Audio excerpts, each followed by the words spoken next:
In a world where the demonic forces threaten the imminent extinction of humanity, the six sacred temples arise, leading mankind in a valiant defense of their remaining territories. Amidst this turmoil, a young boy joins the Knights' Temple in a desperate bid to save his mother, where miracles and deceptions continuously unfold around him.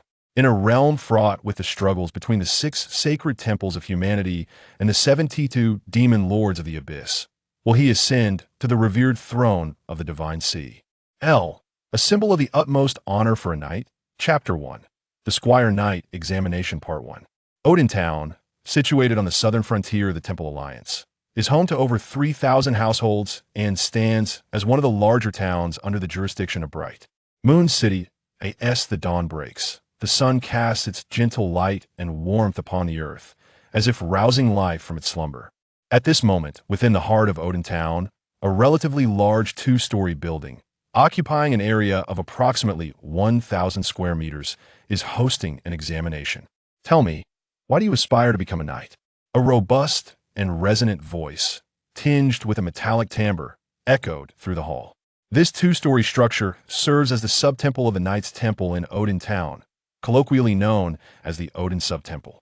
It is dedicated to selecting and nurturing children who exhibit the potential to become knights.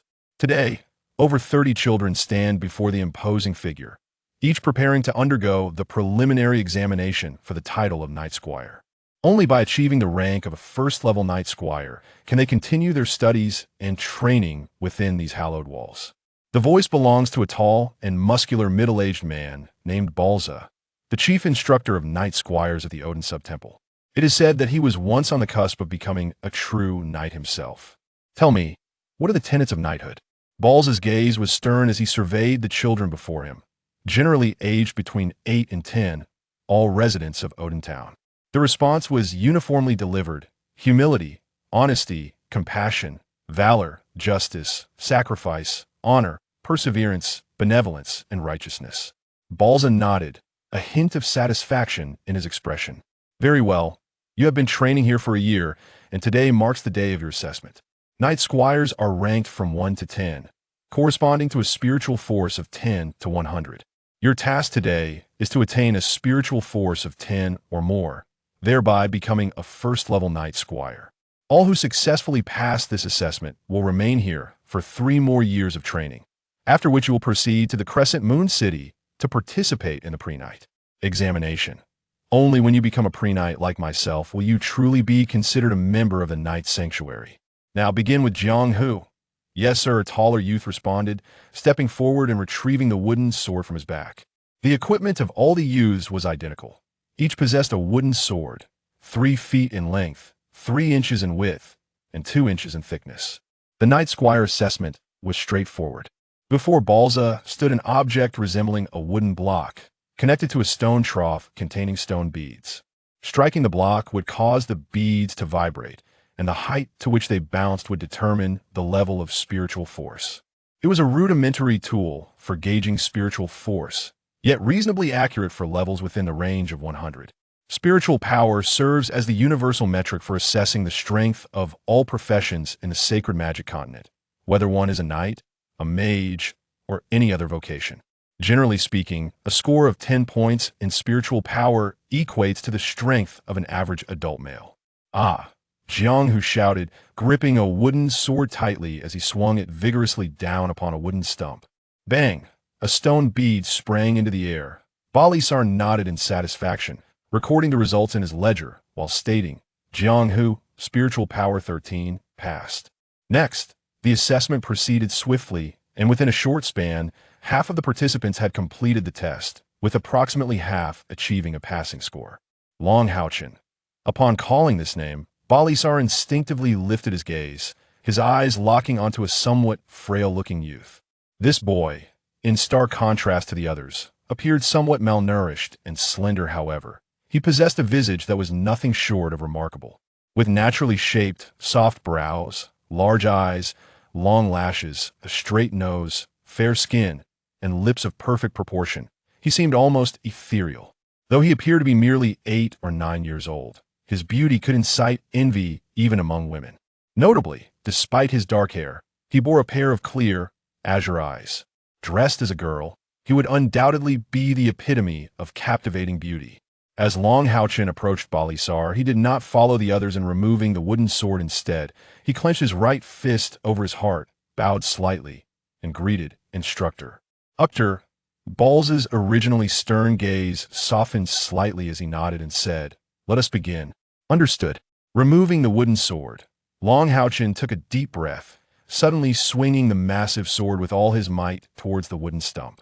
With a dull thud, the stone ore bounced, yet it clearly did not surpass the scale of 10. Balza furrowed his brow, stating, "Spirit power level 9, failed." From the degree of the rebound of the wooden sword, he could discern that Long HaoChen had indeed exerted himself to the fullest, yet he still failed to pass the assessment and become a squire knight. Long HaoChen's handsome face flushed crimson as he looked at Balza, somewhat agitated, and said, "Instructor, aye." Balza sighed lightly and replied, "You may leave." Long HaoChen, filled with urgency, implored, "Instructor, please grant me another chance. I am certain I can succeed." Balza's brow knitted slightly, responding, "However, this would be unfair to those who did not pass." Long HaoChen fell silent, yet in his eyes there seemed to emerge a peculiar quality. Balza noticed the intensity in his gaze, and in that moment, the Squire Knight instructor found himself momentarily taken aback. What was that? Determination? Was it the tenacity outlined in the 10 codes of knighthood? The 10 codes of knighthood embody the very spirit of knight, even among true knights. Such brilliance is not always evident. Yet this child before him, at this very moment, Long HaoChen had turned around, facing all the young ones present. With a thud, he knelt upon the ground, imploringly beseeching his companions, with whom he had trained for an entire year, "I ask of you, grant me another chance." As he spoke, he even bowed his head in reverence. Balza was taken aback, and so were the other youths. For these children, most of whom were merely 8 or 9 years old, and the eldest not exceeding 11, they could not fathom why Long HaoChen was so fervently devoted to the majority of them. The distinction of becoming a squire knight seemed inconsequential. Yet, Balza's gaze began to shift, revealing a deeper understanding. If it were any other child, he might have assumed they were simply eager for quick success or perhaps timid. But not in the case of Long HaoChen. This strikingly handsome boy, despite his seemingly frail appearance, had proven to be the most diligent among them throughout the past year of training. Not only did he complete the requisite exercises each day, but he also arrived an hour early every morning and departed an hour late. As a level 10 aspiring knight, Balza had served as an instructor in Odin Town for a decade. Yet Long HaoChen was the most industrious student he had ever encountered. This young lad required no supervision. He trained with unwavering commitment and exhibited remarkable kindness, treating everyone with utmost respect. Whenever his fellow trainees sought his assistance, he never turned them away. This also elucidates why, when it was Long HaoChen's turn for assessment, Balza's gaze softened. The fact that Long HaoChen failed to pass the evaluation astonished him. Such a diligent child still could not succeed. The only explanation was the lamentable inadequacy of his innate talent. "Instructor, allow him to retake the assessment," spoke Jiang Hu, the eldest among the group and the first to pass the evaluation. "Indeed. Instructor, grant HaoChen another opportunity." "Instructor, HaoChen trains diligently every day. Let him try once more." In an instant, voices advocating for Long HaoChen arose from nearly every youth present.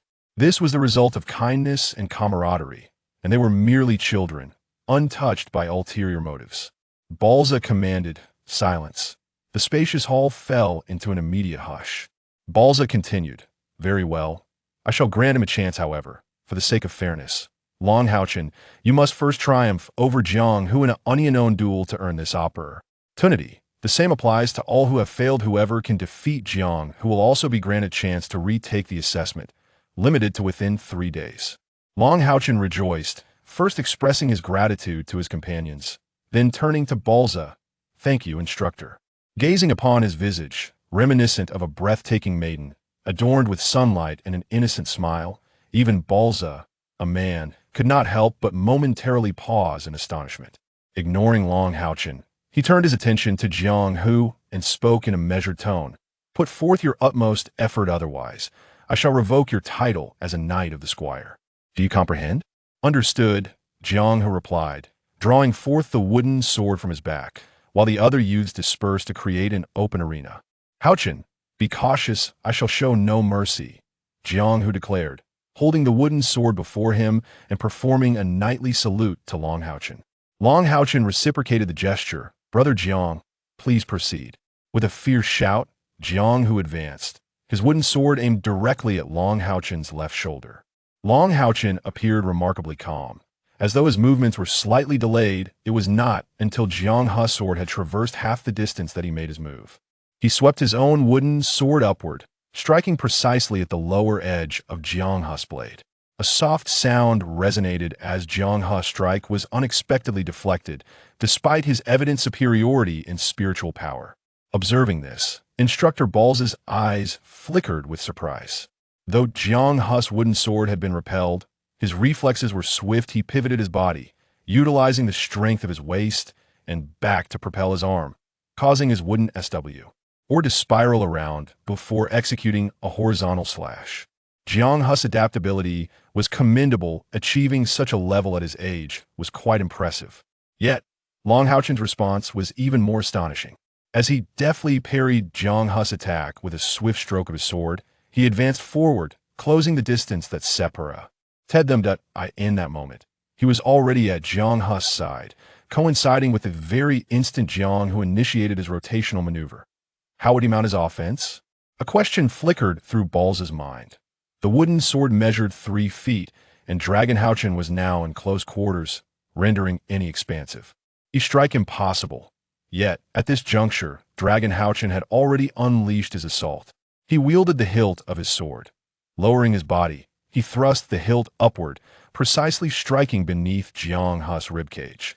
This blow was delivered with minimal force, yet it sent Jiang Hu staggering backward, his sweeping wooden sword barely grazing over Dragon HaoChen's head. Stop, Balza commanded. An insightful gleam flashed in Balza's eyes as he solemnly declared, "You have lost, Jiang Hu of balance and with exhausted techniques. Had Dragon HaoChen exerted a bit more force with the hilt, you would be lying on the ground." Feeling slightly embarrassed, Jiang Hu scratched his head and remarked, "HaoChen, you are truly cunning." Dragon HaoChen sheathed his sword and cast an apologetic glance at the unsteady Jiang Hu had finally regained his footing. Balza nodded at Dragon HaoChen and said, "You may attempt the second assessment now." Gripping the wooden sword tightly, the determination in Dragon HaoChen's eyes intensified, as if an ethereal aura enveloped him. Especially in his gaze, the clarity of his cerulean eyes radiated unwavering resolve. Suddenly, Dragon HaoChen executed a swift spin, wielding his wooden sword with an intensity that surpassed that of his peers. With a resounding thud, the stone bead ricocheted, causing Long HaoChen to stagger backward from the recoil, nearly dropping the wooden sword from his grasp. It was evident that beads of crimson had begun to seep from the calluses of his palms. Spirit power level 11, pass, came the astonished voice of Balza. The leap from spirit power level 9 to level 11 appeared merely numerical. Yet, during the previous assessment, Long HaoChen had evidently exerted himself to the utmost. Such a significant enhancement now indicated that he had unleashed his potential to its zenith. "Thank you, instructor," the boys chorused in unison. Long HaoChen, remain for a moment, Balza instructed. The boys departed amidst cheers, indifferent to the outcome of their assessments. At their tender age, it was effortless for them to discover joy and contentment. In the expansive hall of Odin's palace, only Long HaoChen and instructor Balza remained. "HaoChen, please tell me, why did you choose such an approach in your battle against Jiang Hu?" Balza inquired with a serious demeanor. Balza's eyes widened in astonishment. All of this was gleaned through your observations? He had never imparted practical combat skills to these children, as at their age, the focus should be on foundational training, not on honing combat techniques. Yet, Long HaoChen's composure in battle and his impeccable timing were profoundly impressive to him. "Instructor, about the cultivation elixir for this week," a hint of shyness graced Long HaoChen's lovely countenance as he tentatively asked. "Oh, go collect it," Balza replied. "Goodbye, instructor." With a heart full of joy, Long HaoChen departed. As he watched the boy's exuberant figure disappear, a faint smile crept upon Balza's face. This child possesses a pure nature and a commendable work ethic, and he seems to exhibit remarkable talent for combat. Truly, he is a rare gem. At that moment, a melodious and clear voice resonated beside Balza, startling him with its unexpectedness. "My lord, I do not know," Balza replied, hastily bowing to the middle-aged man who had just arrived at the Odin Palace a few days prior. He could not ascertain the man's identity or level of cultivation, only that he was a prominent figure from the Knight's branch of the Moonlit City. HaoChen was elated, cherishing the small glass vial in his hand as he joyfully dashed towards home. For other children, the liquid within the vial was merely a bitter potion, but for him, it represented the very reason he aspired to join the Knight's sanctuary. Had Balza heard HaoChen's thoughts, his eyes would have undoubtedly widened in astonishment. The Peiyuan elixir, a potion issued by the Knight's temple, possesses the remarkable ability to strengthen and nurture the foundation of children under the age of 15, thereby aiding their cultivation and establishing a solid physical basis. Today, HaoChen nearly failed his assessment, primarily because he had never partaken of the Peiyuan elixir, reserved it all for his mother. Just a year ago, he was a frail little boy, and now, through relentless dedication over the past year, fueled by the unwavering desire to ensure his mother could consume the elixir, he has successfully transcended the threshold of 10 points of spiritual power. For a mere 9-year-old, the challenges he faced surpassed even the trials of advancing from a squire to a knight. Such remarkable talent and effort to achieve this is truly extraordinary. Sunlight cascades upon HaoChen, shimmering with a golden luster, reminiscent of his heart of gold. Before presenting the Peiyuan elixir to his mother, he diligently gathers wild vegetables, blending the potion into the richly flavored vegetable soup, thus concealing its taste fro. He wishes to shield her from this knowledge, for he distinctly recalls instructor Balza's teachings, which emphasize that a man must shoulder all responsibilities. As he ventures into the woods, he swiftly immerses himself in his tasks. Over the years, HaoChen and his mother have relied on each other, and even in Odin Town, they are among the most impoverished in a world where many of his peers still frolic without a care. He has already taken on the mantle of responsibility. Their survival hinges solely on his mother by used meager income from sewing garments. Yet he has always found joy in their shared existence. In a short span of time, a considerable amount of wild vegetables had accumulated on the ground, which HaoChen was quite familiar with. Though they were mere wild greens, their flavor was not to be underestimated. Throughout his life, he had feasted upon such humble fare. HaoChen raised his gaze towards the source of sound and discerned a petite figure that seemed to have fallen. Compelled by curiosity, he approached cautiously. After taking just a few steps, he realized that the figure sprawled amidst the foliage was not a beast, but rather a young girl. The girl appeared to be no more than 7 or 8 years old, her frail form adorned with short, lavender hair. Her tattered garments bore multiple tears, with at least 6 or 7 spots stained with blood. Although she lay on the ground, she remained conscious, struggling to rise, yet it was evident that such an endeavor was fraught with difficulty. HaoChen hurried forward and supported her, exclaiming in surprise, "What happened to you?" The little girl seemed equally startled, instinctively moving her body and turning her head to regard him. At that moment, HaoChen finally beheld her visage more clearly. Her delicate face was smeared with dirt, and a trickle of blood lingered at the corner of her mouth. Despite her disheveled appearance, she exuded an undeniable allure. However, her beauty contrasted sharply with HaoChen's. His features were soft and easily approachable, while the girl, though young, bore an air of stubbornness and coldness between her brows. Meeting her gaze, HaoChen could not help but shiver involuntarily. Upon seeing HaoChen, the little girl appeared startled, yet she swiftly regained her composure, perhaps drawn in by his palpable affability. "Are you all right?" HaoChen inquired again. With considerable effort, the little girl raised a hand and inscribed a line in the earth. "I cannot speak. Evil men pursue me and will soon arrive. Save me, sister." Startled by her initial words, HaoChen's brow furrowed, yet the final words elicited a wry expression. "I am a brother, not a sister," he retorted, a touch vexed. Driven by compassion, he lifted the little girl into his arms, Having passed the squire's trials, his strength rivaled that of an adult, and the girl's weight was negligible, rendering her virtually weightless in his embrace. HaoChen paused, hastily setting her down. The little girl rapidly scrawled across the ground. I sense their presence. They are imminent. They could detect my scent. Flee quickly, or it will be too late. HaoChen's brow furrowed with resolve as he firmly shook his head, declaring, No, I am a man. I shall protect you. Despite his tender age of 9, his pronouncement lent a resolute air to his comely countenance. What about the taste? HaoChen's eyes flickered as he swiftly plucked several wild herbs from his collection, crushing them in his hands. He then hastily applied the mixture on both himself and the little girl before cradling her and darting towards a nearby thicket. He carefully placed her among the bushes and positioned himself above her, propping his body on his elbows, ensuring that he did not touch the girl, yet completely shielded her from view. Unbeknownst to him, throughout his actions, the girl he was protecting regarded him with an unusual gaze, remaining eerily silent and motionless. Just as HaoChen concealed himself, a series of whistling sounds pierced the air from outside.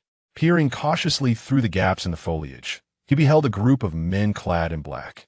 These figures were notably tall, and an indistinct, metallic scent wafted towards him, as several among them inhaled deeply. Bathed in the dappled sunlight filtering through the trees, HaoChen found himself momentarily blinded as a cloaked figure in white materialized not far ahead. What followed was an astonishing spectacle that unfolded before his eyes. Without any observable movement from the figure, countless points of radiant light erupted from its chest, illuminating the entire forest in an ethereal glow. The brilliance was so intense that it left HaoChen momentarily unable to keep his eyes open. When his vision finally adjusted, he was horrified to discover that all the previously fallen figures in black had vanished, leaving only the solitary figure in white standing serene in place. The entire event transpired in the blink of an eye, as if those fearsome visages had never existed at all. The figure in white slowly turned to face HaoChen and the mute girl, speaking in a calm, measured tone, "Come forth." A sudden chill gripped HaoChen's heart. It was evident that the figure had detected his presence. In that moment, he also caught a glimpse into the figure's eyes, motionless orbs of black, with pupils that appeared a striking gray. The figure's long, black hair was simply tied back, and its unadorned white attire bore no embellishments. The formidable aura radiating from the figure sent shivers through HaoChen, who was still merely 9 years old. Yet, as he glanced down at the pale face of the mute girl beneath him, a surge of blood rushed through him, transforming into courage. He gently shook his head at the little girl, signaling her to remain silent, before pushing himself off the ground with determination and leaping from the thicket, drawing the wood end sword from his back. The figure in white stood motionless. Yet even so, HaoChen instinctively sensed that this individual was far more perilous than any formidable beast he ever encountered. Silently, HaoChen tightened his grip on the wooden sword, fixating his gaze on the enigmatic figure before him. His fervent hope was that the white-clad stranger had not detected the presence of the small mute girl. At that moment, a swift sound sliced through the air, and a petite silhouette materialized before HaoChen. To his astonishment, the figure, moving with remarkable speed, was none other than the small mute girl he had been protecting. Her speed was astonishing. HaoChen was momentarily taken aback. With her frail little body, the mute girl opened her arms wide, standing resolutely in front of HaoChen. Her gaze was unwavering and defiant as she shook her head vigorously at the figure in white. The emotionless eyes of the white-clad individual seemed to flicker, and in the next instant, his body moved, akin to a graceful flash of white light. Remarkably, the small mute girl also sprang into action, her velocity equally breathtaking. HaoChen's perceptive abilities surpassed those of his peers, yet he could only discern that the mute girl now wielded a diminutive dagger in her hand. As she lunged forward, she executed a series of erratic, agile maneuvers, reminiscent of a fierce little tiger. The sheer swiftness of her movements suggested she must possess a spiritual power exceeding 20. Regrettably, there was an insurmountable chasm between the mute girl and the figure in white. In the span of a single breath, the tumultuous scene fell into silence. The dagger in the hands of the mute girl had vanished, and she found herself ensnared under the arm of the man in white. How the man accomplished this feat was beyond HaoChen's comprehension. "Release her!" HaoChen bellowed, executing a perfectly measured knightly stride, his wooden sword cleaving towards the figure in white. In that moment, he completely disregarded the terrifying presence before him, his sole focus on rescuing the mute girl. A tremendous force struck him, causing both him and his wooden sword to tumble instantly, consciousness plunging into darkness.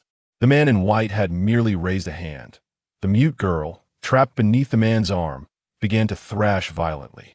The man was suddenly taken aback, as he distinctly sensed the girl's body emanating an intense heat, a layer of dark crimson light beginning to materialize beneath her skin. "Be still, I mean no harm to him." The man in white's voice bore a hint of human emotion, tinged with resignation. At last, the mute girl ceased her struggles and looked up at him. The man nodded slightly, then stepped forward, crouching before HaoChen, his hand exploring the boy's form. No, sparing even his delicate visage. After a brief moment, the man in white furrowed his brow slightly. Above average aptitude, yet his skeletal development is lacking. His temperament and potential are more suited for a knight. As he spoke, he released the mute girl. The girl swiftly gestured several signs to him. The man in white remarked, "What of his future achievements? It is difficult to say. Judging by his innate qualities, reaching the status of a land knight would be a remarkable feat. Yet, at merely 8 or 9 years of age, he possesses the virtues of compassion, bravery, determination, and sacrifice, which are among the tenets of knighthood. His potential for greatness is boundless. An exemplary knight, particularly a guardian knight, often demands a higher caliber of character than mere talent." The mute girl pointed to herself, then gestured towards HaoChen, before making several hand signs. The man in white nodded, saying, "Indeed, his courage just now is deserving of this reward." A burst of white light emanated quietly from the man's chest, subtly taking the form of a small hearth, within which flickered a faint blue flame. Extending his right hand, he brushed his index and middle fingers gently over the azure flame, swiftly directing it towards HaoChen, invoking a technique that summoned strands of blue light. After a brief moment, the blue and white lights converged and vanished into the man's body, yet his gaze revealed a hint of fatigue. As he spoke, the man in white slowly rose to his feet and beckoned to the mute girl. However, she quickly approached HaoChen, removing a ring adorned with a blue base and golden forget-me-not patterns from her own hand and placing it onto his left middle finger. Strangely, the moment the small ring touched his finger, it expanded slightly, perfectly fitting his digit. The man in white furrowed his brow in deep contemplation. After a prolonged silence, he finally nodded slowly, grasped the hand of the mute girl, and with a graceful leap, vanished into the depths of the forest. Chapter 2. The Mysterious New Instructor, Part 1. With a sudden turn, I sat up from the ground, relieved to find myself unscathed. The surrounding area was enveloped in silence, with only the sounds of chirping insects and singing birds echoing through the trees. Lowering my gaze, I noticed an array of wild vegetables neatly arranged beside me. I paused for a moment, rubbing my temples. Had I merely drifted off to sleep, and was everything just a figment of my imagination? What is this? I observed a ring adorning the hand that was massaging my head. The azure ring radiated a lustrous sheen, not of metal, but reminiscent of fine porcelain or jade. Delicate golden forget-me-not patterns encircled it, with a transparent gem, no larger than a grain of rice, embedded within. The gem was entirely set into the ring, and when I touched it, I could only feel the smooth surface of the band.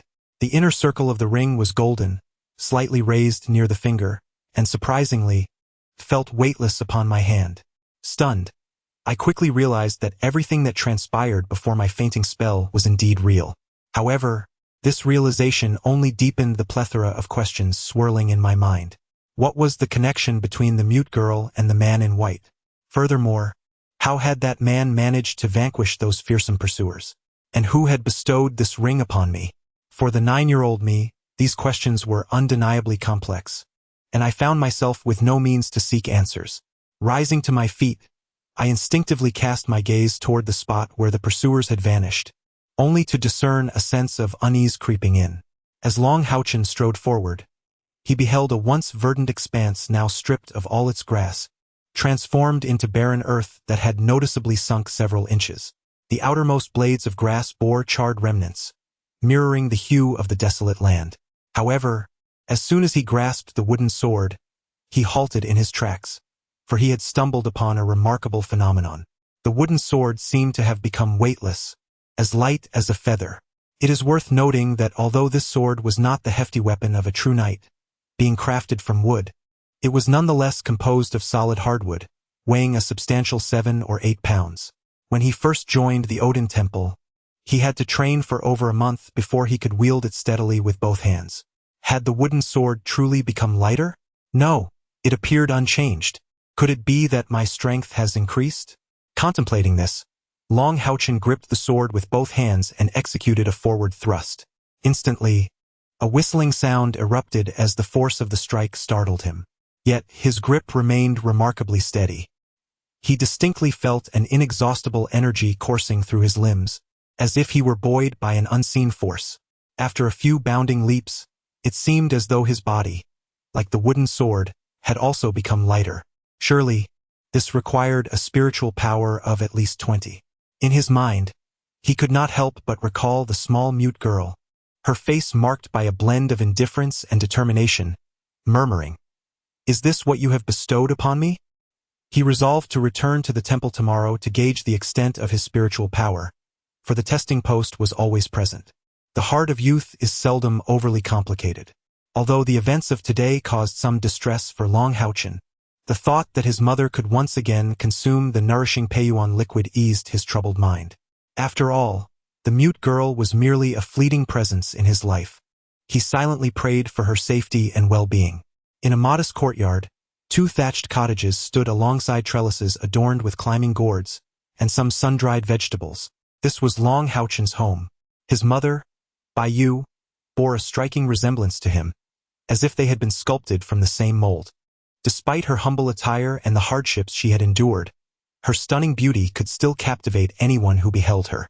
The only distinguishing feature between them was the color of their eyes. Hers were a deep black, while his shone with a clear azure hue. Yet, it was precisely this beauty that rendered their lives more arduous.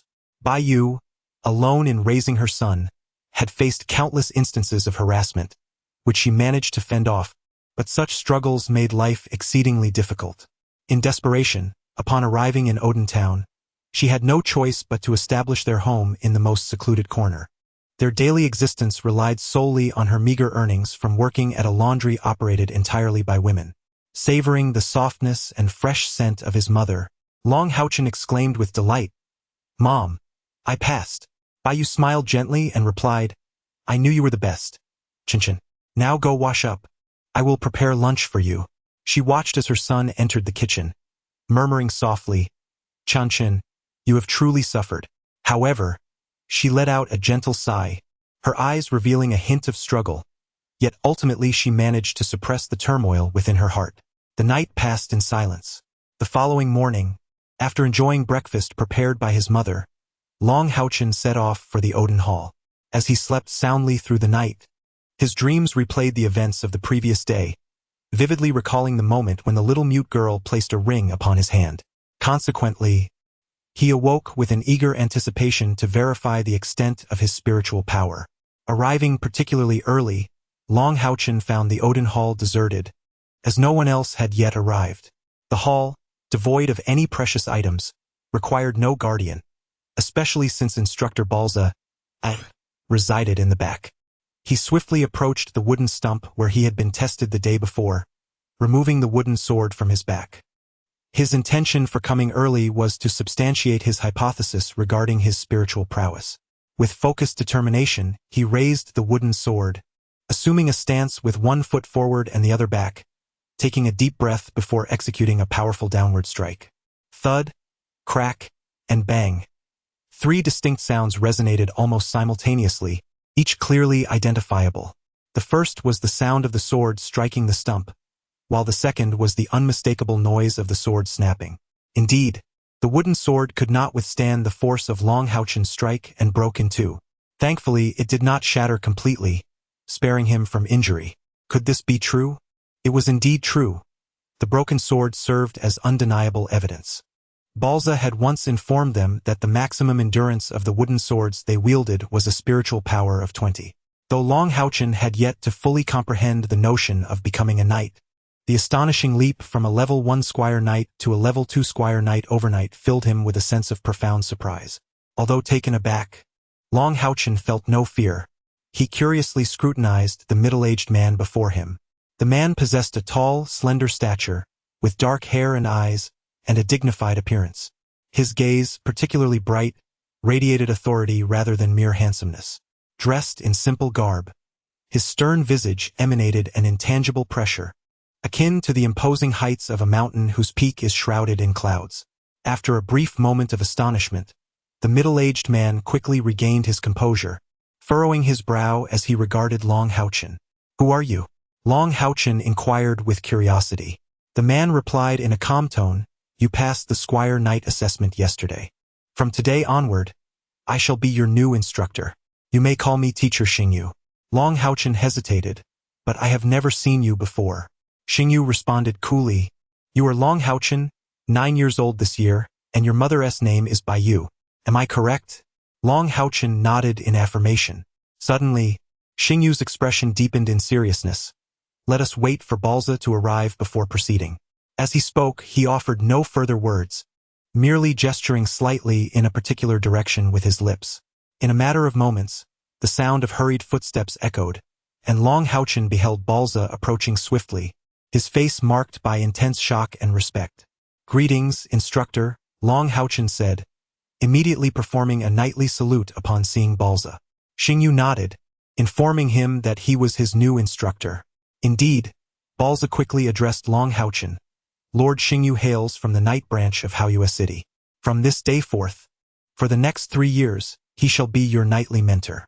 You must heed all of Lord Xingyu's guidance. He is a true knight." "Oh," HaoChen obediently replied, yet he was still unaware of the distinction between a knight in training and a bona fide knight. Nevertheless, as this was his new instructor, he resolved to train diligently under him. "Teacher Xingyu," he thought, as he respectfully greeted him. Compared to his peers, his demeanor was indeed far more mature and composed. "Very well, let us proceed," Xingyu said, naturally taking HaoChen's hand as they walked outside. However, before taking a step, his gaze subtly flickered across HaoChen's delicate visage, a hint of melancholy glinting in his eyes. Xingyu's hand was large, with long fingers and a broad palm, almost enveloping HaoChen's hand within his grasp. Warmth and safety, that was all HaoChen could feel. "Teacher Xingyu, are we not training here?" HaoChen could not help but inquire once they exited the Odin Hall. Xingyu replied, "This place is not suitable." Sensing the firmness in Xingyu's tone, HaoChen wisely refrained from pressing further. Balza watched their departing figures, a mixture of astonishment and self-talk escaping his lips. What is the true identity of this lord? Was that just a form of telepathy? Such power must belong to at least a land knight. No, perhaps even a radiant knight? Good heavens! Xingyu led HaoChen out of Odin town. As soon as they stepped beyond the confines of the village, HaoChen felt an overwhelming warmth and an immense energy emanating from Xingyu's grasp.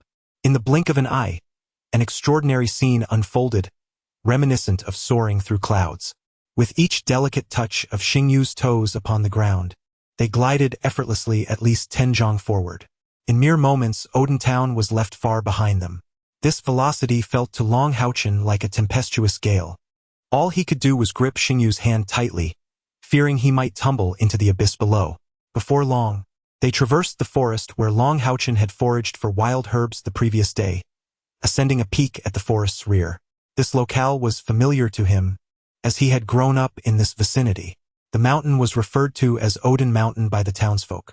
However, due to the frequent appearances of wild beasts and even magical creatures in the woods and surrounding areas, few dared to venture here. Driven by curiosity, he had once approached the mountain's base 6 months prior, only to encounter an unknown beast that sent him fleeing in fright. Since that day, he had not dared to delve deeper into the forest, let alone ascend Odin Mountain. "Teacher, there are wild beasts here and possibly magical creatures as well," HaoChen kindly cautioned. Yet, Xingyu seemed oblivious to his words, accelerating their pace even further as they ascended the mountain. Even amidst the climb, his speed remained unyielding. The scenery rushed past them in a blur, and the fierce wind tousled Long HaoChen's hair into disarray. Odin Mountain is not particularly high, standing at approximately 200 zhang. In a short while, they reached the summit. 3 modest wooden cabins came into view, devoid of any courtyard, merely 3 solitary structures. The freshness of the timber suggested they had been constructed not long ago. It was only upon arriving at the cabins that Xingyu halted, guiding Long HaoChen into the central and largest one.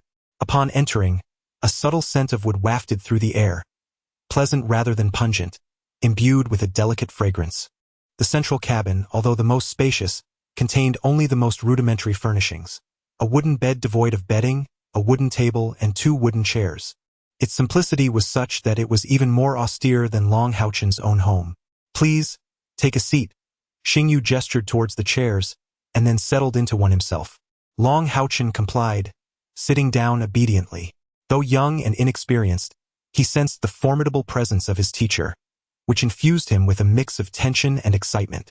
"Now, tell me about your experiences yesterday. How did your spiritual power double?"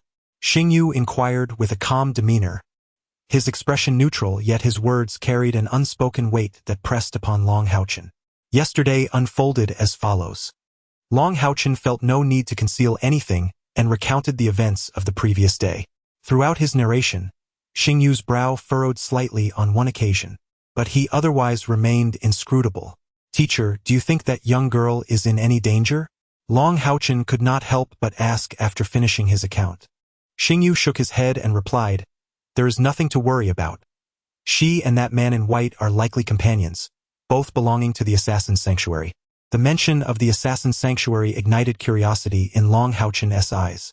Xingyu lifted his hand adorned with a ring and mused to himself, "Could this be a spatial ring?" As he spoke, his fingers seemed to shimmer momentarily, and when his fingertip brushed against the forget-me-not ring, it instantly emitted a faint blue halo. A flicker of surprise crossed Xingyu's eyes as he remarked to Long HaoChen, "You are quite fortunate. This must have been left for you by that young lady. It holds significant value, the forget-me-not? That girl is rather intriguing." Long HaoChen scratched his head, his pretty face etched with confusion as he struggled to comprehend his teacher's words. "Teacher, do you know what method the man in white used to make those fearsome villains vanish?" Xingyu smiled faintly, explaining, "He eliminated those individuals and utilized the exclusive Chenji spirit furnace of the assassin sanctuary to reduce them to powder, subsequently incinerating them to ashes with the blue flames from the furnace, leaving no trace behind. The enhancement of your spiritual power is also a result of the Chenji spirit furnace. It has helped you clear the 12 meridians, purging the impurities within, which has fundamentally transformed your body. This is no small favor, you must remember it. If an opportunity arises, you must repay this debt, for one must not owe such a favor, unless." He did not finish his sentence, and Long HaoChen paid no mind, as he found something even more intriguing in his teacher's words. "Teacher, what is this Chenji spirit furnace you mentioned? Is it the source of that white light?" Xingyu nodded and remarked, "One might say that the spiritual furnace is, in essence, a crucible of spiritual power, yet it is infinitely variable. Each spiritual furnace is a unique entity unto itself. At your current stage, you are not yet ready to delve into the intricacies of the spiritual furnace. However, I can impart to you that such furnaces are rare. While possessing one does not guarantee strength, lacking one will certainly prevent one from reaching the pinnacle of power." Upon hearing this, Long HaoChen felt a surge of aspiration within him. He pondered what it would be like to possess a spiritual furnace in the future. Glancing at the forget-me-not ring on his hand, his thoughts drifted back to the little girl from that day.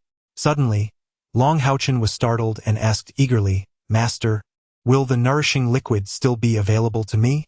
As he spoke, a flicker of profound meaning crossed Xingyu's eyes, accompanied by a hint of remorse, though he concealed it expertly, leaving Long HaoChen oblivious. The young HaoChen, having absorbed Xingyu's words, nodded vigorously, his eyes filled with determination and resolve. For the sake of his mother's health, he vowed to diligently pursue the training that his master had imparted. After all, the guidance from his master was for his own benefit.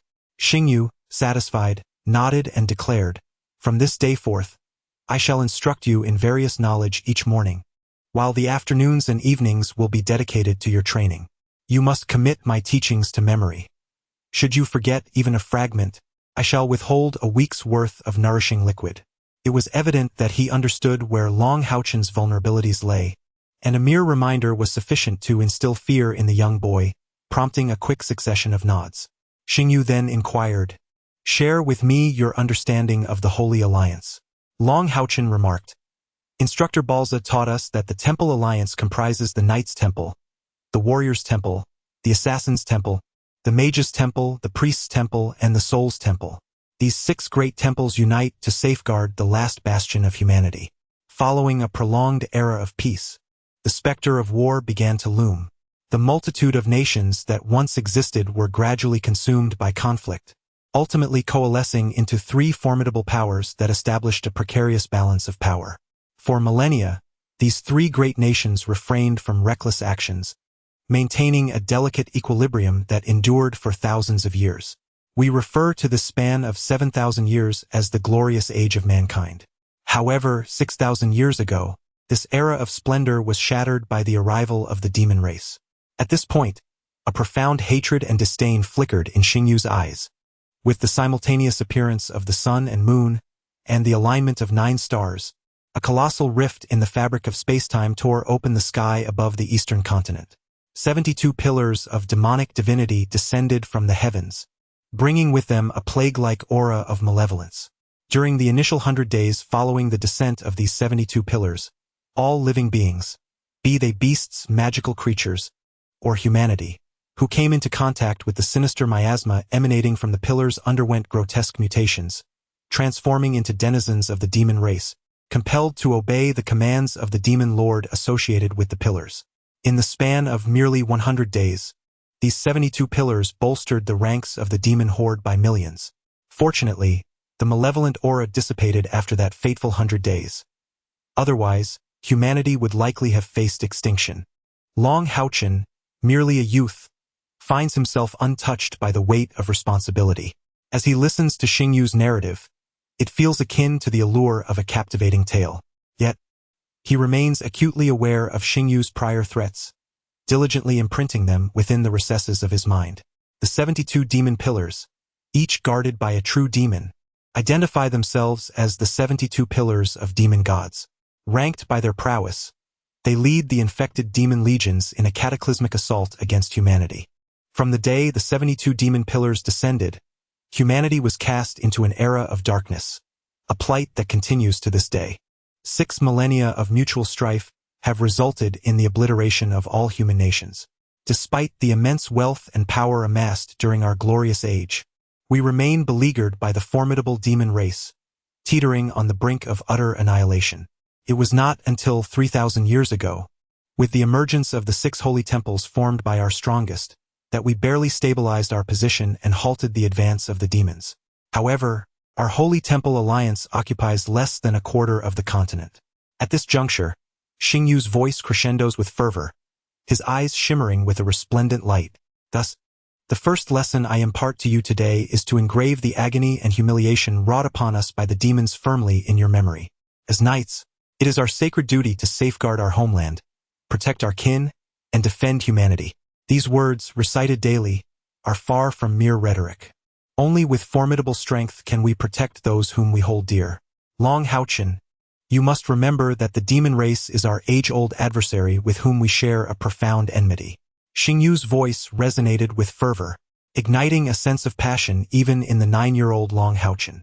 The demon race is our sworn enemy, HaoChen reiterated with unwavering conviction, his tone echoing Xingyu's words.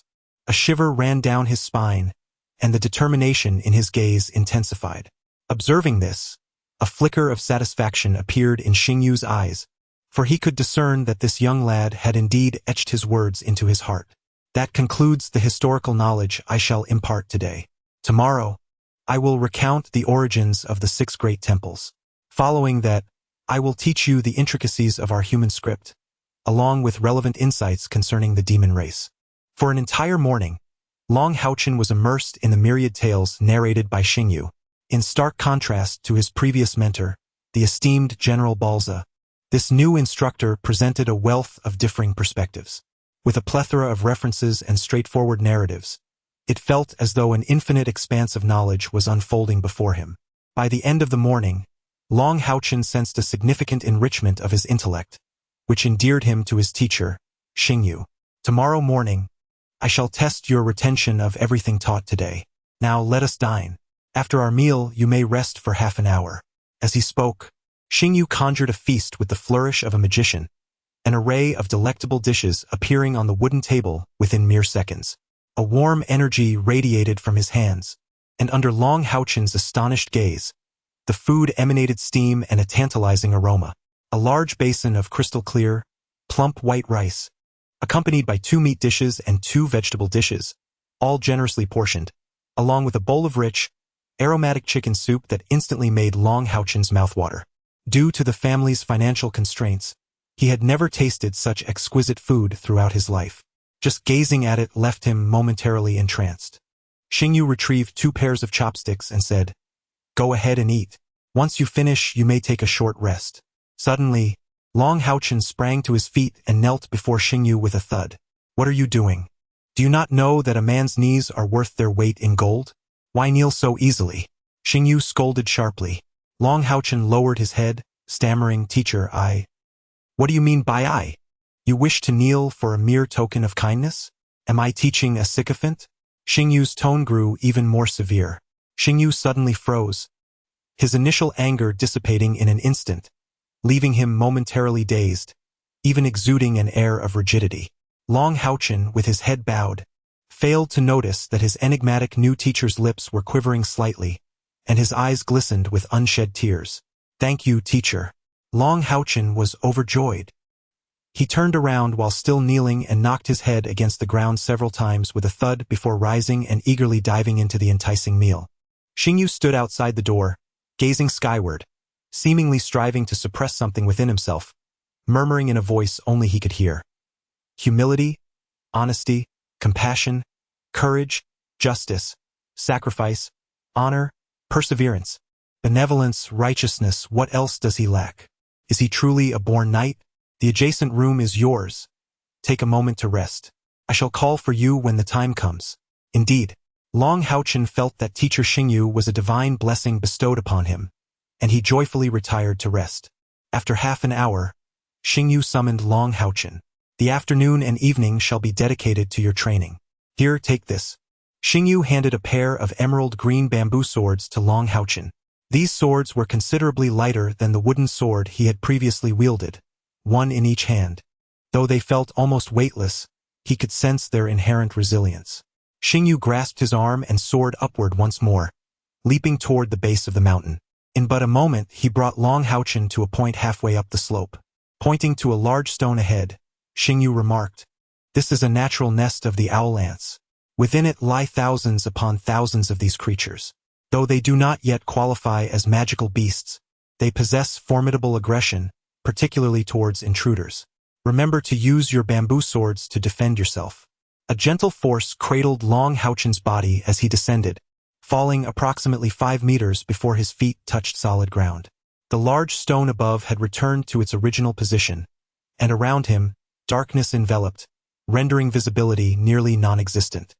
He discerned a space of roughly 10 square meters before the stone, just as a buzzing sound emerged. HaoChen sensed that countless entities had suddenly appeared around him, hurtling from all directions toward him. It was at this moment he comprehended teacher Xingyu's intent and instinctively began to wield the pair of bamboo swords in his hands. However, all he had learned at the Odin Hall were merely the most fundamental techniques of chopping, cleaving, and thrusting. Faced with an innumerable horde of frenzied soldier ants, his body was almost instantly besieged by numerous bites. Agonizing pain surged from various parts of his being, prompting HaoChen to cry out in despair, causing the bamboo sword in his grasp to falter and flail. This was one of the methods of your cultivation, a preliminary test of your endurance. Should you falter at this juncture, you may as well descend the mountain come morning. The voice of Xingyu echoed in HaoChen's ears, momentarily steadying his panicked emotions, yet the pain coursing through him intensified. His garments offered no protection against the relentless onslaught of the soldier ants, and even the erratic movements of his bamboo sword made him acutely aware of the multitude of entities he struck. "I can endure this," Long HaoChen shouted, thoughts of his mother and the words Xingyu had imparted earlier igniting a surge of courage that shattered the chains of fear. He swung his bamboo sword with all his might, repelling the incessant attacks from the soldier ants. "Though you may not see them now, you have merely lost your sight.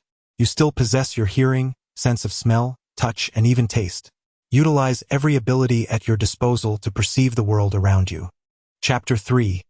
A Teacher from Hell? Part 1. The voice of Xingyu resonated once more, but after imparting a few rudimentary sword techniques, it vanished. At merely 9 years of age, Long HaoChen was left to confront the pitch-black cavern, the frenzied soldier ants, and the ceaseless, excruciating pain all on his own. The agony repeatedly slowed his pace, yet each time he thought of his mother, a fresh wave of courage surged within him. The owl ant brought him only excruciating pain. Gritting his teeth and enduring the torment, he swung the bamboo sword time and again. Xingyu stood outside the cave, acutely aware of each passing moment, his expression shifting with myriad emotions. He raised his hand several times, contemplating whether to push aside the massive stone before him, yet he restrained himself. Had it been any other child of Odin's realm, they would likely have fainted from fear shortly after entering that cave. However, Long HaoChen remained alert, tirelessly battling the owl ants. While they were non-venomous, their bites induced severe agony. Their inch-long bodies were not only incredibly hard but also possessed formidable offensive capabilities. Xingyu's gaze shifted continuously, employing an exceedingly rigorous training regimen for Long HaoChen. Yet, he was acutely aware of the benefits that such a harsh approach could yield. As Long HaoChen could endure, his extraordinary mental fortitude would be unearthed at an accelerated pace, along with numerous other advantages. The essential condition, however, was that his resolve must not shatter. Half an hour, an eternity for Long HaoChen, felt akin to a century. As the pain rendered his entire body numb, he could no longer wield his bamboo sword. His body weakened, and he succumbed to unconsciousness. At that very moment, the stone at the cave's apex shifted, and a powerful force drew him upward, while countless owl ants were mysteriously restrained within the cave, unable to escape. Even though this was all part of Xingyu's design, witnessing Long HaoChen's current state still compelled him to draw in a sharp breath, a flicker of compassion evident in his eyes. At this moment, Long HaoChen was in a pitiful state, his clothing tattered beyond recognition, his entire form seemingly swollen. His once delicate visage was now unrecognizable. Even his pair of bamboo swords bore numerous marks from the bites of fierce ants. The wooden cabin consisted of 3 rooms. Apart from the one each occupied by the master and disciple, there was another room which Long HaoChen had never entered. At this moment, Xingyu led him into this unvisited cabin. Upon entering, a wave of intense heat enveloped him. On the floor of the cabin lay a pool hewn from stone. It was more accurate to say that the pool existed prior to the construction of the cabin above it. The water brimmed almost to overflowing, its hue a rich brown, with a plethora of medicinal herbs floating within. Xingyu quickly removed Long HaoChen's damaged garments and gently submerged his body into the steaming waters, leaving only his nose and mouth above the surface. This was a hot spring, and Xingyu had excavated this pool at the springhead. Unbeknownst to the unconscious Long HaoChen, the medicinal herbs soaking in this water were worth far more than 1,000 vials of nourishing liquid. After half an hour, once Xingyu observed the swelling on Long HaoChen's body gradually receding, he stepped out of the cabin. The sunlight was slowly being veiled by the encroaching night, and before one knew it, dusk had arrived. Ouch! Long HaoChen, submerged in the hot spring, suddenly cried out, jolting awake from his stupor. As he moved, he lost his balance. Although the pool was shallow, he still choked on the water, splashing as he struggled to emerge and began to cough loudly. Where am I? Long HaoChen gazed vacantly at the surrounding mist and the pool in which he found himself. The excruciating pain that had once engulfed him had vanished entirely. Apart from his body being completely bare, everything seemed remarkably normal. The door swung open, and Xingyu entered, holding a set of clothes. After donning his garments, he offered a brief explanation before stepping outside. Upon exiting, he realized he was situated in the 3rd wooden cabin. As he entered the central main room, A sumptuous feast was already laid out upon the table. As they dined, Xingyu appeared as though nothing had transpired, merely gesturing towards the array of dishes before him and beginning to eat. HaoChen regarded his mentor with a hesitant tone. "Teacher, I eat first." Xingyu admonished him with a stern glance. HaoChen dared not utter another word and hurriedly took his seat to partake in the meal. It felt as though he hadn't eaten in ages, and this evening, his hunger was particularly ravenous, consuming nearly 3 times his usual portion. Apart from the small amount Xingyu consumed, in mere moments, HaoChen had devoured all the food laid before him. "Now, tell me about your feelings today," Xingyu inquired, allowing HaoChen to avoid the task of clearing the table. "It hurt so much," HaoChen replied candidly. "Is that all you can muster?" Xingyu retorted coldly, "This is merely the beginning. Come with me. Take your bamboo sword." "Understood." The master and disciple exited the wooden cabin, ascending to the mountaintop. 2 identical bamboo swords appeared in Xingyu's hands, recognized as the sovereign path in weaponry, capable of both offense and defense. To safeguard all, one must first protect oneself. "I shall now teach you the sealing technique. Behold." The bamboo sword stirs, and the shimmering veil of light unfurls, casting ethereal glimmers of swordplay upon the mountaintop. Each incantation resonates with the luminous blade, cascading into HaoChen's ears. Today marks merely the inception of his infernal training. For 7 consecutive days, each morning, Xingyu imparts a plethora of knowledge to HaoChen, encompassing astronomy, geography, and history, among others. The following day is designated for assessment, which, without question, becomes the most joyous period for HaoChen. Each session within the owl ant cave invariably concludes with him succumbing to unconsciousness, only to awaken ensconced in a hot spring, with all pain alleviated. After dinner, training resumes. Xingyu imparts various techniques and insists that HaoChen commit certain information to memory. It is not until the late hours of the night that the day's rigorous training culminates. Most excruciating for HaoChen is Xingyu's prohibition against slumber. After enduring the night in utter fatigue, Xingyu teaches him a method of meditation, which HaoChen humorously refers to as sitting and sleeping. However, Xingyu vigilantly oversees him. Should he fail to meditate as instructed, the bamboo sword will undoubtedly strike his back, rousing him from slumber. Thus, 7 days elapsed. HaoChen has progressed from enduring merely half an hour in the owl ant cave to an additional 15 minutes. After soaking in the hot spring and partaking of dinner, he patiently awaits Xingyu's guidance. Following a week of rigorous training, his feelings towards Xingyu have evolved from mere respect to profound reverence, rooted in genuine fear. Observing Xingyu's departing figure, a smile unfurls at the corner of his mouth, one that HaoChen has never witnessed before. "Foolish boy," he muses, "have you forgotten where you are? For 3 years, I am destined to linger here, and I shall constantly impart the knowledge I have acquired. The sensation of lightness in my body is truly delightful." As HaoChen raced down the mountain, he reveled in the transformation of his physique. In just a week's time, he discerned that his senses had remarkably heightened compared to before. Although he endured excruciating torment in the nest of the scourge ants, each return brought with it a fresh experience. With at least a week having passed, he had begun to systematically defend against the relentless assaults from all directions. His reflexes had accelerated significantly since his arrival. The most pronounced change was in his physical form. Though untested, HaoChen was certain that his spiritual energy had indeed increased, perhaps by 2 points. Remarkably, this was only after a week, despite the daily agony of rigorous training, with scarcely a moment to rest. His once frail body had visibly strengthened, and his complexion had grown considerably more vibrant. Beyond the nourishment he received, this transformation was undoubtedly aided by the daily immersion in the hot springs. Unbeknownst to him, the combined effects of the hot springs and medicinal herbs were known as marrow cleansing and bone tempering. As he joyfully bounded down the mountain, a faint metallic scent suddenly captured his attention. The week of training against the relentless onslaught of the scourge ants had proven fruitful. Without a moment's hesitation, HaoChen halted in his tracks, leapt to the side, and swiftly drew a pair of bamboo swords from his back. In a flash, a shadowy figure streaked past his path. With dusk approaching, HaoChen clearly discerned the identity of his assailant. standing over 4 feet tall, its entire body a deep ebony hue. The creature's short and robust limbs supported it firmly on the ground. Delicate scales adorned its back, while a barbed tail swayed menacingly behind it. A pair of brown eyes fixated intently on HaoChen. A magical beast?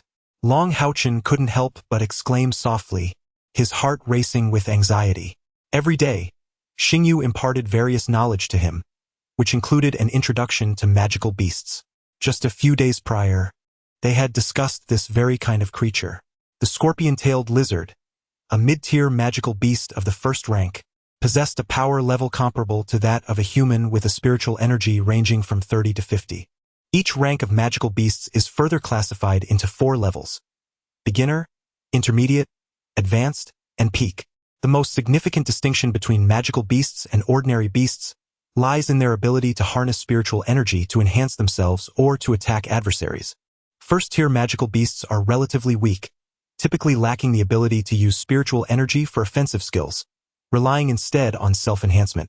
The scorpion-tailed lizard exemplifies this, being a carnivorous magical beast with a certain degree of defensive capability in its scaled armor, while its barbed tail is venomous, with its vital weakness located beneath its abdomen. Generally, it attacks while crawling close to the ground, rarely exposing its underbelly. With its fierce brown eyes fixed on HaoChen, the lizard bared its menacing white teeth, seemingly contemplating how long this diminutive human could sustain itself. Confronted for the first time by a magical beast, HaoChen felt his body hairs stand on end, gripping his bamboo sword tightly yet refraining from any rash movements, nor did he consider fleeing. At just 9 years old, maintaining his composure in such a moment was no small feat, especially as he recalled Xingyu's warning that the scorpion-tailed lizard could sprint with remarkable speed over short distances. He had also been taught that as a knight, one must never expose their back to the enemy. In an instant, the scorpion-tailed lizard would not grant him additional time for contemplation. Its powerful limbs propelled it forward as it lunged at HaoChen, aiming to bite into his thigh. At that moment, the rigorous training of the past 7 days bore fruit. Almost instinctively, HaoChen stepped to the left, simultaneously striking with his twin bamboo swords, which cleaved down onto the head of the scorpion-tailed lizard. He opted to sidestep rather than retreat, for Xingyu had instructed him that one should refrain from withdrawing without knowing the terrain behind them. Otherwise, one might easily fall into a disadvantageous position due to unforeseen circumstances. The side, however, presented a different scenario, allowing him to utilize his peripheral vision while evading. Yet the lizard's assault was far from over. As its body hit the ground, its venomous tail swept toward him. Relying solely on his reflexes, HaoChen leaped upward, soaring over 3 feet, and raised his sword to deflect the strike. This brief exchange of blows imbued him with newfound confidence. After successfully parrying the lizard's attacks twice in succession, he was astonished to realize that magical beasts were not as terrifying as he had once thought. Simultaneously, a considerable amount of the pent-up frustration he had harbored over the past week dissipated. Compared to 7 days prior, he felt stronger and more agile. Undoubtedly, this remarkable progress was a testament to the teachings of Master Xingyu, a pace of improvement he had never experienced before. Though the haunting memories of the owl ant pit would often rouse him from nightmares, he could not deny the effectiveness of his training. The scorpion-tailed lizard was not one to concede easily. Having missed its initial strike, it lunged once more at HaoChen. This time, however, his body appeared to have swelled slightly. Caught off guard after fending off its first attack, HaoChen's reaction was a fraction delayed, yet he still managed to swing his bamboo sword against the creature. Alas, the scorpion-tailed lizard did not fall to the ground as anticipated. This was a manifestation of its enhanced charging skill. To HaoChen's astonishment, the bamboo sword was knocked aside, and he felt his balance falter as he stumbled backward. The menacing jaws of the lizard loomed perilously close, an overwhelming sense of danger causing his pupils to constrict sharply, as if something within his mind had detonated. In that fleeting moment, he perceived that the scorpion-tailed lizard seemed to slow, with each of its movements and his own backward descent becoming eerily distinct. Had anyone been able to gaze into HaoChen's azure eyes, they would have observed that his pupils had narrowed to the size of a pinprick, yet his expression remained remarkably composed, with an uncharacteristic glint of cold ruthlessness flickering within. As he fell, his right hand drove the sword into the ground, while he forcefully arched his upper body backward, sweeping his left sword in a powerful arc. In that instant, HaoChen felt as though his spiritual power had transcended into an entirely new realm. His strike landed fiercely against the lizard's jaw. Though it could not launch the creature into the air due to its augmented strength, it succeeded in snapping its vicious maw shut. Meanwhile, HaoChen utilized the bamboo sword propped against the ground to bend backward like a bow, sweeping his left leg outward to strike the chin of the scorpion-tailed lizard once more. The consecutive blows were executed with remarkable precision, causing the creature to lose its balance and be propelled upward by his kick. At the same moment, HaoChen completed a backflip with the aid of the bamboo sword, releasing it from his right hand to ensure a timely landing. His left-hand sword pierced upward, enveloped in a faint, white luminescence. With a piercing sound, the ascending scorpion-tailed lizard's abdomen was abruptly penetrated by the bamboo sword, halting its descent. Amidst its anguished shrieks, the creature's tail lashed out in a desperate final struggle. Yet, HaoChen had already anticipated this move. With a deft roll upon the ground, he evaded the lizard's last attack, simultaneously drawing his right-hand sword from the earth to assume a defensive stance. With a resounding crash, the scorpion-tailed lizard collapsed, its body writhing in agony, its cries echoing from the pain in its abdomen. Yet it lingered on the brink of death. HaoChen, maintaining his composure, surveyed the surroundings for any other beasts, and upon finding none, leaned against a sturdy tree, gasping for breath. In an instant, he was drenched in sweat, as though every ounce of his strength had been drained. The encounter with the scorpion-tailed lizard, from confrontation to victory, transpired in mere seconds. Yet those moments teetering on the edge of death had unleashed all his latent potential. The clarity of perception he experienced during that critical juncture had propelled all of HaoChen's abilities to their zenith. The final, decisive strike was executed using the singular skill imparted to him by Xingyu, the pure white blade. In an instant, he concentrated all his physical and spiritual energy into a single point, achieving an astonishing 110% attack power. Even someone lurking in the shadows would have to acknowledge the perfection of HaoChen's preceding actions. The moment he lost his balance from the impact could even be interpreted as a tactical feint to lure the enemy in. After all, his subsequent reactions exhibited not a trace of error. With 2 swift strikes and a kick, he dispatched the scorpion-tailed lizard. Concurrently, his spiritual power surged past the 30th threshold, elevating him to the rank of a 3rd-level squire knight. This was the very reason he had sensed an increase in strength earlier. In any profession, the higher one ascends, the more pronounced the sensation of breakthrough becomes. After taking a moment to catch his breath, as the sky deepened into darkness, HaoChen felt his stamina partially restored, while the scorpion-tailed lizard lay motionless before him. Gazing at the lifeless creature, the 9-year-old HaoChen's eyes gradually shimmered with newfound understanding. "Teacher, you were right. Enduring hardship is the path to greatness. I should not harbor any resentment towards you. Without your guidance, I fear I would never see my mother again. From now on, I shall refrain from complaints, even in the quiet of my heart." As he spoke, HaoChen bowed respectfully towards the mountain's peak before cautiously approaching the fallen scorpion-tailed lizard. Even the most primitive of magical beasts held greater value than mere animals, and this mid-tier beast, classified at level 1, could easily be worth a gold coin. HaoChen was not inclined to squander such a valuable opportunity. The teacher kept his promise and indeed brought delicious food for mother. Upon seeing this, HaoChen felt an even deeper sense of gratitude towards Xingyu. "Mother, this is for you." HaoChen presented all the money he had just received to Baiyu like a treasure. Baiyu was momentarily taken aback. "Where did you get this money?" In order to spare his mother any worry, HaoChen spun a benevolent lie. "It was the teacher who asked me to bring it to you. The teacher said that after becoming a squire knight, I would also receive a salary. This is my salary for the first year, and if my cultivation progresses rapidly, there may even be rewards in the future." Strangely, Baiyu did not press for further details. Accepting the money with a smile, she said, "HaoChen, you must always listen to your teacher. Do you understand?" HaoChen nodded vigorously. Baiyu then asked, "Is cultivation difficult?" Upon hearing this, Bai Yu's face revealed a hint of relief as she patted her son's head. "Let's eat quickly." Xingyu seemed to have been waiting there for some time and calmly said, "Before we proceed with today's lesson, I would like to test your retention of what you learned last week. Tell me, what is the required spiritual power for a squire knight, a knight candidate, and a knight to advance?" Xingyu continued, "And why is the spiritual power required for advancement from level 1 to level 2 different for a true knight compared to subsequent levels?"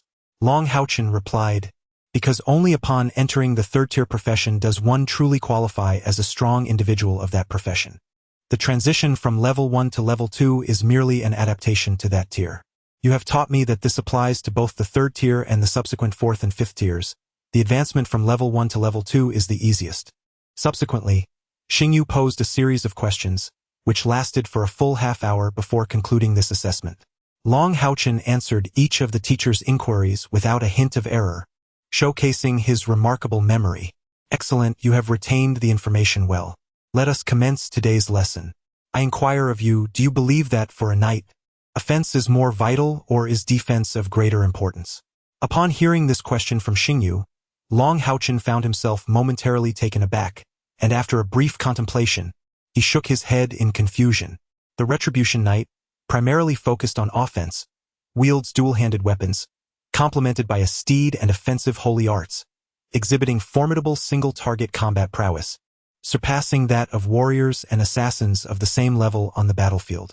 Conversely, the Guardian Knight is centered on defense, wielding a weapon in one hand and a shield in the other, serving as the cornerstone of a team, proficient in various supportive and healing holy arts. Perhaps, in terms of individual combat capability, they may be inferior to the Retribution Knight. However, in the context of team combat, the significance of a Guardian Knight far outweighs that of a Retribution Knight. At this juncture, Xingyu paused slightly before turning to Long HaoChen and inquired, "What do you believe? In our Knight Sanctuary, is the ratio of Guardian Knights to Retribution Knights?" Long HaoChen pondered for a moment and replied, "There should be more Retribution Knights, as you have stated that their combat strength is superior."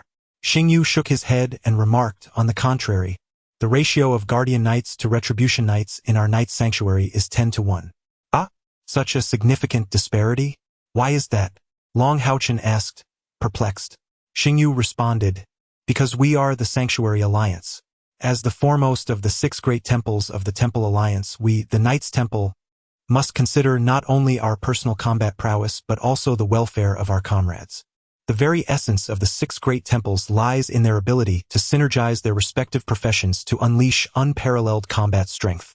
As the core of the team, a knight must embody both offense and defense, while also providing protection for their allies. Thus, the role of a Guardian Knight far surpasses that of a Retribution Knight." Long HaoChen began to grasp this notion. "Master, should I pursue the path of a Guardian Knight or a Retribution Knight in the future?" Xingyu replied calmly, "Only you can make the choice that suits you best. In this regard, I am unable to assist you. Given your temperament, you may be more inclined towards being a Guardian Knight. However, I am a Retribution Knight. What I can impart to you are predominantly the abilities and techniques inherent to a Retribution Knight." "Master, yes." A year later, in the city of Haoyue, as Long HaoChen strolled along the broad avenues of Haoyue City, his eyes sparkled with curiosity and astonishment. What an immense city! The wide streets stretched at least 5 zhang in width, flanked by a plethora of shops, bustling traffic, and a cacophony of lively voices. The throngs of people surged and flowed, creating a stark contrast to the quaint Odin town where he had grown up. Located in the southeast of the Temple Alliance, Haoyue City is a medium-sized metropolis. Yet for Long HaoChen, who had spent his formative years in the humble confines of Odin town, this was a sight to behold. His curiosity about Haoyue City was met with equal intrigue from the passers-by. Dressed in simple, unadorned cloth, he possessed a visage as delicate as that of a porcelain doll. A year later, the unhealthy pallor on Long HaoChen's face had vanished, and he had grown significantly taller. Although he still bore the appearance of a child, he exuded an air of slenderness. What astonished onlookers was the sight of this striking youth, who bore 2 long swords crossed upon his back. They were undoubtedly finely crafted iron swords, exceeding 3 feet in length, 3 inches in width, and at least an inch thick. While they appeared unsharpened, Their weight was far from trivial. They resembled diminutive knightly broadswords. It was hard to believe that someone so small could wield such heavy blades. Little did they know that had he desired to remain inconspicuous, he could effortlessly wield true knightly broadswords that were even taller than himself. Having completed his training, the year had come to an end, and he had arrived in HaoChen City to fulfill 2 tasks entrusted to him by Xingyu, serving as an assessment of his arduous year of cultivation. Upon entering the city, HaoChen inquired briefly and soon discovered the location of his first objective, the Night Holy Temple's branch in HaoChen City. Traversing several broad streets, he approached his destination, marked by the emblem of a shield and sword, situated near the center of the city. The HaoChen branch was nothing compared to the Odin subtemple. From the exterior, this imposing edifice, at least 5 stories high, occupied a vast expanse of land, with 2 young knights clad in armor standing sentinel at the entrance. "Young lad, who are you looking for?" inquired the smiling knight on the left as HaoChen arrived at the entrance of the Night Holy Temple. It must be said that HaoChen's charming visage possessed an undeniable warmth. "Greetings, brothers. I seek Master Nalen, the subtemple lord." HaoChen politely greeted the 2 knights before speaking. "Are you looking for the lord of the hall?" The 2 young knights exchanged glances, and the one who had spoken earlier inquired, "What business do you have?" HaoChen replied, "My teacher sent me to find Lord Nalen and deliver a letter to him." "Then you may hand the letter to me," said the knight on the left. HaoChen shook his head and said, "My teacher instructed me to deliver it personally to Lord Nalen." The young knight, looking troubled, responded, "I'm afraid that isn't possible. This is the night branch of HaoChen City. Only members of the Holy Temple can enter." HaoChen, feeling anxious, insisted, "But I am also a member of the Night Holy Temple. I hail from the Odin subhall." The young knight replied, "Still not possible, young brother. You from the subhalls can only visit the branch during the triennial assessments. Please hand me the letter. I will ensure it gets passed along. It is only if the lord of the hall wishes to see you that I can bring you inside." HaoChen furrowed his brow, recalling that Xingyu had specifically instructed him to deliver the letter directly to Nalen. Just then, a melodious voice chimed in, "What are you doing? Is it necessary to trouble a child?" Accompanying the voice, a figure emerged from the HaoChen branch. It was a young girl clad in light armor, her pink hair neatly tied into a ponytail at the back of her head, her beautiful, azure eyes fixed on HaoChen. The girl appeared to be around 18 or 19 years of age, her figure graceful and alluring, with the hilts of 2 swords visible on either side of her shoulders. "Knight sir," she addressed him. 2 young knights, who had only recently ascended to the rank of squire, bowed respectfully in unison. The young lady approached HaoChen, her curiosity evident as she studied his visage. She addressed the 2 knights, stating, "I have heard your words. Rules are rigid, but people are dynamic. Furthermore, this young brother is also a member of our night temple. I shall take him to meet Uncle Nalen. Can a mere child truly cause trouble?" Chapter 4, The Squire Assessment, Part 1. Indeed, the 2 knights dared not voice any objections, responding with utmost respect.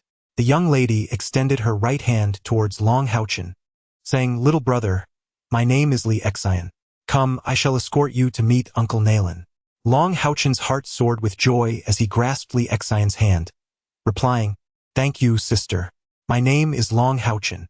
Extinction's hand was long and strong, yet her palm bore the roughness of calluses, a testament to her frequent sword practice. In contrast, HaoChen's hand, though also slender for his age, felt remarkably soft and comfortable in her grasp. Upon entering the hall of the moonlit division, HaoChen was immediately enveloped by an atmosphere of ancient grandeur.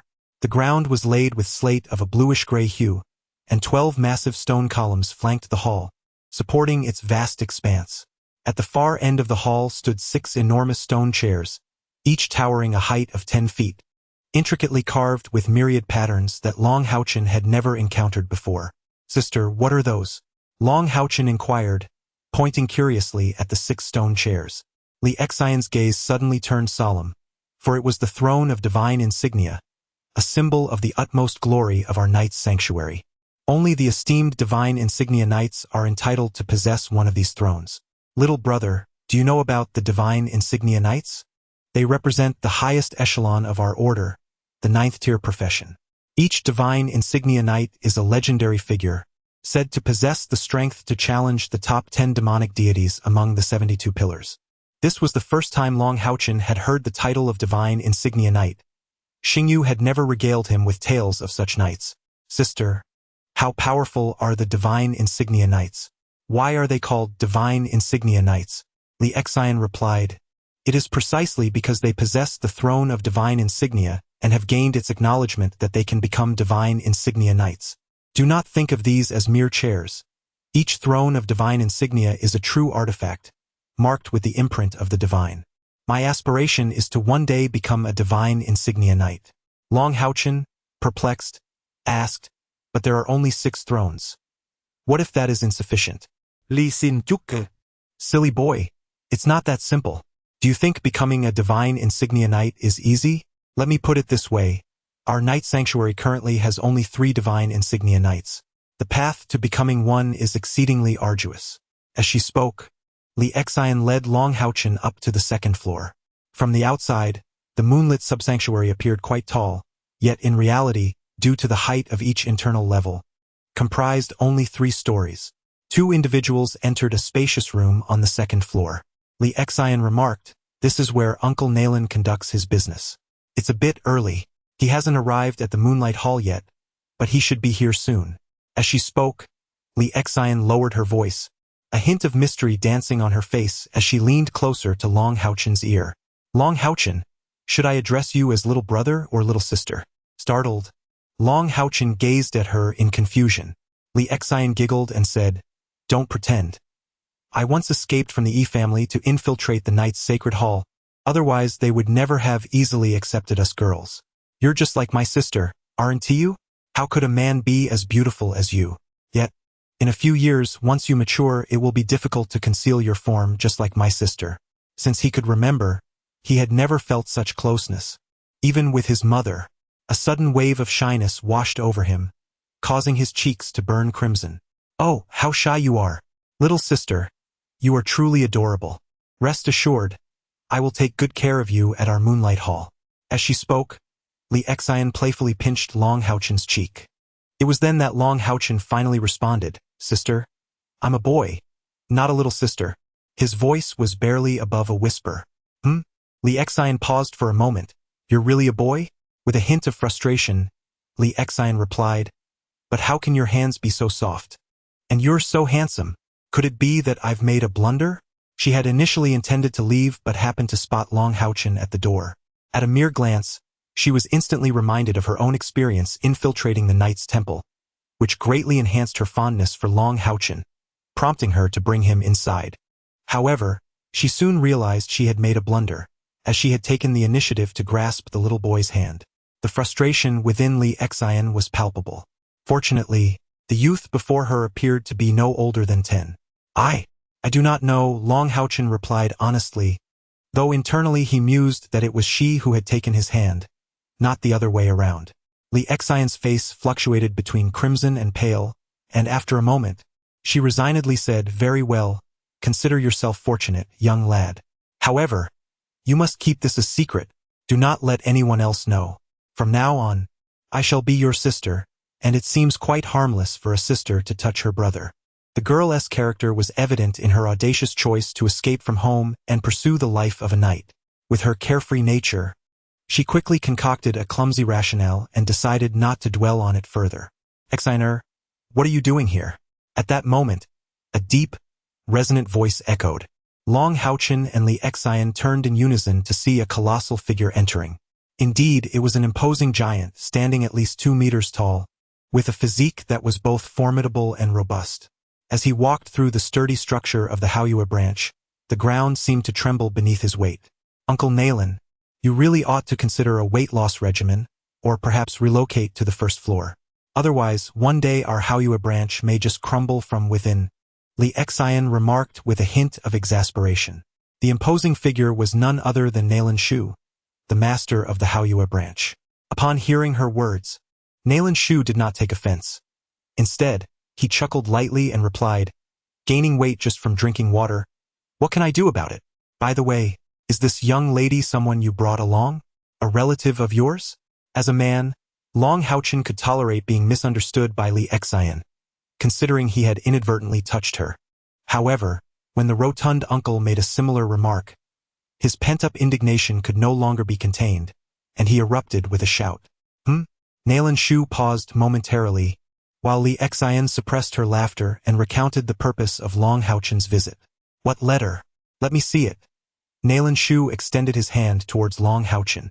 Taking a deep breath to calm his frustration, HaoChen retrieved a letter from his bosom and handed it to Shu.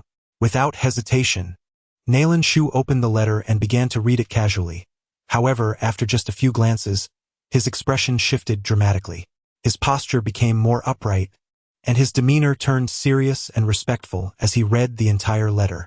Decisive, standing beside him, felt a surge of curiosity. As the master of the Crescent Moon branch, Shu was a true Earth Knight, a fifth-tier profession, and a rare powerhouse within the Holy Temple Alliance. The fact that a mere letter could render such a typically casual individual so reverent hinted at something significant. Yet, just as she attempted to lean in for a closer look, Shu had already tucked the letter away. He then nodded at HaoChen and said, "Follow me."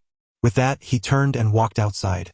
HaoChen trailed behind Shu, ascending to the third floor, with the inquisitive Decisive following closely. The first floor of the Crescent Moon branch was primarily for reception, the second for handling various affairs, while the third was designated for trials and assessments. The dwelling place exclusively reserved for the Knights of the Crescent Moon Division is located behind the division in a specially designated sanctuary. The third floor rises majestically above the dome of the Grand Hall on the first floor. Upon entering this space, HaoChen immediately sensed an unusual quality in the air. The third floor is an exceptionally spacious hall, towering at a height of 5 meters, devoid of any furnishings. However, the walls surrounding the hall are adorned with various symbols and intricate patterns, faintly shimmering with a radiant glow. Shu walked to the center of this trial hall before coming to a halt, a gentle azure light emanating from his right hand, causing a structure resembling a stone pillar to rise from the ground. It was entirely black, its material indiscernible. Shu turned to HaoChen and inquired, "Are you aware of why your instructor has brought you here?" HaoChen shook his head and replied, "My teacher mentioned that you would inform me." Shu nodded and explained, "Lord Xingyu has summoned you for the preliminary night assessment. Let us commence. You may unleash your full strength upon this black stone pillar from any direction." Upon hearing the term preliminary night assessment, Decisive, standing nearby, felt as though her ears were deceiving her. How old could HaoChen possibly be? At most 11 or 12 years. She herself had been hailed as the most formidable genius in the history of the Crescent Moon Division, passing her own preliminary night assessment at the age of 13. Observing Shu's demeanor, it was evident he was not jesting. Moreover, judging by his tone, could it be that this young HaoChen's instructor ranks even higher than the division master? Could he possibly be a 6th-tier Radiant Knight? Goodness! A Radiant Knight could already be regarded as the master of the Knight Hall in the major cities of the Holy Temple Alliance. How could one allow their disciple to undergo assessment at the Moonlit branch? Decisive was engulfed in confusion, while on the other side, HaoChen had already taken action. With a flicker of black radiance, HaoChen drew forth a finely crafted iron sword. The moment the sword was in his grasp, his entire demeanor underwent a dramatic transformation. The previously bashful boy suddenly became stoic, his gaze resolute and unwavering, exuding an aura of stability akin to that of a steadfast boulder, inadvertently radiating a hint of authority. Gone was the semblance of a mere 10-year-old child. He surged forward, executing a simple yet effective knightly strike. With a resounding thud, the iron sword struck forcefully against the black stone pillar. A resonant hum echoed as a gentle blue aura illuminated the walls surrounding the testing hall, and soon after, a precise number materialized above the black pillar. 107. Both Shu and Decisive could not help but widen their eyes in astonishment. A spiritual power of 100 signifies a breakthrough to the 2nd-tier profession. Even though 107 points merely represent the first level of the 2nd tier, it nonetheless constitutes 2nd-tier status. Furthermore, let us not forget that HaoChen had not employed any skills to enhance his abilities during the test. It was merely a straightforward slash. Not only were they astonished, but even HaoChen himself was taken aback. My spiritual power has actually reached 107? Since testing at the Odin Hall and discovering a mere 25 points, this was his first assessment, and he had not anticipated such a result. In just 1 year, his spiritual power had ascended to this remarkable level. As a near knight, I find myself marveling at my achievement. A wave of exhilaration courses through my entire being, and in this moment, HaoChen feels that all the efforts he has exerted over the past year have been undeniably worthwhile. In the span of just 1 year, transforming a child's spiritual power from 25 to over 100, thereby breaking through to the second-tier profession, is a feat that, while not entirely unprecedented in the Holy Demon Continent, can certainly be described as miraculous. HaoChen's unwavering dedication is beyond question. However, the daily immersion in the medicinal hot springs provided by Xingyu, along with the earlier assistance from a powerful figure in the assassin sanctuary who facilitated the unblocking of his meridians, has played an equally significant role. Without the daily indulgence in the medicinal baths, how could HaoChen have sustained his rigorous training? It is likely that a single fainting spell would have necessitated over a week of recovery. A year's time has solidified a robust foundation for his physique. HaoChen instinctively declared, 10 years old. Nalen Shu and Li Xian gasped in astonishment. A 10-year-old near knight? Such a feat transcends mere genius. It is more aptly described as extraordinary talent. Master Nalen, do I pass the assessment? HaoChen inquired. Nalen Shu replied, indeed, under normal circumstances, a near knight's assessment is deemed successful once the spiritual power threshold is reached. However, the Master's letter stipulated that you must challenge a knight and endure their attacks for no less than 15 minutes. Otherwise, the assessment will not be considered successful. Nalen Shu himself found this requirement exceedingly harsh. Even a near knight of level 5 or above might struggle to withstand the onslaught of a true knight for a quarter of an hour, let alone a youth like HaoChen, who is just beginning to ascend to the near knight tier. Very well, then please designate a knight, HaoChen spoke, drawing another exquisite iron sword with his left hand. I'll do it! I'll do it! Li Xian exclaimed, her curiosity piqued by the charming young boy before her. A 10-year-old aspiring knight. What a concept! She was determined to test the combat prowess of this diminutive knight. Nalen Shu cast a glance at Li Xian, nodded and said, do exercise caution. Li Xian replied with a smile, rest assured, Uncle Nalen. I wouldn't harm him, for he is my newly recognized brother. As she spoke, she unsheathed her twin swords from her back. Compared to HaoChen's simple iron sword, her dual blades appeared remarkably ornate, radiating a soft golden hue. Each sword measured 3 feet and 2 inches in length, adorned with runes that exuded a profound aura of sanctity. With her twin swords in hand, Li Xian focused intently on HaoChen, only to be momentarily taken aback. The young boy, now gripping a weapon, displayed a striking transformation in demeanor. He was no longer the shy lad she had encountered before. Instead, he emanated an air of sternness infused with a hint of ferocity, subtly imposing a sense of pressure upon her. Nalen Shu stepped back a few paces and declared in a low voice, let the duel commence. With him as the impartial arbiter, he felt confident that neither party would inflict harm upon the other. Be careful, sister, HaoChen called out, already in motion. His strides were short yet remarkably swift, executing a knight's short-distance charge with finesse. One sword was thrust forward while the other remained poised behind him, and in the blink of an eye he was upon Li Xian. A swift and forceful thrust aimed directly at Li Xian's left shoulder, propelled by the momentum of a charge, exuded an imposing aura. Li Xian smiled faintly, her left sword rising leisurely to parry HaoChen's assault, while her right sword remained poised, not yet engaging. She was curious to gauge the extent of this young lad's offensive capabilities. Nalen Shu's eyes gleamed with interest. Was this a skill interruption? The pure white blade and the thrust, 2 knight skills, were executed in near-perfect harmony, timed precisely to evade Li Xian's parry. The thrust skill not only enhanced attack speed but also concentrated spiritual energy, synergizing with the pure white blade's inherent energy focus. This strike's potency far surpassed HaoChen's own spiritual energy of 107. Li Xian, a true knight, not a mere squire, grew wary the moment her sword missed its mark. Her right sword swiftly positioned itself defensively. Even Long HaoChen's thrust-enhanced strike couldn't outpace her guard. The clash of swords resounded as Long HaoChen's thrust met Li Xian's blade a third of the way down. The disparity in force between a horizontal block and a direct thrust was vast. Despite Li Xian's superior spiritual energy, the passive defense forced her to stagger back 2 steps. With a clang, Long HaoChen's right sword was deflected, yet his movements didn't falter. His right arm, wielding the steel sword, swung upward as he stepped forward once more, initiating another charge, a second charge, remarkably, within such a short distance and immediately after his attack was repelled. Long HaoChen's supple right arm swept beside him, and with a mere 3 steps into his second charge, his body appeared somewhat unsteady upon landing on the third. Using the tip of his toes as a pivot, he executed a swift spin. His left hand wielded the sword, its pure white blade shimmering with a faint glow, slicing fiercely toward Li Xian. Though her eyes were filled with astonishment, her innate talent as a knight shone through at that moment. She planted her right foot backward to stabilize her stance while slightly bending her body forward.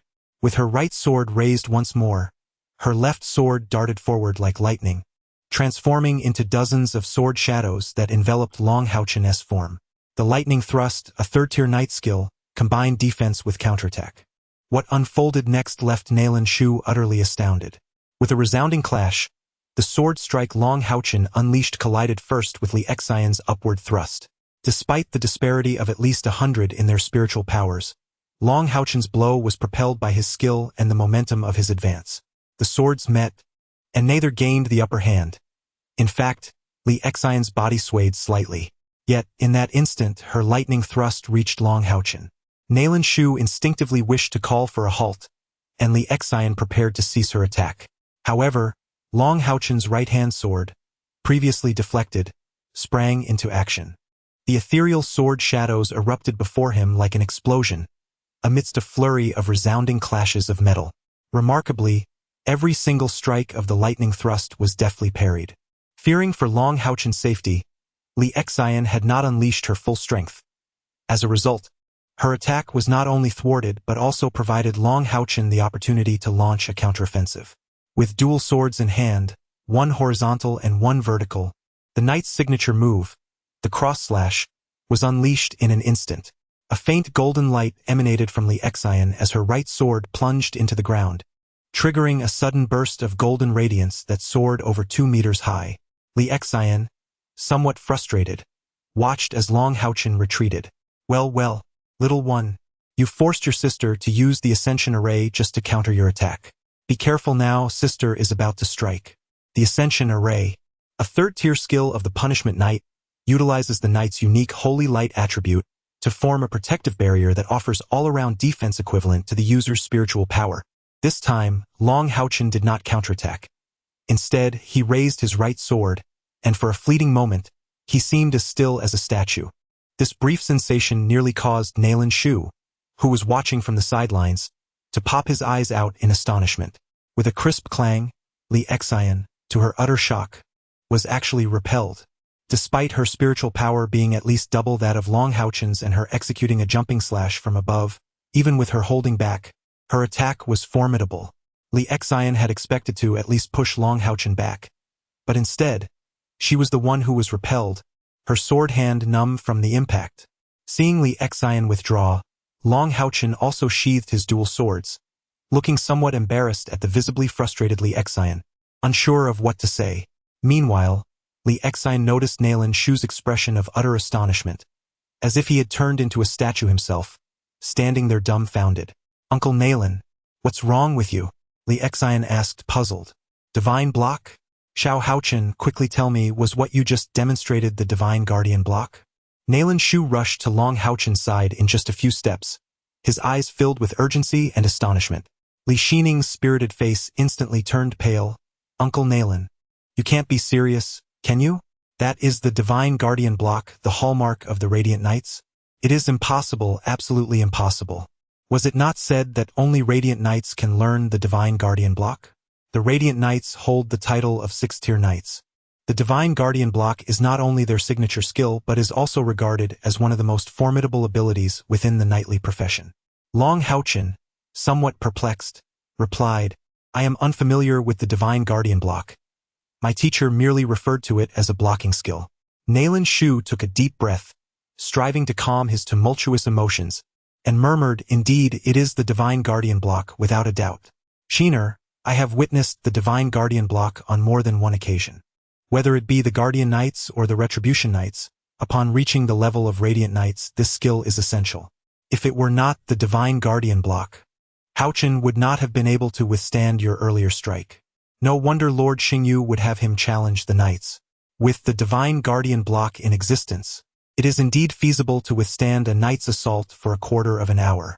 While it is true that the skill's prerequisite is being a radiant knight, that is merely the threshold set by our knight sanctuary and not a restriction on learning the skill itself.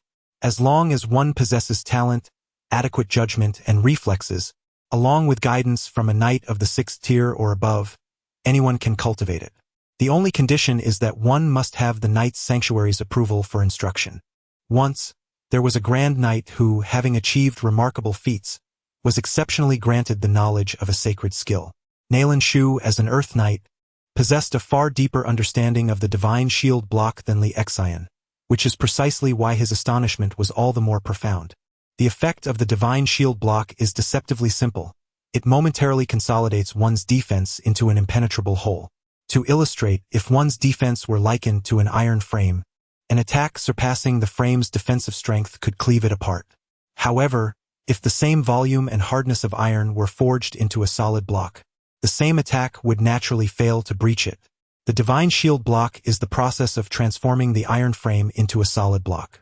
While it sounds straightforward, it is exceedingly difficult in practice, as one cannot move during the instant of the divine shield block, necessitating precise anticipation.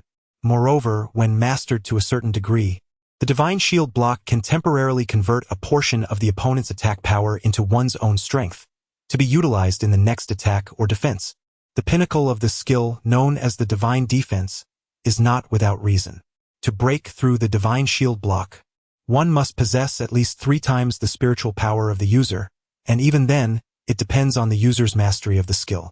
Nalan Hall Master, has my assessment been passed? Long HaoChen inquired, oblivious to the astonishment of the two before him. Li Xian gazed at Long HaoChen as if he were a monster. Brother, pray tell, what advanced knight skill did you employ to counter my lightning thrust just now? Long HaoChen shook his head, responding, nothing at all. I merely reacted in the moment. Did you truly evade my lightning thrust solely by instinct? Li Xian's voice rose slightly. Unbeknownst to her, Long HaoChen's defensive capabilities far surpassed his offensive prowess. The trials endured in the Scorpion Ant Abyss over the past year were not in vain. With the immersion in the spring medicinal liquid and the elimination of impurities, his year of training was at least equivalent to 3 years of arduous cultivation for an ordinary individual. Thank you, he said, accepting the 2 items and tucking them away respectfully as he bowed to Nalan Shu. Nalan Shu then suggested, shall I have Xiner show you around our Haoyue branch? Long HaoChen declined, stating, no, I must hurry. My teacher has assigned me a task to complete. Nalan Shu did not insist, accompanying Li Xian to see Long HaoChen to the door. Sister Xiner, how do I get to the Adventurers Guild?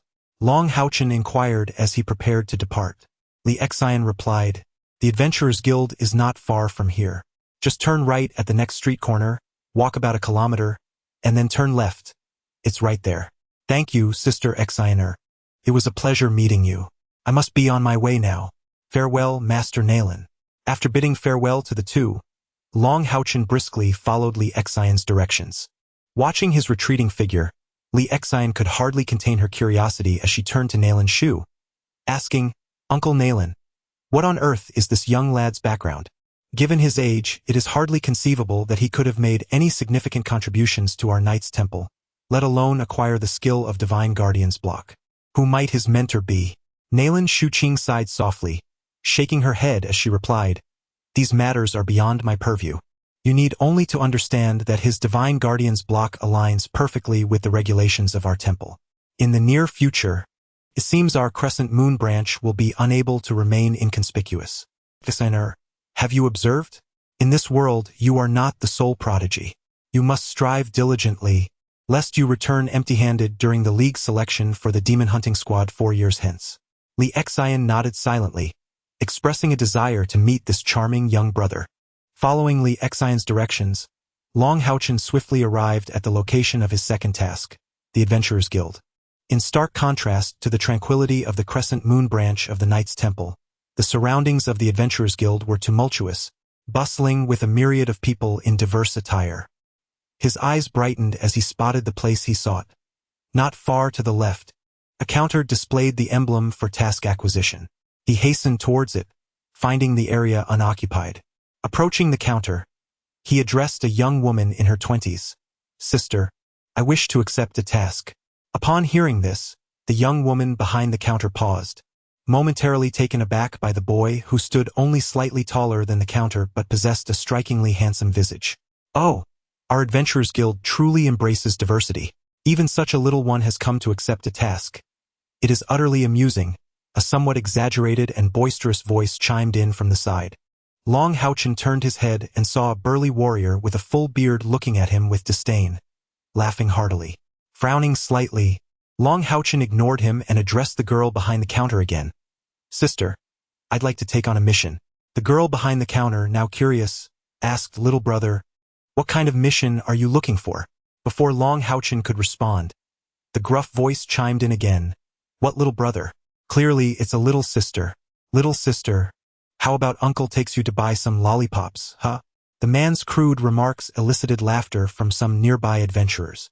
"I want to take on a level 2 mission, preferably one involving hunting magical beasts," Long HaoChen said, his frown deepening as he continued to speak to the girl behind the counter. The girl hesitated. "Little brother, I'm afraid that's not possible. Missions above level 2 require a second-tier profession to undertake." Chapter 5. The Knight's Sacred Mountain, Part 1. The girl behind the counter quickly whispered, "Little brother, you should leave now. This isn't the place for you. Don't mind them. These adventurers live a life on the edge, and under pressure, they often behave poorly. But they shouldn't dare to harm you, especially since this is the guild." After saying this, the girl suddenly noticed a newfound determination in the boy's clear eyes. "He shouldn't have insulted my mother," Long HaoChen said as he pulled something from his pocket and handed it to the girl. Then, he turned and walked towards the bearded man. At the tender age of 10, Long HaoChen stood shorter than the broad chest of the burly man with a bushy beard, yet his stride was remarkably steady. Look, look, this little fledgling is even angry," the crowd mocked. "Just gaze upon that exquisite little face, so fresh and radiant. Even if he were a mere chick, brought to the bustling streets, he would undoubtedly be a prized beauty." The bearded man brandished a double-edged battle axe, resting it upon the ground while leaning on it. A mocking grin plastered across his face as he regarded Long HaoChen. Stopping a yard away from the burly figure, Long HaoChen maintained his composure, his posture erect and dignified. With his left fist pressed against his right chest, he performed a perfect knightly salute. In the next moment, he tossed a white glove towards his opponent, simultaneously drawing the twin swords from his back, their tips directed downwards. In a firm voice, he declared, "You have insulted my mother. I, Long HaoChen, challenge you in the name of the Knight's Sanctuary, as a squire, to the death." His voice rang clear, cutting through the previously boisterous laughter of the adventurers, who fell into an astonished silence. The bearded man was momentarily taken aback, yet a moment later, he erupted into laughter. "Ha ha, you must be jesting. This little brat has surely listened to too many tales. Attempting to emulate a knight's challenge, a squire at that. Have you even matured? Very well, I accept your challenge. Come on, bite me." Long HaoChen raised his sword, coldly gesturing outward. "Please." Although it was his first visit to the Adventurers Guild, he understood the necessity of refraining from engaging in battle within its confines, even in a formal knightly challenge. Having spoken his piece, he stepped forward, leading the way outside. The man with a bushy beard stepped forward, hoisting his double-edged battle axe, and pointed at Long HaoChen, tauntingly exclaiming, "Come on, you little brat, let me teach you a lesson. Once I've dealt with you, I won't even kill you.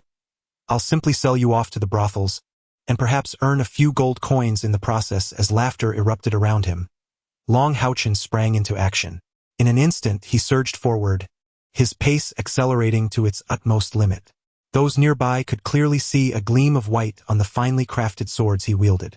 The pure white blades were indeed reminiscent of those frequently utilized by the lower-ranked knights of the Knight's Sanctuary. In a heartbeat, the laughter ceased. Long HaoChen had closed the distance to his opponent. The bearded man was taken aback by Long HaoChen's charge. He recognized the pure white blades and, in that moment, his expression shifted dramatically. He never anticipated that this young boy was truly affiliated with the Knight's Sanctuary. Offending the foremost of the 6 sacred sanctuaries, how could an ordinary adventurer like him hope to survive? No matter. First, he needed to eliminate this boy. If worst came to worst, he could always flee. With that thought in mind, his courage surged. He swung his double-edged axe in a powerful downward strike toward the advancing Long HaoChen.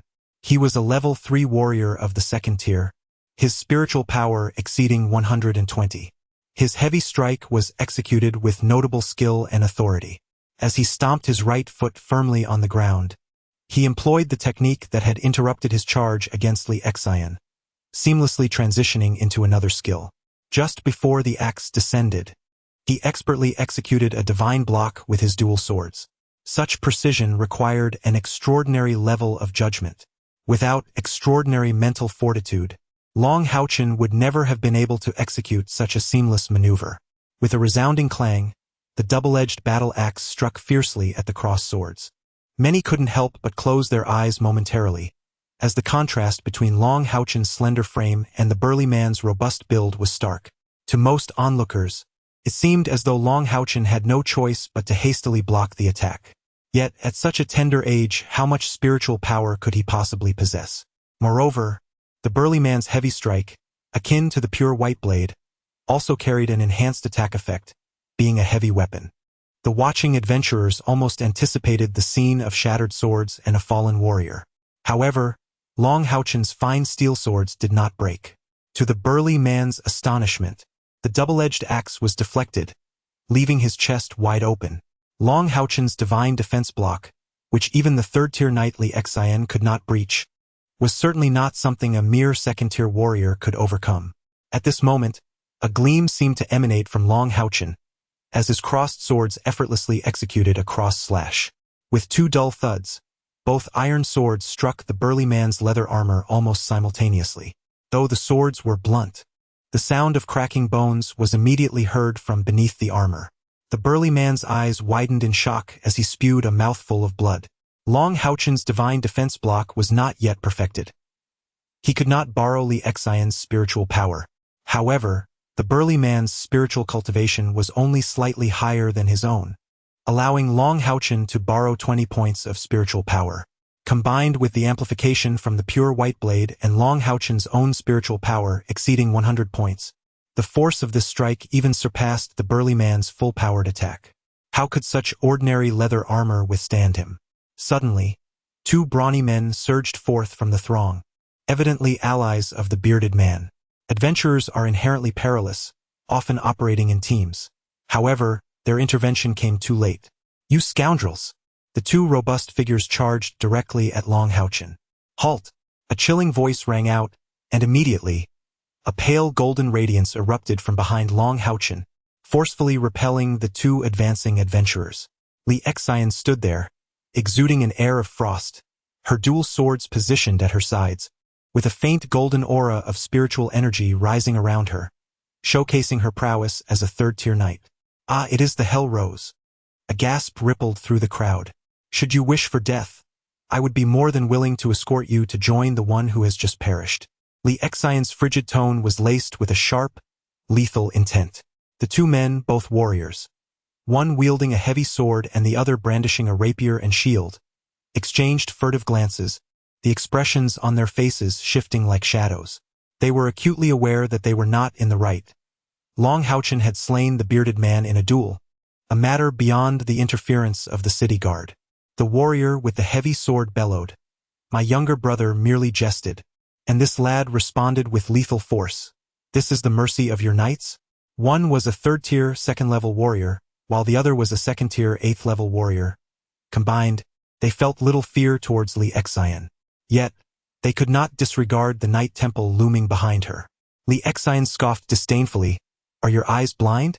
My younger brother is a paladin of retribution, not a paladin of protection. The creed of the paladin of retribution is that eradicating evil is synonymous with promoting good. Given my brother's temperament, he would not have resorted to lethal force unless your companion had uttered something utterly repugnant. If you disagree, feel free to confront us together. As she spoke, Li Exine's long sword danced through the air, tracing a series of enigmatic patterns, while a faint golden light surged from her body. With a resounding neigh, a majestic, winged steed emerged from the distorted trails of light. This extraordinary horse, a rare shade of pink, stood approximately 8 feet in length and 6 feet in height. Its wings, though not yet fully developed, seemed incapable of flight, and a small protrusion adorned its forehead. Its eyes, a deep rose hue, exuded an aura of authority the moment they appeared, radiating an intense energy. Li Exine leaped gracefully onto the horse's back, her gaze filled with disdain and contempt as she regarded the two knights before her. The moniker Hell's Rose was derived from her mount, a juvenile rose unicorn. Even in its immature state, it was a genuine 5th-tier magical beast. With it by her side, not only would a 3rd-tier warrior be no match for her, but even a 4th-tier warrior would think twice before engaging her. After all, a warrior of the same tier is no match for a knight. Is she a knight returned from the holy mountain of knights? Exclaimed the shield-bearing warrior. The two exchanged a glance, refrained from further comment, and hastily retreated with their fallen comrade. Many adventurers nearby were whispering among themselves. Clearly these newcomers were outsiders, unfamiliar even with the Hell Rose, the top prodigy of the Bright Moon branch. They deserved the misfortune they encountered. Moreover, she was his sister. Long HaoChen had been standing beside Li Exine all along, and even after taking a life, his expression remained largely unchanged. Li Exine dismounted from her rose unicorn and smiled. Silly boy, what brings you to the Adventurers Guild? It turned out she had overheard Long HaoChen inquiring about the guild and, concerned for his safety in such a mixed and unpredictable place, decided to follow him, just in time to witness the earlier scene. Long HaoChen explained, my teacher instructed me to take on a 2nd-level mission. Li Exine sighed, your teacher really trusts you, doesn't he? Come on, I'll go with you. Upon re-entering the Adventurers Guild, the gazes of the adventurers towards Long HaoChen had changed. Not only did he have such a formidable sister by his side, but the strength he displayed in swiftly defeating the Axe Warrior with just a few moves was undoubtedly that of a quasi-knight. Although they didn't recognize the divine defense block, they could certainly gauge Long HaoChen's age. To be a quasi-knight at such a young age, the Knight's Temple must be protecting him like a treasure. Who would dare to cause trouble now? The following events were straightforward. Long HaoChen selected a mission to hunt 10 2nd-tier mid-level magical beasts in the Bright Moon Swamp, 100 miles north of Bright Moon City. Brother, I'll go with you or I won't be at ease. Although the Bright Moon Swamp doesn't have high-level magical beasts, there are 3rd-tier ones and even 4th-tier ones have been spotted before. Besides, going with you will speed things up. Sister, this doesn't seem right. The teacher instructed me to complete the task alone. What is wrong with that? You shall carry out your task independently. My role is merely to safeguard you from any ambush by other beasts. It is settled then, let us proceed. As she spoke, Li Exine grasped Long HaoChen's hand, leading him out of the Adventurers Guild and directly onto her magnificent rose unicorn, galloping beyond the city gates. This marked the first occasion for Long HaoChen to ride a steed, filling him with a sense of wonder. Perched upon the back of the rose unicorn, he experienced an extraordinary sense of stability, with Li Exine positioned behind him. He caught a whiff of a delicate rose fragrance, uncertain whether it stemmed from his sister or the unicorn itself. Before long, they exited the city, and to Long HaoChen's astonishment, Li Exine did not slow the pace. Rather, the soldiers stationed at the gates saluted her as she passed.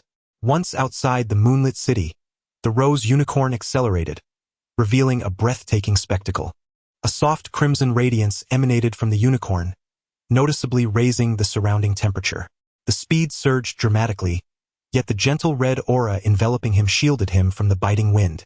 The unicorn's wings unfurled intermittently, enhancing the smoothness of their gallop, as if they were soaring through the air. How exhilarating! Sister, your steed is truly remarkable. How might one acquire such a mount? Long HaoChen, still a child at heart, could hardly contain his excitement at this novel experience. He turned to Li Xian, inquiring, "Sister, may I ask you something?" Li Xian replied, "Have you ever taken a life before? Otherwise, why did you appear utterly unperturbed after slaying that axe-wielding warrior? I can never forget the anguish I felt after my first kill. I was sick for 3 days and nights." Long HaoChen scratched his head and replied, "I had never taken a life before, but I have slain many magical beasts. My mentor once said that one must treat enemies as one would treat magical beasts, showing no mercy whatsoever. Until one is certain that the foe has perished, one must never relent. Since he was a magical beast, why should I feel discomfort? I have dispatched numerous magical creatures. Moreover, after delivering the final blow, I did not gaze upon his visage again. In truth, he himself was unaware, for the trials in the shadow ant den had largely banished the emotion of fear from within me." Li Xian, with a resigned expression, remarked, "I truly do not know whether to commend your pure heart or to deem you cold-blooded. Nevertheless, your mentor's words ring true. Eradicate evil without exception." Long HaoChen, eager to learn how to acquire such an exquisite mount as the rose unicorn, hastily inquired, "Sister, how does one obtain this rose unicorn?"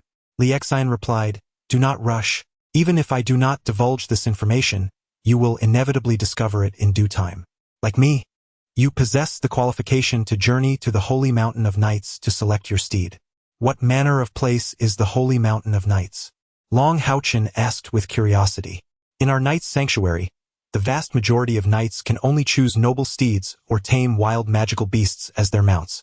However, there are exceptions, specifically the most gifted young knights among the various branches. Any individual who can ascend to the rank of a Tier 3 knight or higher before the age of 20 is entitled to journey to the Sacred Mountain of Nights, contingent upon the recommendation of their respective division. You are merely 10 years old and have already attained the status of a provisional knight. Thus, becoming a full knight before reaching 20 poses no challenge. The Sacred Mountain serves as a sanctuary for an array of formidable magical beasts, meticulously nurtured by our order. Within its confines lies a colossal magical array established by our forebears 3 millennia ago, which greatly benefits the growth of these beasts while tempering their wild instincts, thereby facilitating the process of taming them. Young knights who earn the favor of one such creature may claim it as their steed. This is among the finest privileges bestowed by our order, akin to the magical equipment awarded to elite members of the Magic Sanctuary. It can be said that the highest echelons of our order are comprised entirely of formidable beings who have descended from the Sacred Mountain. Long HaoChen's azure eyes sparkled with excitement at the prospect of all the magical beasts on the Sacred Mountain being tamed. He inquired, "Sister, what level is your rose unicorn?" Li Xian replied with pride, "My rose is currently a level 5 beginner magical beast, but it is still in its growth phase. Once it matures, it is expected to reach at least level 7 beginner, which is equivalent to a level 6 profession.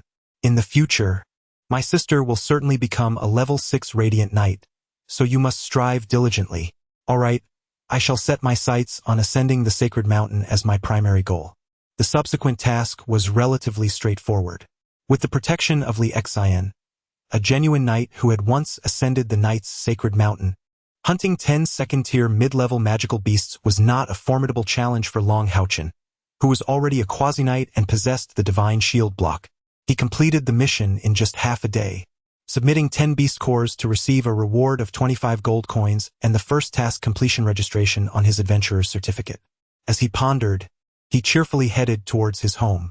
However, his mind was filled with the image of the rose unicorn, drifting like a crimson cloud. How wonderful it would be if he could have such a magical beast as a mount in the future.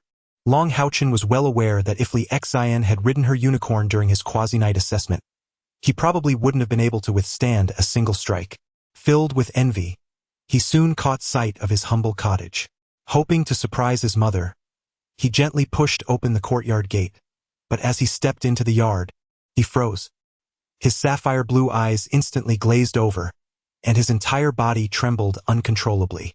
Despite possessing a remarkably calm and composed demeanor for his age due to his extraordinary mental strength, Long HaoChen found himself utterly unable to control his emotions at this moment. The scene before him was simply too unbelievable. Bai Yu was in the courtyard, but she was seated on the lap of a man who held a position in Long HaoChen's life second only to his mother, the very mentor who had elevated him from a squire to a quasi-knight in just 1 year. Xingyu. You all. Long HaoChen stood there, rendered speechless, his mind a blank in that fleeting moment. Chanshan. Bai Yu struggled to rise from Xingyu's embrace, yet he firmly held her, a soft white light flickering, rendering Bai Yu seemingly immobile, even unable to utter a word. Xingyu stood up, placing Bai Yu aside, coldly gazing at Long HaoChen. Why do you torment my mother? Long HaoChen's voice erupted in a near-hysterical cry. With a resounding clang, he drew forth a pair of finely crafted iron swords, his eyes ablaze with crimson fury. With a flick of his wrist, Xingyu, in an unfathomable manner, produced a bamboo sword in his right hand while his left remained concealed behind him. The sword's tip angled toward the ground. He spoke softly, "Make your move." Long HaoChen's initial exhilaration had dissipated, leaving only despair, anguish, and resentment surging within him. "Ah!" he shouted, charging at Xingyu. This time, he possessed no semblance of technique. He swung both swords with all his might toward Xingyu.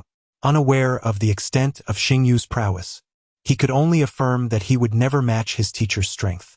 Yet, the fact that his beloved mother was being wronged by his teacher, a grievous matter that shattered his heart, left him devoid of any rationality. Bang! Xingyu's bamboo sword swept horizontally, and Long HaoChen was sent sprawling as if he had collided with an insurmountable mountain, crashing to the ground in the courtyard. "Is this how I have taught you? Regardless of the opponent, even when facing me, you must maintain your composure." Xingyu spoke softly. At this moment, Long HaoChen was unable to absorb his admonitions. He rolled on the ground and sprang back up. A profound sense of betrayal ignited a furious fire within him, causing his blood to surge as if ablaze. Without a moment's hesitation, he charged forward once more, wielding his pure white blade with fierce intent. In tandem with his assault, he unleashed his most formidable attack. Yet, proved futile. Xingyu wielded an equal level of spiritual power, and although he held merely a bamboo sword, this slender weapon deftly targeted the weakest points of Long HaoChen's dual iron blades. The bamboo sword struck repeatedly upon Long HaoChen's hands, causing the iron blades to clatter to the ground with a dull thud. Long HaoChen was forced to retreat, landing heavily on the ground. However, he did not relent. Pain became the wellspring of his determination. Even bereft of weapons, he surged forward like a frenzied tiger once more towards Xingyu. Xingyu furrowed his brow as he thrust the bamboo sword forward, aiming directly at Long HaoChen's chest. Yet, Long HaoChen did not flinch. He charged straight into the blade's path. Xingyu was taken aback. Although it was merely a bamboo sword, it was still sharp. If Long HaoChen collided with it unprotected, he risked severe injury or worse. Instinctively retracting the bamboo sword, Long HaoChen crashed into him. Without hesitation, Long HaoChen sank his teeth into Xingyu's arm. Given Xingyu's prowess, it would have been effortless to shake him off, yet he remained still, allowing Long HaoChen's teeth to penetrate deeply into his flesh, merely furrowing his brow in discomfort. Feeling the most familiar scent emanating from Xingyu, Long HaoChen wept, tears cascading uncontrollably down his cheeks. He abruptly released his grip, gazing at the bloodied and mangled wound on Xingyu's arm, and cried out hoarsely, "Why? Why did you not kill me?" "Because I am your father." A simple statement, yet it instantly crystallized the rage and grief etched across Long HaoChen's face, leaving him frozen in place, his eyes fixated on Xingyu. What did you say?" The dazed look in Long HaoChen's eyes gradually transformed into disbelief. Long Xingyu sighed softly, stepping forward to embrace him tightly, declaring, "I said, I am your father, the father you have never known. Xingyu is my name, and we share the same surname, Long." As he spoke, a beam of white light emanated from his hand, dispelling the restraints binding Bai Yu. She swiftly lunged forward, pulling Long HaoChen into her own embrace, glaring at him with fury. "Have you lost your mind? You terrified me just now." Long Xingyu replied with a bitter smile. "I merely wished to test whether HaoChen could maintain his composure in battle, but it seems you are his greatest vulnerability." "Mother, is he really?" Long HaoChen, now comprehending the situation, felt all his negative emotions transform into sheer astonishment as he stared wide-eyed at his mother. Long Xingyu shook his head in resignation, realizing that fate had conspired against him. His secret had been unveiled. I feared that once you knew I was your father, you would no longer strive with such diligence, and I worried that I might lack the resolve to train you. Long HaoChen stared blankly at his parents before him. The term father felt exceedingly foreign in his life. Since the dawn of his memories, it had only been his mother by his side. Baiyu gently caressed her son's head, tears streaming down her face as she murmured, "I'm sorry, HaoChen. I have never told you before. 10 years ago, I encountered something profoundly painful, and I did not know how to face your father. Thus, I left everything behind and came here alone. It was then that I discovered I was pregnant with you. Do not blame your father. It is my fault that he searched for 9 long years before finally finding us. If you must harbor resentment, let it be towards me." Long Xingyu approached the mother and son with a complex expression, softly saying, All of that is behind us now. The suffering has drifted far away. Let us not dwell on those painful memories, shall we?" Long Xingyu's brow furrowed tightly, and a myriad of emotions flickered in his eyes as he instinctively clenched his fists, as if grappling with an intense internal struggle. "No, mother, I wish to become a knight. A formidable knight." Long Xingyu was momentarily taken aback. In that fleeting instant, he truly hesitated, questioning the righteousness of his actions. He understood all too well that, for both Baiyu and Long HaoChen, living a life of tranquility would undoubtedly be the wisest choice. With a bitter smile, he asked, "Would you accept me as your irresponsible father?" "No, it is not your irresponsibility. It is my failing, my fault," Baiyu replied, her tears flowing freely once more. "Father." Breaking free from his mother's embrace, Long HaoChen suddenly leaped into Long Xingyu's arms. In that fleeting moment, an overwhelming sense of happiness enveloped him. He was merely a child, a 10-year-old boy. Though he had never voiced it to Baiyu, how could he not feel envious each time he saw his companions in Odentown sharing joyful moments with their fathers? Upon hearing the call, Long Xingyu did not exhibit excessive excitement. He stood there momentarily dazed before gradually wrapping his strong arms around his wife and son. Neither Baiyu nor Long HaoChen noticed that he seemed to be suppressing some deep-seated emotion. Long Xingyu sat beside Baiyu, embracing her while their son sat close by. Baiyu gently nodded, her eyes closed, conveying without words that there was no need for further explanation. HaoChen, like you, is destined not to lead a life of tranquility. You both are born to achieve greatness. Since he has made his choice, I can only support him. I have but one request. He must live well, and whatever you teach him, it must prioritize the ability to protect himself, understood? "Yes, I promise you," Long Xingyu replied softly, nodding as he caressed Baiyu's long hair. As Baiyu went to tidy up Long HaoChen's room, Long Xingyu called his son to him. "HaoChen, although you are aware of our relationship, you have also chosen to continue your training with me. Therefore, my expectations for you will be even more stringent than before. You now have one final opportunity to choose." Long HaoChen stated without hesitation, "Father, I understand that your strictness is for my own good. I have felt a particularly strong sense of this during my recent visit to Haoyue City. Father, are you perhaps a knight of even higher rank than the Radiant Knights?" Long Xingyu paused momentarily, then nodded in affirmation. "Wow, that's amazing!" Long HaoChen exclaimed, jumping with excitement. "Father, I too aspire to become a knight as great as you." Long Xingyu smiled and replied, "How do you know that I am a great knight?" Long HaoChen insisted it must be true. Long Xingyu continued, "Well, you will discover whether I am truly great in due time. However, if you wish to become a great knight, you must not allow even a hint of complacency. From today onwards, you will no longer be attending the Owl Ant Cavern. Your training regimen will undergo a complete transformation. Not going anymore?" Despite having attended for a year, Long HaoChen still harbored significant apprehension towards that dark world.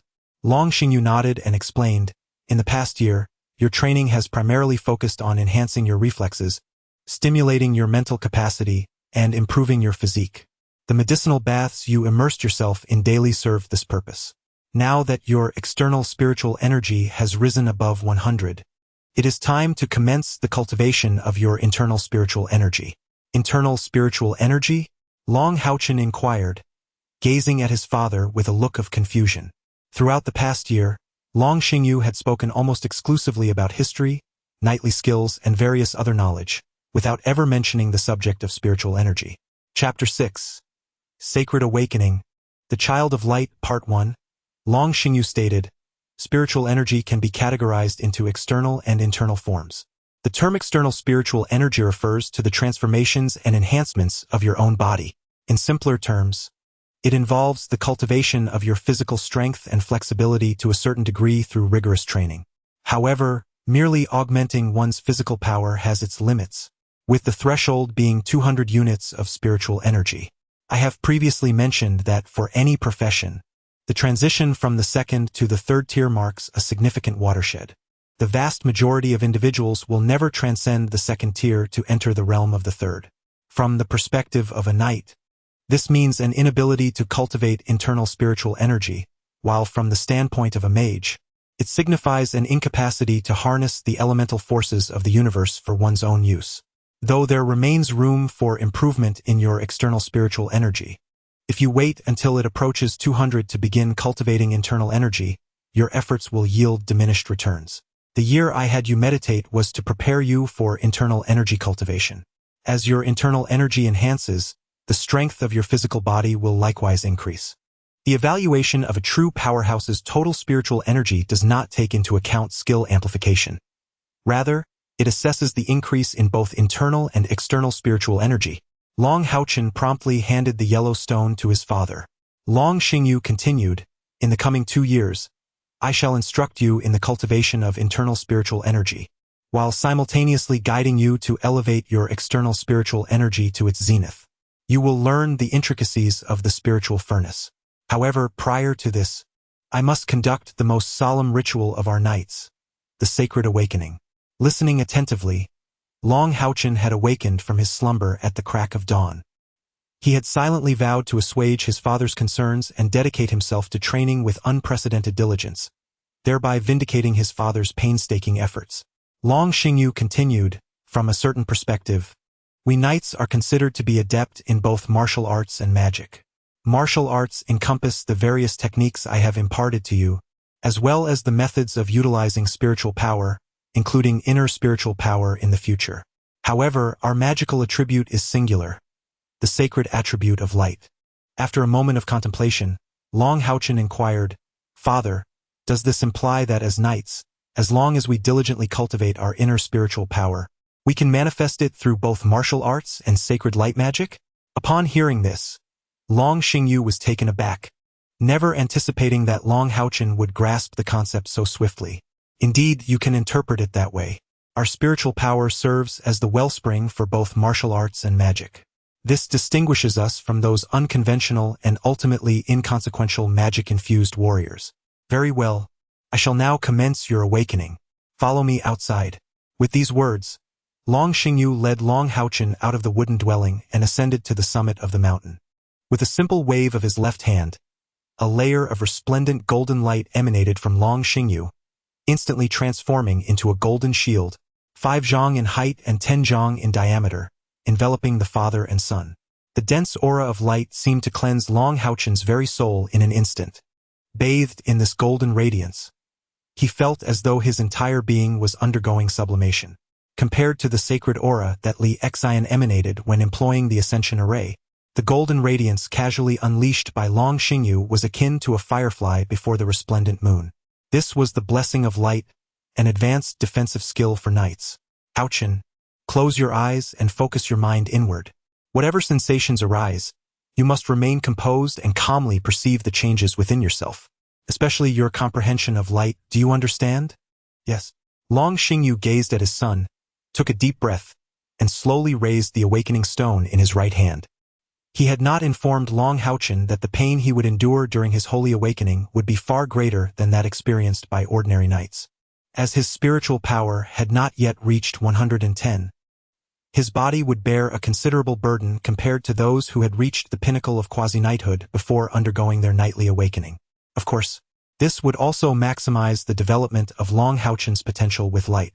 According to the laws of the Knight's Sanctuary, initiating the holy awakening prematurely was strictly forbidden, as it was feared that it would cause aftereffects in the night, and failure could even be life-threatening. However, Long Xingyu was not gambling with Long HaoChen's life. No one understood the mysteries of the holy awakening process better than he did, and the laws of the night sanctuary held no significance for Long Xingyu. Long HaoChen possessed extraordinary mental fortitude, coupled with a pure, virtuous, and flawless heart.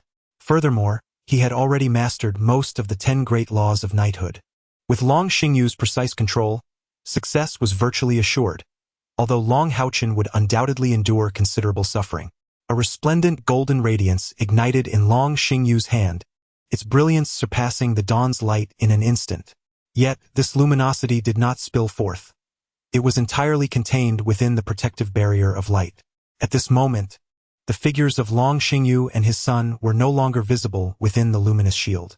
Suddenly, Long HaoChen felt a warmth enveloping his body, accompanied by a surge of heat rising within him, as if a sun had unexpectedly manifested within his internal organs. The crystalline sensation led him to realize that countless channels seemed to have emerged within him, each an extension of the solar radiance coursing through his being. With his eyes closed, he beheld a brilliant gold, the gold that resided within him. Intense agony surged forth in that very instant. A faint gray mist erupted from his pores, dissipating with a soft sound in the golden glow. These were the impurities expelled from within him, a purification effect inherent in the sacred awakening process. In that moment of purification, Long HaoChen felt as if his body were pierced by countless arrows, while the burning sensation intensified. The sacred awakening was not merely a process enabling a knight to transform spiritual energy into divine light for the casting of spells. It was also a cleansing of the knight's spirit and body. Rarely did knights who underwent this sacred awakening betray their faith, and it was precisely this reason that accounted for their unwavering loyalty. Long HaoChen's body trembled violently. If one could observe the situation within the sanctuary of light, they would notice that at this very moment, tiny droplets of blood were seeping out from every pore of his body. Yet, amidst this ordeal, a golden halo gradually emerged at the center of his chest, growing increasingly radiant. "Hold on, for our faith, for everything we vow to protect." The voice of Long Xingyu resonated clearly in Long HaoChen's mind, invigorating his spirit which had begun to numb from the pain. The awakening stone in Long Xingyu's hand quietly dissolved, refined continuously until it transformed into a pure droplet of golden liquid, which then floated gently to the center of Long HaoChen's chest. Unlike the awakening of ordinary knights, this sacred liquid, purified by Long Xingyu, contained no impurities. With a flash of golden light, it merged into Long HaoChen's body. Instantly, a dense golden light erupted from the top of his head. Long Xingyu's gaze was fixed intently on this golden pillar of light, for it determined the future achievements Long HaoChen could attain in the realm of sacred light. During the sacred awakening, knights acquire their own internal spiritual power imbued with sacred light attributes. The amount of innate internal spiritual power that manifests during this process is a crucial measure of a knight's potential. Generally, if the innate internal spiritual power does not exceed 10, the knight may never surpass the third tier. 10, 20, 30, 40. As the innate spiritual energy surged past 40, Long Xingyu could not help but clench his fists. An innate spiritual energy exceeding 40 was already a rare talent within the night sanctuary. Yet, the golden beam of light showed no signs of halting. What an extraordinary innate mental strength! Long Xingyu couldn't help but marvel inwardly. Although he had sensed Long HaoChen's exceptional innate mental strength long ago, it was only in this moment of divine awakening that he could form a true judgment. Only now could he truly grasp the magnitude of Long HaoChen's innate mental prowess. 50, surpassing 50. 55, 58, 60. It had astonishingly exceeded 60. Long Xingyu distinctly remembered that he, hailed as the greatest talent of the night sanctuary in a century, had an innate spiritual energy of 77 during his own divine awakening.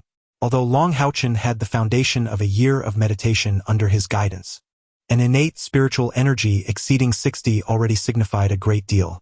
Furthermore, the golden beam continued to ascend. 65, 67. It had reached 67. Long Xingyu's pupils contracted violently. Innate spiritual energy is measured in increments of 10.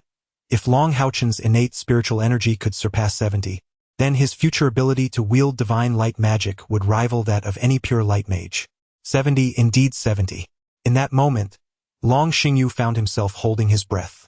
And at the instant Long HaoChen's innate spiritual energy broke through 70, his own trembling ceased. With another burst, countless golden lights erupted from Long HaoChen's body. In this moment, all suffering dissipated into nothingness. The garments adorning Long HaoChen vanished amidst the radiant golden light.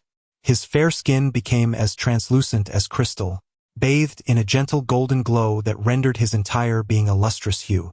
The circular golden halo upon Long HaoChen's chest gradually contracted inward, ultimately transforming into a golden sphere the size of a mung bean. An extraordinary sensation enveloped him. As his innate spiritual power surpassed 70, he felt all his pains vanish in an instant, replaced by an overwhelming sense of clarity that connected him to the heavens and the earth. Everything transformed into a state of crystalline transparency, including his heart and soul. A profound sacred aura subtly enhanced his original physique. His innate spiritual power continued to surge, and Long HaoChen seemed to grasp something extraordinary, principles that belonged solely to the realm of light. Oh my! At 80, his innate spiritual power astonishingly exceeded 80. This time, Long Xingyu's body trembled. Although innate spiritual power does not equate to strength, it signifies absolute potential. 81, 83, 85. The golden light continued to ascend. Surpassing 70 in innate spiritual power had been recorded only 17 times in the history of the Knight Sanctum. Among those 17, excluding 6 who fell midway, the rest became the most formidable Divine Seal Knights. However, only 3 instances of innate spiritual power exceeding 80 had been documented. 2 of these knights perished, while 1 succeeded in his growth. At the age of 36, he successfully broke through to the threshold representing the 9th tier profession, 100,000 spiritual power, achieving the Divine Seal. Oh my! 90, is that truly 90? The innate inner spiritual power of 90 is unprecedented in the history of the Knight Sanctuary. Long Xingyu's gaze turned to one of astonishment.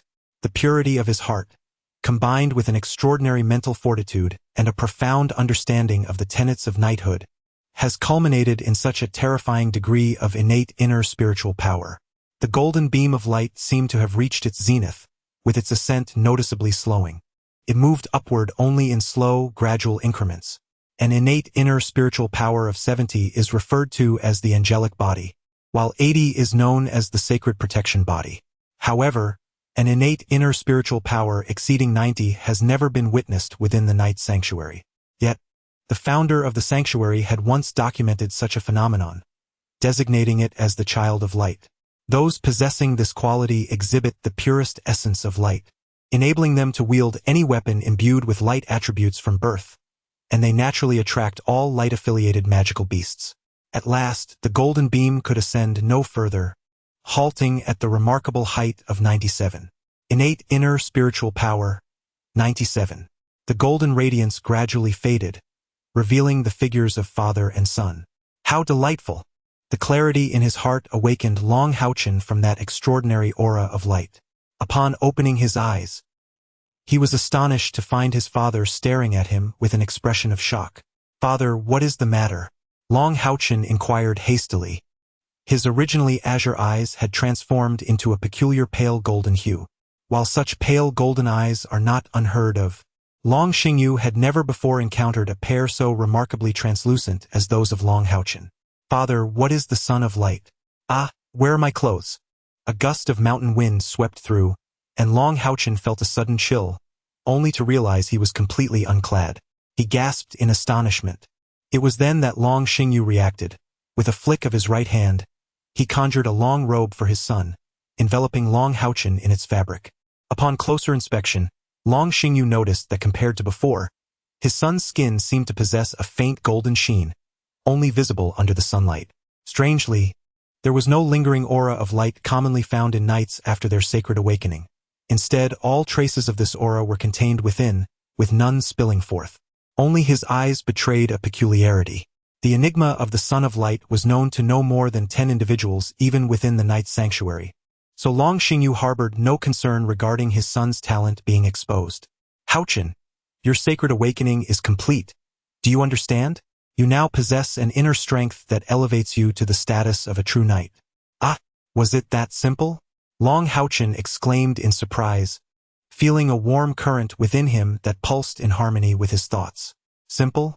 A bittersweet smile crossed Xingyu's face as he thought, this boy truly does not comprehend the struggles of the hungry.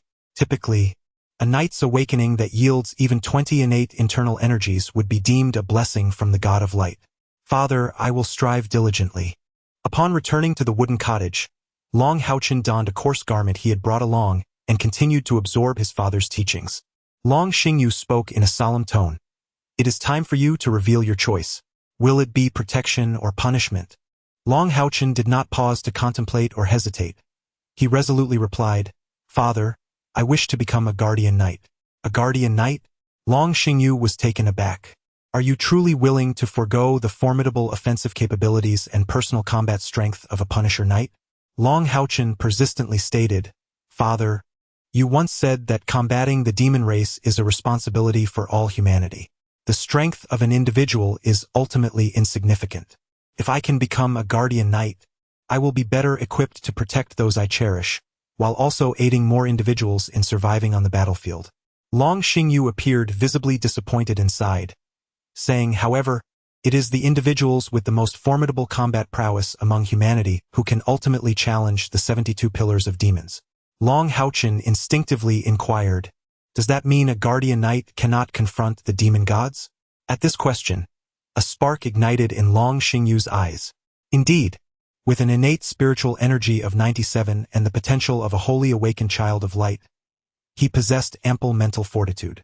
Why not acquire a broader array of knowledge? The distinction between punishment and protection is merely categorical. Perhaps you can indeed create miracles. Dual cultivation may very well be the most prudent path, allowing you to truly harness the gifts of the child of light. HaoChen seemed to grasp the implication, his expression one of astonishment as he exclaimed, Father, are you suggesting that I cultivate both the abilities and skills of a Punisher knight and a guardian knight simultaneously? Exactly, Xingyu affirmed. From this moment forth, I shall impart to you the methods of cultivating the Retribution Paladin.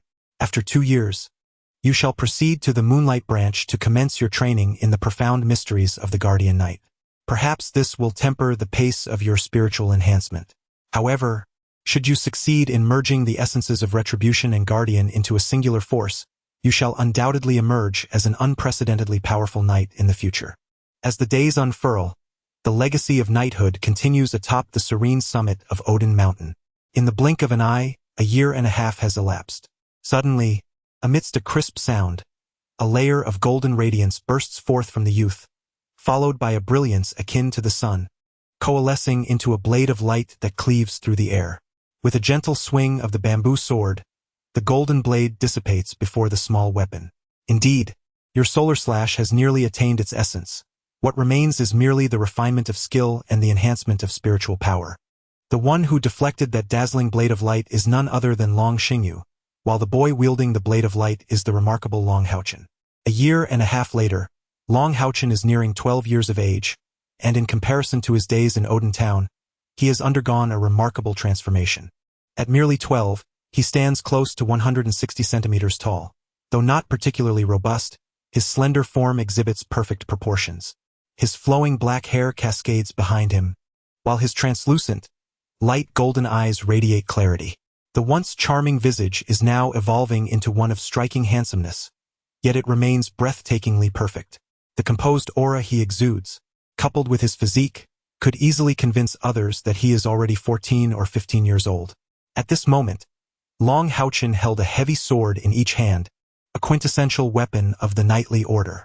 Each sword measured 6 feet in length, 8 inches in width, and an astonishing 4 inches in thickness. The weight of these knightly broadswords exceeded 50 pounds, yet in his grasp, they felt as light as a feather. Over the span of a year and a half, HaoChen had acquired an abundance of knowledge from his father. His inner spiritual power had only seen a modest increase, rising from an innate 97 to 120. However, his external spiritual power had reached the pinnacle of a third-tier knight, totaling a remarkable 200.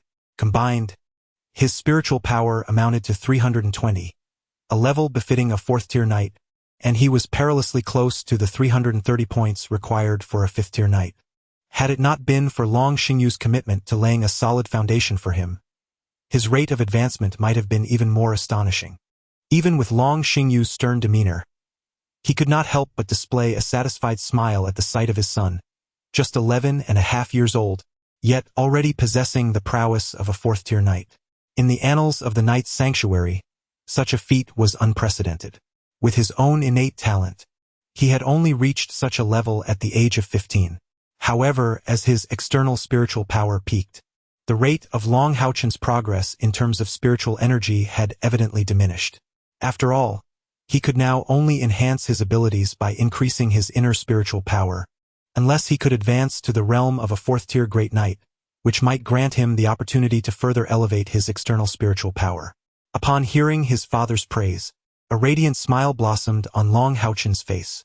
"Father, the power of the Sunblade is formidable, yet it consumes 50 points of my inner spiritual power, and even depletes my external energy.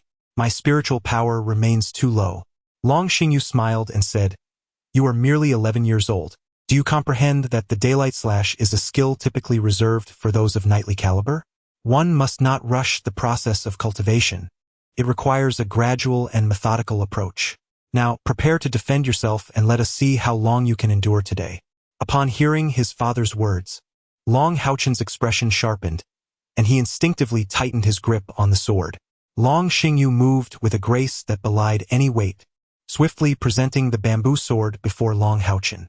With a deft flick of his left hand holding the heavy sword, Long HaoChen quickly retreated a step, deflecting the bamboo sword's assault. It was evident that Long Xingyu's bamboo sword bore no spiritual power. However, in the next instant, countless bamboo shadows emerged around Long HaoChen's body, cascading like liquid mercury. Long Xingyu had vanished, leaving only an endless barrage of bamboo shadows, attacking from various angles. Yet, Long HaoChen appeared unfazed by the situation. His dual heavy swords danced in a mesmerizing display, maintaining a remarkable speed. The sound of clashing blades echoed like rain against banana leaves. Long HaoChen utilized every part of his swords, the blades, the spines, and even the hilts, to counter the bamboo sword's relentless onslaught. In that moment, the shimmering sword shadows enveloped him, resembling a colossal orb of light. Divine energy radiated from him, harmonizing with his dual swords in a defensive stance. Long Xingyu's assault was relentless. Any hint of vulnerability from Long HaoChen would result in the bamboo sword striking true, far more formidable than the prior onslaught of the ravenous ants. Yet, in an astonishing turn, Long HaoChen managed to parry the blow. Though his countenance was grave, it appeared that Long Xingyu, without the aid of spiritual power, found himself unable to breach his defenses. For a quarter of an hour, this continued, until, abruptly, a radiant gleam emanated from Long Xingyu's bamboo sword. A point of luminescence swelled instantaneously, as 1,000 swords converged into one, aimed directly at Long HaoChen. Long HaoChen's twin greatswords were still in motion, for he had yet to attain the mastery of effortless control that Long Xingyu possessed. However, this was clearly not the first such encounter for him. The hilt of the left-hand greatsword struck against the right-hand greatsword, causing the latter to be held horizontally before his chest. Simultaneously, the left-hand sword swept aside, and with a flash of golden light, a sudden thrust met the bamboo sword head-on. With a delicate chime, the great sword deflected the blow, yet the bamboo sword's trajectory remained unaltered. It was in that fleeting moment of obstruction that Long HaoChen regained his footing. A crisp clang echoed as a layer of golden aura rippled across Long HaoChen's form, a testament to his divine guard. The spiritual force imbued in Long Xingyu's thrust necessitated the use of such a divine defense to withstand it. "Well done," Long HaoChen exclaimed, his face beaming with delight. Despite the rigorous training he had undergone daily for the past year and a half, it was the happiest period of his life. His mother's face was perpetually adorned with a smile, and he benefited from the guidance of his formidable father. Far from finding it tedious, he was filled with contentment. As the father and son were about to enter the wooden dwelling, Long Xingyu abruptly halted, a sharp glint igniting within his eyes. Long HaoChen sensed the change in his father's aura, a terrifying pressure akin to that of an ancient dragon. leaving him somewhat breathless. Despite having trained alongside his father for over 2 years, he remained unaware of the true extent of his father's power. In that moment, witnessing his father soaring effortlessly through the sky using only spiritual energy was an overwhelming shock. Meanwhile, 2 beams of golden light shot from Long Xingyu's eyes, gazing towards the direction of Odin Town.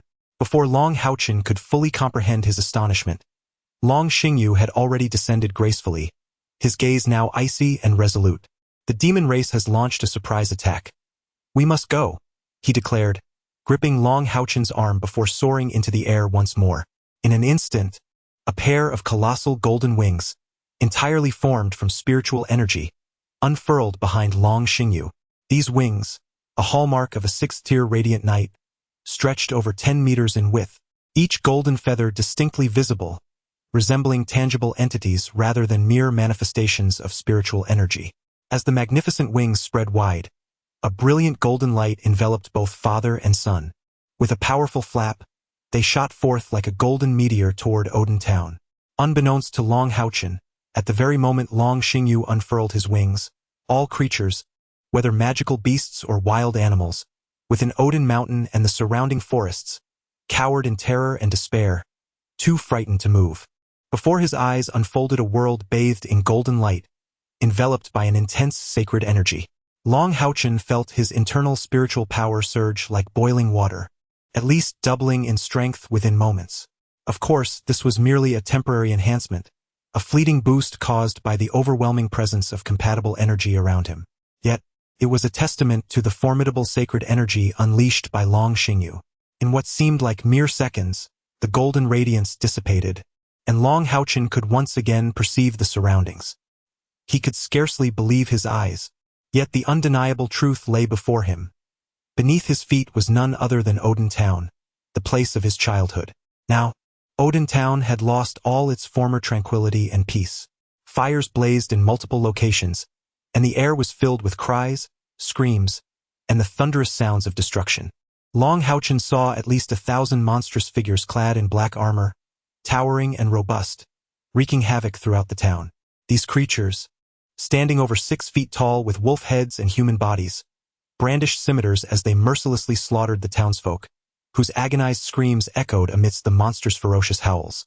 Odin Town, home to nearly 20,000 residents across more than 3,000 households, had become a scene of carnage and bloodshed. The stench of blood rose thickly from below, nauseating to the senses. These were the demonic wolfmen of the demon clan. Long Xingyu's voice, cold as ice from the deepest abyss, resonated with a powerful aura that emanated from his very being.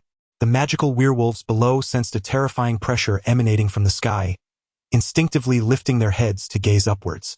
Beholding Long Xingyu, with his immense wings unfurled, they could not help but reveal their astonishment. "Father, let me down. I wish to slay them," Long HaoChen exclaimed fervently. "Your strength is still woefully inadequate," Long Xingyu replied gravely. "HaoChen, have you not always desired to witness your father's power? Then behold." A golden-red aura ignited behind Long Xingyu, and a magnificent golden throne emerged from within that halo, radiating resplendent brilliance. Chapter 7. The Doomsday and the God of Slaughterous Imprint Throne, Part 1. The towering throne rose to 10 zhong, its lofty backrest adorned with countless gemstones. Faintly, one could discern a figure etched upon the backrest, sharp, imposing, and exuding a terrifying aura of authority. At the pinnacle of the backrest rested a semicircular crimson gem, resembling a half-sun casting its gaze upon the earth. Yet its luminescence was a dim orange-red, emanating a dreadful pressure as if heralding the apocalypse. Prominently placed at the figure's chest, above the throne's backrest, was a striking golden-red diamond. Every facet shimmered with an impressive sharpness, contributing to the throne's resplendence. Upon the broad seat, 2 lion-like figures were intricately carved, crouching and roaring by the sides, while a plethora of exquisite patterns seemed to cascade from the backrest, enveloping the throne in a glorious tapestry. At the genesis of this throne, a gilded column of light descended upon Long Xingyu, enveloping him and Long HaoChen in its radiant embrace. As the golden aura expanded, Long HaoChen vanished, while Long Xingyu's physique magnified manifold, hovering before the throne. He gently seated himself. Within Odin town, both the rampaging werewolf hybrids and the native inhabitants were rendered immobile under the immense pressure. The townsfolk gazed in terror, while the eyes of the werewolf hybrids reflected utter despair. A golden-haired werewolf hybrid, more robust than his brethren, uttered in a trembling voice, This is the doom and slaughter god's seal throne. The colossal Long Xingyu solemnly sat upon the resplendent throne, his frigid gaze brimming with boundless majesty. The instant he was seated, the crimson gold rhombus gem from the backrest materialized upon his chest, and the entire firmament transformed into a crimson gold hue. Judgment. The chilling word escaped Long Xingyu's lips. Vermilion radiance erupted from his back, coalescing into a gargantuan vermilion light sword suspended above his head. The golden-haired werewolf hybrid's eyes were filled with hopelessness. He could scarcely fathom why such a formidable being would appear in the borderlands of the Holy Temple Alliance. Escape was an impossibility for the werewolf hybrids. Myriad vermilion rays descended from the heavens, unerringly finding their mark upon each werewolf hybrid. Even the most basic struggle was beyond their capability, as the werewolves vanished silently from this world, leaving not a trace behind, disappearing as simply and directly as they had come. Redemption. A golden-red radiance transformed into a celestial canopy, descending upon the earth the moment the werewolves disappeared. The inhabitants of Odin Town regained their ability to move. Those who still clung to life rose slowly within the warm embrace of the golden-red light, their wounds healing at a visible pace. The fires that had raged were extinguished completely. The only things that remained unchanged were the lives lost and the ruins of the buildings. In a flash of golden light, a figure appeared before Long Xingyu, seated on his throne. It was the blonde werewolf from earlier. Humans rated demons similarly to magical beasts. This blonde werewolf was at least a 5th-level demon. Yet, before Long Xingyu, it seemed as insignificant as a lowly ant, incapable of any resistance. Apart from him, all the invading werewolves had vanished. What was your purpose in invading the southern part of the Holy Temple Alliance? Long Xingyu's icy voice was filled with an undeniable authority. The blonde werewolf, though his eyes were filled with despair and resentment, did not yield. The throne of doom and slaughter, you are Long Xingyu, the judgment and trial seal knight of the Knight's Temple? The werewolf's gaze suddenly turned fierce. Even if you are a seal knight, what does it matter? The demon gods will descend upon the earth, and the demon gods will avenge me. Even in death, I will tell you nothing. Long Xingyu's gaze sharpened, and he declared, Then you shall perish. In an instant, the golden light extinguished, and the golden-haired demon wolf vanished. Long Xingyu sat upon the throne of the apocalypse and the god of slaughter, his eyes reflecting a contemplative expression. Moments later, enveloped in golden radiance, he and his divine throne transformed into a golden meteor and vanished from sight. The surviving townsfolk of Odin had long since knelt, reverently gazing at the receding golden light in the sky. They were unaware of who Long Xingyu was. To them, that golden figure who had judged all demon wolves was the true embodiment of divinity. With a flash of golden light, 2 figures appeared atop Odin Mountain. Long Xingyu remained unchanged, clad in a simple robe, his black hair billowing. Once the golden glow faded, he appeared once more as an ordinary man. Long HaoChen stood beside his father, rendered speechless. Despite having speculated about his father's strength countless times, he could not fathom that his father was akin to a divine being. The impact of the earlier scene was overwhelmingly profound for him. After more than 2 years of training, Long HaoChen had retained some confidence in his abilities, yet at this moment, he realized how insignificantly small he was in comparison to his father, like a mere speck of dust. Dad? Dad. Gazing at his father, Long HaoChen's eyes sparkled with brilliance, filled with admiration, and even a sense of faith emanated from his light golden irises. Long Xingyu gently patted his shoulder and said, Here, I am merely a husband and a father. Baiyu nodded softly, grasping Long Xingyu's large hand. At this moment, the shock within Long HaoChen had not dissipated. Father, are you a divine seal knight? He mustered the courage to inquire. Long Xingyu nodded. You must have heard the words of that demon wolf. In the Knight's holy temple, I oversee judgment and adjudication. In the alliance of temples, I also govern punishment. With a look of adoration, Long HaoChen asked, Father, What exactly is the divine seal throne? Is it possible for me to cultivate to become as powerful as you? Long Xingyu nodded earnestly, stating, of course it is possible. I attained the divine seal throne at the age of 47, before I met your mother. If you are willing to put in the effort, I believe you will reach this milestone even sooner than I did. Gazing into the distance, Long Xingyu sighed. It seems that the demon race can no longer contain their restlessness. HaoChen, remember, though the demon race is formidable, we must never yield. As knights, we must fight to protect our homeland until the last drop of our blood is shed. Long HaoChen nodded vigorously in agreement. At this moment, in his heart, his father had transcended the role of a mere teacher. He had become an object of his reverence, a faith to aspire to. Without having experienced it firsthand, one could hardly fathom the might of the divine seal throne, the vast and boundless fluctuations of spiritual energy. The cataclysmic light of judgment had left indelible marks within his heart. Father, are we leaving here? Long HaoChen asked. Long Xingyu looked down at him and replied, this does not include you. Huh? Long HaoChen was taken aback, gazing at his father in confusion. The alliance of temples is not suitable for you. If you accompany me there, you may never attain the status of a divine knight like myself. Only through a gradual ascent, earned through your own perseverance, can you genuinely possess the honor of knighthood. Father, I do not wish to be separated from you and mother. Long HaoChen abruptly embraced his father's waist, his eyes brimming with reluctance. Baiyu gazed at Long Xingyu, her eyes filled with a fervent plea. Long Xingyu drew Long HaoChen before him and spoke solemnly. HaoChen, before we part, I must impart some final teachings to you.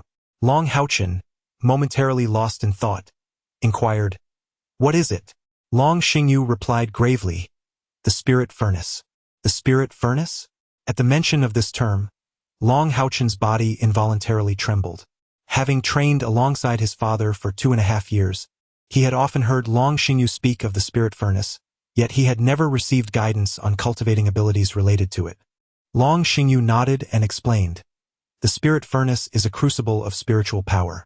It is not a skill we cultivate ourselves.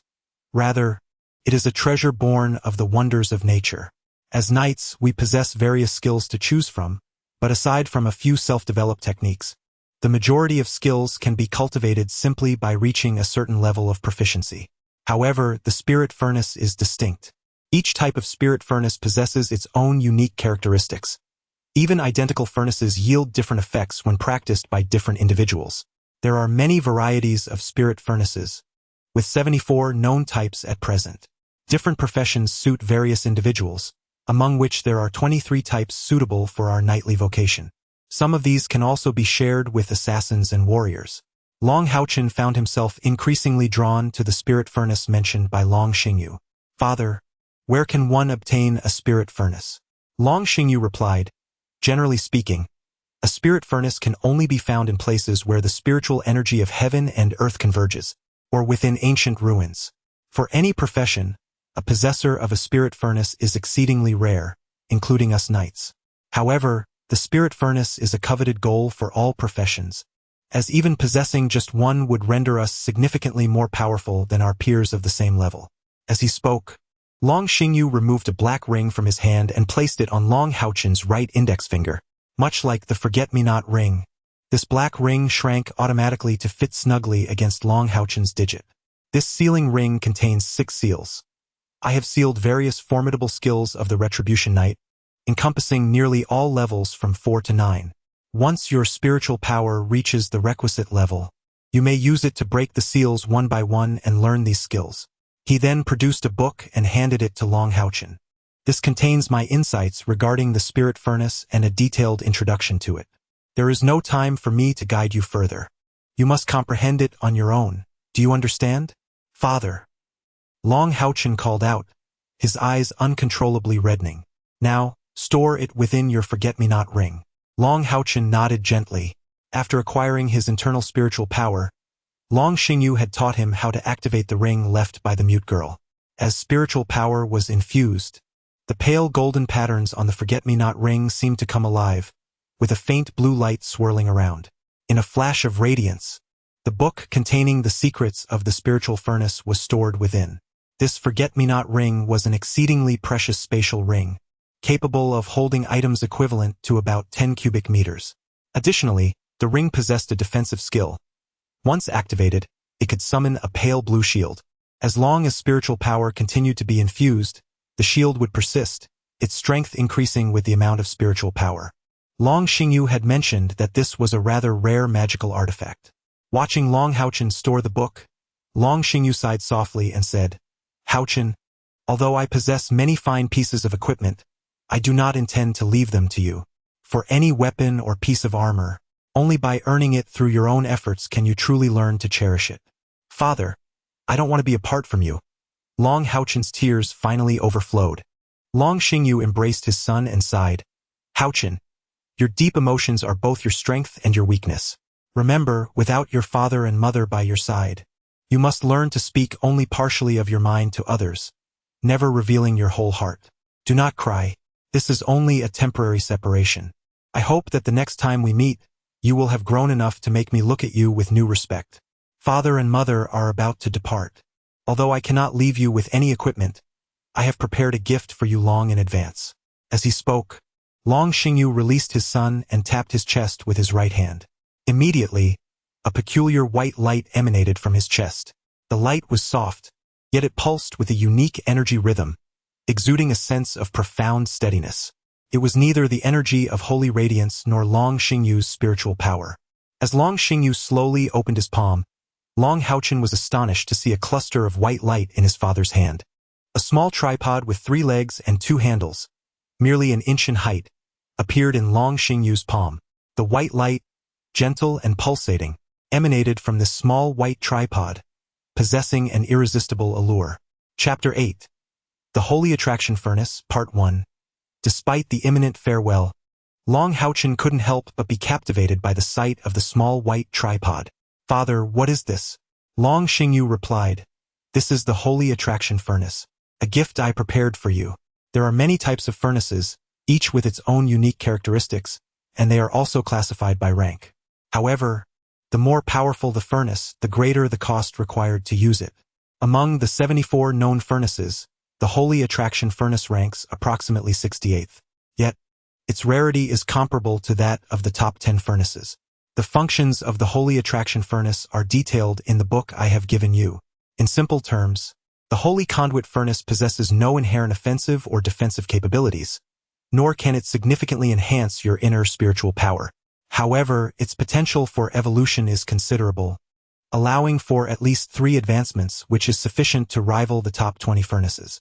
For us knights, its utility is paramount. When utilizing the Holy Conduit Furnace, you can draw the attention of your adversaries, compelling them to focus their attacks solely on you, rather than your companions. Unless you are slain or you voluntarily cease the use of the furnace, it will remain fixated on you as its target. Perhaps you cannot yet grasp the intricacies of this mechanism, but in time you will come to appreciate its immense significance. Moreover, the greatest advantage of the Holy Conduit Furnace lies in its status as an exceedingly rare attribute-less furnace. It imposes no burden on your body during use, and its consumption of spiritual energy is relatively minimal, ensuring it does not hinder your ability to absorb other furnaces in the future. Consequently, your father chose it as your inaugural furnace, hoping you will cherish this gift. As for the additional abilities it may evolve into, your father is uncertain. It is a journey you must explore on your own. Furthermore, you must remember that the furnace is not omnipotent. A more powerful furnace does not necessarily equate to a better fit for you. The top 10 furnaces require significant sacrifices to wield, some of which may be beyond our endurance. The quantity of furnaces is not inherently beneficial. Careful discernment is essential before deciding to merge with a new furnace. Long Xingyu's tone was stern, each word a distillation of years of experience. "Father, how many types of spirit furnaces can one integrate?" Long HaoChen inquired. Long Xingyu shook his head and replied, "I do not know. Theoretically, there is no limit to the number. However, conflicts easily arise between spirit furnaces. Once such a conflict occurs, the integrator faces dire consequences. The maximum number of known integrated spirit furnaces is 5. I have integrated 3, yet it does not imply that integrating more spirit furnaces is necessarily better. Spirit furnaces require continuous effort to evolve. A well-evolved furnace can possess power that surpasses the combined strength of several unevolved ones. Now, the most crucial point has been conveyed by your father. HaoChen, do not forget your mother's words. At all times, prioritize your own safety. As he spoke, Long Xingyu pointed with his left hand and gently tapped Long HaoChen's chest, instantly enveloping his body in a shimmering golden light, rendering him immobile. With a flicker of his left hand, Long Xingyu deftly tapped 4 times on Long HaoChen's chest, causing 4 points of white light to appear there. Long HaoChen felt as though his body was pierced through. His inner spiritual energy was swiftly activated, swirling around the points his father had touched. Lifting Long HaoChen's right hand, a glimmer of golden light carefully pierced his fingertip, drawing forth a drop of crimson blood. The bright red blood floated gracefully within Long Xingyu's spiritual energy, gently landing in the sacred induction spirit furnace. Instantly, the originally softly glowing white cauldron erupted in a dazzling brilliance. A beam of white light swiftly emanated from it, descending upon the area of Long HaoChen's chest. A warm sensation stimulated every pore on Long HaoChen's body, causing them to instantly open. The internal spiritual energy swirling within him also diffused outward in an instant, akin to an invader attempting to penetrate his being. As white light flickered, a small white cauldron, guided by this luminous beam, slowly floated to Long HaoChen's chest, gradually seeping into him. The initial warmth swiftly escalated into a searing heat, as if a branding iron had been pressed against his chest. Long HaoChen couldn't help but cry out in pain, startling Baiyu, who had just rushed into the wooden hut, causing her to flee back outside. Fortunately, the burning sensation did not last long. After a few breaths, the small white spiritual cauldron had completely merged into his body and vanished. A soft white glow rippled through Long HaoChen's body, imparting a lustrous sheen to his skin. He felt countless waves of scorching energy radiating from his chest, spreading to every corner of his body, including his brain. Along with this intense heat, myriad profound truths flooded his mind. All his senses momentarily shut down, and Long HaoChen stood rigidly atop the mountain, his body shimmering with a faint white light, particularly on his chest. Small imprints of the spiritual cauldron continuously appeared and disappeared with the flickering light. This was the process of the saint's guiding cauldron merging with Long HaoChen, using blood as a conduit and spiritual energy as a medium, allowing this miraculous cauldron, condensed from the essence of heaven and earth, to become an integral part of his body. The fundamental requirement for merging with a spiritual cauldron is a starting point of 200 units of spiritual energy at the 3rd-tier professional level. Long HaoChen had evidently surpassed this threshold long ago. Long Xingyu stood there, silently gazing at his son, a tinge of melancholy gradually emerging in his eyes. Baiyu quietly approached Long Xingyu, grasping his large hand, tears once again flowing uncontrollably. Are you truly not taking HaoChen with you? I cannot bear the thought of him alone. He has never been apart from me since childhood. Long Xingyu embraced his wife, reassuring her, rest assured, my arrangements for him are the most prudent. If he does not venture away from your side, he shall never grow into a true man. Our struggle against the demon clan is becoming increasingly arduous, and our son possesses such remarkable talent that he is destined to become a pillar of the Sanctuary Alliance. If you truly love him, allow him to spread his wings and soar through the skies. That promise. Could you not go? Baiyu wept. She understood well that this was one of the true reasons her husband was leaving their son. The sky was clear, the mountain breeze gentle, bringing a refreshing dryness to Odin Mountain. Long HaoChen slowly opened his eyes, and upon seeing the seemingly desolate 3 small wooden houses before him, no matter how warm he felt inside, his heart plunged into a chilling void at that moment. Dad, Mom! Long HaoChen cried out, rushing into the central wooden house, which was the room of his parents. The simple furnishings remained unchanged, yet there was not a trace of their presence. A suffocating sense of loss and longing instantaneously filled Long HaoChen's heart. With a thud, he fell to his knees, tears gushing forth like a spring. Even though he had only just parted from them, at that moment, he felt as though he was enveloped by solitude. Father, even if you keep me by your side, I will not cease to strive. Choking back sobs, Long HaoChen bent over in agony, his hands clawing fiercely at the ground, his emotions tumultuous and uncontrollable. It took the duration of a meal before he could rise from the ground. His character was inherently resilient, yet what mattered most to him was his emotional state. Without any forewarning, the sudden departure of his parents was a reality he found exceedingly difficult to accept. As he stood up, Long HaoChen's gaze was somewhat vacant. The events of the past 2 years, his father's sternness, his mother's gentleness, continuously flashing through his mind. Why are the days of happiness and joy always so fleeting? Tears nearly fell again, and it was at this moment that Long HaoChen noticed 2 letters on the wooden table not far ahead. In 3 or 2 steps, he rushed forward and grabbed the letters. The envelopes were addressed to HaoChen and to Nailan Shu respectively. Clearly, one letter was for him, and the other for the master of the Haoyue branch temple. After calming down slightly, Long HaoChen slowly opened the letter left by his parents. HaoChen, by the time you read this letter, your mother and I will have already departed. We both wish to avoid the pain of farewell. This separation is only temporary. You have grown up, you are a man now, and you must be strong. From now on, you can only rely on your own strength. After reading this letter, go directly to Haoyue City and learn the various skills of a guardian knight at the Haoyue branch temple, where there is an excellent instructor. Remember, unless absolutely necessary, do not easily reveal that you are also a disciplinary knight. I shall remind Nailan Shu of this in my correspondence. Nailan Shu is a trustworthy individual, and you may rely on his guidance. Furthermore, you must master all skills of the guardian knights up to the 4th tier and wield them adeptly before you can journey to the sacred mountain to obtain your rightful steed. The sacred mountain is a conduit to the spirit. Should you fail to awaken your inherent talents and prospective abilities, you will be unable to secure a companion steed suited to you. Additionally, acquiring the skills of a guardian knight will significantly enhance your survival capabilities. Remember this well. The spirit furnace requires constant cultivation. Once you possess the spirit furnace, it will serve as a medium for your inner spiritual energy, thereby elevating your cultivation. You have now integrated the sacred spirit furnace.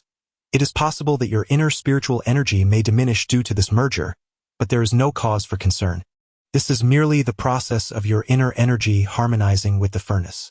In no less than half a month and no more than a month, you shall regain your former strength.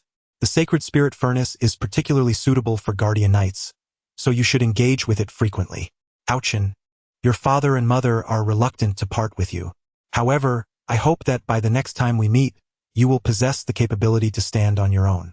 If your mother and I do not come to seek you, it signifies that we are preoccupied with matters of great importance. Unless your cultivation reaches the 7th tier of the Sacred Knight and you have acquired the mithril-based battle armor through assessment and competition, do not seek us. With this, the letter concludes. Long HaoChen stared blankly at the parchment, his heart brimming with reluctance. Suddenly, he turned and dashed outside the wooden cabin, calling out loudly to the distance. Father, mother. Long HaoChen did not leave Odin Mountain immediately. He lingered there for 3 more days, until the scent of his parents in the cabin had completely faded. Reluctantly, he packed his belongings and descended the mountain. As he passed through Odin Town, he observed the ongoing reconstruction efforts, with at least 2,000 elite soldiers from the Holy Temple Alliance station nearby. By the time he arrived at Haoyue City, it was already noon, and the city appeared unchanged. As he stepped through the city gates, Long HaoChen silently vowed to exert his utmost effort to reach the 7th rank of knighthood as soon as possible. The city seemed unaffected by the recent demon attacks, maintaining its usual calm. Following his memory, Long HaoChen made his way to the Haoyue branch of the Knights' Holy Temple. Shortly after, a figure rushed out from the temple, accompanied by a faint, pleasant fragrance. It was Li Xian, who greeted him with a cheerful, "Brother HaoChen, you've finally arrived." She was dressed as she always had been, in soft armor with her hair tied in a ponytail, exuding a spirited aura. A year and a half had left no mark on her. Instead, she seemed even more vibrant, clearly having made significant progress in her cultivation. Seeing her, Long HaoChen felt as though he had reunited with family, and the emotions he had suppressed for days nearly overwhelmed him. Under the astonished gaze of the 2 guards, he rushed into Li Xian's embrace. She hugged him tightly, sensing his sorrow, and quickly asked, "HaoChen, What's wrong? What happened? Choking back tears, Long HaoChen replied, Father and mother, they're gone. Only I remained. Li Xian was startled. Are you saying the demon clan attacked? Long HaoChen quickly realized her misunderstanding and hurriedly explained. No, my father and mother have gone elsewhere, leaving me here to continue my cultivation at the Haoyue branch. Li Xian patted her chest. You scared me, so they've just gone on a trip. That's nothing. I'd rather not be with my parents anyway. From now on, the Haoyue branch is your home. If anyone dares to bully you, just mention my name. Come on, let's go inside. As she spoke, Li Xian took Long HaoChen's hand and strode into the Haoyue branch. The two guards at the door exchanged glances, both showing astonishment. Who is this boy? Why is our Rose Knight so affectionate towards him? Keep it down. Do you dare to gossip about Miss Xianer? If you were as handsome as that young man, perhaps Miss Xianer would look at you differently too. Li Xian led Long HaoChen into the Haoyue branch. Everything remained the same, but when Long HaoChen saw the 6 divine thrones placed in the center of the hall again, his feelings were entirely different. Pride instantly diluted his sorrow. He immediately spotted the 2nd throne on the left, the divine throne symbolizing doom and slaughter. That was his father's glory. One day, I must also become the owner of one of these 6 divine thrones. Long HaoChen's eyes gleamed with fervor. Sensing his pace slowing, Li Xian stopped and said, Brother, it's only been a little over a year, and you've grown so much taller. In 2 years, I fear you shall surpass your sister. Indeed, you will be even more handsome. It is truly remarkable. When you grow up, I cannot fathom how many girls will be utterly enchanted by you. Li Xin, tall and graceful, found that despite Long HaoChen's considerable growth, he still stood half a head shorter than her. Yet, as she gazed at him, she couldn't help but marvel inwardly, her heart racing slightly. Almost 12 years old, Long HaoChen had transformed significantly from a year and a half ago. His once delicate and soft features now bore a few rugged lines, turning his beauty into striking handsomeness. His well-proportioned and elongated figure, coupled with his shoulder-length black hair, rendered him nearly flawless. Li Xian chided herself internally. What is wrong with you? He is your younger brother, 8 years your junior. Are you contemplating an inappropriate affection? After reprimanding herself, her emotions settled. However, her fondness for Long HaoChen only deepened. As the youngest child in her family, she had always yearned for a brother. Although their time together had been brief, she felt an extraordinary closeness to him. Ah, brother, I recall your eyes were not of this hue before. They used to be a vibrant blue, if I'm not mistaken. How have they transformed into a pale gold? Li Xian paused, pondering. Could the sacred awakening cause a change in eye color? I have never heard of such a phenomenon. Ah, you have already undergone the sacred awakening. Does this mean your spiritual power has surpassed 200? Pray, tell me, what is your inner spiritual energy? Long HaoChen shook his head and replied, Sister, I do not wish to deceive you, but Father has instructed me not to disclose it. Suddenly, Li Xian seemed to recall something, covering her mouth with one hand and murmuring softly, Heavens, a 3rd-tier knight not yet 12 years old. Come, let me take you to meet Uncle Nalen. He will surely be astonished by you. Upon seeing Long HaoChen, Nalen Shu was equally taken aback, yet his gaze swiftly transformed into one of fervent interest. He approached Long HaoChen with quick strides, scrutinizing him from head to toe, and, unable to contain his excitement, inquired, That day, was it your teacher? Long HaoChen paused momentarily, but soon grasped the essence of the question and nodded with pride. Nalen Shu inhaled deeply, his eyes shimmering with intense admiration. I knew it. I knew it. Li Xian, puzzled, interjected, Uncle Nalen, what riddle are you two playing at? Nalen Shu's expression darkened as he replied, Why haven't you resumed your training? You are already a 7th-tier knight. Whether you can break through to become a great knight before the Demon Hunter selection tournament is crucial to your chances of joining the Demon Hunter team. Hurry and train. I'll take care of HaoChen.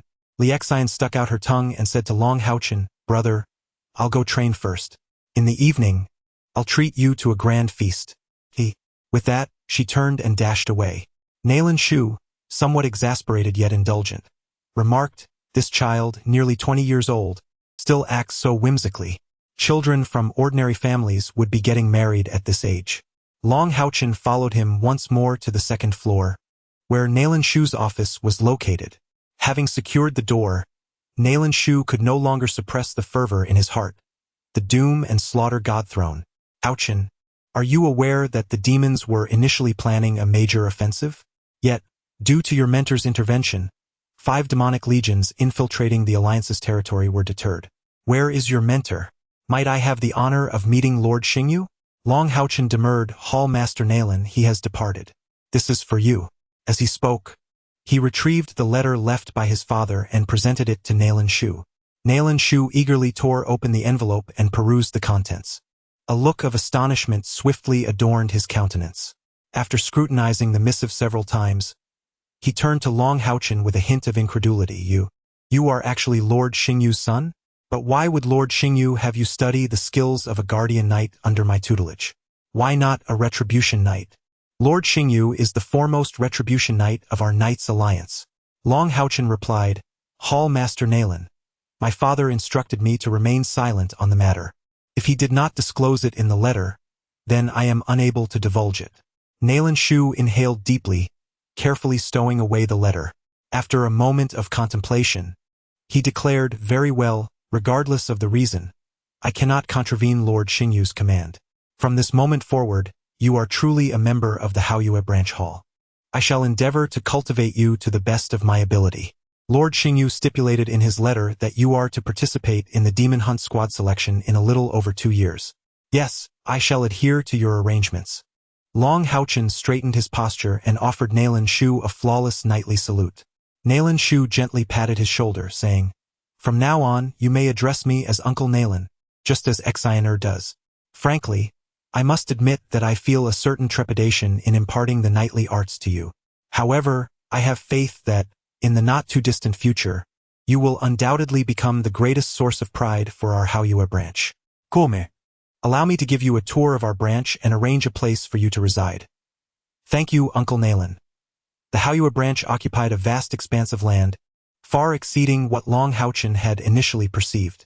Behind the main hall lay a substantial area, primarily divided into 3 sections. The exquisite chambers where the knights rested, the knight square used for training, and the Knights' Hall dedicated to imparting knowledge and skills. Centered around HaoChen City, nearby villages and towns would, every 2 to 3 years, send a group of squire knights to the HaoChen branch for assessment. Only those who passed the probationary knight examination were permitted to remain at the HaoChen branch for further study and cultivation. If they managed to advance to the 3rd rank of knight within 5 years, they would become full-fledged members of the HaoChen branch and, consequently, officially affiliated members of the Knights' Sanctuary. Otherwise, these probationary knights would either join the army or undertake other duties for the Knights' Sanctuary. Therefore, what Long HaoChen had previously witnessed was merely the fade of the HaoChen branch. The true HaoChen branch lay behind it, housing nearly 100 knights and over 2,000 probationary knights. According to Nalan Shu, in addition to himself, the HaoChen branch also had 1 Earth Knight and 7 Grand Knights. All those who managed to advance to the rank of Grand Knight would be sent to the Knights' Sanctuary to be ennobled and reassigned. Naturally, the living conditions varied depending on the level. The aspirants to knighthood each reside in a chamber shared by 4, whereas a knight is granted a private suite. Nalan Shui allocated lodging for Long HaoChen adjacent to Li Xian's quarters, and after escorting him to dine, he advised him to rest, with training to commence the following day. Upon attaining the 3rd tier of vocation, one is met with considerable favor in any of the temples, for they are the bulwark against the demonic horde in times of war. Long HaoChen's abode, situated on the 3rd tier of the knight's residence in the dormitory sector, comprised a suite featuring a chamber for repose, a secluded chamber for meditation and cultivation, and a private lavatory for ablutions. Within the meditative chamber, a rudimentary magical array was embedded with several magical crystals from light-attributed magical beasts, thereby augmenting the luminosity within, which served to bolster the cultivation of internal spiritual force. Unmoved by the lavish setting, Long HaoChen extracted his personal effects from his ring of remembrance and, after a brief arrangement, entered the meditative chamber to commence his cultivation. Time invariably elapses swiftly during cultivation, and the afternoon soon waned. Not until the gloaming did the delicate rapping upon the door disrupt the tranquility of the abode. Who is it? Long HaoChen inquired, roused from his meditative state. "Brother, it is I." Upon opening the portal, Long HaoChen beheld Li Xian standing gracefully before him. She had exchanged her previous soft armor for a white tunic, appearing freshly bathed, with her roseate tresses cascading damply over her shoulders. In this guise, she exuded less of a martial air and more of a captivating allure. "Come with me. Uncle Nalen has asked me to bring you for a spiritual energy assessment. Afterward, my sister will take you out for a delightful meal to welcome you." Still somewhat engrossed in his previous cultivation and comprehension of internal spiritual energy and the spiritual stove, Long HaoChen simply agreed and followed Li Xian out the door. Nalen Zhu had already been waiting. Upon seeing them approach, he smiled gently at Long HaoChen and inquired, "How was your rest? Are you satisfied with your accommodations?" Nalen Zhu smiled faintly, growing ever more fond of this child. Despite having such a powerful father, he possessed not a trace of arrogance. "Having completed the sacred awakening, you've proven your potential as a knight. However, since you've joined our HaoChen branch temple, we must register you. Therefore, we'll assess your current spiritual energy. Starting tomorrow, you'll attend the night class to learn the skills and techniques of a guardian knight. If anything is unclear, feel free to ask me directly." "Understood," Long HaoChen replied. With a flick of his wrist, he drew the heavy sword slung across his back. As his father forbade him from revealing his retribution knight abilities, he carried only a heavy sword, the other naturally residing within his forget-me-not ring. "Little brother, are you switching to the guardian knight path?" Li Xian asked, puzzled. The spiritual energy testing apparatus was identical to the last time, still that black stone pillar. "Begin." Nalen Zhu nodded to Long HaoChen. Long HaoChen's eyes focused intently. He stepped forward, and his heavy sword flashed downwards with lightning speed. A layer of golden light, not a skill but a manifestation of infused internal spiritual energy, was clearly visible on the blade. A muffled thud resonated, and a gentle azure glow emanated from the walls of the trial hall. Both Nalen Zhu and Li Xian gazed intently at the top of the black stone pillar. 268. Prominent number appeared there. Nalen Zhu and Li Xian simultaneously gasped, and Li Xian exclaimed, "Just 2 more points of spiritual energy, and you'll be a level 3 knight. Brother, are you truly a normal human? A level 3 knight before the age of 12. It is worth noting that a year and a half prior, when Li Xian met Long HaoChen, she was merely of that level. In just a year and a half, Long HaoChen had more than doubled his spiritual energy. Although this remarkable rate of enhancement was related to the simultaneous growth of both internal and external spiritual energies, it could only be described as extraordinary talent. Long HaoChen sheathed his sword, unfazed by the displayed spiritual energy figure. However, it was evident that this did not reflect his true mastery. Following the fusion with the holy induction spirit furnace, his internal spiritual energy had diminished by over 50 points. Otherwise, he would have reached the threshold of a level 4 knight nearing level 5. "A genius, truly a genius," Nalen Zhu murmured. Li Xian blinked her large eyes and glared fiercely at Long HaoChen, saying, "What a pity that you're so young. Otherwise, I would have claimed you for myself." At her words, Long HaoChen felt a blush creep across his face, vividly recalling how, over a year ago, Li Xian had held his hand and touched certain prominent, soft areas. "Come, let us go for a meal." Li Xian tugged at Long HaoChen and, after bidding Nalen Zhu farewell, dashed out. Exiting the Bright Moon Temple, Li Xian escorted Long HaoChen to the vicinity, where they entered the grandest restaurant they could find. As they stepped inside, a waiter promptly greeted them with, "Miss Xianer, welcome."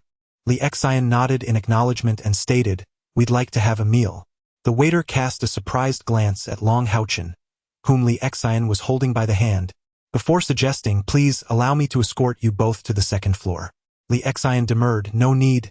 It's just the 2 of us. We'll take a table in the main hall. The one by the window will do. Bring the menu, I'm famished." As she spoke, she guided Long HaoChen to a table and settled down. The restaurant's main hall was already half filled. Li Xian immediately began ordering, but her method of selecting dishes was quite the eye-opener for Long HaoChen. After receiving the menu from the waiter, Li Xian tapped it 5 or 6 times in rapid succession. Just as Long HaoChen was wondering why the waiter wasn't taking notes, Li Xian declared, Not those. We'll have everything else." That particular page of the menu contained no fewer than 20 or 30 dishes. Sister Exiner, that's far too much. We won't be able to finish it all. Long HaoChen quickly interjected, gaining a new appreciation for this woman. Her forthright and unyielding nature made her a comfortable companion. Li Xian's expression hardened, and she retorted, of course we will. You're still growing, you need to eat more. Spare me the pretense of encouraging others to eat more. It's clear you're the glutton here. Just as Li Xian finished ordering, a somewhat aloof voice, laced with mockery, chimed in. Long HaoChen turned his head and observed 3 individuals, a pair of men and a woman, entering the restaurant. As they passed by, they halted, and it was the young lady among them who spoke. She donned a deep blue robe, the subtle elemental fluctuations causing a faint azure glow to ripple across its surface. At the left side of her chest, 3 stars were emblazoned, encircled by 6 golden patterns. A mage's robe. Is she a sorceress? Long HaoChen's understanding of sorcery was limited to his father's tales. This was his first encounter with a true mage. The 3 stars and 6 golden patterns signified the mark of a 3rd-tier profession at level 6. A genuine sorceress indeed. The titles for the first 3 tiers of a mage's profession are Mage Attendant, Mage Apprentice, and Mage. Suddenly, with a loud bang, Li Xian slammed her hand on the table and stood up, exclaiming furiously, Lin Jialu? Who do you call a glutton? Lin Jialu snorted, responding, whoever eats the most. Only after noticing the mage's robe did Long HaoChen finally take note of the young sorceress's appearance. Both Lin Jialu and Li Xian were exceptionally beautiful, yet their styles were entirely distinct. Li Xian exuded a straightforward and spirited beauty, brimming with vitality, whereas Lin Jialu embodied a refined elegance akin to a noble lady. With her fair complexion, average stature, and flowing light blue hair cascading down her back, she possessed delicate brows, a graceful nose, and similarly blue eyes, her facial contours softer, evoking an instinctual desire to protect her. Yet, she held a magic staff approximately 2 feet in length in her hand. The staff is crafted entirely from a dark wood, its apex adorned with slender branches of the same hue, grasping a water-blue gemstone the size of a fist. The magical energy emanating from this staff is far more potent than that of her magical robe. Are you itching for a fight? Li Xian's eyes blazed with fury as she stepped forward, positioning herself directly in front of Lin Jialu. The 2 young men who had accompanied Lin Jialu into the restaurant hurried to her side, one to the left and one to the right, their expressions fraught with anxiety. Clad in warrior leather armor, it was evident they were Lin Jialu's protectors. The greatest fear of a mage is an ambush. Their physical frailty pales in comparison to the destructive capabilities of their magic. Thus, esteemed mages are invariably accompanied by retainers. Ladies, please remain calm. Just last month, you both faced penalties from the esteemed governor and the chief commander, the warrior on the left cautiously reminded them. Humph! Li Xian and Lin Jialu scoffed almost in unison, their glares unyielding. Chapter 9. The Radiant Shield, Part 1. Li Xian seethed. Last time? How dare you bring that up? If it weren't for my father and Uncle Lin arriving in time, I would have slain her with a single strike. Lin Jialu retorted with a cold laugh. Had it not been for my father's protection, I would have turned you into an ice statue last time. Li Xian dismissed her with disdain. If you have the prowess, then refrain from using any magical equipment. Lin Jialu scoffed. If you possess true skill, then do not summon your unicorn. Li Xian's fury was evidently on the verge of eruption. With a swift twist of her wrist, she unsheathed one of the twin swords from behind her. Let us go outside. Today, I shall not summon the roses. Let us see how you intend to challenge me. Lin Jialu handed her magic staff to a nearby warrior attendant. Very well, I shall forego the staff as well, and you shall witness the swiftness of my spellcasting. Esteemed ladies, interrupted the 2 warriors, their foreheads glistening with sweat. The governor and the commander have explicitly stated that should you continue to quarrel, you will face confinement. Upon hearing the word confinement, both Li Xian and Lin Jialu momentarily paused, then simultaneously emitted a huff of indignation. Lin Jialu smirked. Consider yourself fortunate. Fortunate? I am already a level 7 knight, while you are merely a level 6 mage. I wonder who is truly fortunate here. Are we not prohibited from fighting? Very well. Lin Jialu, do you dare to wager with me? Lin Jialu scoffed, What shall we wager? Li Xian pointed at the young man who had just risen behind her. Long HaoChen. This is my brother.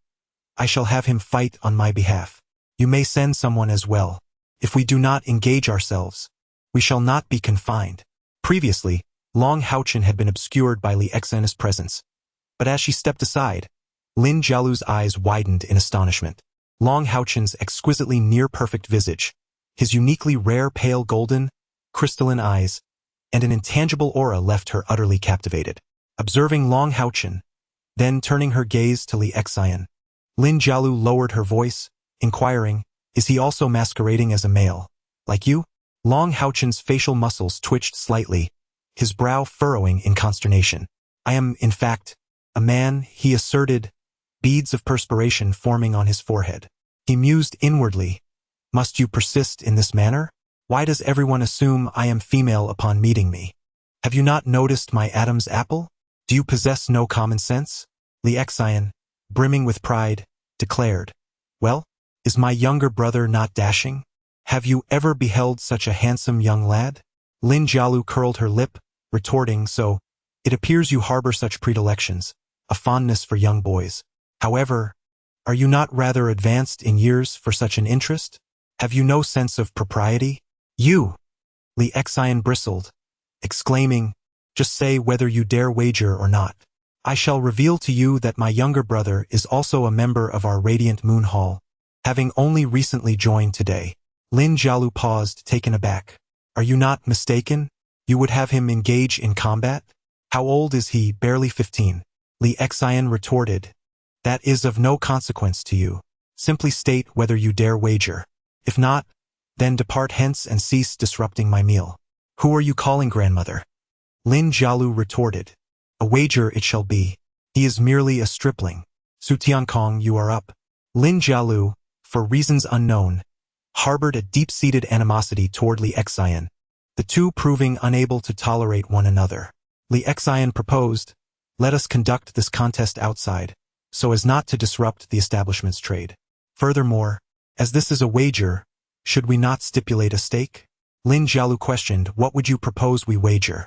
Li Xian had evidently premeditated the stakes, producing a white crystal from her bosom, declaring, "I wager this 5th grade light attribute magical beast, the Jin Yen Tiger's magic crystal, against your shop's radiant shield." Lin Jialu's eyes flickered slightly, retorting, "Are you daft?" She vaguely sensed something amiss. The Jin Yen Tiger's magic crystal was exceedingly rare, its value among 5th grade magic crystals being second to none. The radiant shield was indeed fine, but in terms of sheer value, it did not equal this magic crystal. Did she possess such confidence? Li Xian tossed the magic crystal in her hand, sneering, "If you lack the courage, then scram, and remember to give me a wide berth in the future. What is there to fear?" "I accept the wager," Lin Jialu impulsively agreed. Long HaoChen stood by silently, not uttering a word. Although he was unaware of any conflict between Li Xian and Lin Jialu, he could discern that their bickering was measured, and they were not genuine adversaries. Li Xian had always been kind to him, and he could not refuse to act on behalf of his sister. The group exited the restaurant together. Li Xian, grasping Long HaoChen's hand, whispered, "Dear brother, I am truly sorry to have you act before even eating. However, you must strive. Your sister does this with purpose, you must win." Long HaoChen clearly perceived a hint of slyness in Li Xian's eyes, nodding and replying, "Sister, I shall do my utmost." Su Tiangong helplessly stated, "Miss, then we have an accord. After the duel, regardless of victory or defeat, you shall cease quarreling with Miss Xian.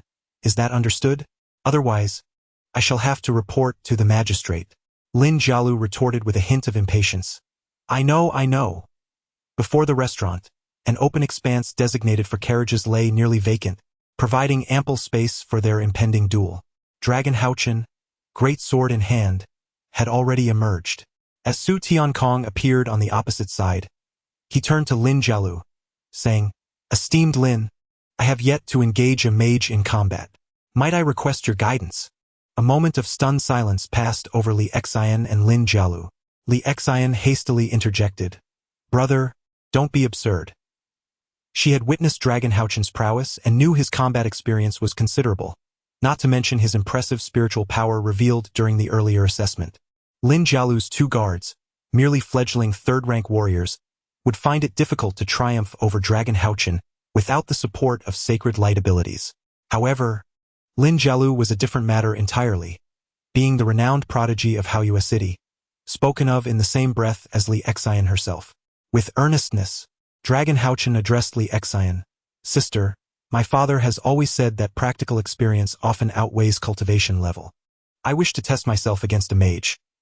Lin Jialu approached the somewhat bewildered Su Tiankong, inquiring with a touch of amusement, "Little pretty boy, you wish to spar with me?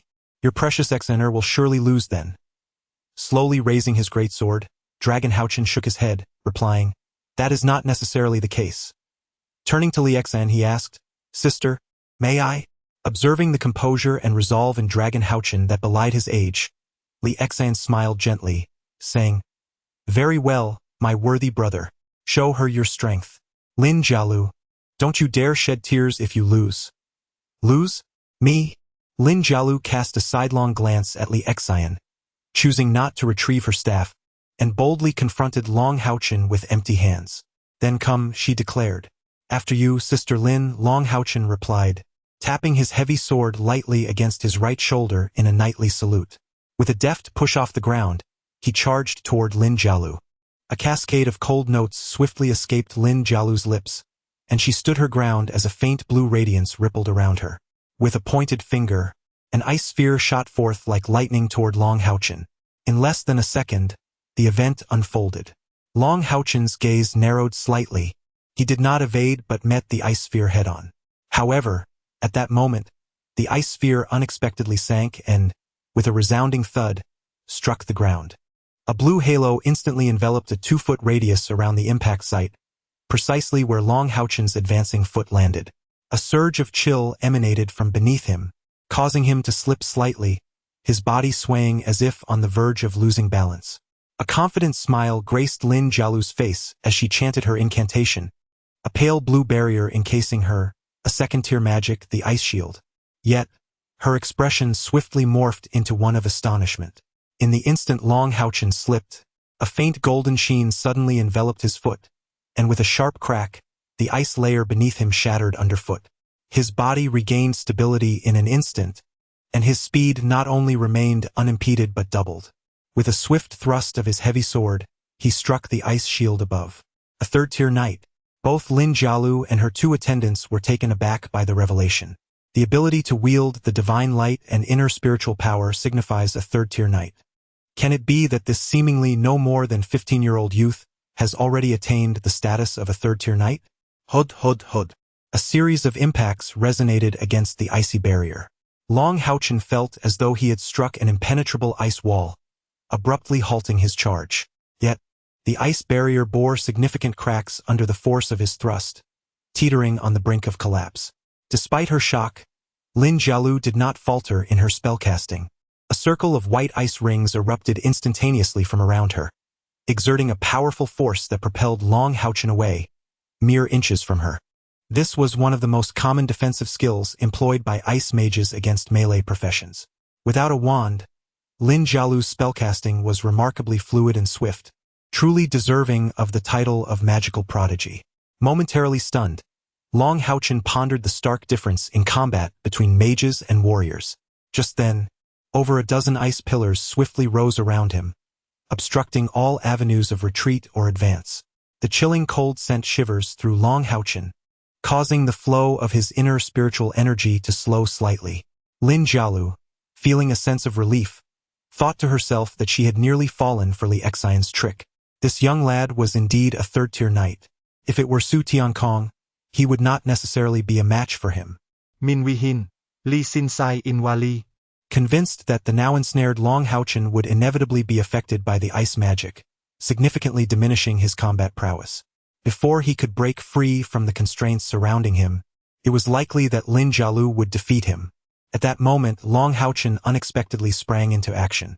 "What a foolish boy," Li Xian murmured under her breath. To leap at a distance from a magician was akin to presenting oneself as a target. Lin Jialu's intention with the ice prison was precisely to provoke him into jumping. it was evident that he lacked experience in confronting sorcerers. Indeed, as Long HaoChen ascended, a knowing smile graced Lin Jialu's lips. One ice projectile after another hurtled towards him. She was already exhibiting restraint. Had the first-tier ice spheres been transformed into second-tier ice blades or icicles, the force of the assault would have been significantly more formidable. Yet, Long HaoChen astonished all onlookers once again. A faint golden light emanated from within him, spiraling upwards, with his sword raised high above his head. His handsome visage was further enhanced by the aura of sanctity enveloping him. As the ice projectiles approached within a foot of Long HaoChen, they shattered spontaneously, their chilling essence unable to breach the golden light even by a fraction. The words light slash instantaneously surged in Lin Jialu's mind, causing her smile to freeze in place. Without hesitation, she conjured a layer of ice shield before herself. Descending from his leap, Long HaoChen swung his heavy sword, and the gentle golden glow intensified, transforming into a radiant blade, a foot wide, slicing through the air. Light slash, a third-tier skill of the Knight class, could be learned by both the Punishing Knight and the Guardian Knight, requiring an expenditure of 50 points of spiritual energy. It summoned the power of divine light for protection and coalesced into a blade of light to strike at foes. The range of the attack was directly proportional to the knight's own spiritual cultivation. This skill represents the first ranged attack capability that a knight can wield through their inner spiritual power. Although it consumes the same amount of inner energy as the Daybreak Slash, its potency is considerably diminished, as the light slash blade serves as both an offensive and defensive technique. Nevertheless, it is generally a skill reserved for knights of level 5 and above. Only upon reaching higher tiers, bolstered by ample spiritual energy, does the true power of this skill begin to manifest. In a fleeting moment, the golden blade of light collided with the frost shield, producing a crisp sound as the shield shattered instantaneously. Yet the luminous blade emitted by the light slash was also neutralized. Long HaoChen's form did not waver. As his feet touched the ground, he charged once more towards Lin Jialu. Observing that her frost shield had successfully blocked the light slash, Lin Jialu exhaled a sigh of relief, reflecting inwardly that it was fortunate the young boy's spiritual energy was not overly formidable. Otherwise, this strike would have proven difficult to withstand. She realized she had underestimated him. However, as she successfully countered the light slash, a smile reemerged on Lin Jialu's face. In response to Long HaoChen's charge, the repelling ice ring was once again unleashed. The light slash required 50 points of spiritual energy, and it was evident that the young boy's remaining inner energy was dwindling. Should she manage to thwart his charge once more, he would have no choice but to concede. With a sudden alteration in his actions, as the repelling ice ring appeared, Long HaoChen forcefully stomped his right foot on the ground, interrupting his own charge and bringing himself to a halt, raising his heavy sword in front of him. The repelling ice ring swept past him, but this time he was not propelled backward. Instead, a faint golden glow enveloped him. The heavy sword was gently rested upon Lin Jialu's shoulder. A simultaneous gasp of astonishment escaped the lips of Lin Jialu's two companions. The spell she was about to cast faltered as she found herself momentarily frozen in disbelief. Although Long HaoChen's heavy sword had not physically struck her, the faint yet palpable aura of divinity surrounding him was unmistakable. "Sister Lin, I concede," Long HaoChen declared, stepping back a few paces and sheathing his sword. "Impossible. This cannot be." Lin Jialu's face was a canvas of incredulity as she regarded Long HaoChen. The smile that once adorned her features had transformed into a visage of shock and resentment. Defeated, she, the prodigious magical girl of Haoyue City, had succumbed to a youth considerably her junior. How could she possibly accept this? Despite her restraint and the absence of any magical equipment, her prowess as a level 6 third-tier magician had led to her downfall. Not only Lin Jialu, but even Li Xian exhibited a clear expression of confusion. Yet, possessing a deeper understanding of Long HaoChen, she quickly regained her composure. Divine Shield. As Lin Jialu invoked her repulsion ice ring for the second time, Long HaoChen executed the Divine Shield with remarkable finesse. Compared to a year and a half prior, his mastery of the Divine Shield could only be described as extraordinary. It is essential to recognize that while the Divine Shield is formidable, it demands impeccable timing. Its effect is fleeting, reliant upon precise anticipation to manifest its potential. Through his adept use of the divine shield, HaoChen withstood the repulsion ice ring without yielding, achieving a victory that caught Lin Jialu utterly off guard. Had Lin Jialu employed her magical armaments or initially accorded sufficient gravity to the situation, HaoChen, whose inner spiritual energy was significantly depleted due to the fusion with the spiritual stove, would have been hard-pressed to contend with her.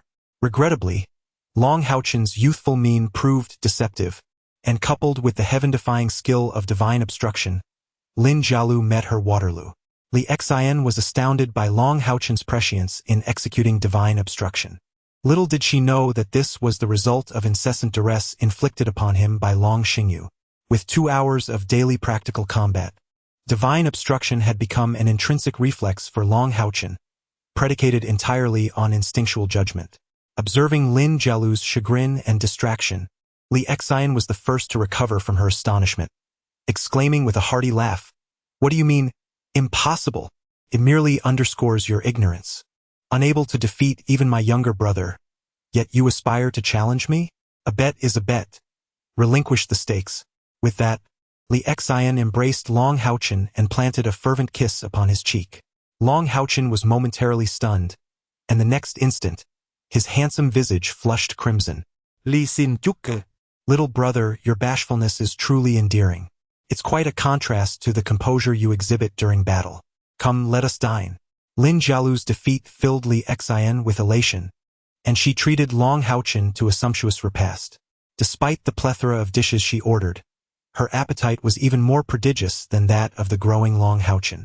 Together, they devoured the majority of the feast with remarkable gusto. I'm replete," she sighed. "Little brother, if I were to dine with you every day, I fear I would inevitably gain weight." At this moment, HaoChen was still somewhat dazed from the earlier kiss she had bestowed upon him. Although her icy and smooth lips had only grazed his for an instant, the sensation was indelibly etched in his heart. That warmth rekindled in him a sense of home for the first time since his parents' departure. "How wonderful it is to have such a sister." "Sister? What exactly is the conflict between you and that Lin sister?" HaoChen inquired with curiosity. Li Xian scoffed, saying, "The mere mention of it infuriates me. We were inseparable friends during our childhood. Approximately 5 years ago, we both developed a fondness for a certain young man from the magic sanctuary. Although he may not possess your striking looks, he was certainly not unhandsome, and his talents were remarkable. At that time, Lin Jialu and I were still good friends. Upon discovering that she too harbored feelings for him, I resolved to step aside for her. However, that young man approached me, confiding that Lin Jialu had coerced him into a relationship through her family's influence, leaving him no choice but to yield for the sake of his future. Ever since that moment, I have not seen him again. I confronted Lin Jialu for an explanation, but she and I ended up arguing, accusing me of deceit and calling me despicable. The argument escalated, and we resorted to physical confrontation. Thus, our relationship deteriorated into what it is today. I wonder who the truly despicable one is. HaoChen, perplexed, remarked, "Could it be a misunderstanding?" "Sister, I believe you should have an earnest discussion with Lin's sister." Li Xian replied, "What misunderstanding could there be? That young man has vanished. Perhaps she is the one responsible for his disappearance. Enough of this. Discussing the past only angers me. Although Lin Jialu may be disliked, her words carry weight." "Haha! This time it's a windfall. The radiant shield could easily serve you even at the 5th tier. For me to use?" HaoChen was momentarily taken aback. Li Xian responded, "Of course. Otherwise, why would I have wagered with her? I have no desire for her possessions. Aren't you training to become a guardian knight? A guardian knight must not be without a shield. The standardized shields we have in our branch are simply inadequate. With this radiant shield, your defense will at least see a significant enhancement." A warm sensation filled HaoChen's heart. He truly had not anticipated that Li Xian's challenge to Lin Jialu was entirely for the purpose of procuring a superior shield for him. Li Xian sighed softly, a hint of embarrassment as she fiddled with her fingers. "It's all my father's fault for not granting me a larger allowance. Otherwise, I would have simply purchased the equipment for you without resorting to such methods." "Older sister," HaoChen called gently, "Miss Xian, this is a delivery from my young lady, said the middle-aged man as he handed over a cloth package to Li Xian before turning to leave. Watching him depart, Li Xian chuckled. I wonder how much Lin Jialu is regretting this. It seems her pocket money isn't much greater than mine. Brother, look quickly. This is the radiant shield. With excitement, Li Xian unwrapped the cloth package and presented a shield to Long HaoChen. It was a round shield, approximately 2.5 feet in diameter, classified as a medium-sized shield. Its surface gleamed in a dark silver hue, imparting an impression of antiquity and grandeur. At the very center of the shield lay a gem the size of a pigeon's egg, radiating a soft golden light. At its epicenter, a solar motif was etched, its radiant lines extending to the shield's periphery.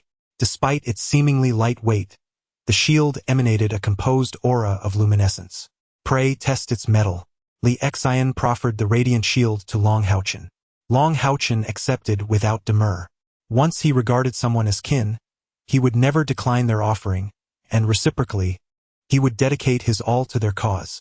Upon receiving the radiant shield, Long HaoChen discerned that within lay not merely a handle, but a metallic bracer-like enclosure. He inserted his left arm, the metallic casing proving slightly ample, enveloping his entire forearm. Extending his hand fully, he found a metallic grip perfectly suited to his grasp. Thus, the shield seemed to meld seamlessly with his arm.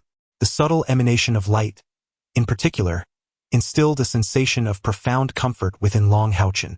Li Xian approached and adjusted the metallic bracer upon his arm. Within lay a series of intricate metallic clasps, readily adjusted to Long HaoChen's precise dimensions. Consequently, with each arm movement, Long HaoChen experienced a sense of complete integration with the shield. The radiant shield, being of light weight, was immediately endearing to Long HaoChen upon a gentle wave of his arm.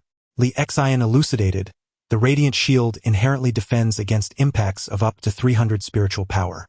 Upon infusing it with inner spiritual power, its defensive capabilities shall augment further.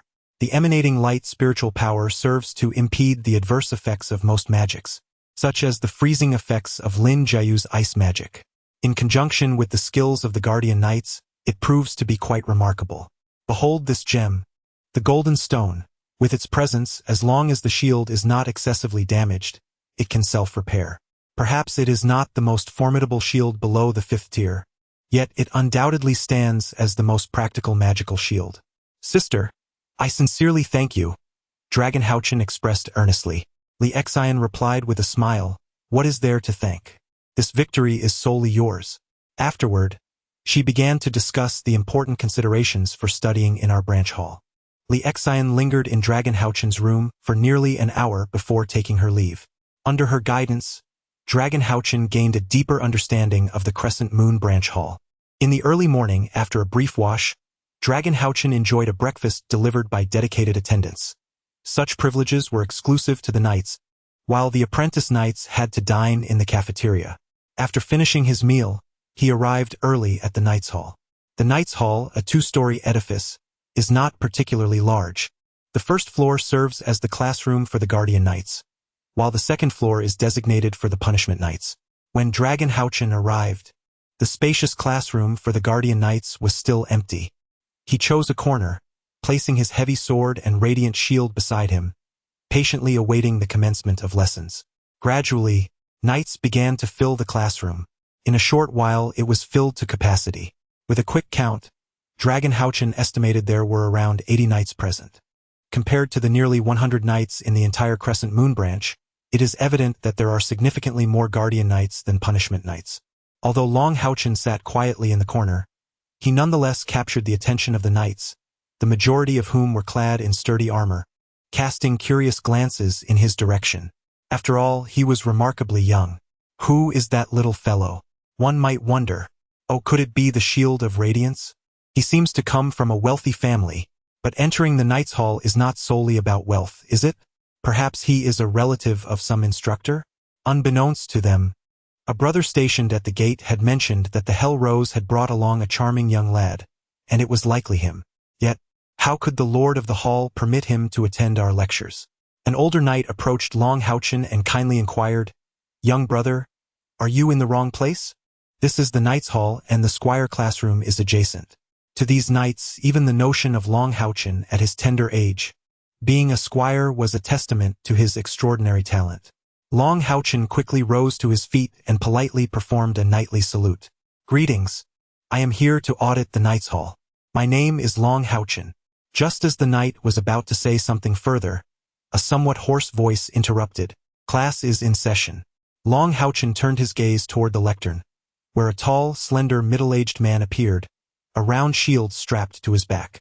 The middle-aged man's gaze met his, and he asked in a stern tone, "Do you have a question?" Long HaoChen hurriedly shook his head. The middle-aged man then admonished, "Then why are you still standing there?" Long HaoChen was startled by the sudden amplification of his voice and hastily took a seat. The classroom fell into an oppressive silence, with every knight regarding the middle-aged man before them with a mixture of reverence and palpable trepidation. Once more, Long HaoChen rose to his feet and performed a formal knightly salute to the chief instructor. The term ordinary knight sent a wave of astonishment rippling through the classroom. This youth, who appeared scarcely older than 15, was indeed a knight? Surely, there must be some mistake? "All stand," Knight Hua barked suddenly. Like a reflex, every knight shot to their feet in unison. Knight Hua regarded them with icy disdain. "Is this all you amount to? What have I taught you? As a guardian knight, what is of utmost importance?" "Composure," the knights responded in a chorus. "Then have you achieved that?" Knight Hua's gaze swept ominously across the assembly. "Everyone change into heavy armor. 50 laps around the training ground. Otherwise, you will not learn your lesson." Immediately, yes. No one dared to protest as the guardian knights orderly jogged out of the classroom. Long HaoChen was equally taken aback. He had not anticipated the chief instructor's temper to be so fiery. "What are you still doing? Are you not one of them? Join them," Knight Hua commanded, pointing at Long HaoChen with an admonishing tone. Yes, the armory lay in the basement of the Knight Hall. When Long HaoChen emerged with a set of armor, he could not help but feel a surge of despair. He was far too young, and his physique had yet to fully develop. The heavy armor, weighing over 100 pounds, could hardly be considered worn on him. It was more like draped loosely over his body. He had to hold both sides with his hands to prevent the armor from falling off.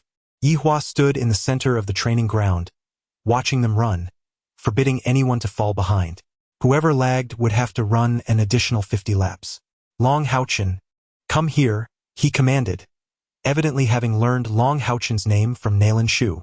"Yes, instructor," Long HaoChen responded, dragging his heavy armor to stand before Yi Hua. Yi Hua spoke indifferently, "You're new here, so it's understandable that you don't know the rules. I'll give you a chance. If your attack can make me move my feet, you won't have to run laps with them." Upon hearing this, the knights running the laps noticeably quickened their pace, not daring to glance towards Yi Hua. Many faces showed signs of pity. "Yes," Long HaoChen quickly shed his heavy armor, holding a shield in his left hand and a heavy sword in his right. Practical combat is the best method to enhance fighting capabilities, and under sufficient pressure, it can also promote the growth of internal spiritual power. The key was, he wasn't afraid of losing. At worst, he would just have to run laps. Yi Hua casually removed his own shield, seemingly indifferent to Long HaoChen's use of the radiant shield, a magical shield, and coldly stated, "You may initiate the attack." "Yes, please instruct me," Long HaoChen replied, somewhat unaccustomed to holding a shield in his left hand and a sword in his right, as he had never used a shield before. Felt a bit awkward, but having a shield was certainly better than leaving his left hand empty. Before arriving at the moonlit hall, Long HaoChen had resolutely decided never to engage in combat with his dual swords unless during solitary training sessions dedicated to honing his Retribution Knight skills. Long Xingyu had imparted a crucial principle to his son. One should never reveal the depths of their capabilities to their adversaries. Last night, Long HaoChen's victory over Lin Jielu was not solely due to the latter's underestimation.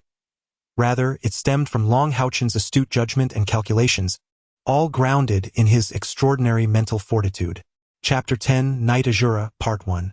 With a slight tilt of his body, leveraging the momentum of his charge, Long HaoChen thrust his heavy sword forward in a textbook-perfect lunge. A silvery radiance almost instantaneously enveloped the sword, as the pure white blade activated simultaneously. Just as the heavy sword was less than a foot away from him, Yi Hua made his move.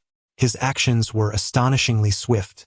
With his right hand positioned behind him and his left arm presenting the shield, he did not confront Long HaoChen's heavy sword head-on. Instead, the shield was angled slightly. With a resounding clang, Long HaoChen felt his sword tilt, gliding past the shield rather than colliding directly with it, the pure white blade sparking against Yi Hua's shield surface. In the next moment, he was confronted by an enlarged shield looming before him.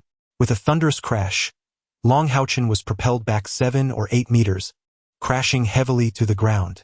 Throughout the entire ordeal, he barely had time to raise the radiant shield in defense, only to find himself flung away moments later. In a swift motion, Long HaoChen rolled over and stood up, his face etched with astonishment. In Yi Hua's hands, there was no weapon, only a shield. Yet, it was this very shield that swiftly concluded the battle. Incompetent, Yi Hua called uttered. Long HaoChen's gaze sharpened. With a gentle clash of his heavy sword against his shoulder, he once again bowed to Yi Hua. Instructor, please enlighten me. After the bow, he launched into another charge. The knights, who were running laps, discreetly observed the duel unfolding before them. They watched in astonishment as Long HaoChen, after being defeated, rose once more to challenge Yi Hua. They exchanged glances, bewildered. This little fellow is truly remarkable. It is the first time I have witnessed someone from our sub-hall daring to challenge Knight Shura twice. Little did they know that Long HaoChen had endured a rigorous training under Long Xingyu, where he had faced numerous adversities. A fall was of little consequence, especially since the radiant shield absorbed most of the impact. Long Xingyu aimed to cultivate in his son a spirit that grew stronger through setbacks, encouraging him to learn from failure and improve himself. As Long HaoChen charged again, he adjusted his steps slightly, his speed noticeably reduced, yet his overall demeanor exuded greater steadiness. This time, his attacking skill was not a thrust but rather transformed into a lightning strike. A flash of golden light erupted, revealing the surge of divine inner energy. The distinction between the thrust and the lightning strike lay in the former's relentless advance, while the latter was characterized by a swift attack followed by immediate retreat. Inner energy? Third tier? The knights running laps widened their eyes in disbelief. However, the shield in Yi Hua's grasp magnified once more in Long HaoChen's vision, as he unleashed the same skill as before, an impactful charge. Adopting a bow stance, he raised the radiant shield with unwavering determination, placing it firmly before him. With a thunderous impact, Long HaoChen's body was once again sent flying, this time with even greater force than before. He lay on the ground, gasping for breath for a few moments before he managed to rise once more. Do you understand why I can defeat you? Yi Hua invuiret kuli. Long HaoChen furrowed his brow and replied without hesitation, because your cultivation is superior to mine. Yi Hua nodded in affirmation, saying, precisely. Do you believe it is unfair that I overpower you with my greater inner spiritual strength rather than through skill? After a moment's hesitation, Long HaoChen acquiesced with a nod. A flicker of realization crossed his handsome visage as he fervently affirmed, I understand now. Thank you, instructor. As he spoke, he bowed again to Yi Hua, seeking further guidance. Yi Hua scoffed, do you truly comprehend? If you challenge me again, I shall crush you with even greater strength. I humbly seek your instruction, Long HaoChen proclaimed loudly, his eyes brimming with unwavering determination and resolve, a stark contrast to his exquisitely beautiful features. Come on. Yi Hua maintained his frigid demeanor. Charge, leap. This time, as Long HaoChen surged forward, he leaped high into the air, his heavy sword raised, gleaming with resplendent golden light as it descended towards Yi Hua. Fool! Yi Hua glared at Long HaoChen in anger, fully aware that jumping into the air without a chance of matching his opponent was tantamount to courting death. However, the fury in Yi Hua's eyes swiftly transformed into astonishment, for Long HaoChen's leap had taken him directly above Yi Hua's head. The heavy sword in hand aimed at Yi Hua's back, and at that moment, Long HaoChen appeared to have lost his balance. However, Yi Hua held a different perspective, for he discerned the conviction and determination in Long HaoChen's gaze, which was not characteristic of someone who had erred in their attack. With a half-turn, he swept his shield through the air. The surge of spiritual energy he exerted was immense. His shield gleamed with a golden hue, and even a mere graze altered the trajectory of Long HaoChen's descent. In an instant, he spun several times before crashing to the ground. With a thud, the heavy sword plunged into the earth, unleashing a brilliant explosion of gold around Long HaoChen. A manifestation of the Ascension Array, a third-tier skill of the Punishing Knight. As the sword anchored him, Long HaoChen simultaneously stabilized his form, sweeping the radiant shield in his left hand. The shield erupted with a dazzling golden brilliance, slashing horizontally towards Yi Hua's waist. At that moment, Yi Hua's right hand, which had been resting behind him, finally moved, grasping the radiant shield. Yet, the astonishment in his eyes swiftly morphed into disbelief. The blinding golden light erupted in his grasp. Although he was enveloped in a protective spiritual energy, the force of that golden radiance caused him to stagger slightly, retreating a step. Long HaoChen was equally taken aback. He had exerted all his strength, and the radiance emanating from the radiant shield was the Solar Slash, his most formidable fourth-tier knight skill. Despite the shield's edges not being sharp, the fact that Yi Hua could seize it with a single hand underscored the vast gulf between their abilities. Yi Hua extended his right hand forward, sending Long HaoChen staggering back 3 or 4 steps. Very well, you have triumphed, and I have succumbed to the allure of your appearance, which led me to underestimate you. A fatal error indeed. I am grateful for the lesson you have imparted. As he spoke, Yi Hua clenched his right fist against his left chest, offering a knightly salute to Long HaoChen.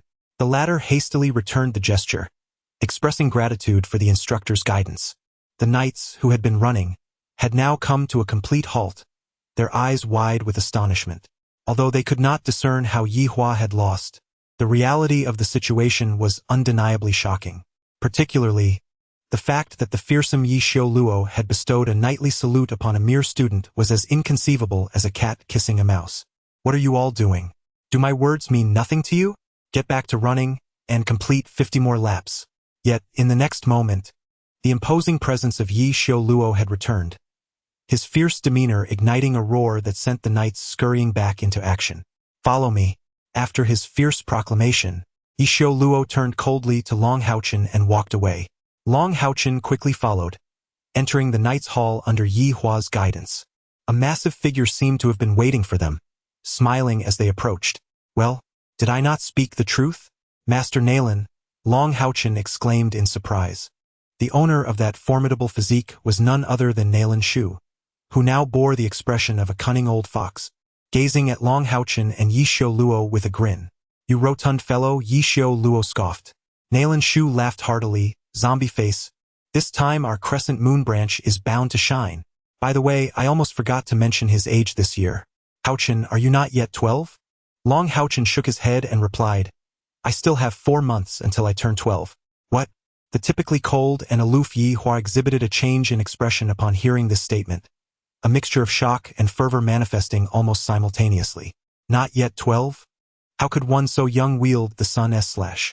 Surely, he recognized the skill that Long HaoChen had previously displayed with his shield. Nalen Shu, brimming with pride, proclaimed, Did I not tell you? Our Moonlight Branch has welcomed an extraordinary genius. Do you grasp the meaning of extraordinary? Fool. Yi Hua appeared unfazed by Nalen Shu's mockery. His icy demeanor shifted to one of seriousness as he fixed his gaze upon Long HaoChen and said, Since you are capable of wielding the Sun's slash and Ascension formation, it follows that the skills you have been learning are those of the Retribution Paladin. Why do you choose to pursue the path of the Guardian Knight instead of continuing your training as a Retribution Paladin? Long HaoChen responded without hesitation, I wish to possess the ability to protect all that I hold dear. My father once told me that an individual's strength is ultimately limited. When faced with the demonic forces threatening our homeland, the role of the Guardian Knight far surpasses that of the Retribution Paladin. Yi Hua's eyes brightened slightly, and he nodded slowly, saying, Very well. From this day forth, you shall train under my tutelage in the skills of the Guardian Knight. Without my consent, you are not to engage in combat with any other knights. Do you understand? Long HaoChen hesitated briefly before asking, But will a lack of practical combat experience hinder my training? Yi Hua scoffed, Wait until you can defeat me before raising such concerns. Now, go to the trial grounds and await my arrival. Understood. Long HaoChen responded with a hint of perplexity, bowing once more to Nalen Shu before turning to depart. Observing his retreating figure, Yi Hua's gaze gradually ignited with fervor. That rotund fellow, from where did he unearth such a gem? Nalan Shu, brimming with pride, proclaimed, Zhang Zhang. Convinced now? Yesterday you were skeptical, but do you believe it now? With this little one joining us, our HaoChen branch will undoubtedly shine brightly in the near future. Perhaps we might even ascend to the status of the main hall. Let those who have sidelined you witness the formidable strength of your protege. Yi Hua paid no heed to Nalan Shu's boasting. After a moment of contemplation, he inquired, Do you know the innate spiritual power of this young one? Nalan Shu shook his head, replying, I am unaware. I asked, but he refused to disclose it. However, I did assess his current total spiritual power, which reached an impressive 268. I surmise his innate spiritual power is no less than 40, and it could potentially be even greater. Why do you ask? Have you not always held disdain for those with high innate spiritual power? Yi Hua's expression, once frosty, took on an unusual demeanor. If talent could truly compensate, I would not be confined to the realm of Earth Knights. Had my innate spiritual power been above 50, my figure would surely grace the divine seal throne. Cursed be the heavens for granting me wisdom and insight while depriving me of talent. Nalan Shu, with his ample hand resting on Yi Hua's shoulder, consoled, Enough lamenting about fate. The arrival of HaoChen presents you with an opportunity to showcase your talents. Even if you cannot occupy that position, it is sufficient that your disciple may one day achieve it. Is it not? Yi Hua inhaled deeply, the flush of excitement gradually receding from his cold visage. Thank you, you rotund fellow, he said. Nalan Shu chuckled heartily, replying, Do you truly need to express this to me? If it were not for you back then, I would have long left my 300 pounds of flesh on the battlefield. Yi Hua spoke in a grave tone. I require your assistance with a few matters. Firstly, from this day forth, unless it pertains to night-level assessments, I shall exclusively utilize the Holy Temple's trial grounds. Secondly, we must keep the news under strict wraps, particularly regarding the child's age. It is imperative that other main and branch temples remain unaware. In the selection competition for the Demon Hunter Corps in 2.5 years, I wish to see this child astonish all. Very well, it shall be done. However, Zombie Face, do not be overly eager for results. We must ensure this child remains unharmed. Forcing growth prematurely will only yield adverse effects. Yi Hua replied calmly. This child possesses a strength beyond your imagination. The hope I see in him is not merely due to his age or talent, but rather his unwavering dedication. Among the 10 principles of knighthood, he has already grasped the virtues of courage and perseverance. Moreover, he is a child who refuses to yield, endowed with extraordinary observational skills and a boundless imagination. Although 2.5 years may seem brief, I believe he can still astound the entire Holy Temple. Nalan Shu nodded slightly, reiterating, as I have said, do not be overly eager for results. I cannot divulge the origins of this child, yet perhaps in the near future, he may embody the hope of humanity. Yi Hua smiled. His cold visage, when alight with laughter, appeared more ghastly than sorrow itself, yet Nalan Shu was certain that he was indeed smiling. A smile, unseen for at least a decade, graced his face. As he laughed, Yi Hua began to stride outward, his voice wafting into Nalan Shu's ears. I cherish this child even more than you do. He shall be the continuation of my dreams. Long HaoChen remained oblivious to the fact that he had just escaped the hellish training of his father, only to step into the grasp of a somewhat obsessive Shura.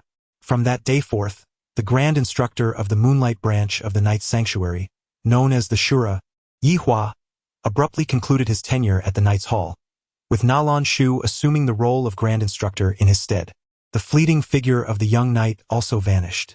Many speculated whether this young knight was the descendant of a prominent figure, subjected to Yi Hua's torment, leading to the Great One's wrath and the subsequent dismissal of this Shura instructor. Regardless, it was undoubtedly a boon for the knights, as they were finally liberated from the sight of that ghastly countenance and the infernal training regimen. Days turned into weeks, and evenly Xin, who was most familiar with Long HaoChen, rarely caught a glimpse of him. All she discerned was that he was receiving solitary instruction from the Shura. Even in their rare encounters, Long HaoChen refrained from uttering a word about the teaching methods of his Shura mentor. The culinary offerings at the HaoChen division are quite commendable, particularly as Long HaoChen himself is one who prefers to cook his own meals. His rigorous training has enhanced his physique, ensuring he receives ample nutrition, which has significantly accelerated his physical growth. However, what is rather surprising is that his facial features have softened, rendering him even more radiant. 2 years later, within the trial grounds of the HaoChen division, a series of resonant clangs echoed as weapons clashed and a divine aura erupted, entirely shielded by the magic circle surrounding the arena, rendering the outside world oblivious to the tumult within. Suddenly, a figure was forcefully propelled outwards, soaring over 20 meters before crashing against the wall, slowly sliding down to the ground. This figure stands approximately 1.7 meters tall. Though not particularly muscular, he possesses an elegant, elongated frame. Dressed in a light blue combat outfit, with black hair and golden eyes, his visage resembles that of a jade ornament, his lips tinged with a rosy hue. The gentle curve of his brows and the flawless porcelain-like quality of his skin, devoid of any visible pores, suggest that, should he don female attire, he would undoubtedly possess the charm to captivate all. Long HaoChen, rise, you incompetent fool, what have I taught you? Facing an opponent whose strength far surpasses his own, engaging in a direct confrontation is the most unwise choice. Is it truly because I called you weak that you could not contain yourself? As a guardian knight, the essence of your being lies in forbearance. Again, yes. The youth who had been sent flying is none other than Long HaoChen, receiving guidance solely from Luo.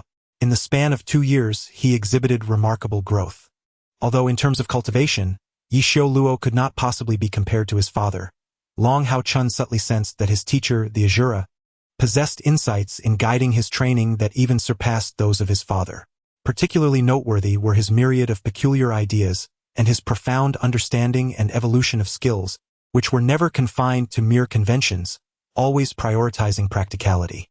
However, training under Luo was far from a blissful experience. The temperament of Luo lived up to the name Azura. Any hint of dissatisfaction would be met with a flurry of punches and kicks. As for the practical combat that Long HaoChen had initially requested, Luo more than fulfilled that expectation. His approach to teaching Long HaoChen in practical combat was markedly different from that of Long Xingyu. While Long Xingyu refrained from using spiritual power and solely relied on technique to challenge Long HaoChen, honing his skill, Luo was the antithesis. This seemingly infernal instructor unleashed his full strength in every sparring session, showing only slight restraint, ensuring that he would not truly harm Long HaoChen's bones and tendons. It was a classic case of the strong overwhelming the weak. Amidst such oppressive combat training, Long HaoChen's growth was astonishing.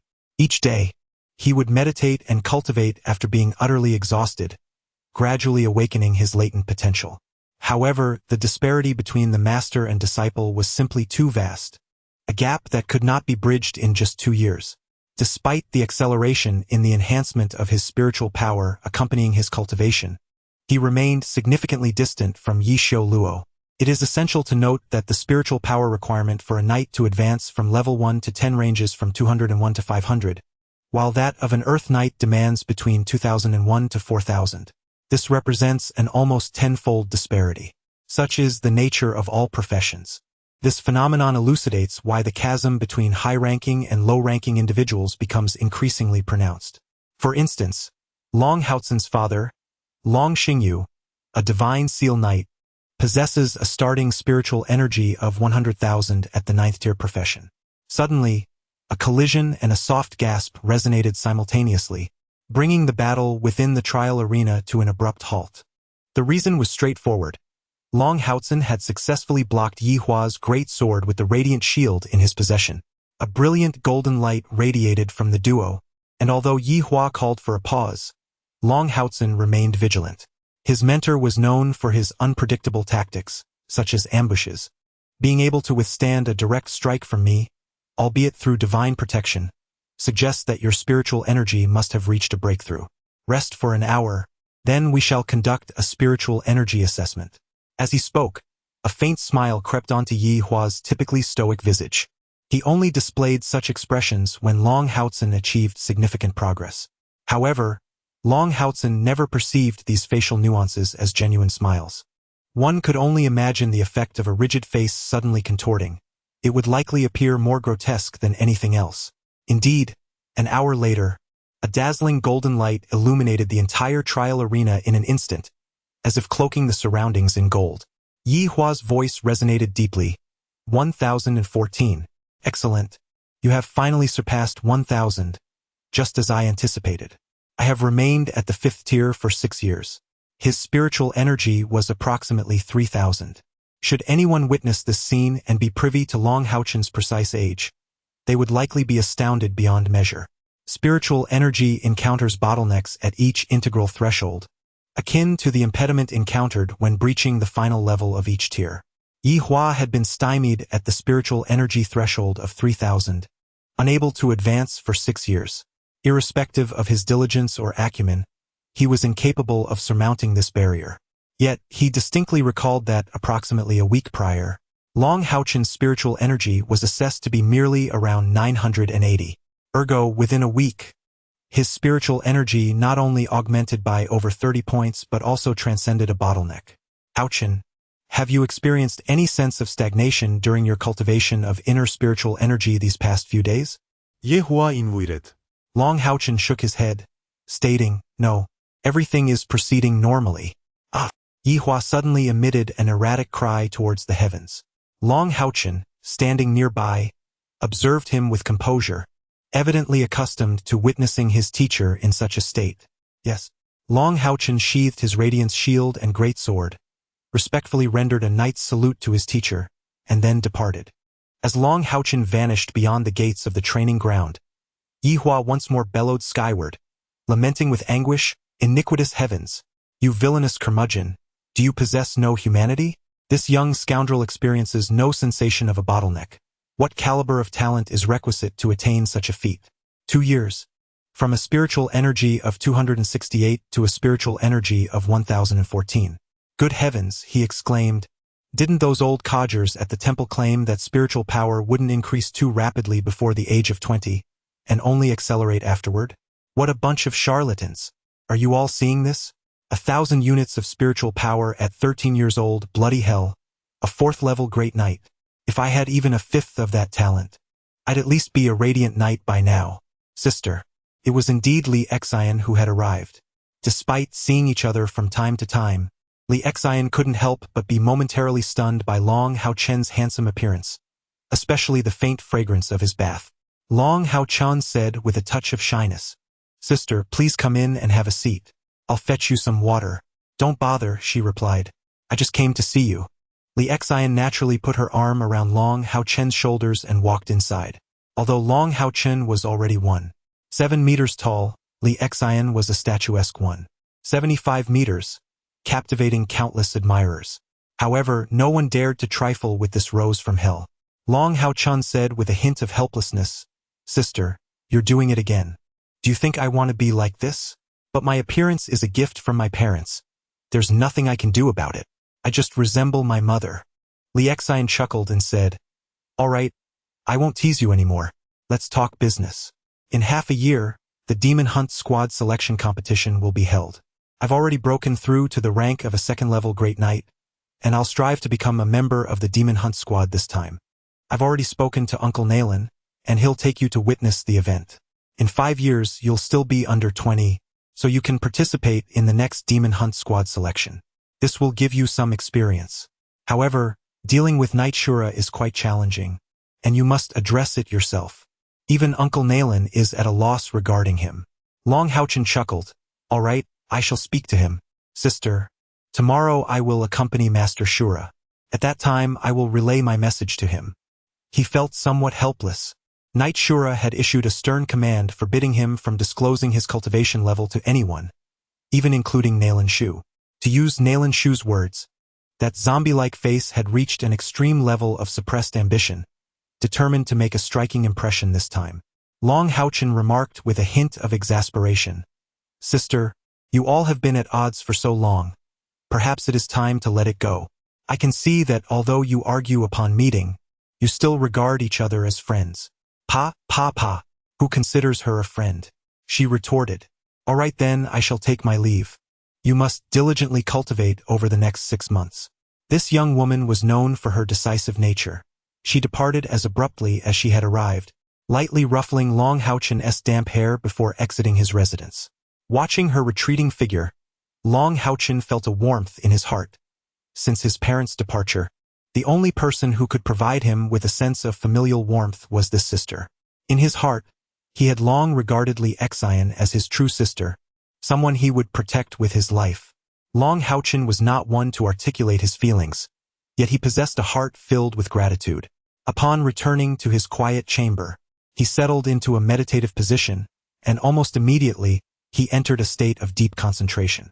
Those with exceptional talent do not always achieve success.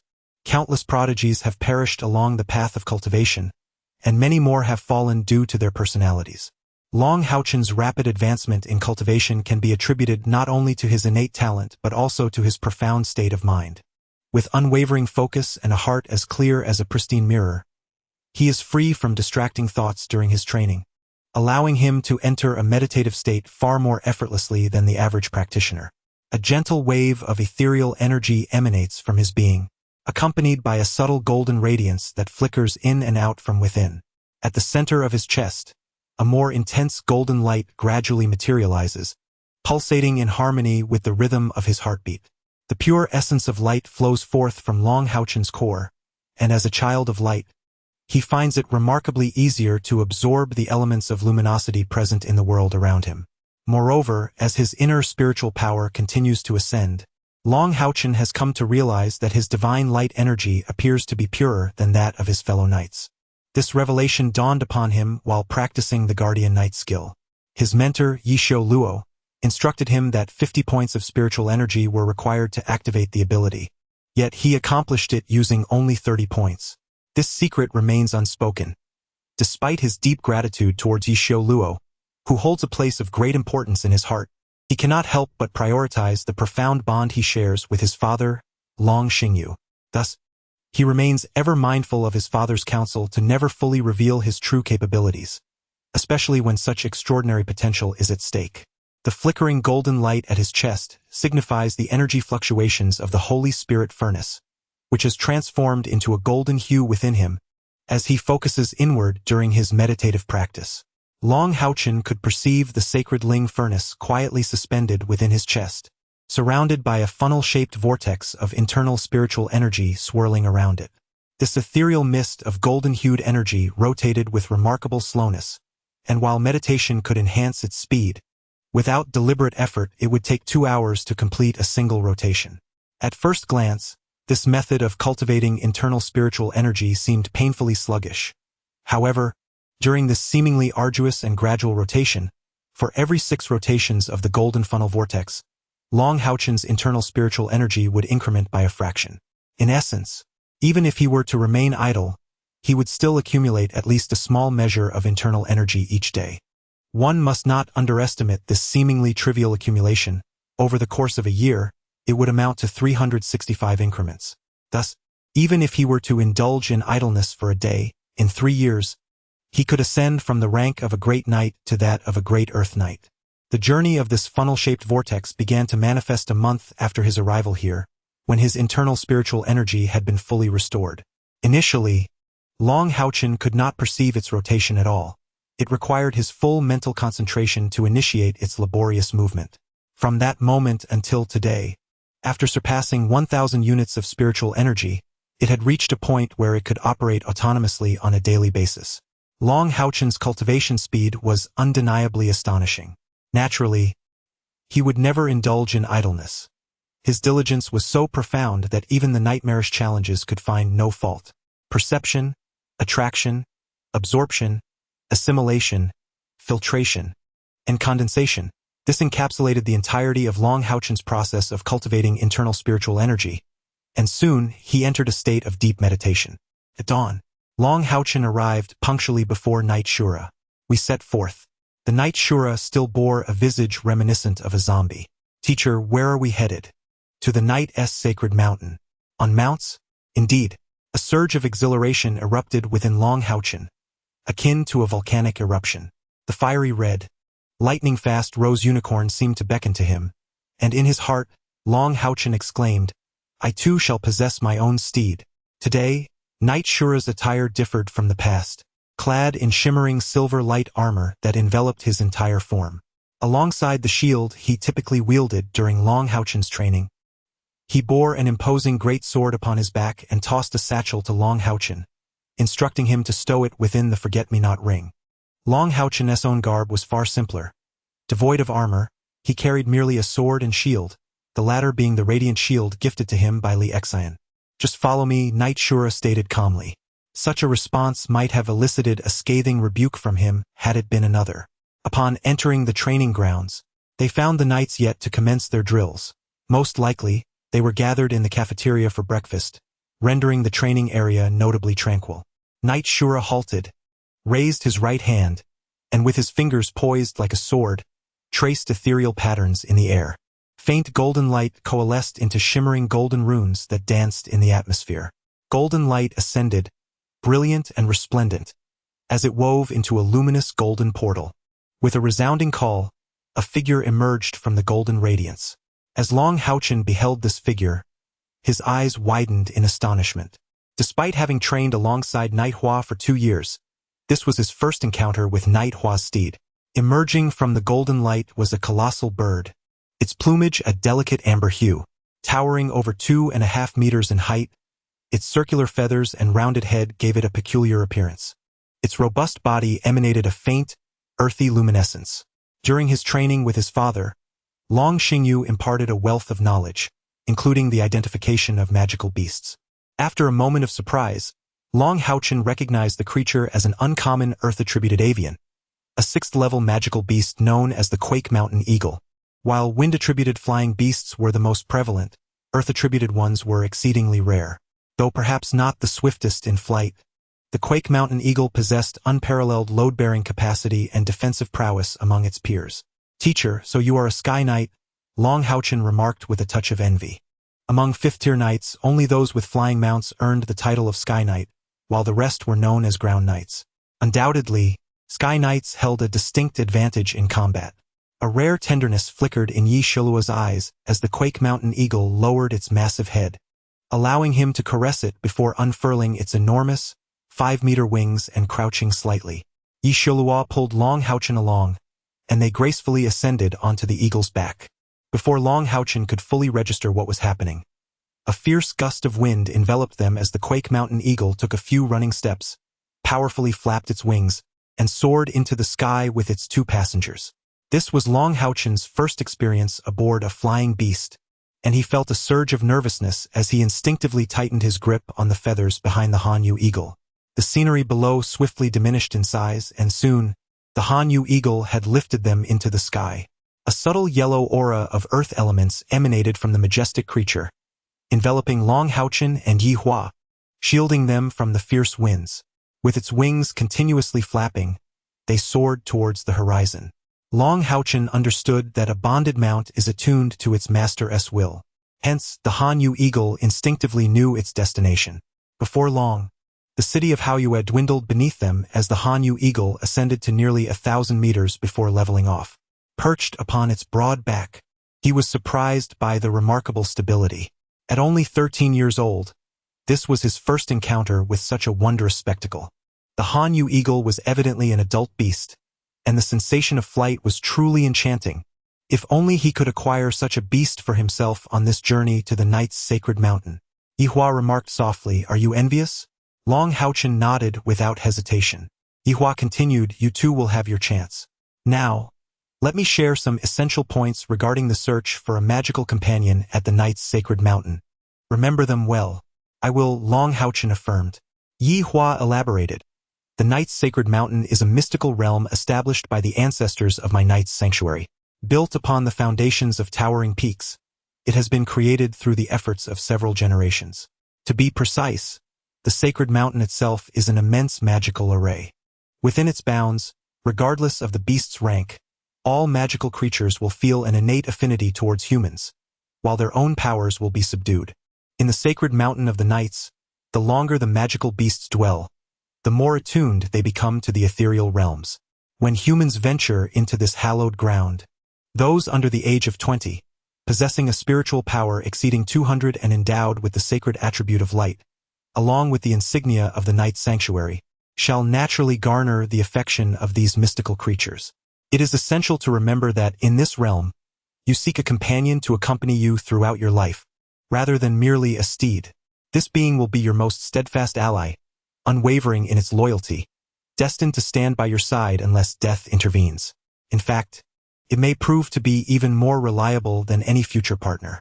The quest for a mount in the sacred mountain is profoundly influenced by fortune. When destiny aligns, you may encounter your suitable companion with the very first step you take upon the sacred ground. Conversely, if fate eludes you, even a decade or a century spent within may yield no acknowledgement from any magical beast. Thus, entering the sacred mountain can be viewed, in a sense, as a journey of seeking one's fate. Upon hearing this, HaoChen inquired, "Master, how shall I seek this fate?" Yehua seeketh softly. Gently stroking the feathers of the tremor eagle beneath him. Each individual's path to destiny is unique. When I first encountered the tremor eagle, it was scarcely a foot tall. The moment I laid eyes upon it, an overwhelming sense of kinship filled my heart. It naturally approached me, took flight, and settled upon my shoulder. With the aid of the sanctuary's insignia, I effortlessly forged an equal covenant with it. To this day, it has accompanied me for over 30 years. Upon entering the sacred mountain, one must not force anything. Rather, allow events to unfold naturally. When fate presents itself, it will undoubtedly become a source of support throughout your life. Most of the magical beasts within the night's sacred mountain are not inclined to attack humans. However, there are some temperamental creatures that will issue a warning upon your trespassing into their territory. When encountering such beasts, the temple token will indicate their presence. It is wise not to recklessly venture into their domain. If they deem a connection with you, they will come seeking you on their own accord. These creatures are often among the more formidable beings within the sacred mountain. HaoChen diligently memorized the guidance provided by Yehua, not daring to be negligent. "My companion, the teacher is indeed correct. I shall soon possess my own mount. But what kind of mount will it be?" HaoChen curiously inquired. "Teacher, does the search for a mount in the sacred mountain relate to my innate talents?" Yehua nodded, affirming certainly it is related. In simple terms, a mount's acceptance of you is akin to an acknowledgement of your innate gifts. The more powerful the magical beast, the higher its expectations for its companion. As he spoke, Yehua's gaze softened considerably. "HaoChen, do you know what my innate inner spiritual power is?" he asked, his voice devoid of its earlier coldness. HaoChen shook his head. Yehua continued, "My innate inner spiritual power is merely 9. "Ah, just 9? HaoChen recalled his father's words, emphasizing that if one's innate inner spiritual power did not exceed 10, it would be exceedingly difficult to advance from a third-tier profession to a fourth-tier. Yehua similet. Yet his smile was more grotesque than tears. "Indeed, only 9. The wretched heavens granted me a sharp intellect, yet cursed me with such abysmal talent.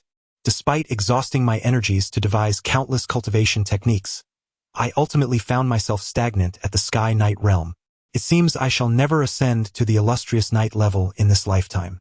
At the tender age of 15, I completed my external spiritual power cultivation and became a knight. In those days, I was filled with ambition, hailed as a prodigy by all. However, the day I underwent the sacred awakening struck me like a bolt from the blue. With an innate internal spiritual power of merely 9, I was deemed among the most inept. My once cherished mentor, who had held me in high regard, refused to impart any further abilities to me, not even revealing the location of the night's sacred mountain. How profoundly discontented I was at the mere age of 15. I refused to accept that a low innate internal spiritual power precluded one from becoming a formidable knight. My heart brimmed with resentment. I firmly believed that through relentless effort, I could transcend my limitations and break free from the shackles imposed by destiny. Thus, relying solely on my own legs, I made my way to the night sanctuary, demanding my rightful power. Subsequently, I journeyed to the night's sacred mountain, entering its hallowed grounds. Each knight under the age of 20 is permitted to remain within for a maximum of 1 month.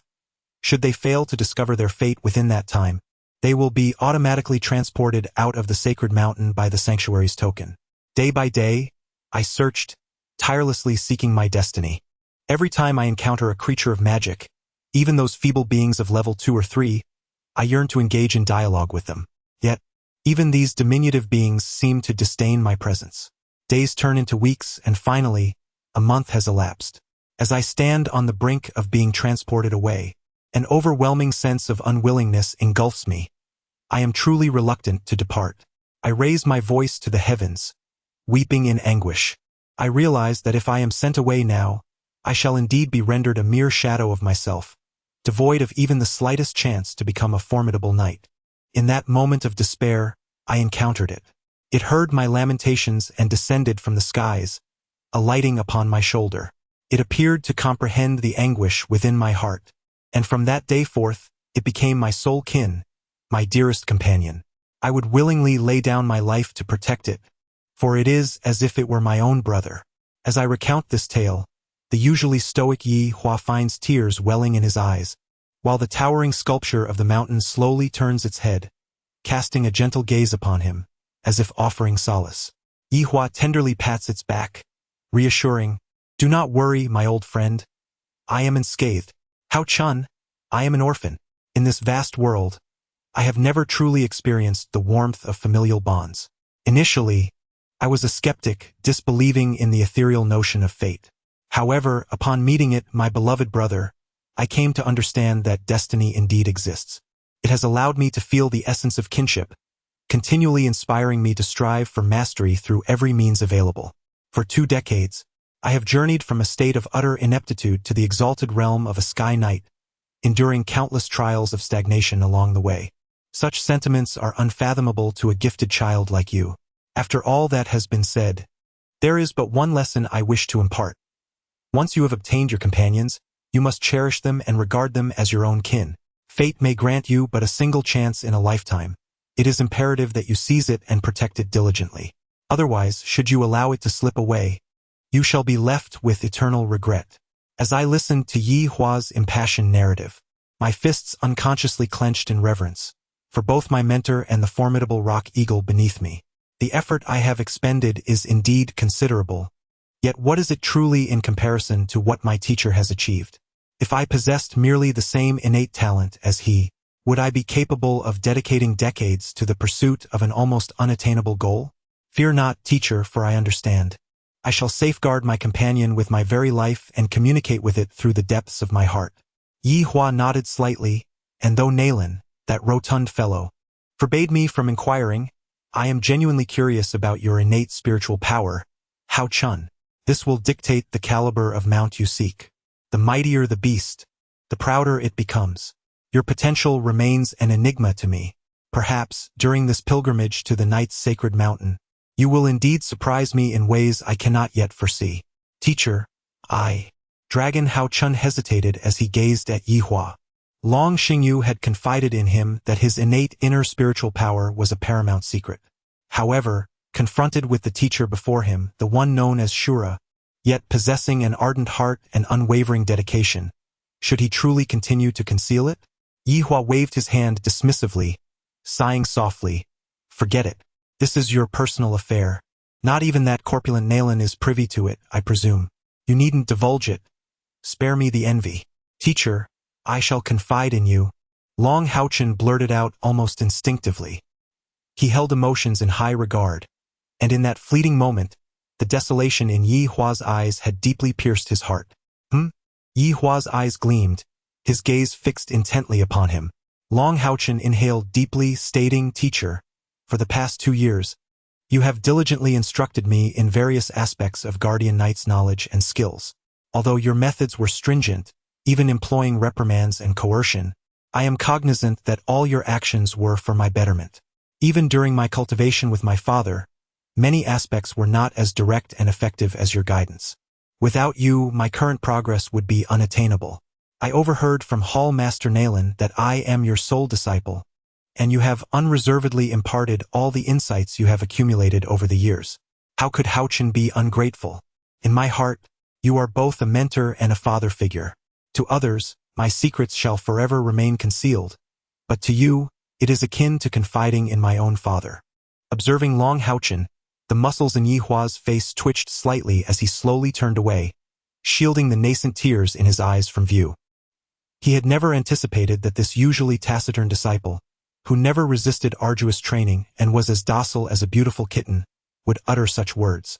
Beneath his seemingly delicate exterior, he appeared to possess a formidable spirit. Several peculiar notes escaped from Long HaoChen's lips, and immediately afterward, a layer of faint golden radiance enveloped both him and Yi Hua. It was a spiritual light barrier, a Tier 3 Guardian Knight defensive skill, capable of isolating skill detection and partially muffling sound, effective for individual defense.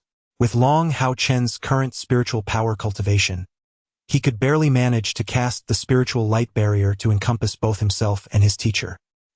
So cautious? Yi Hua regarded Long HaoChen with some perplexity. Long HaoChen's voice resonated at that moment. Teacher, my innate inner spiritual power is 97. Yes, Yi Hua responded. At this point, he was still immersed in Long HaoChen's phrase as a teacher, as a father, feeling a warm and indescribable comfort in his heart. He had remained unmarried his entire life, and having such a sensible and precious disciple was akin to having a son. 97. Ah, what did you say? Yi Hua abruptly turned his head, even flinging away the few crystalline tears in his eyes. His voice altered and what transformed into a colloquialism. Long HaoChen smiled faintly, saying, I told you not to tell you. I knew this would be the outcome. Yi Hua's body visibly twitched. He swallowed hard, then forcefully waved his hand, and a spiritual light barrier, far more potent than Long HaoChen's, emanated from him, shielding the two of them once more. You're saying, your inner spiritual power is 97? Knight Hua's eyes were nearly popping out of their sockets. Long HaoChen nodded. No, this is impossible. Knight Hua asserted. When you first arrived at the division hall, that fat fool Nalan Shu conducted a spiritual power assessment on you, and the result was 268. Since you have undergone the sacred awakening, it implies that your external spiritual power is at its maximum of 200. Therefore, no matter how exceptional your talent is, your innate internal spiritual power cannot exceed 68. Long HaoChen scratched his head and replied, at that time, my internal spiritual power had actually already surpassed 100. It merely decreased temporarily because I integrated a spiritual furnace. Did you not notice that after about a month of studying with you, my internal spiritual power experienced a significant enhancement? That was the recovery of the spiritual power from the fusion with the furnace. The spiritual furnace.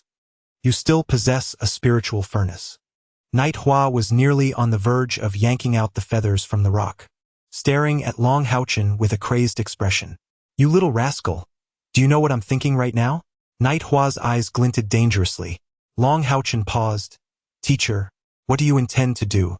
Knight Hua felt an overwhelming urge to weep. I wish to kick you off this place. Damn it. Why did you tell me that? I feel utterly deranged. Why did I even ask? This is nothing short of self-degradation. Teacher, in your opinion, what kind of magical beast would be most suitable for me to form a contract with? After another hour had passed, Knight Hua's emotions had finally stabilized, and Long HaoChen cautiously inquired. Knight Hua glanced at him and replied, naturally, the higher the cultivation level, the better. With your potential, even the formidable 7th and 8th tier beasts before you would feel utterly ashamed, lacking any confidence to form a partnership with you. The most favorable outcome would be to encounter a 9th tier juvenile beast. By the way, which type of spirit furnace do you possess? As he inquired, he removed a water pouch from his waist and took a sip. The Holy Spirit Furnace.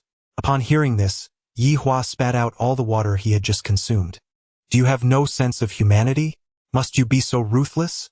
Yi Hua's face was a canvas of indignation. Long HaoChen, perplexed, asked, Teacher, are you all right?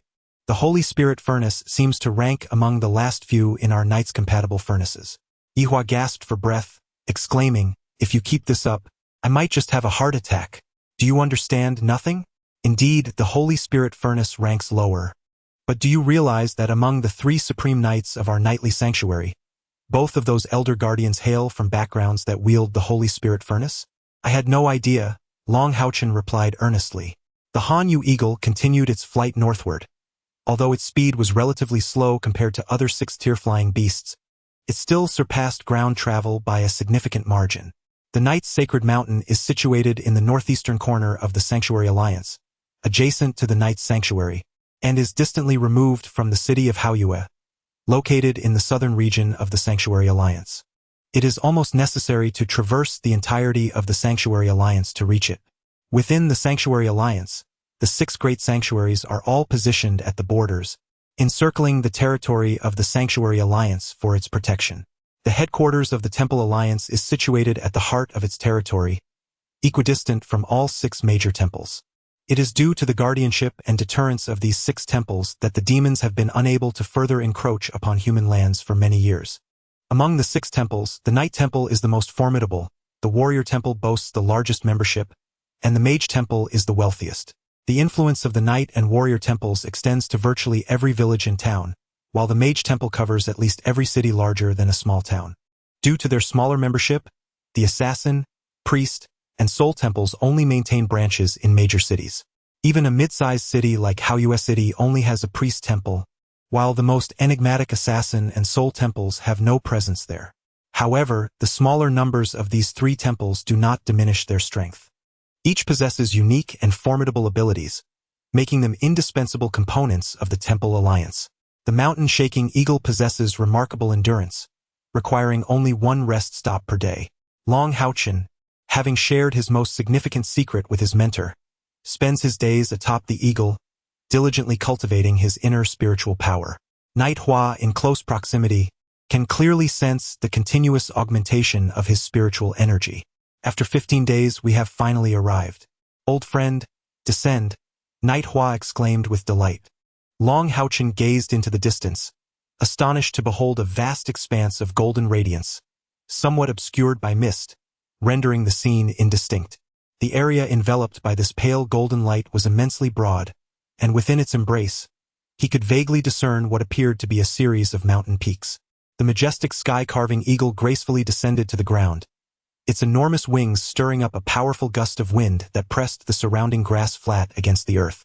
HaoChen followed his master down to the ground. The 15-day journey had not left him feeling weary. Immersed in his cultivation daily, his spiritual energy had risen by over 50 points. The sky-carving eagle lowered its head and affectionately nuzzled against Yihua before stepping into the reverse summoning array he had conjured. Master, does the Holy Mountain of Knights have a no-fly zone? Why can't we simply soar directly there? It seems we still have over 100 miles to traverse. HaoChen inquired. Yihua replied, there is indeed no no-fly zone, but do not forget the multitude of formidable magical beasts that inhabit the Holy Mountain of Knights. While these creatures do not typically attack humans, the presence of foreign beasts flying overhead can easily provoke them. Unless your mount possesses the strength to subdue all the magical beasts in this area, do not attempt to cross over. Let us proceed. As the master and disciple began their journey toward the Holy Mountain of Knights, a sudden tempest arose in the sky, and a colossal figure plummeted from above. HaoChen deftly flipped his wrist to draw forth his radiant shield, for remaining vigilant is a fundamental lesson for any knight. The massive figure gradually landed several dozen yards away from them, revealing itself to be a flying magical beast. This creature appeared even more majestic than Yihua's sky-carving eagle. Approximately 6 meters in length, it was adorned in a pale golden hue, possessing the head of a dragon and the body of a bird, with elongated, colorful feathers flowing elegantly from both its head and tail. Upon landing, its expansive wings gradually folded in, and it raised its head, exuding an air of grace. It was a 7th-tier magical beast, the dragon eagle. HaoChen instantly recognized the origin of this magical beast. The dragon hawk is a flying creature of the light attribute, and for knights, mounts of the light attribute are the most precious, significantly enhancing their combat prowess. From the back of the dragon hawk, 2 individuals leaped down, a middle-aged man accompanied by a young lad. As they touched the ground, their gazes swiftly shifted towards HaoChen and his companions. Oh, who could this be? It's brother Yihua. It's been quite a while. The middle-aged man, upon seeing Yihua, paused momentarily before approaching with a smile. Yihua maintained his usual frosty demeanor, not making any effort to reciprocate the greeting. The middle-aged man donned a set of pale golden armor, exuding a clear aura of light, yet he bore no weapon nor helmet, allowing his long golden hair to cascade freely behind him. He appeared somewhat younger than Yihua, with softer facial features, particularly his slender eyes, which subtly hinted at an underlying sharpness. The young man beside him bore a striking resemblance to the middle-aged man, likely around 17 or 18 years of age, tall in stature and exuding a hint of arrogance. As the middle-aged man approached, he smiled and said, "What is this? Brother Yi Hua, doesn't he recognize me anymore? Although it has been 6 or 7 years since we last met, we grew up together. I noticed your tremor mountain eagle from afar. This magical beast, though merely of the 6th level, is exceedingly rare. It must be yours." 예후와 replied coldly, "Gu Ying." You are as arrogant as ever. The middle-aged man's expression shifted slightly, while the young man beside him could no longer contain himself, retorting angrily, "What did you just say?" Knight Hua's expression grew even colder as he said, "I do not require your guidance. Let us depart." Without acknowledging the ghostly figure, he took Long HaoChen and headed towards the Night Holy Mountain. Observing their gradually receding silhouettes, the young man could not help but inquire of the ghostly figure, "Father, who are they? Why do they carry themselves with such arrogance?" The ghostly figure replied indifferently, "They are merely worthless beings, cast out by your master ancestor. It seems he has brought that young lad along to seek a steed at the Night Holy Mountain. The youth appears to be even younger than you. Upon entering the mountain, should an opportunity arise, create some trouble for him." The young man nodded with excitement. "I will make him aware of his inferiority. If I were to break a leg, I wonder what magical beast would still wish to approach him." The ghostly figure's eyes narrowed, a glimmer of brilliance flickering within, as memories from decades past slowly surfaced. "Brother Knight Hua, you are on the brink of becoming a knight, are you not? How is it that your spiritual power has ascended so swiftly? Do you possess some secret? Please, teach me. Training relies solely on one's own efforts. There are no shortcuts." "Humph. Surely, the teacher must have favored you with a special training method. After all, you are only 3 years my senior. Why should you be the one to become a knight?" Smack. "You dare strike me? You dare strike me. I strike precisely you. Dare to speak ill of the teacher again, and I shall break your limbs and cast you out of the city of cultivation. Get lost. Do not let me see you again." That year he was 12, and Knight Hua was 15. "Ghost Marshal, should an opportunity arise, break that boy's limbs." Coldly uttering a single remark, the ghostly figure strode forward with determination. The proud ghost warrior momentarily paused, contemplating the brutality of severing limbs. Yet, he found a strange enjoyment in it. A fleeting look of savagery crossed his face. Knight Hua continued to walk silently, his expression as frigid as ever, but his familiar, Long HaoChen, could distinctly sense the instability in his teacher's emotional state. "Teacher, is that your enemy?" Long HaoChen inquired in a low voice. Knight Hua glanced at him and replied, "He was once my comrade. Xiao City, adjacent to the headquarters of the Holy Alliance, stands as one of the largest principal cities. My mentor was a knight of the Knight Alliance, bearing a battle armor with a mithril foundation. At the age of 13, I entered the main hall of Xiao City, and by 15 I ascended to the 3rd tier, earning the title of the greatest prodigy in a century. I was the direct disciple of my teacher. However, the path to heaven is fraught with peril. Upon the discovery of my innate spiritual power ranking at 9, the prodigy was deemed a failure. I labored for another 2 years in the main hall of Xiao City, yet my progress in cultivating spiritual energy was excruciatingly sluggish. Consequently, my teacher expelled me from the hall, and among those responsible for my dismissal was the very ghostly figure who had most vehemently ridiculed me as a failure." Having spoken these words, Knight Hua fell silent, as if merely recounting a tale that bore no connection to himself. Nonetheless, his pace quickened abruptly, propelled by the surge of spiritual energy, darting forward like an arrow. Long HaoChen clenched his fists tightly, silently vowing to vindicate his teacher from this humiliation. Though Knight spoke with simplicity, he could envision the profound impact that had transformed his once esteemed teacher into the present state. The spectral figure, without a doubt, was one of the instigators of this change. Casting a glance back at the spectral father and son, positioned 100 paces away, Long HaoChen's clear, pale golden eyes glimmered with a faint brilliance. A mere 100 paces was inconsequential for them.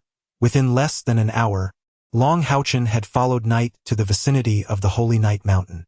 As they drew nearer to this sacred site, the essence of light intensified palpably.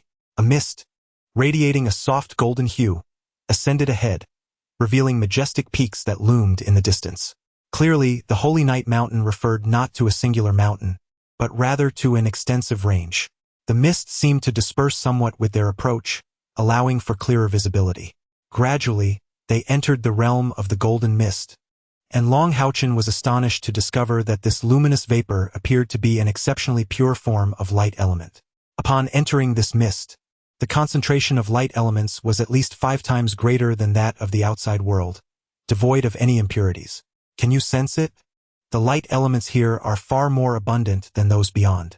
This mountain range, known as the Holy Night Mountain, is in itself a colossal magical array, composed of peaks serving as its sigils. These light elements are absorbed from the array. If we knights could cultivate here, the efficiency would be exponentially heightened. However, it is evident that such a prospect is impossible. The very existence of these light elements serves to suppress the ferocity of the magical beasts. Thus, within the confines of the Holy Night Mountain, no knight is permitted to engage in cultivation. Even the elders on guard are incapable of intervening. Otherwise, should the balance of the luminous elements within the formation be disrupted, it could potentially incite a rebellion among the magical beasts contained within. Upon entering this domain, it is permissible for your spiritual energy to circulate autonomously within your body, yet you must refrain from engaging in meditation for cultivation. Chapter 12. The Starry Unicorn, Part 1. Upon hearing Yi Hua's admonition, HaoChen felt a twinge of regret. However, once he ventured into this area, he distinctly sensed that the rotation speed of the funnel vortex surrounding his inner spiritual furnace had markedly accelerated. Even without meditative cultivation, the enhancement of his spiritual energy would not be significantly slower here. A deep, aged voice resonated at this moment. HaoChen was taken aback. With the advancement of his cultivation, his mental acuity had grown increasingly robust. Unbeknownst to him, the minimal spiritual energy consumption during the use of his skills was not solely attributable to the physique of the Son of Light. His formidable mental prowess played a substantial role as well. Yet, at this moment he was entirely oblivious to the approach of others. The lord of the city, Ing, accompanied by his son Wu, arrived at the sacred mountain to select a mount companion.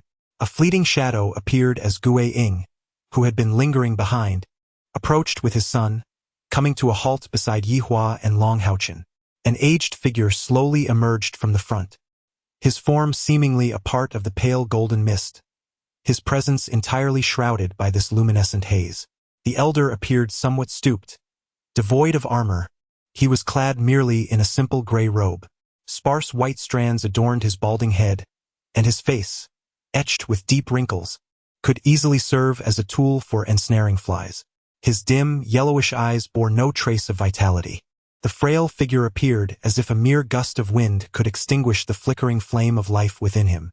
Under the luminous embrace of the moonlit night, Yi Hua, accompanied by his disciple HaoChen, approached the sacred mountain in search of suitable steeds and companions. Yi Hua's voice, cold as ice, resonated, revealing that his demeanor remained unchanged even in this place. An elderly man approached with painstaking slowness. As he drew nearer, HaoChen was taken aback upon perceiving the man's visage. The old man bore only one arm, his left limb severed at the elbow, and his right eye was blind. A grotesque scar traversed his face, extending from his crown to his chin, suggesting that his skull had once been cleaved. In the moment of recognizing the elder's appearance, HaoChen noted a surprising expression of reverence flickering in the eyes of his normally aloof mentor, who slowly bowed in respect to the aged man. The specter beside them mirrored this gesture. HaoChen, not daring to be remiss, promptly followed suit, bowing respectfully as well. Although Ing also inclined himself in deference to his father, a hint of disdain lingered in his gaze. Having been raised in the Lord's palace of the cultivation city, he was accustomed to being treated as an esteemed figure. Whether within the knight's sanctuary or the cultivation city, he was greeted with utmost politeness. Thus, bowing to a frail and disabled elder felt somewhat begrudging to him. The old man scanned the 4 individuals before him with his solitary eye, and in a voice tinged with age and huskiness, he softly commanded, "Present your credentials." "Yes," replied both Ing and Yi Hua in unison, with Ing hastily stepping forward to present a scroll. Yu Hua cast a cold glance in his direction before promptly offering his own scroll. The elder first examined the scroll submitted by Gue Ying and nodded in acknowledgement. As Knight presented the scroll, a soft gasp escaped his lips, and his gaze inadvertently fell upon Long HaoChen, scrutinizing him from head to toe. Long HaoChen vaguely understood that this scroll contained a record of all his deeds since entering the Haoyue branch hall, naturally including his age and cultivation level. Under the piercing gaze of the one-eyed elder, he felt an overwhelming sense of exposure, as if that dim yellow eye possessed an extraordinary power of penetration. The elder's gaze swiftly moved past him, then beckoned to Gue Wu, saying, "Come here." Gue Ying nudged his son, signaling him with a glance. Gue Wu hastily stepped forward, attempting to present a facade of utmost respect. The elder raised his solitary arm, casually placing his hand upon Gue Wu's shoulder. Instinctively, Gue Wu's body twitched, as if to resist, yet when that bony hand settled upon him, he instantly froze, rendered immobile. A bead of sweat trickled down Gue Wu's forehead as he acutely felt the elder's hand, akin to a mountain, rendering all his efforts futile. 18 years old. You are permitted to enter. You may leave now, the elder concluded, addressing Gue Ying. Yes, Gue Wu replied promptly. The scroll in the elder's grasp suddenly disintegrated into ashes, a gray energy swirling forth to merge with the black token in his hand. The token's aura flickered briefly before returning to its normal state. Thank you, esteemed elder. Gue Ying respectfully bowed to the elder before turning to exit the sacred mountain's bounds. Gue Wu, not daring to linger, cast a fleeting glance at Long HaoChen and stepped into the pale golden mist, vanishing in an instant. The elder beckoned to Long HaoChen, saying, "It is your turn now, young man. Allow me to assess your bone age and see if you can truly astonish me." Long HaoChen glanced at his teacher before stepping forward with measured grace, standing respectfully before the elder. The elder rested his hand on Long HaoChen's shoulder, and a wave of warmth surged through him. Long HaoChen remained still, quietly awaiting the elder's judgment. The elder spoke in a solemn tone, "I am here, senior." Yi Hua took 2 steps forward and bowed respectfully. The elder shifted his gaze to Yi Hua and inquired, "From where did you find this remarkable young man?" "He is not yet 14 and has already attained the rank of a great knight, with spiritual power surpassing 1,000. Even decades ago, when Long Xingyu arrived, he did not possess such innate talent. This is a true prodigy. Are you willing to report this to the Holy Temple for further cultivation under their guidance?" Yi Hua's expression changed slightly. He had not anticipated that the mountain guardian elder would take such a keen interest in Long HaoChen. It was indeed rare to encounter someone of such extraordinary caliber in a century. "Senior, it is not that I am unwilling, but in half a year, the demon hunting team selection competition will take place. I am confident that my teachings will be no less effective than anyone else's." After a moment of contemplation, the elder nodded and replied, "Very well. I shall not concern myself with these external matters. You may proceed as you see fit." "Child, did you hear everything I just said?" Long HaoChen responded with utmost respect. "I heard clearly." The elder nodded and said, "Then you may go. However, you are different from him. Breaking through to the rank of a great knight before the age of 20 grants you an additional privilege. Should you fail to find a suitable steed within 30 days, you may enter the grand teleportation array at the summit of the sacred mountain to randomly acquire a beast from another realm to serve as your mount. However, if it comes to that, it will be a matter of chance. While it is likely you will find a beast that suits you, its strength remains uncertain, and it may even be a mere first-level creature. Therefore, during these 30 days on the sacred mountain, you must exert yourself diligently. Do you understand? Thank you for your guidance, esteemed elder. Well, you may go now." The elder waved his hand, and the scroll transformed into a radiant light, merging into another token, which he presented to Long HaoChen. Long HaoChen turned and performed a proper knightly salute to Yi Hua. "Go ahead." Yi Hua returned the gesture, his face revealing a slightly stiff smile, yet his gaze was fervent. Only then did Long HaoChen turn and vanish into the golden mist. Observing Long HaoChen's departing figure, Yi Hua was about to take his leave when the solitary-eyed elder remarked indifferently, "This child is an exceptionally rare talent. Young one, you have done well to cultivate such a disciple." Surprise flickered in Yi Hua's eyes. "Thank you for your kind words, esteemed elder." The elder replied nonchalantly, I do not offer compliments. I merely state the truth. You may go now. Understood. Yi Hua exited the realm of light and mist, yet the respect in his eyes remained undiminished.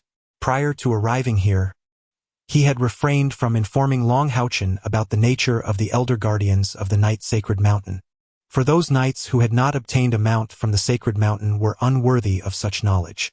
The guardians of the Night Sacred Mountain are all 7th-tier paladins who, after fulfilling their missions, relinquished their mithril battle armors to retire and spend their twilight years here.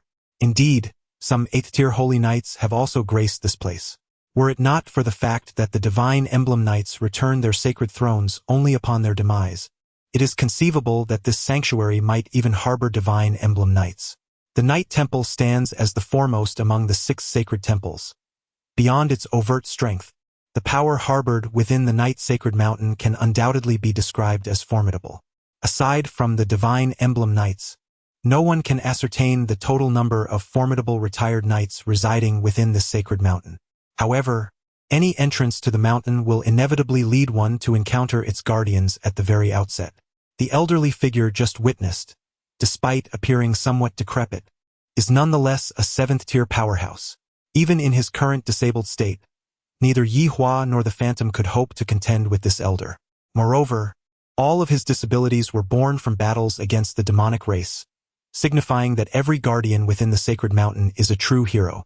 Even the 3 divine emblem knights of the Night Temple would pay their respects to these venerable elders, for they embody the pride and glory of the Night Temple. Thus, even with Yi Hua's peculiar disposition, he could not help but show utmost reverence towards the elder he had just encountered. Has Brother Yehua emerged as well? It appears that your disciple is quite young. Such a diminutive knight is indeed a rarity. I wonder what level of knight he is at now. Gu Ying did not stray far, and upon seeing Yehua, he spoke with a smile that did not reach his eyes. Yehua cast him a cold glance, retorting, "What concern is that of yours?" Gu Ying laughed heartily, replying, "Naturally, it has no bearing on me. However, since we shall be waiting here for quite some time, why not engage in a wager? Let us bet on which of our prot-gs will attain a higher rank in magical beast mounts. Should I emerge victorious, I seek no further recompense than the opportunity to deliver a slap akin to the one you bestowed upon me years ago.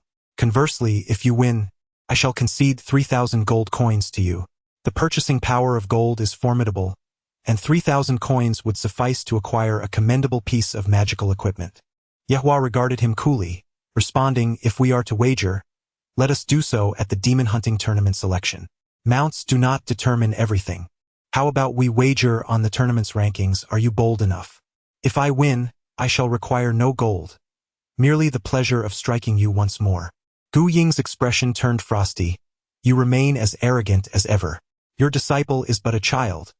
How can he possibly participate in the demon hunting tournament selection? It is utterly absurd. Surely, you have not forgotten that the age limit for the tournament is 25 years? Yehua replied, "Then let us await the outcome. Clean your face well, lest it tarnish my hands." The ghostly figure's face turned a shade of pale, but he dared not take action here, for this was the sacred mountain territory. Should he disturb the guardians, even his lineage from the city lord's palace would not suffice to bear the consequences. As Long HaoChen stepped into the luminous mist, the elemental light seemed to intensify, enveloping him in an indescribable comfort. He mused to himself that despite having found his magical beast companion, it appeared he would need to remain here for a full 30 days. He could distinctly sense that the speed of spiritual energy circulation within his funnel vortex had surpassed its usual pace, reaching over double, akin to that during his meditative states. Under such conditions, he could augment his spiritual energy by at least 3 or 4 points each day. As he continued forward, a sudden clarity emerged before him. It seemed he had traversed beyond the mist layer, and the scenery ahead became vivid. Gazing upwards, he was astonished to discover that what he perceived was not fog but a pristine blue sky. It was as if the hazy, pale golden light mist from the outside world had entirely vanished. The bright and warm sunlight cascaded down, illuminating the landscape with a tapestry of dappled shadows cast by the trees, while the fresh air, imbued with the fragrance of flora, swiftly washed away his weariness. He found himself at the foot of a mountain, with only the forest before him. Towering trees stood at least 40 to 50 meters high, and the diversity of plant life was abundant, yet no path was visible. With the radiant shield in his left hand and the heavy sword drawn in his right, he grasped the black token and sword hilt together for ease of observation. Suddenly, with a whoosh, a yellow figure darted past him. It was a monkey-like magical beast. Perched on a nearby branch, it bared its teeth at HaoChen before turning and scampering away. What a wondrous magical formation! HaoChen marveled inwardly. In the outside world, the vast majority of magical beasts harbor hostility towards humans, with 80% of them instinctively attacking upon encountering one. Yet here, under the purifying influence of the radiant magical formation of the Knight's Sanctuary, they appeared considerably more amicable. This Knight's sacred mountain is indeed a remarkable place. Glancing down at the token in his hand, a flash of orange light revealed that the magical beast he had just encountered was of the 3rd tier. Without daring to waste any time, HaoChen stepped into the forest. He uttered a few musical notes, summoning a protective barrier of ethereal light that enveloped him. As he advanced, he remained vigilant, carefully observing his surroundings. Yihua had informed him that upon entering the Knight's sacred mountain, the first task was to ascend to the summit of a mountain. Only then could one discern the right direction. He ventured deeper into the heart of the sacred mountain. The closer he drew to the center, the more formidable the magical beasts he encountered became. The vegetation in the forest was overwhelmingly lush, compelling HaoChen to wield his heavy sword to carve a path, which hindered his ascent. It took him a full half-hour to reach the summit of the first mountain. Along the way, he encountered several magical beasts, but their levels were not high, mostly ranging from tiers 3 to 4. These creatures exhibited little inclination to approach him. Upon reaching the mountaintop, a breathtaking panorama unfolded before him, revealing undulating mountain ranges stretching into the distance. It resembled a verdant ocean, with towering trees dotting the distant peaks, visible even from his vantage point. How beautiful it is! HaoChen could not help but exclaim in awe. Such an expansive and magnificent vista uplifted his spirits. Taking a deep breath, he felt the vibrant elemental energy swirling around him. Suppressing the urge to sit down and meditate, he focused on the direction of the sacred mountain center and quickened his pace. The Knight's sacred mountain was vast in scope, and traversing it proved to be quite arduous. In the blink of an eye, 5 days had passed. HaoChen had ascended to the summit over a dozen times, only to discover he had merely covered 1/3 of the distance, with the center of the sacred mountain still far from reach. Moreover, the deeper he ventured, the higher the peaks rose, thereby increasing the difficulty of his ascent. Nevertheless, with each step forward, he encountered progressively stronger magical beasts. 5th and 6th tier creatures appeared in abundance. Regrettably, none of the beasts showed any inclination towards him. Within his forget-me-not ring, he carried ample provisions and a waterskin, allowing him to rest for approximately 3 hours each day. Although he refrained from meditating, he could distinctly sense the advancement of his spiritual energy. A water source. Upon climbing yet another peak, HaoChen was delighted to behold a shimmering lake nestled within the valley on the other side. From the mountaintop, the lake resembled a colossal sapphire embedded among the mountains, reflecting the sunlight that cascaded from above, creating an ethereal paradise. Splendid! His mentor had mentioned that areas with water teemed with magical beasts, often boasting formidable ones. Perhaps he might find a companion here. Without a moment's hesitation, he hurried down the mountain. Perhaps it was the presence of a goal that spurred him on. This time, his pace was remarkably swift, and he descended the mountain in a matter of moments. In the distance, he caught sight of several magical beasts quenching their thirst by the lakeside. He paused, slowed his steps, and approached cautiously. Soon, he beheld a breathtaking sight that sent a tremor through his heart. What was that? A dozen unicorns lingered at the water's edge, clearly members of a singular herd. They were resplendent in pure white, their manes a shimmering gold, and atop their heads, a spiral golden horn stood proudly. Each unicorn possessed a pair of magnificent wings, their pristine feathers adorned with golden tips. As they moved gracefully, golden halos emanated from beneath their hooves, casting a luminous glow around them. Could it be the celestial unicorns? Unicorns are undoubtedly the most cherished steeds among knights. They possess formidable combat prowess, whether in the sky or on the ground, embodying the true essence of a powerful magical beast that bridges both realms. Furthermore, unicorns are known for their gentle disposition, making them relatively easy to tame. Yet, they are also proud creatures. Only through conquest or mutual admiration can one hope to forge a bond with them. Among unicorns, the celestial unicorn stands out as a paragon. An adult celestial unicorn is a pinnacle-level magical beast, classified at level 8, tantalizingly close to level 9, just beneath the divine unicorn. Being a creature of the light attribute, if one were to conduct a survey among knights regarding their most desired mount, at least half would undoubtedly select this magnificent beast.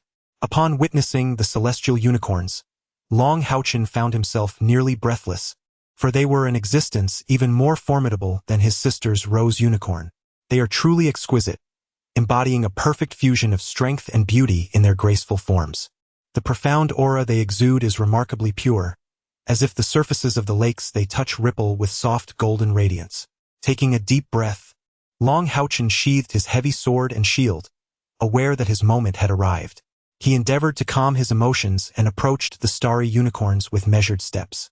Even outside the knight's sacred mountain, the benevolent starry unicorns would not readily attack humans, especially under the influence of the magical array in this place. Among this group of starry unicorns stood one particularly grand specimen, measuring 2 zhang in length and standing over a zhang tall, with a horn nearly 2 qi long. Its pale golden eyes shimmered with brilliance. While the other unicorns drank from the water, it remained still, quietly observing its surroundings. Undoubtedly, this unicorn was the sovereign of this realm. Upon noticing HaoChen's slow approach, the starry unicorn paused momentarily, lightly scraping the ground with its front hoof. HaoChen quickly halted and earnestly addressed it. "Esteemed starry unicorn, I am a knight from the knight's sacred temple, here in search of my companion. May I have the honor of conversing with you?" High-level magical beasts possess extraordinary intelligence, often rivaling that of humans. The higher the rank of the beast, the more challenging it is to earn their recognition. Attempting to communicate was the first step. The golden eyes of the Unicorn King settled upon HaoChen, and upon meeting his similarly pale golden yet more crystalline gaze, it could not help but be momentarily taken aback. A rich golden light surged forth from the unicorn's singular horn, cascading into a radiant golden veil that enveloped HaoChen. Instantly, a faint golden hue manifested upon him, particularly illuminating his chest with a brilliant glow. The abundant aura of divinity filled HaoChen with warmth and affinity, causing his heart to swell with joy. The fact that this majestic unicorn king was willing to communicate with him signified a chance for recognition, accompanied by an endearing sensation. "Greetings, human." A gentle male voice resonated within HaoChen's mind. Although Long Xingyu had previously informed him that higher magical beasts possessed the ability to converse with humans, encountering such a being for the first time stirred a sense of nervousness within him. He hastily responded in thought, "Hello, radiant unicorn." The radiant unicorn replied, "The light emanating from you is remarkably pure, even surpassing my own, which brings me great comfort." HaoChen's heartbeat quickened. "Might I become your companion?" The pivotal moment had arrived. Should this radiant unicorn acquiesce, HaoChen would be bestowed with a formidable 8th-level magical beast as a steed. This was no ordinary juvenile unicorn. With such a powerful mount, even the Earth Knights would find themselves at a disadvantage. The radiant unicorn fell silent upon hearing HaoChen's inquiry, and the golden light radiating from its horn intensified. Under the influence of this golden brilliance, HaoChen's eyes sparkled, reflecting the silhouette of the unicorn. "I genuinely wish to grant your request." The radiant unicorn unexpectedly employed honorific language. "Yet I cannot deceive you." HaoChen was momentarily taken aback. "What do you mean?" "Esteemed child of light, I have discerned your luminous essence. I yearn to become your steed, your companion. If that were the case, perhaps in my lifetime, I might have the potential to advance to a 9th-tier magical beast. However, I cannot do so, for we unicorns are beings of honesty. With my innate abilities, I am unworthy to serve the child of light. I must, regrettably, decline your offer." "What? Unworthy?" HaoChen was instantly astonished. Even if this radiant unicorn claimed unworthiness, he would not have been so surprised. Before him stood a formidable being at the apex of the 8th tier. If it deemed itself unworthy, what manner of magical partner could he possibly seek? It seems your journey may be in vain. To my knowledge, within this sacred mountain of knights, not only am I unworthy, but even those ninth-tier magical beasts and their progeny are equally unqualified to be your companions, the radiant unicorn lamented.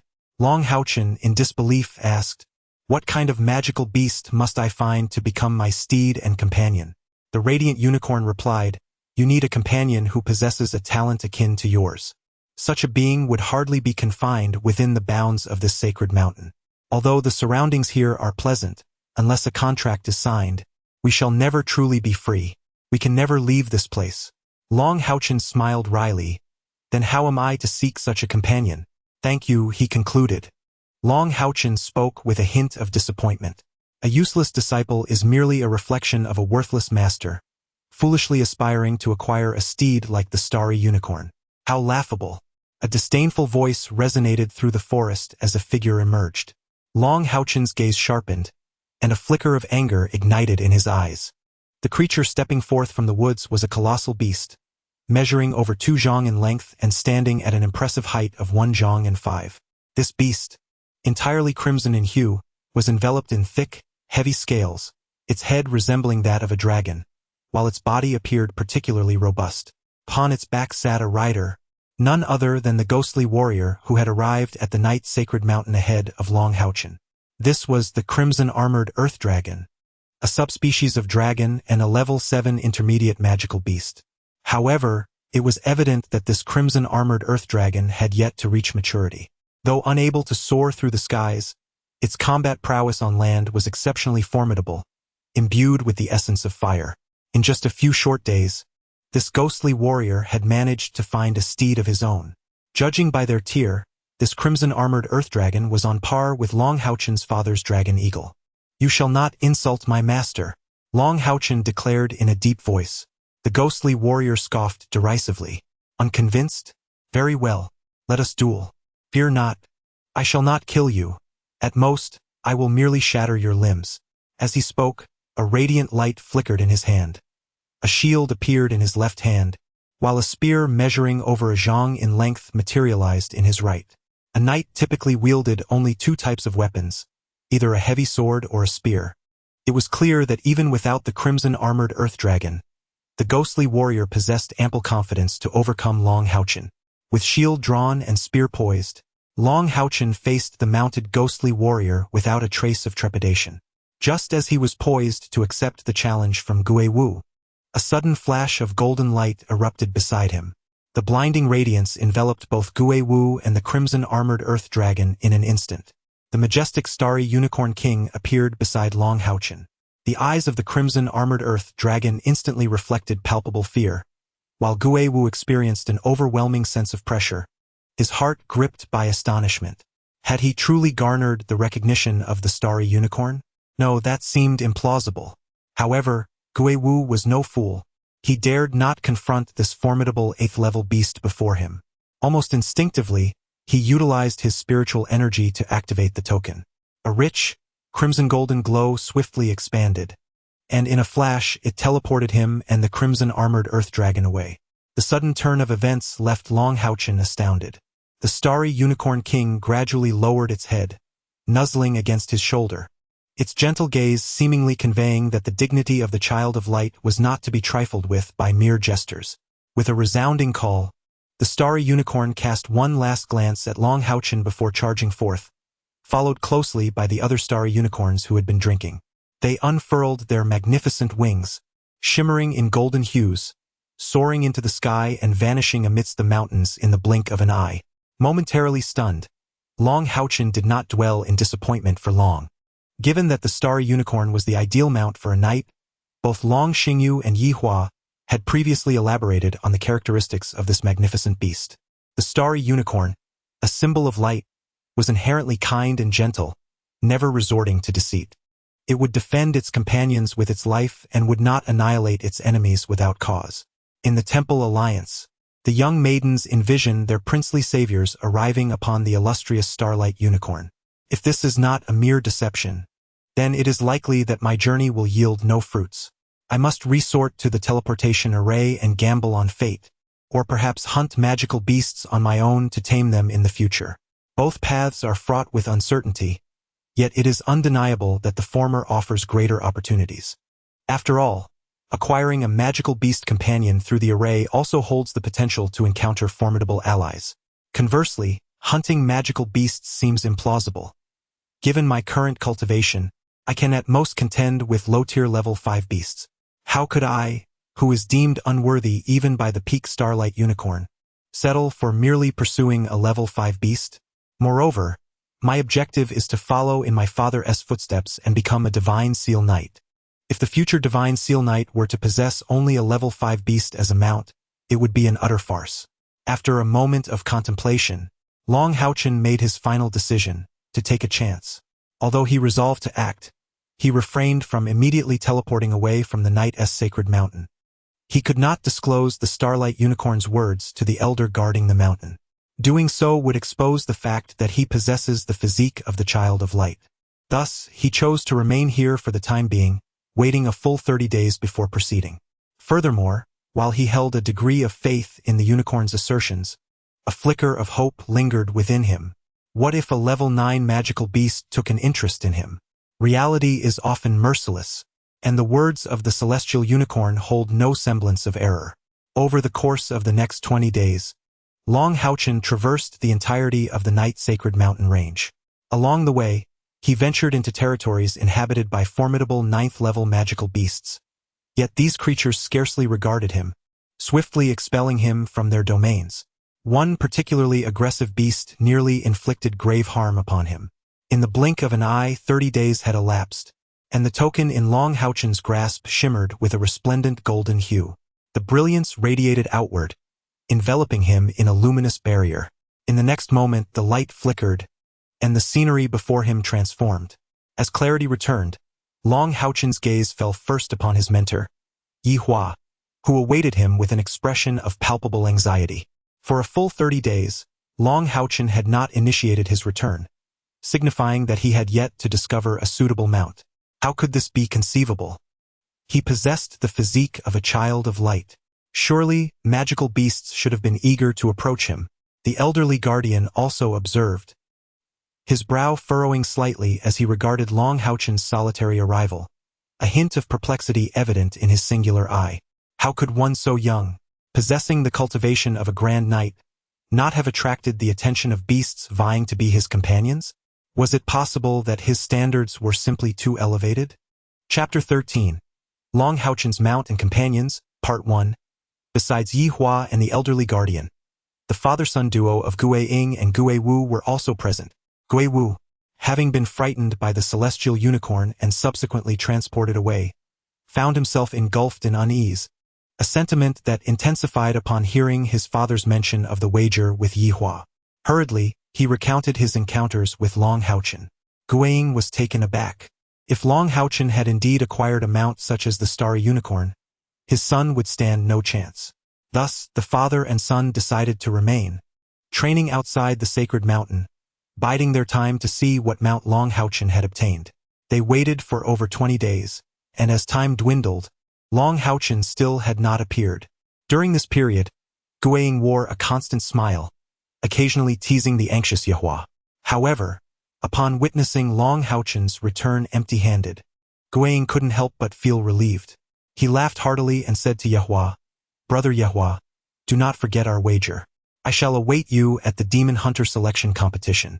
Woo-woo, let us depart." As he spoke, he deliberately summoned the crimson-armored earth dragon, galloping away with a disdainful and proud expression. HaoChen's gentle visage betrayed a hint of anger as he coldly watched the Guiying duo depart. The humiliation etched deeply in his heart. No gains at all? Yihua remarked bitterly, never expecting that his disciple would follow in his footsteps, perhaps even faring worse. HaoChen lowered his head and said, "I apologize, master. I have disappointed you." The elder guardian of the mountain, puzzled, asked, "With such talent, how could you have gained nothing? Are those magical beasts blind? It is indeed strange." HaoChen replied with a wry smile, "I do not understand why this happened either. I traversed the entirety of the sacred mountain and encountered numerous magical beasts, yet none were willing to approach me. The elder sighed and remarked, "You need not concern yourself too much. Warriors without formidable mounts can also become great champions in their own right. While mounts play a significant role for us knights, they do not encompass everything. How do you wish to proceed? You may choose to hunt magical beasts on your own, or you may try your luck with me. However, you must understand that to summon a mount using the teleportation array, a contract must first be established during the activation process. Only those magical beasts with whom you have forged a contract will be summoned. Although we knights can change our mounts, violating the equal contract necessitates the death of the mount partner. Both your teacher and I can assist you in this matter, but should you choose this path, it will undoubtedly leave a shadow in your heart, adversely affecting your future cultivation." HaoChen replied without hesitation, "Senior, I am willing to try my luck with you." The elder nodded and said, "Very well. However, do not harbor excessive hopes. The greater the hope, the greater the disappointment." As he spoke, a hint of nostalgia flickered in his solitary eye. A golden token appeared in the elder's hand, and with a flourish of his wide sleeve, a golden light enveloped the three of them. 6 peculiar symbols materialized in the air above them, and the surrounding space instantly warped. HaoChen vaguely understood that the elder was utilizing the power of the array to teleport them freely within the knight's sacred mountain. It seemed that their ability to detect intruders was intricately linked to this array. The resplendent glow and the blinding light compelled HaoChen to shut his eyes momentarily. To his astonishment, he discovered that during the teleportation, the funnel vortex within his chest began to spin violently, its velocity at least 10 times greater than usual. However, this phenomenon lasted merely about 10 seconds before the rotation abruptly decelerated, returning to its original state. Upon reopening his eyes, HaoChen beheld a transformed landscape.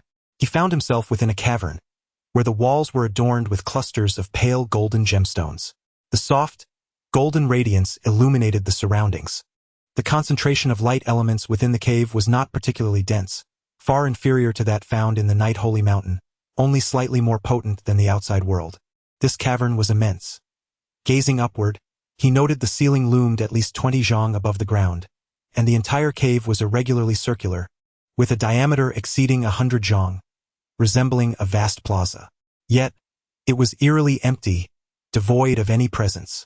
Lowering his gaze to the ground, HaoChen was taken aback to find a series of trapezoidal grids, intricately interlinked to form enormous rings converging towards the center of this underground plaza. Each grid bore an unfamiliar symbol, currently dim and devoid of luster. There was no need to examine further. It was evident that not only he but even the old-timers could not decipher them. These symbols were written in the ancient Elven script, a language of a long-extinct race. It was unclear how the ancestors of our Night Holy Temple uncovered its mysteries, yet the vast magical array of our Night Holy Mountain drew heavily upon the enchanting powers of ancient Elven incantations for its realization. Here lies one of the teleportation arrays, through which one can instantaneously connect with other parallel realms. The operation of this array demands an enormous amount of energy. Thus, you have but a quarter of an hour. Should you fail to locate the essence of someone dear to you and complete the contract within this time frame, I fear you shall indeed return empty-handed. There was a tinge of regret in the elder's voice.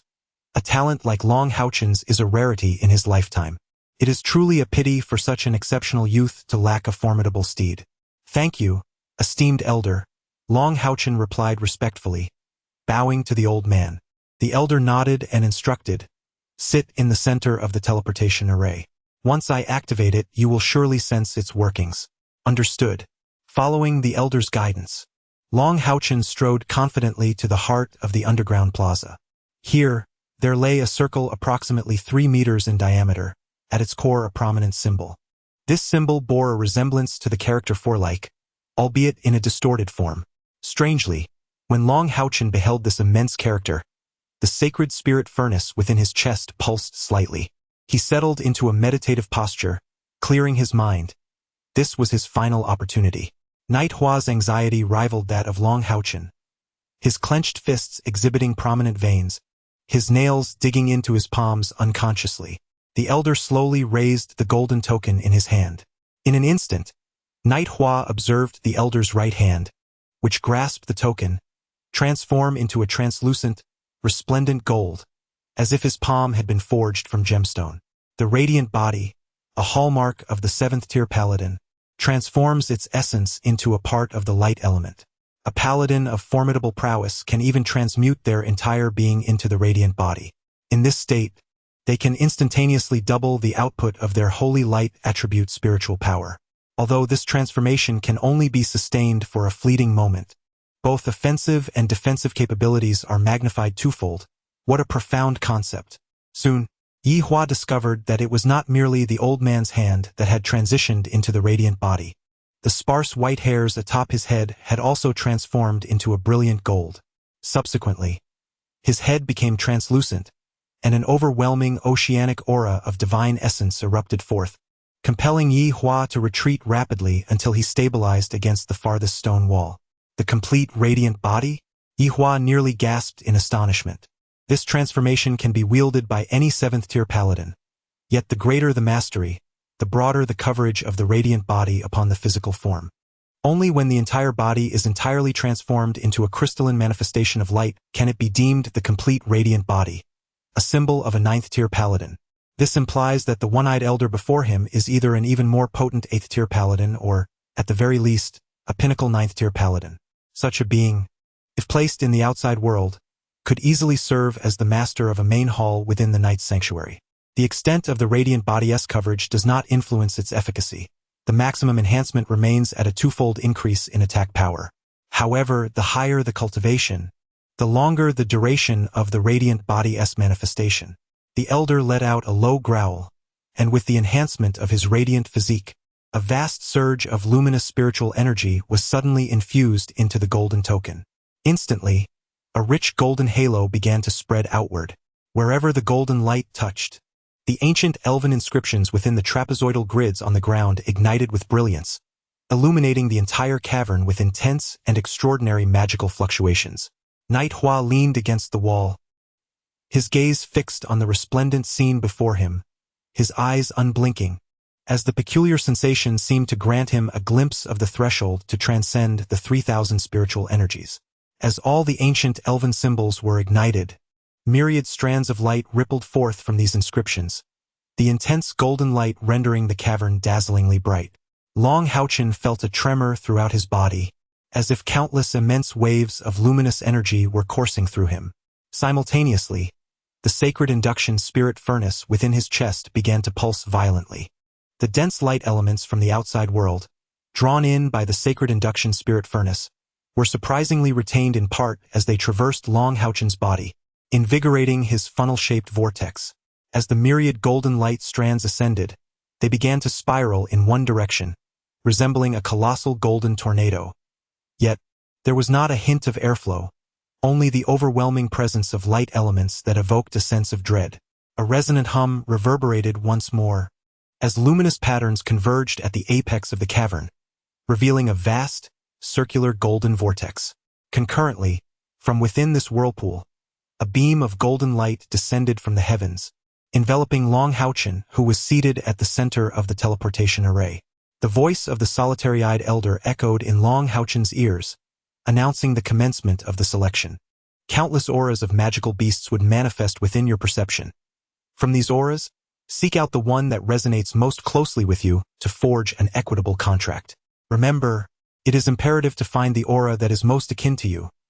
Otherwise, the contract shall fail, and you will not be able to summon it to our world.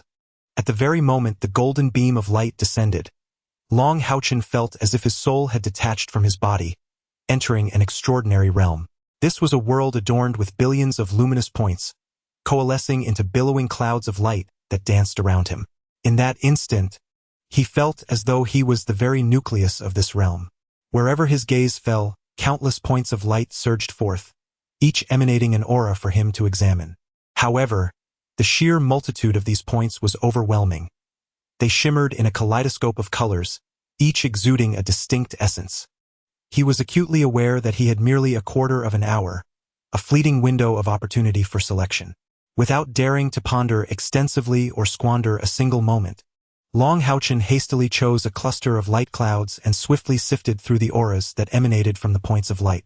Unbeknownst to him, each cluster of light clouds represented a parallel space, and the points of light were the auras exuded by the magical beasts within those realms. The ancient formation in which he found himself was a formidable entity that connected to parallel realms, serving as the very core of all teleportation arrays within the Knight's holy mountain. A chilling sense of dread, aversion, and fury enveloped him. He could perceive a myriad of emotions flooding in, each seemingly exerting a subtle impact on his mental fortitude. Yet, the force of this impact was not overwhelmingly potent. With his formidable mental prowess, his perception was remarkably swift, allowing him to filter out dozens of luminous presences with each fleeting moment. The distinct advantage of his innate mental capacity was undeniably evident at this juncture. Another individual would scarcely manage to discern even a fraction of what he could. As seconds slipped by, a growing urgency gripped HaoChen's heart, for he sensed an alarming scarcity of welcoming auras, with the majority of the light points transmitting only fear, as if they were apprehensive of him. With only a quarter of an hour remaining, HaoChen distinctly felt the surroundings begin to blur into a haze. "No, I must find my companions," he fervently roared within, his determination sharpening his awareness. Within the cavern, the elder had been observing HaoChen intently. The reason for the mere 15 minutes allotted for selection was due to the limits of HaoChen's own spiritual energy. Only a great knight could withstand the formidable power of the formation, as it necessitated a level of spiritual energy capable of enduring its consumption. Moreover, it was imperative that the individual be under the age of 20. Exceeding this age threshold would result in immediate backlash from the formation. At this moment, a quarter of an hour had elapsed, yet the golden light emanating from HaoChen's body had not completely dissipated. His complexion appeared somewhat pale, yet he gritted his teeth and persevered. Such formidable willpower, the elder marveled inwardly. He understood well that although those within the formation could not perceive the depletion of their spiritual energy, if their bodies could no longer endure, they would naturally be expelled from the teleportation array. Only a robust will could awaken one's latent potential, allowing them to linger a moment longer. Then, just as the world before HaoChen began to wane into illusion, causing his resolve to waver, he instinctively shifted his gaze to another expanse of luminous cloud. An overwhelming sense of familiarity and joy surged deep within his soul. Without a moment's hesitation, HaoChen activated the mark of the equal pact. This mark had been bestowed upon him by Yi Hua long ago, established solely through the communication and imprinting of spiritual energy. If the other party consented, success was assured. If they declined, there would be no backlash. It was the most serene of magical contracts. Time was of the essence. He had scarcely a moment to revel in excitement. As the brilliance shimmered, the connection was instantaneously forged, and the essence imbued with warmth and joy seemed more eager than he. In the next heartbeat, the pact was sealed. He had succeeded. The one-eyed elder gasped in delight. The radiant body gradually returned to normal, and the vast expanse of golden light patterns began to fade. Beads of sweat appeared on the elder's forehead, clearly indicating that sustaining such a colossal teleportation array was a significant strain for him.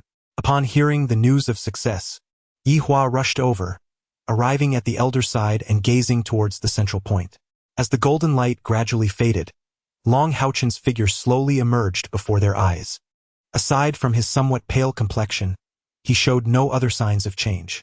Instinctively, HaoChen directed his gaze towards the aura before him. After expending such great effort, it had been a month since he arrived at the sacred mountain of knights, all for this moment. However, when HaoChen beheld the partner with whom he had forged an equal contract, he was momentarily taken aback. Not far away, Yi Hua and the one-eyed elder were equally stunned. Their astonishment did not stem from the overwhelming strength of the summoned beast, but rather from its peculiar appearance. Before them stood a lizard, measuring just over a meter in length, its body cloaked in a thin layer of black scales. The scales possessed an unusual shape, resembling trapezoids that curved inward on both sides, ultimately converging like a tower shield wielded by a heavy knight. Its head bore no distinct features from an ordinary lizard, yet its small red eyes blinked at HaoChen with an inexplicable sense of intimacy. The creature's forked tongue flickered in and out, seemingly sensing his presence at his feet. Had it been merely this, HaoChen would not have been so bewildered. At most, he would have summoned a second-level fire lizard. However, this lizard was marred by at least a dozen intersecting scars, oozing dark crimson blood, and a significant lump protruded from its neck, nearly the same thickness as its neck. Coupled with its myriad of wounds, it could only be described as grotesque. Even that would be considered a compliment. Young HaoChen never anticipated that, after such arduous efforts, he would summon a seemingly crippled, even malignantly mutated, rank 2 Earthfire lizard. Since he began cultivating, everything had progressed smoothly, making this his first true setback. The Earthfire lizard seemed to revel in HaoChen's aura, nuzzling against him with affection in its small, red eyes. A wry smile graced HaoChen's face as he sensed the lizard's power through their equal contract. Merely a mid-rank 2 cultivation. King of the starry unicorns, have you deceived me? You claimed that even you were unworthy to form a contract with my light physique. But what is this before me? A rank 2 Earthfire lizard? Yihua silently approached HaoChen and helped him to his feet. The frustration you face pales in comparison to what I endured in my youth. If you cannot find a satisfactory mount on Holy Mountain, seek one through hunting. Should you attain the level of a divine seal knight, even subduing a dragon would be within your reach. With a resounding clang, Yihua drew his great sword, and a sharp, murderous intent emanated from him. Sensing the threat to its life, the Earthfire lizard, despite its injuries, darted behind HaoChen, revealing only its bumpy head as it fearfully eyed Yihua. Teacher, what are you doing? With a clang, HaoChen barely managed to draw his own greatsword, using the hilt to parry Yihua's descending blow. Yihua paused for a moment, taken aback. Foolish child, do you truly intend to take this little cripple with you? You must understand. If you do not slay it now, the one with whom you have forged a bond, you shall never again be able to establish an equal pact with a magical beast. In HaoChen's eyes, there was a mix of reluctance, helplessness, and even a trace of anger. Yet, there was no hint of murderous intent. Teacher, do you recall the tale you once shared about your bond with that magnificent rock? In your direst moments, it chose you. You regarded it as kin. Did I not summon this little creature in my final hour? Though it may not possess great strength and bears a disability, it is nonetheless my partner bound by contract. We are companions, and I must ensure its safety. Even if I never truly possess a steed in this lifetime, I cannot abandon it out of disdain. It is not driven by fear of lingering shadows. The moment we forged our bond, it became my family. As he spoke, HaoChen gradually crouched down, gently caressing the head of the Earthfire lizard. The scales felt remarkably smooth, akin to silk, rather than rigid. The Earthfire lizard remained still, as if transformed into a statue, its small red eyes fixed intently on HaoChen. Rest assured, little one, I shall not forsake you. I will not compel you to fight for me. I only wish for you to be my friend. Is that agreeable? The Earthfire lizard's eyes brightened again, its tongue flickering out to gently lick HaoChen's hand. HaoChen cast a somewhat apologetic glance at his teacher and said, Rest assured, teacher, I shall strive diligently in my cultivation. Even without the assistance of a mount or companion, I will not be outmatched by that spectral warrior. Teacher, my inner spiritual energy has been nearly depleted. Could you possibly assist in healing my companion's injuries? Nightfall, unable to articulate a response, merely nodded in silence, saying, Very well. Just as he was about to unleash a healing skill, a prolonged silence was interrupted by the solitary-eyed elder's deep voice, commanding, Wait a moment. Both HaoChen and Nightfall turned to regard him simultaneously. The elder continued, If you wish for it to live, do not attempt to heal it. HaoChen rose, perplexed, and inquired, Elder, may I ask why? The elder's solitary gaze bore into him as he replied with a smile, You possess admirable qualities, truly commendable. In you, I see the compassion and benevolence inherent in the chivalric code. However, despite your kind-heartedness and lack of disdain for this little creature, you will likely be unable to take it with you, for it possesses a dark constitution. Should you employ a light attribute skill to heal it, you would only inflict harm. A dark constitution? HaoChen exclaimed in astonishment. What? He was taken aback, and the magma lizard, seemingly understanding his words, trembled against HaoChen's body, its small red eyes filled with dread. The elder spoke calmly, Let it go. This is not your desire, nor will it affect your future cultivation. Even acquiring magical beasts through hunting would yield far superior results than this mutated magma lizard. Long HaoChen lowered his head, gazing into the eyes of the earthfire lizard. Bound by a pact, he could sense its emotions. The little creature seemed to comprehend their conversation, exuding feelings of fear, solitude, anguish, and resentment. While Long HaoChen yearned for a formidable mount and companion, the emotional turmoil of the earthfire lizard evoked memories of his own despair when he lost both parents on Odin Mountain. Did he not experience similar sentiments back then? It is my companion. How could I abandon it so easily? Elder, is there truly no other way? I cannot forsake it. Bending down, Long HaoChen disregarded the creature's filth and the trickling dark red blood, cradling it in his arms. The earthfire lizard, enveloped in his embrace, visibly calmed, nestling its head against his chest, motionless, like a child reuniting with a loved one. Its not particularly robust front claws clung tightly to Long HaoChen's shoulders, grasping his clothing with fervor. The elder hesitated for a moment, then sighed softly. You have a kind heart, my child. There is indeed a method, but it will inflict great harm upon you. Long HaoChen, holding the earthfire lizard, which weighed no more than 50 pounds, felt its heartbeat. Pressing his lips together, he implored, Please, elder, guide me. The elder replied gravely, If you wish for it to leave this place alive, there is but one way. You must transform its constitution. Only by converting darkness into light can it depart safely. Yehua exclaimed in astonishment, Elder, that seems impossible. How can a dark constitution be transformed into light? The elder remarked, While it may be impossible for us, there remains a possibility for him.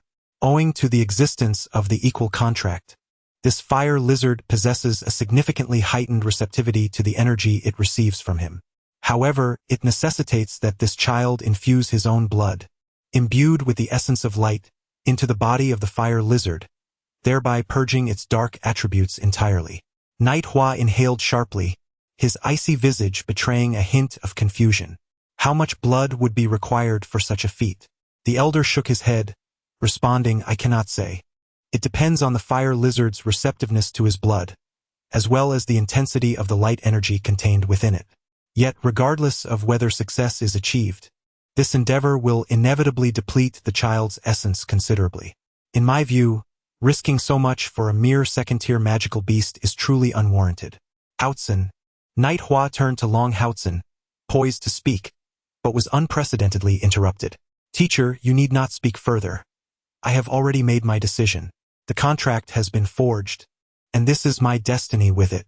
If I were to abandon it merely due to its frailty, even endangering its life, how could I ever deem myself worthy of being a guardian knight?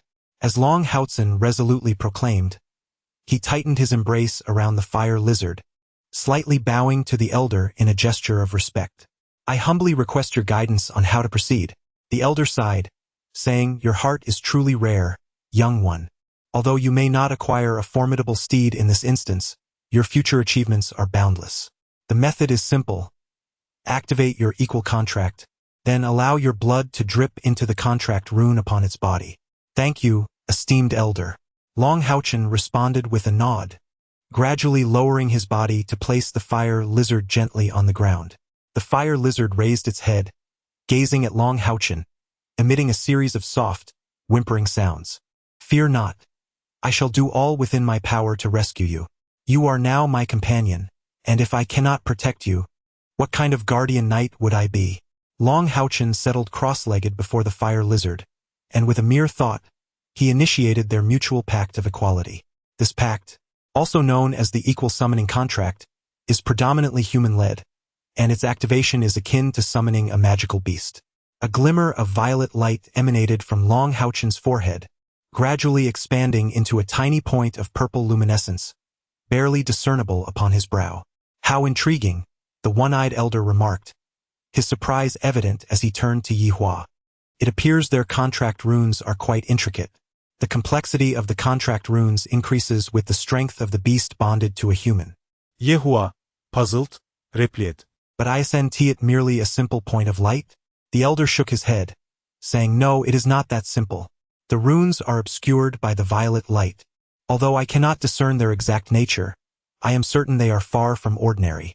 Observe the fire lizard. As Long HaoChen invoked the pact, contract runes manifested upon his forehead, mirroring the appearance of similar runes on the fire lizard. Typically, contract runes appear on the heads of both humans and magical beasts, yet this particular fire lizard defied that norm. A purple light pattern, with a diameter exceeding a foot, slowly emerged from its back, nearly enveloping its entire dorsal surface. The ethereal violet glow resembled a mist, shrouded in obscurity. Although it was magnified many times compared to the runes on Long HaoChen's head, the true form remained elusive beneath the veil of purple haze. Long HaoChen gently addressed the fire lizard. "Little one, do not be afraid. I shall alter your constitution with the light attribute within my blood. I cannot ascertain whether this will cause you great pain, but you must endure, all right?" To his surprise, the fire lizard responded with a knowing nod, its crimson eyes brimming with gratitude and warmth. Raising his hands, Long HaoChen flicked his left index finger, causing a faint golden light to ignite at its tip. The golden beam, approximately 2 inches long, shimmered as it flickered. This display of externalized spiritual power signified a 4th-tier paladin. While a 3rd-tier knight could also project spiritual energy through skills like the Light Slash, the ability of a 4th-tier paladin to do so without reliance on skills was clearly of a different caliber. With a flash of golden light, Long HaoChen cut into his right wrist, and blood surged forth, swiftly transforming into a crimson line that cascaded down into the immense rune on the fire lizard's back. Accompanied by a pained cry, the fire lizard arched its neck violently, its body trembling fiercely. It clutched the ancient elven runes on the ground with its 4 claws, striving to stabilize itself and prevent any movement. The elder's single eye once again expressed astonishment. Indeed, this fire lizard was remarkably perceptive, suggesting that it was far more complex than it appeared on the surface. Yihua smiled wryly, expressing a hope that seemed fragile. He truly wished to dissuade Long HaoChen from his course of action. After all, a mere 2-tiered earth fire lizard was hardly worth such sacrifice. Moreover, the selection competition for the Demon Hunter squad loomed just 6 months away. At this juncture, Long HaoChen was severely depleted of vital essence, and it remained uncertain whether he could fully recover in time. Yet, could he truly prevent his disciple from pursuing this path? He found himself powerless. The indomitable spirit of perseverance exhibited by Long HaoChen was, in his eyes, far more precious than the title of chief of the Demon Hunter squad. As Long HaoChen's blood dripped onto the runes etched upon the back of the earth fire lizard, it dissolved instantaneously, unleashing a cascade of faint golden halos that radiated outward from the violet runes, enveloping the creature entirely. With each wave of golden luminescence, the earth fire lizard convulsed violently as if struck by a jolt of electricity, yet it remained immobile. Accompanying the flowing halos, a dense aura of darkness, imbued with a fierce energy, gradually dissipated from the creature's form. Chapter 14, Evolution, Part 1. Long HaoChen's gaze was resolute as he observed the transformation of the earth fire lizard. His right hand was clenched into a fist. Despite the continuous flow of blood, his grip remained unwavering. Layer upon layer of golden halos washed over the creature's body, from which wisps of white smoke emanated, revealing the evident signs of festering wounds. Clearly, the earth fire lizard, with its dark constitution, was enduring immense torment under the onslaught of luminous energy. Had it not been for the equitable pact forged between Long HaoChen and the creature, the vast power of light inherent in his Son of Light constitution would likely have obliterated it entirely. The muscles beside the fiery lizard's jaw quivered, and droplets of blood continuously seeped from the corners of its mouth. Despite its body trembling violently, its 4 claws remained firmly anchored to the ground, refusing to budge. It raised its head high, locking eyes with Long HaoChen. The two of them, one human and one beast, shared a gaze that conveyed not only steadfastness but also a flicker of warmth. Indeed, from each other's eyes, they both captured that familial warmth. The blood flowed incessantly, and Long HaoChen's complexion grew increasingly pale, a sense of weakness beginning to emerge. Even with his formidable 1,000 points of spiritual power, he remained but a human. A loss of more than 1/3 of human blood is fatal, and at the current rate of his blood loss, it would not be long before he reached that critical threshold. Time ticked by, and both Yihua and the one-eyed elder were enveloped in a palpable tension. The one-eyed elder had guarded the sacred mountain for many years, yet he had never encountered a situation quite like this. Several outcomes loomed ahead. The first possibility was that the fiery lizard could not withstand the baptism of the light blood and perish. The second was that it might successfully undergo the transformation, becoming a beast of light. In that case, HaoChen's objective would be achieved. The third possibility was that if the fiery lizard could not endure the present agony and fled, all prior efforts would be in vain. The fourth outcome, which the one-eyed elder and Yi Hua dreaded most, was that HaoChen might lose too much blood and be unable to continue. Should that occur, not only would the fiery lizard fail to evolve, but HaoChen himself would also be at risk of losing his life due to the severe blood loss. HaoChen's once steady right hand began to tremble subtly, his naturally fair skin now displaying a sickly pallor. The once lustrous sheen completely vanished. The flow of blood at his wrist had slowed, indicating not only the natural healing of the wound but also a significant loss of his own blood. Strangely, the body of the fire lizard ceased its trembling. Its previously pitch-black scales now bore a faint golden hue, and the festering wounds healed at an astonishing rate. Clearly, it had endured hardship and was now reaping the rewards, its physique undergoing rapid transformation. The most peculiar change was in the contract runes on both HaoChen and the fire lizard. The originally purple runes gradually turned to a purplish gold, still predominantly purple but with an added touch of faint gold, making the entire rune appear much more dazzling. The layer of purple mist over it had also thinned slightly, revealing the astonishingly intricate patterns within. HaoChen swayed, nearly collapsing. Not good, HaoChen can't hold on much longer. Yi Hua's nerves were already taut, and he couldn't help but want to rush forward. Wait a bit longer. The one-eyed elder raised a hand, stopping Yi Hua's forward motion. HaoChen lifted his left hand, pressing it against the fire lizard's neck to support himself. By now, his vision was blurring, the intense dizziness from excessive blood loss threatening to topple him at any moment.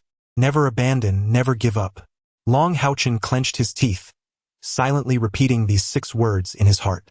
Despite the brevity of his encounter with the fire lizard, a mere fleeting moment, it marked his inaugural experience of the effects of an equitable pact. The warmth reminiscent of familial bonds, coupled with the fire lizard's fearful attachment to him, profoundly stirred his heart. HaoChen had no siblings. Over the years, HaoChen had always treated him like an elder sister. The ultimate decision he made was influenced by the thought of how HaoChen would respond if she were faced with such dire adversity. Companionship, what does it truly entail? It is the shared experience of life and death that constitutes genuine partnership.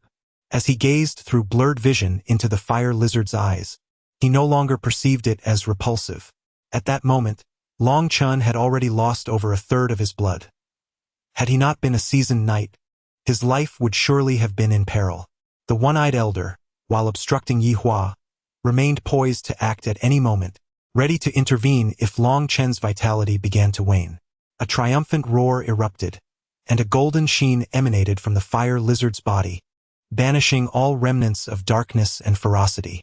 A beam of golden light shot forth from the elder's hand, precisely striking HaoChen's wrist wound, instantly mending it. Weakness overtook HaoChen, causing him to collapse, yet he refrained from succumbing to unconsciousness, yearning to witness whether he had truly succeeded. A moist tongue gently licked his face, and within the small, crimson eyes glimmered a vibrant spirit, akin to 2 embedded rubies. The golden-hued runes on its back quietly vanished, and the wounds on the magma lizard had completely healed, with shield-shaped scales emanating a faint golden glow. Knight Hua let out a soft sigh and stepped forward, intending to offer HaoChen some restorative elixirs. He understood that although HaoChen had succeeded, it came at a tremendous cost. With such a significant loss of vital essence, it would likely take a year and a half to fully recuperate. Suddenly, the magma lizard emitted a low growl directed at the approaching Knight Hua. The small red eyes filled with hostility. A massive fireball erupted from its mouth, hurtling towards Knight Hua. Surprised, Knight Hua quickly summoned a protective barrier, which thundered as it intercepted the fireball's assault. Do not approach it yet. It seems to be preparing for something, the one-eyed elder warned in a grave tone. The fireball halted Knight Hua's advance, and the lizard's gaze shifted back to the weakened HaoChen's face. At that moment, A burst of purple light suddenly erupted from its back, shooting straight towards the cave's ceiling. This violet radiance was released in a linear fashion, as though its back had split open. Once the luminous patterns appeared, the magma lizard tilted its head back once more, but at that moment, a faint hint of purple flickered in its red eyes, a hue both cold and regal. The purple patterns initially extended backward, reaching its tail, before surging upward in an instant, arriving at its neck. Here, the violet patterns ceased their straight ascent, dividing into two paths. One continued upward towards the top of its head, while the other extended towards the prominent bulge on its neck. A peculiar surge of spiritual energy rippled quietly, and a flicker of pain unexpectedly crossed the eyes of the fire lizard, yet it was overshadowed by a greater sense of exhilaration. Its body began to tremble violently. The unstable waves of spiritual energy continuously erupted from the suddenly manifested purple patterns, clearly surpassing the creature's own status as a mid-level Tier 2 magical beast. Evolution. The fire lizard was on the brink of evolution. The one-eyed elder gasped in astonishment. While the evolution of magical beasts is not uncommon, it is typically reserved for those of Tier 5 and above. Yet this fire lizard was merely a Tier 2 beast. It had undergone this transformation after absorbing the blood of HaoChen. With a sudden burst, a dense stream of purple energy erupted from the fire lizard, and immediately after, its originally modest 1-meter-long form began to grow at an astonishing rate. The transformation encompassed not only its physical size but also its scales, which underwent extraordinary changes. The once smooth scales developed sharp edges and a robust texture. Most remarkably, a protrusion on its neck began to extend in tandem with its body's expansion. With a sudden jerk, the fire lizard's body stiffened, and from the protrusion on its neck, a brand new head emerged, positioned alongside the original. At that moment, his body had stretched from 1 meter to 2. As the purple light suddenly receded, everything seemed to freeze. The purple patterns extended to the top of the second head. Both heads adorned with prominent, hardened horns, lending an even more menacing appearance. It appears that the second head, which emerged alongside the evolution, bears no resemblance to the first. Save for the distinct difference in eye color, the eyes of this second head are a striking golden hue. The evolved fire lizard exhibits notably more robust limbs, and its dorsal armor has thickened considerably. Particularly striking is the transformation of its dual heads, revealing that the protrusion at its neck is not a deformity. Having completed its evolution, the base of the neck of the second head has developed yet another bulge, albeit smaller than the original protrusion, resembling a fist-sized bump. Intermediate level 4? Night Hua and the one-eyed elder exchanged glances, their eyes brimming with astonishment. Not only had they never witnessed such a phenomenon, but they had never even heard of it. Typically, the evolution of magical beasts results in only minor physical changes and a slight enhancement in power. Advancing from intermediate to advanced is commonplace, but never had they encountered a case of cross-level evolution. Yet, before them stood the fire lizard that had achieved just that. No, it could no longer be merely referred to as a fire lizard.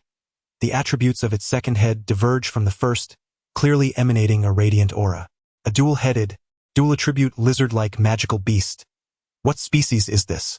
Particularly remarkable is this unprecedented evolution, which starkly reveals that this fire lizard is far from being a worthless creature. Moreover, Night Hua's attention was drawn to the newly formed protuberance on its neck. Could it be that this fire lizard might grow a third head and undergo yet another evolution? Night Hua swallowed hard and inquired of the one-eyed elder beside him. "Elder, are you familiar with this magical beast?"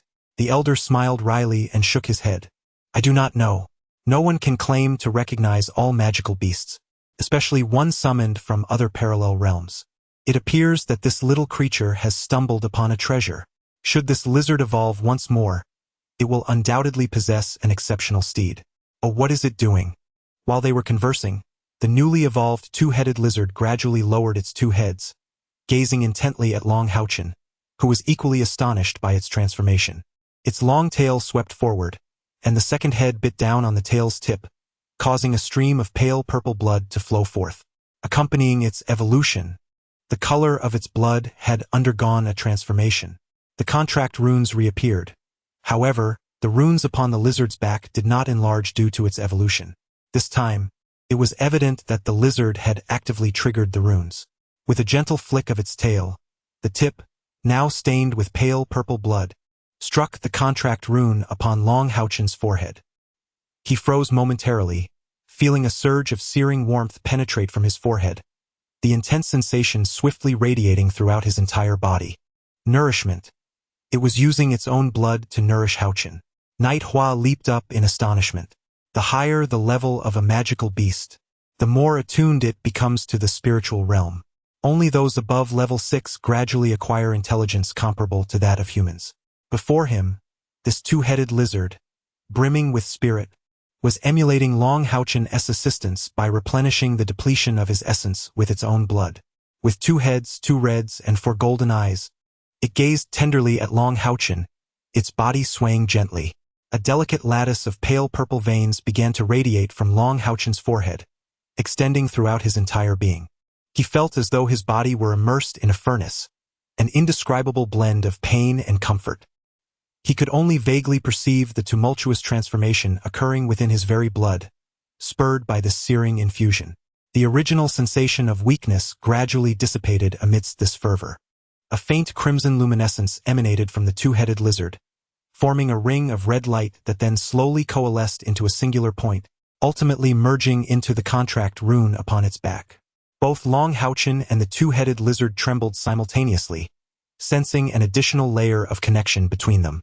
This bond was a blood pact, more extreme than a master-servant contract. The one-eyed elder exclaimed, "A blood pact of life and death."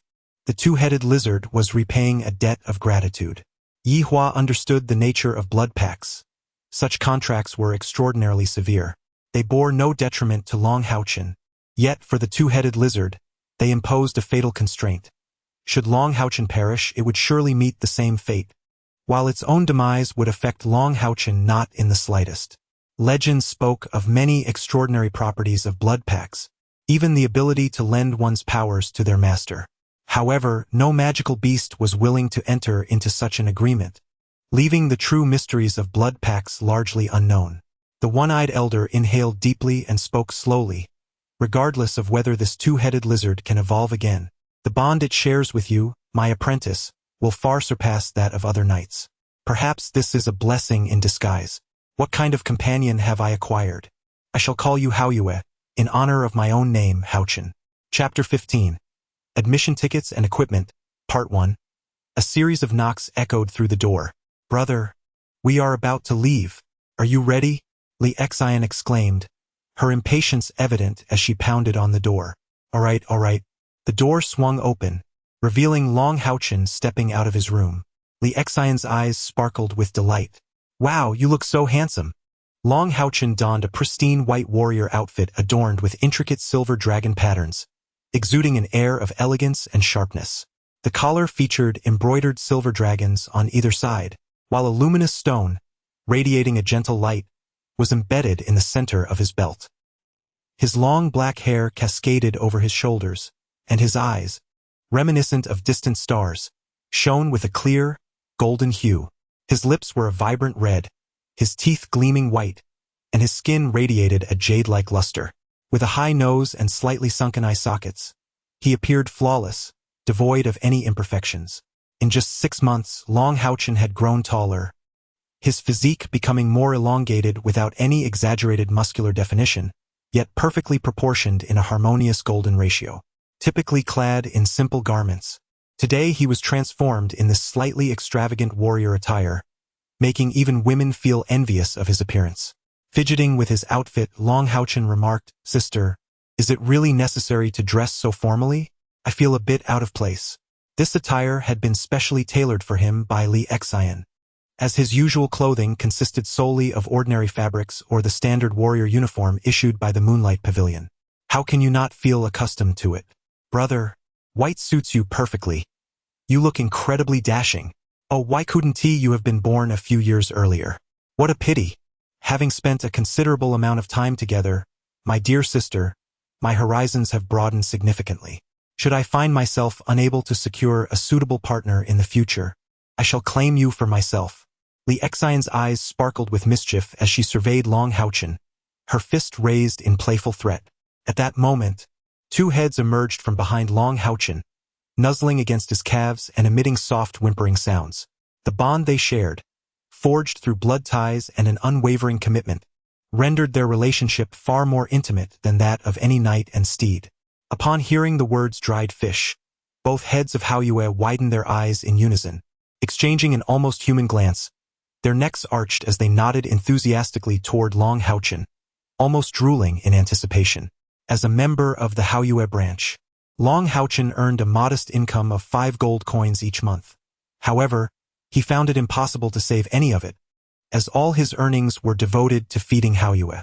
This creature had a voracious appetite, particularly for fish, with a particular fondness for spiced dried fish.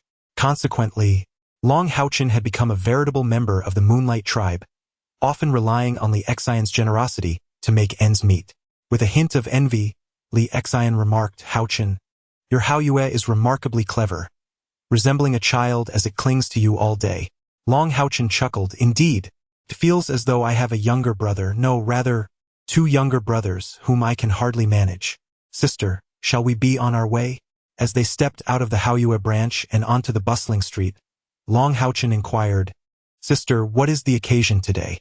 Why has uncle invited us to dinner?" Previously, when Li Xian delivered clothing to Long HaoChen, she merely informed him that her father would be hosting them for a meal today, along with some matters to discuss. As time passed and their interactions deepened, Long HaoChen came to realize that Li Xian's father was none other than Li Hao, the military commander of Haoyue City, while Lin Jialu's father held the esteemed position of Governor Lin Yinjia. In all cities within the jurisdiction of the Holy Temple Alliance, governance is overseen by the governor, while military affairs are managed by the military commander, with both working in concert. With a smile, Li Xian remarked, "Today, it is not just my father inviting us to dinner. We shall also be joined by Uncle Lin, Uncle Nalin, and Uncle Baiyu, the head of the Magic Temple's Haoyue branch, along with Uncle Chan Chunhua, the head of the Warrior Temple's Haoyue branch." Long HaoChen was taken aback. The 5 individuals Li Xian mentioned were indeed prominent figures in Haoyue City and comprised its most influential leadership. Haoyue City, being a medium-sized metropolis, is home to only 3 branches of the 6 major temples: the Knight, Warrior, and Magic temples. Coupled with the governor and the military commander, they hold the capacity to dictate nearly all affairs within Haoyue City. The prospect of being invited to dine with such distinguished individuals astonished Long HaoChen immensely. "Sister, may I inquire as to why this is?" Long HaoChen asked, perplexed. Li Xian replied, "Naturally, it pertains to the forthcoming selection competition for the Demon Hunting Brigade. We are to be contestants, and they wish to offer us their counsel." As she spoke, they arrived at the governor's hall in Haoyue City, where Li Xian guided Long HaoChen directly to the 3rd floor. There, a dedicated staff member awaited to usher them into a side chamber. Long HaoChen and Li Xian arrived somewhat late, and only 2 vacant seats remained at the exquisitely adorned round table, evidently reserved for them. As Long HaoChen surveyed the attendees, he recognized one familiar face among them, Lin Jialu, with whom he had previously crossed paths. Li Xian naturally spotted her as well. Their eyes met, and they both huffed in unison before turning their heads away, choosing to ignore one another. However, when Lin Jialu's gaze swept past Long HaoChen, she could not help but pause momentarily. At the head of the table, a stern middle-aged man's expression darkened. "Xianer, mind your manners," he admonished. Clearly, this was Li Xian's father, Li Hao, the military commander of Haoyue City. Li Xian stuck out her tongue in response and then greeted the seated guests, saying, "Hello, Uncle Lin, Uncle Nalin, Uncle Bai, Uncle Chen." The middle-aged men nodded in acknowledgement, and Long HaoChen followed suit, introducing himself to the notable figures of Haoyue City. With a smile, Li Hao regarded Long HaoChen and remarked, "I have long heard about you from Xianer. Indeed, you are a remarkable young talent." In truth, upon Long HaoChen and Li Xian's arrival, nearly every gaze in the room was fixated upon him. While both Li Xian and Lin Jialu were undeniably beautiful, Long HaoChen's presence overshadowed their radiance. Lin Yin interjected, "Brother Li, let us commence our meal.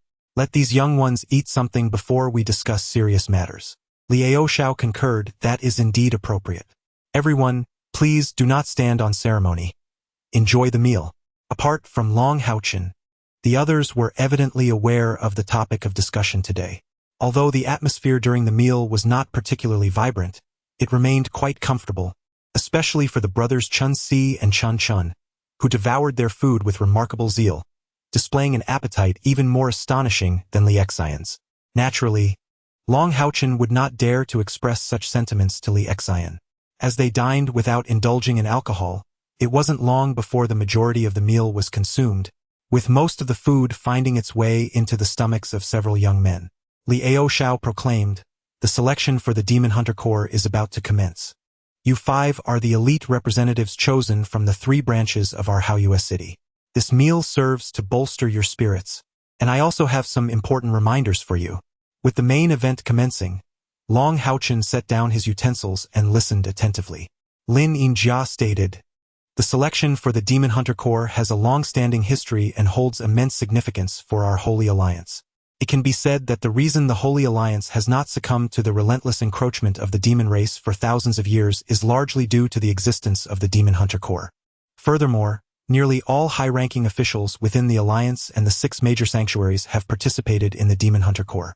Now, let the 3 sanctuary leaders introduce the circumstances surrounding your selection of these children. Brother Chen, please begin." Chun Chunhua, the leader of the warrior sanctuary's HaoYue branch, a robust middle-aged man, nodded in response to Lin Yinjia's words and remarked, "Chun-Si and Chun-Chen are 2 promising talents who have emerged from our branch in recent years. Chun-Si, at the age of 24, is just below the 25 age threshold for the selection of the Demon Hunter Corps and is a level 2 battle master. He is a legitimate shield warrior, exceptionally skilled in defense. The hierarchy of the warrior temple is akin to that of the knight temple, with the grand battle master being a 4th-tier profession, equivalent to the rank of a grand knight. The brothers, Chun-Si and Chun-Chun, both appeared quite honest and sincere. Upon hearing Chun Chunhua mention them, they promptly stood up. Chun Chunhua evidently held great affection for these 2 disciples and spoke with a hint of pride. Chun-Chun is 2 years younger than Chun-Si, his own brother, and he trains as a berserker more adept at offense, currently a 1st-level grand battle master. Li Aoxiao and Lin Yinjia both visibly showed signs of pleasant surprise on their faces. The Demon Hunter selection competition only chooses youths under 25 years old, with the entry threshold being a 3rd-tier profession. The fact that these 2 young men from the Warrior Temple have reached the 4th tier is indeed a delightful surprise.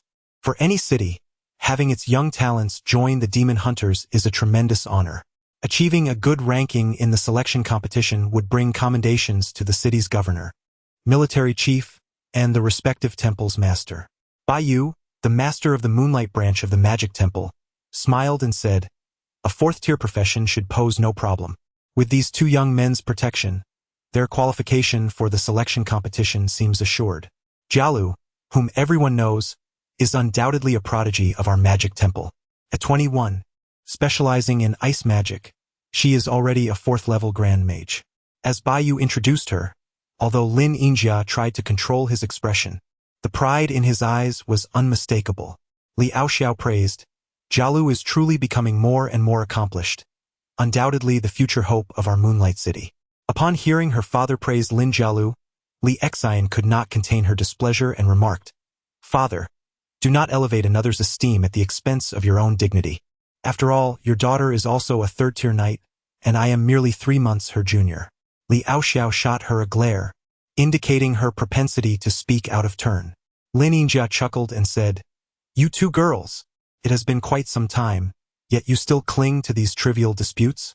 However, remember, before participating in the demon hunting team selection, you must collaborate seamlessly to secure your eligibility. It is a perilous endeavor, and bickering will not serve you well." Li Xian and Lin Jialu exchanged glances and promptly turned their heads away again. Nalan Shu laughed lightly. As for Xiner's cultivation, she has already mentioned her primary focus is the Retribution Knight. As for HaoChen, I must keep his cultivation a secret, though I can disclose his age. He is 14 years old and primarily practices as a guardian knight. 14? Apart from the already informed Li Aoxiao, the others were taken aback. Lin Yinjia furrowed his brow and said solemnly, "Nalan Hallmaster, surely you jest. How can a 14-year-old child be allowed to participate in the selection?" Are you not aware that they must each slay at least 5 demon soldiers at the border to qualify for entry? Nalan Shu remained unperturbed and replied, This child's teacher is Yi Hua, the infamous Knight Shura of our branch. You all know his temperament. If he asserts that his prized disciple is qualified for the demon hunting team selection, it must be taken seriously. We, the Knights Templar, would never jest with the life of such a gifted child. The Lin family remained furrowed in concern, their gaze directed toward Li Aoxiao. Chan Chunhua and Nalan Shu shared a close rapport, choosing to remain silent. However, Bai Yu, with a stern countenance, remarked, Nalan, you must understand that this matter extends beyond mere survival. Should a team encounter any hindrance, it could ultimately lead to annihilation. Nalan Shu's words were resolute, exuding immense confidence. Long HaoChen sat quietly, refraining from speech. Yi Hua had cautioned him against revealing his current cultivation level, at least until the official selection for the Demon Hunter Guild commenced. Thus, he could only remain silent. At that moment, Lin Jialu suddenly interjected. Father, uncles, I trust Uncle Nalan's words. I have sparred with Long Xiao Di before, and he is indeed formidable. Hearing Lin Jialu advocate for Long HaoChen, a flicker of wariness crossed Li Xian's eyes as she shifted her chair slightly toward Long HaoChen's direction. Liao Xiao nodded in agreement, saying, I have also heard Xian Air speak of HaoChen's prowess. I believe he possesses the capability to partake in this competition. The qualifications and process for the Demon Hunter Guild selection are exceedingly rigorous. To qualify for the main event, one must first secure an entry pass. As Lin has just mentioned, the 5 of you must demonstrate your merit through collaboration, with each individual required to slay 5 demon soldiers to earn the right to compete in the Holy Temple Alliance's main event. The Alliance has dispatched an inspector responsible for overseeing our Haoyue branch, tasked with ensuring you achieve the necessary qualification. In this endeavor, regardless of the dangers you may encounter, the overseer shall remain uninvolved, allowing you to fend for yourselves, unless you actively seek his assistance. However, once you do so, it signifies the forfeiture of your eligibility to compete. Our Moonlight City is situated in the southeastern region of the Alliance, a mere 400 miles from the border. We have meticulously deliberated and devised a route for your incursion into the demon realm. Remember, strike swiftly and retreat. Do not linger in battle. Should you find yourselves facing an insurmountable crisis, it is imperative that you seek the Overseer's aid, even at the cost of your competition eligibility. Your lives are of paramount importance.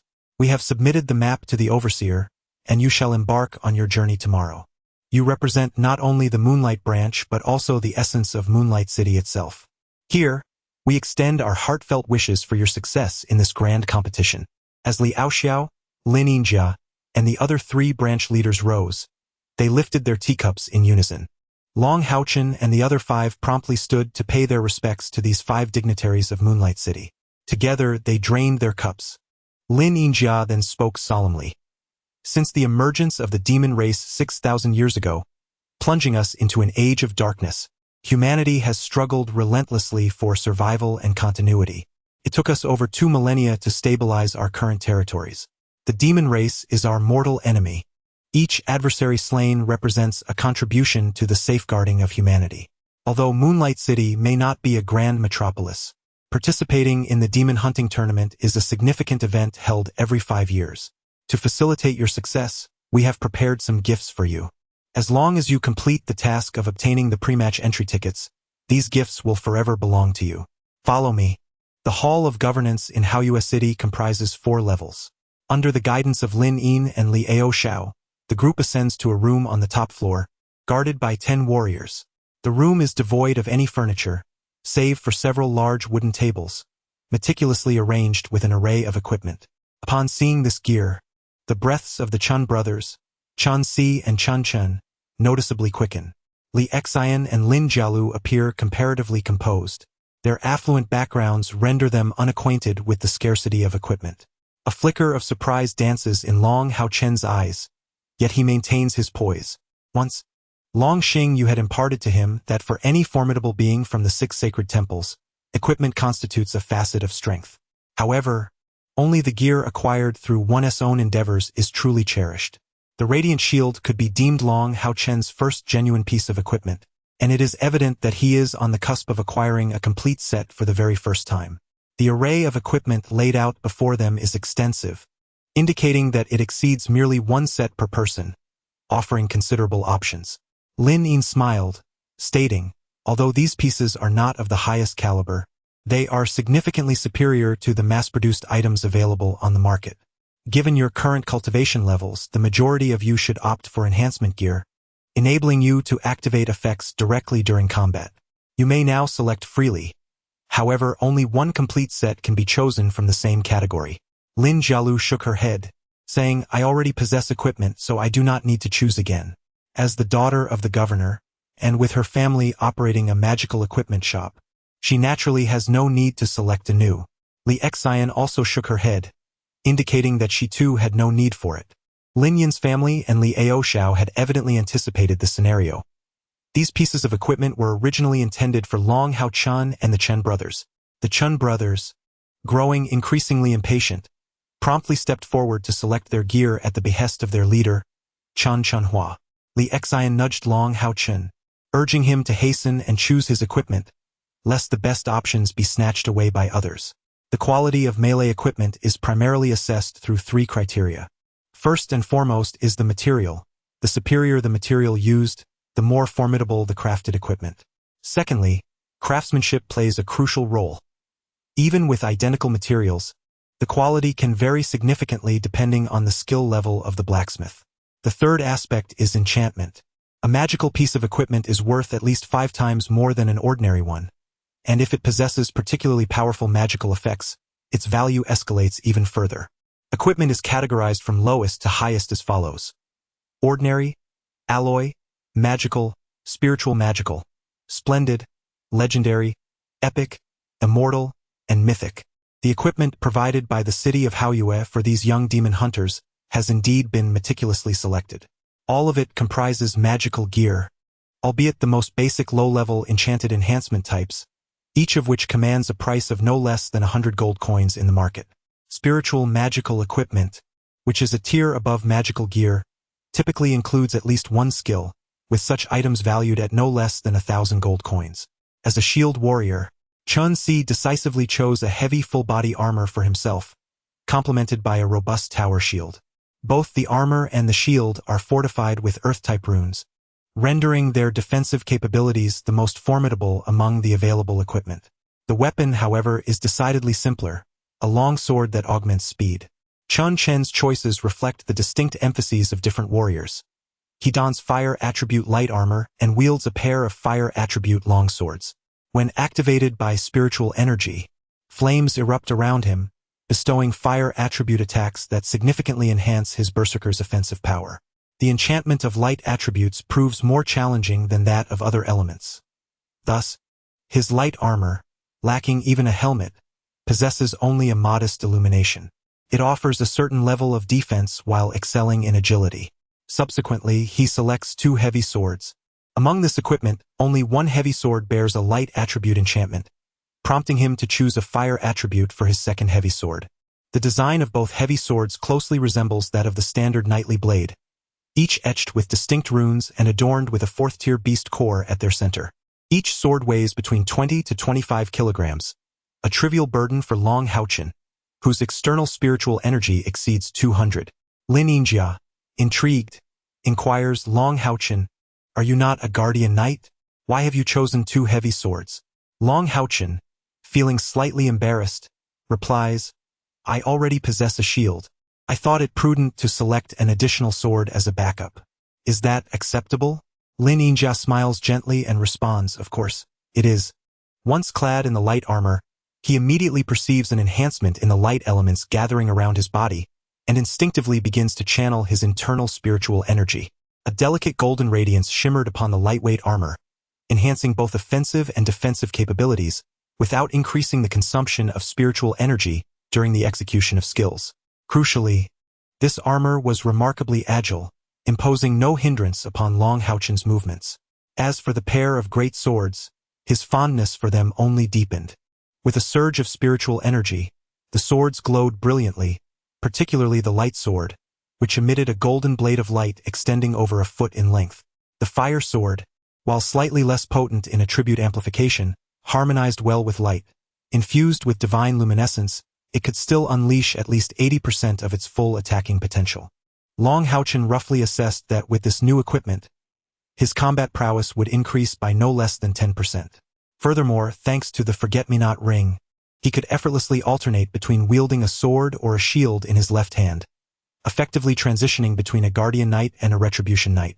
HaoChen. A cold voice resonated from outside. Teacher. HaoChen hurried to open the door, welcoming Yi Hua inside. Meanwhile, Hao Yue, gnawing on a piece of dried fish, growled at Yi Hua, seemingly still harboring a grudge from past events. HaoChen ushered his teacher into the inner room, where Yi Hua scrutinized the lightweight armor adorning him and remarked, "How you city is rather generous. Yet, do you not possess a single piece of spirit demon-grade equipment? It seems you are being treated differently." HaoChen smiled and replied, "The mere possession of magical equipment is already a delightful surprise. Did you not once say that a true strong individual must not overly rely on their equipment?" Yi Hua let out a disdainful snort and remarked, "That was during your training. The circumstances have changed. The Demon Hunter Selection Tournament is not merely a competition. It is fundamentally a war. A single misstep could cost you your life." HaoChen responded, "Teacher, do you truly have so little faith in me?" The wrist guard appeared rather ordinary at first glance. Yet when Yi Hua removed it, HaoChen was astonished to discover that its interior was adorned with pale golden gems, each approximately the size of a grain of rice, numbering in the hundreds. Although HaoChen was not particularly skilled in the crafting of equipment, his unfamiliarity with these gems did not hinder his assessment of this piece. The aura of light attribute spiritual energy emanating from it surpassed that of several of his own items significantly. "Unfortunately, my resources are limited, so I have little of value to offer you. This luminous wrist guard, once infused with spiritual energy, can generate a holy light shield, capable of being activated 3 times daily. Each activation lasts for 1 minute.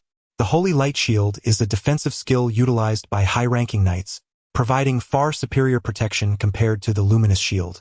Its most notable advantage lies in its controllable range. The larger the area covered, the correspondingly reduced defensive strength. More importantly, within the confines of the Holy Light Shield, a certain degree of healing effect is also conferred, making it one of the most practical skills for Guardian Knights. The sole drawback is its substantial energy consumption. Activating the skill requires 50 points of inner spiritual energy, with an additional 5 points consumed for every second it is sustained. "Teacher, this is far too precious. I cannot accept it," HaoChen said, a look of helplessness on his face. "That is not what I meant. The luminous wristband is exceedingly precious. Yi Hua paused at the doorway for a moment and said, "I have no relatives, only you as my disciple." Upon uttering these words, he waved his hand at HaoChen, signaling him not to see him off, and departed alone. Holding the wristband in his hands, HaoChen felt a surge of warmth within him. "Master, I shall not disappoint you." In the early morning at the eastern gate of Haoyue City, this was the rendezvous point agreed upon the previous night. Li Xian rode her rose unicorn, which had matured to a pinnacle of level 5 within 2 years, alongside HaoChen toward the eastern gate. Over the span of more than 2 years, HaoChen had shed his youthful appearance. Thus, he felt somewhat embarrassed to share a mount with Li Xian. Nalan Shu had gifted him a sturdy steed, and he now rode alongside Li Xian on horseback. With a smile, HaoChen remarked, "Sister, it is nearby.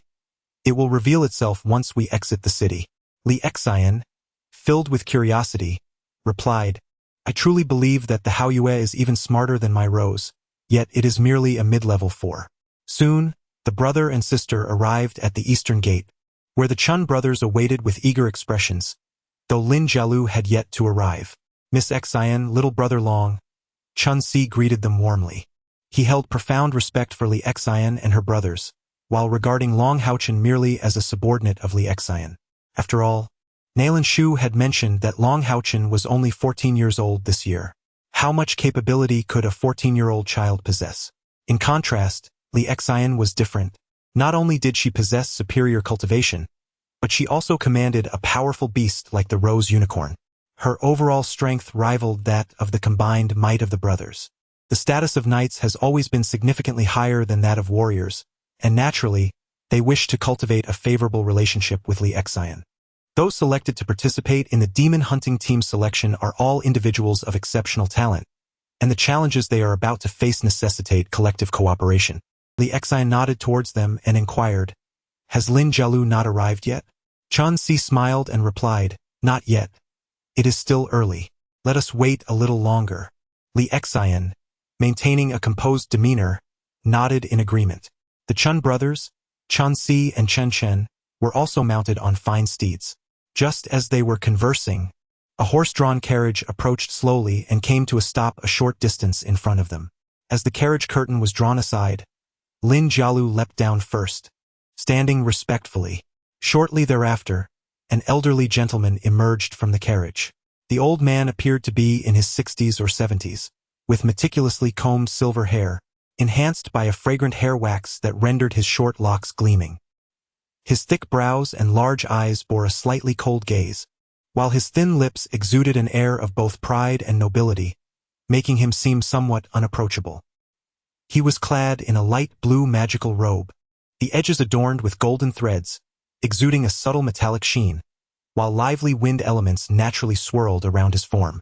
He wielded a long staff, deep green in hue, crowned with an egg-sized pale blue gem. Lin Jialu respectfully addressed him, "Honorable Inspector, please." The old man nodded, his previously haughty expression softening slightly as he replied, "Let us proceed." Accompanied by Lin Jialu, he approached Long HaoChen and the others. The crowd hastily dismounted, and undoubtedly, the elder before them was the inspector dispatched by the Temple Alliance, a wizard of considerable stature. Although no overt magical energies emanated from him, it was clear that he was not to be compared with Lin Jialu. The elder approached the assembly, uttering no superfluous words, simply stating, "Let us depart." Chapter 16. The Dragon Sets Sail, Part 1. In a calm tone, the elder, acting as the inspector, issued his command.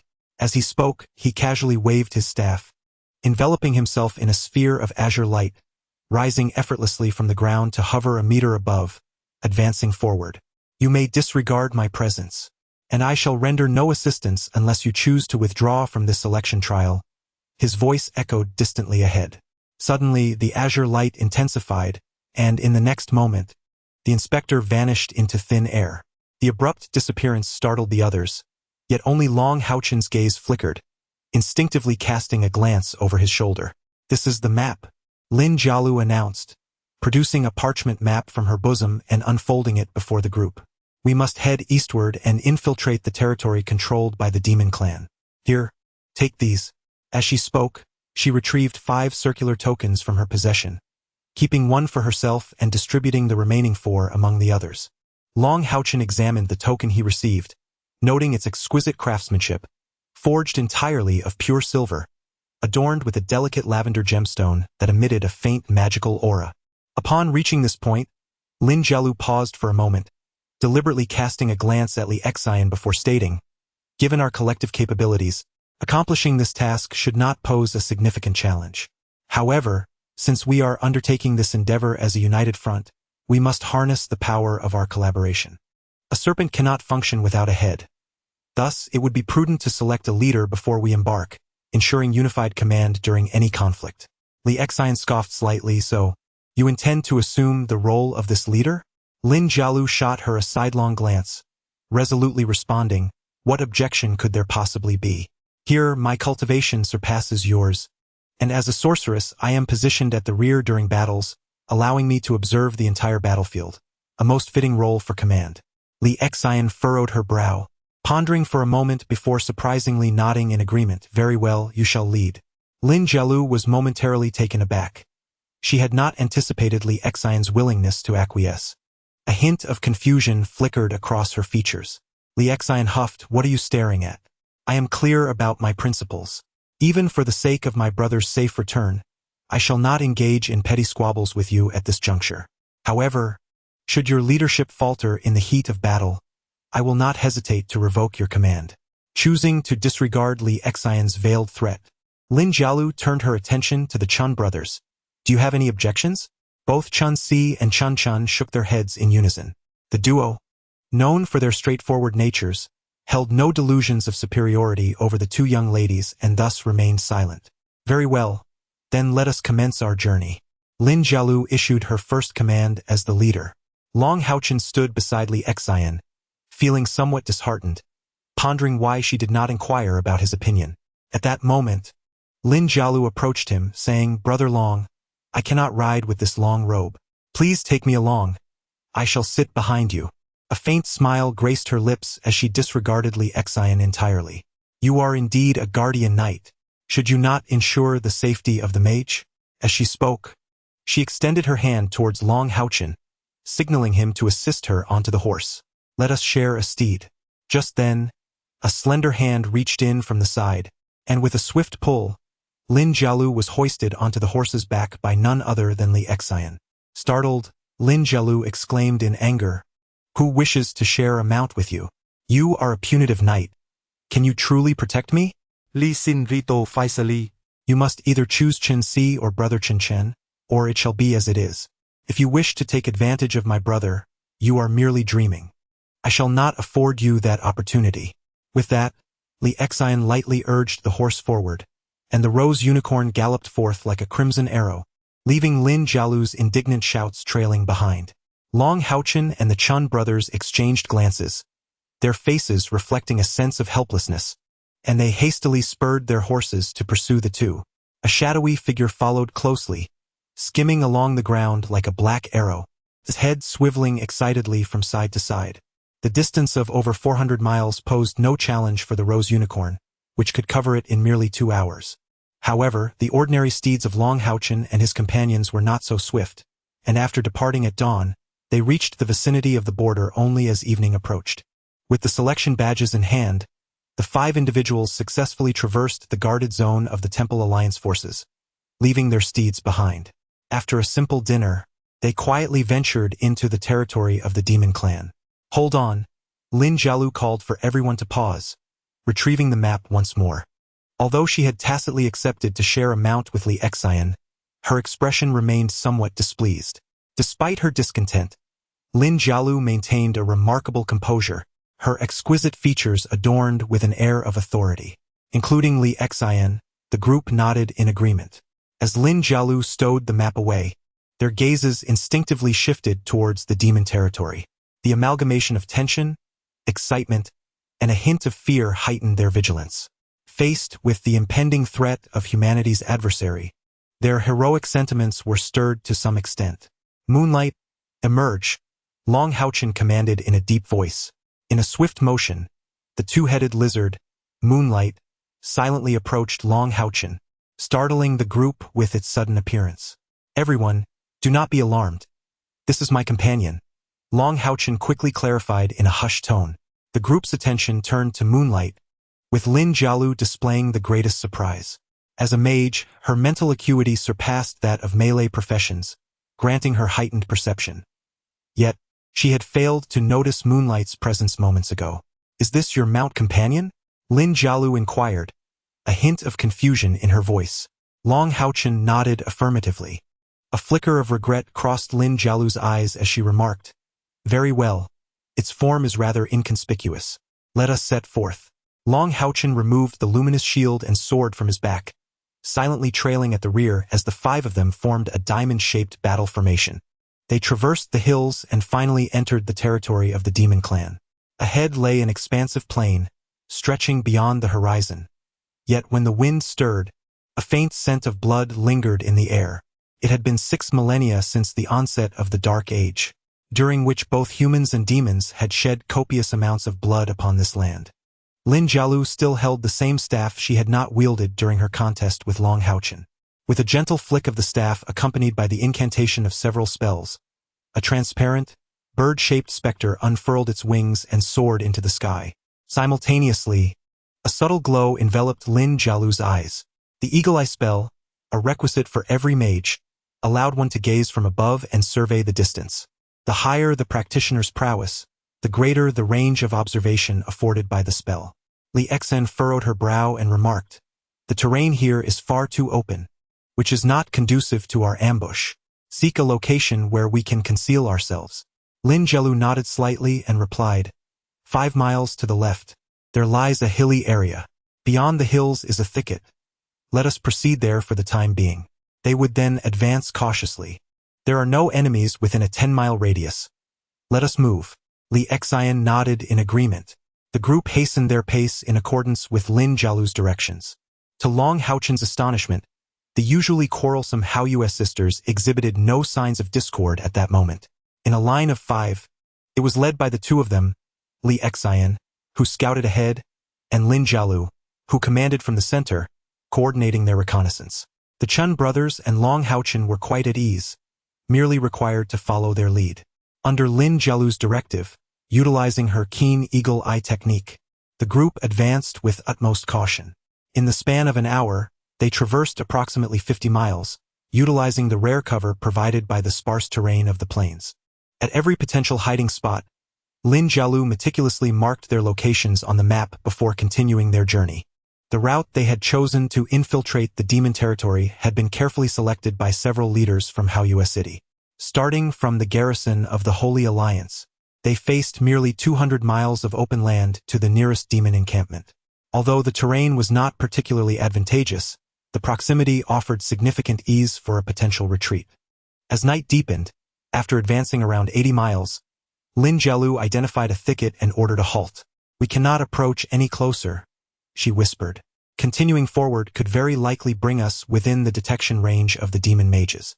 Li Xian nodded in agreement and added, "I have heard from my father that there are formidable mages within the demon camp, and the range of the eagle eye technique extends up to 100 miles.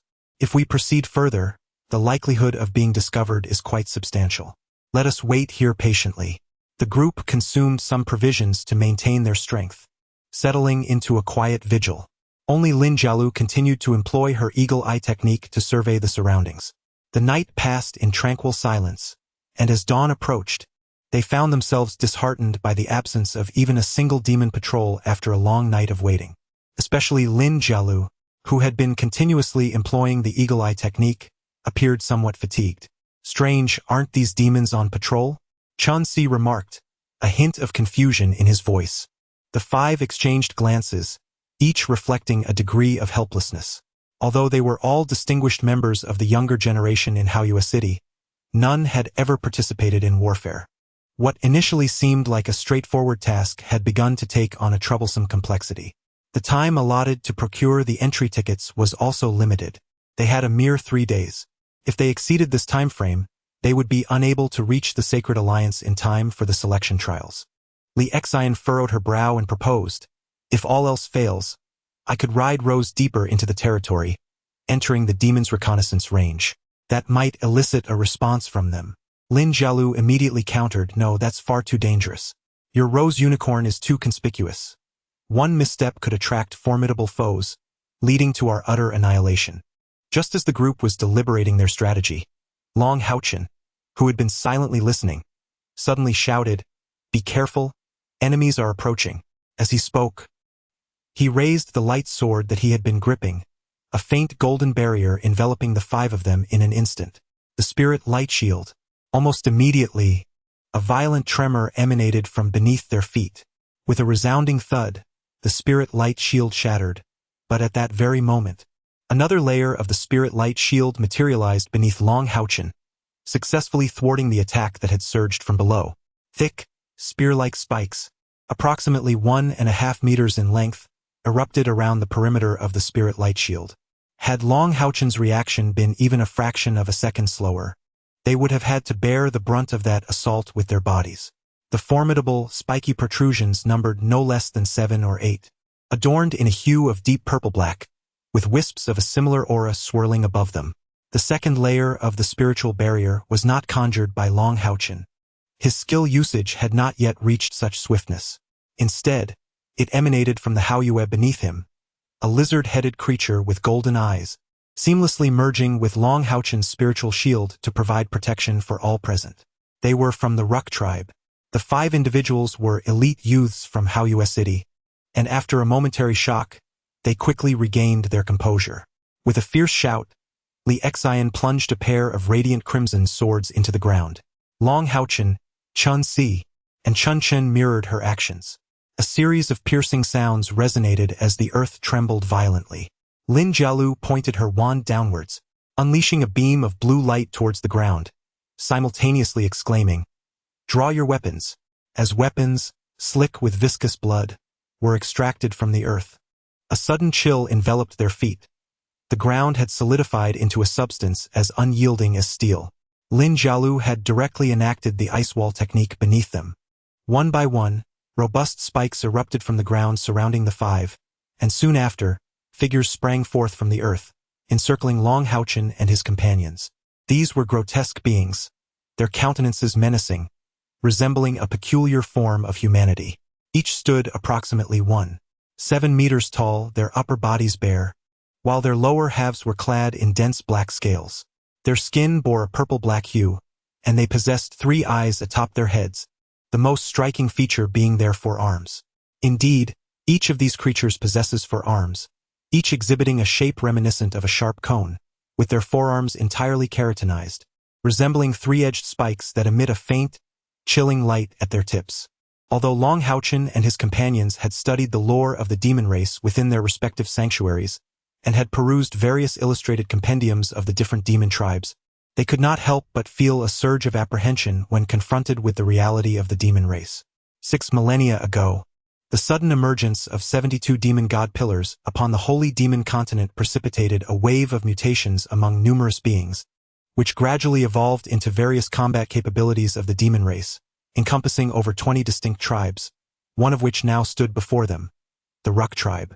In comparison to humanity, the most daunting aspect of the demon race lies in their innate combat prowess. Regardless of age or gender, all can partake in battle.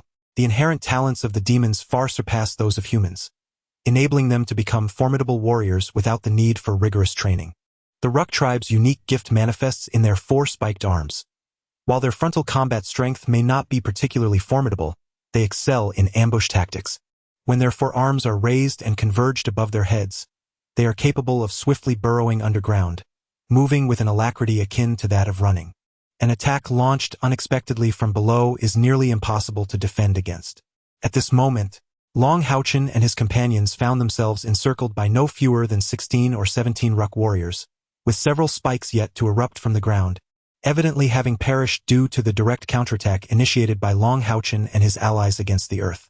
As these Ruck warriors burst forth from the ground, they let out strange cries and charged towards HaoChen and his companions, their spikes glimmering ominously with a chilling light, presenting an overwhelmingly fierce appearance. As the enemy emerged from all directions, the other 4, aside from Lin Jialu, were compelled to battle independently. Despite a tinge of anxiety, they were seasoned 4th-tier professionals, refraining from reckless actions and maintaining their formation to protect Lin Jialu at the center, each brandishing their weapons. The first to strike was actually the creature beside HaoChen, known as Haoyue. With a proud lift of its 2 heads, Little Fire unleashed a fireball, while Little Light swiftly shot forth a radiant arrow. Given that each of Haoyue's heads possessed its own consciousness, HaoChen had aptly named them according to their attributes, Little Fire and Little Light. The arrow fired by Little Light, measuring approximately a foot in length, was extraordinarily swift. Before a warrior of the Ruck tribe could react, a resounding thud echoed as the arrow pierced through his head, causing him to collapse, flailing his 4 spines on the ground. Shortly thereafter, a thunderous boom reverberated as another Ruck warrior attempted to block the fireball launched by Little Fire. While he succeeded in intercepting it, he was nonetheless propelled backward by the explosive force of the fireball. In total, there were merely a dozen enemies, and HaoChen faced only 4 at that moment. With Haoyue having dispatched 2, he felt no pressure. A deep chant quickly resonated from his lips as he raised his luminous sword above his head. An enigmatic symbol illuminated above him, and like a contagion, it instantaneously replicated, appearing above the heads of the other 4. Following this, a golden halo emanated from beneath HaoChen's feet, enveloping the 5 individuals within a gentle, shimmering golden light. By the time HaoChen completed these 2 sacred spells, the remaining 2 Ruck warriors had already charged toward him. The lightsaber was raised, accompanied by the radiant shield in his left hand. With 2 resounding thuds, the spears of the 2 Ruck warriors were entirely thwarted. A golden symbol appeared overhead, representing the Guardian Knight skill, the gift of protection. When attacked by foes, the gift of protection would instantly unleash a defensive effect, mitigating a portion of the enemy's assault. The golden halo transformed the tension in HaoChen and his companions into resolute determination. This was the halo of faith. Similar to the gift of protection, it was also an auxiliary skill of the Guardian Knight. As these two skills were activated, HaoChen's lightsaber descended, unleashing two blades of light, each a foot wide, effortlessly cleaving through the bodies of the two Rook warriors before him. Xiao Guang and Xiao Hu simultaneously unleashed fireballs and light arrows, finishing off the previously blasted Rook warrior. The four adversaries on HaoChen's side had been entirely vanquished. In the center of the formation, Lin Jialu had just completed a spell. Given HaoChen's tender age, her primary concern was for him. However, as her magic reached completion, she discovered that the battle on HaoChen's side had already concluded. Not only that, but he had also released two group support skills. The Ice Spear technique saw for azure light soar into the sky, falling like meteors, transforming into 4 2-meter-long ice spears that pinned the 4 Rook warriors to the ground, rendering them lifeless. Li Xian and HaoChen swiftly dealt with their respective enemies in the next moment. Chun Si, a shield warrior, was more defensive than offensive, but with Lin Jialu's Ice Spear technique aiding him, he too concluded his battle at that instant. The frontline combat capabilities of the Rook warriors were inherently weak, barely comparable to that of a second-tier, first-level human warrior. Without the opportunity for a surprise attack, how could they possibly contend with these 4 formidable fourth-tier warriors? As they surveyed the multitude of fallen bodies strewn about, a collective sigh of relief escaped the group. The sudden arrival of these adversaries from the Rook clan had taken them by surprise. Although their inherent combat prowess was not particularly formidable, had they not detected the underground ambush in advance, HaoChen and his companions would undoubtedly have suffered significant losses. "Thank you, Long Shouty," Lin Jialu said, her complexion somewhat pallid. As a mage, her physical defenses were frail, and she would have been the most likely victim had the ambush gone unnoticed. The gazes of the Chun brothers, Chun Si and Chen Chen, toward HaoChen underwent a palpable transformation. While it was true that HaoChen had the assistance of the moonlight, one must not overlook that he had not only identified the enemy at the earliest opportunity, but had also employed 3 sacred spells. One more than Lin Jialu, despite her being a mage. The skills, Spirit Barrier, Faith Halo, and Guardian's Grace, while accessible to second-tier Guardian Knights, proved exceedingly practical.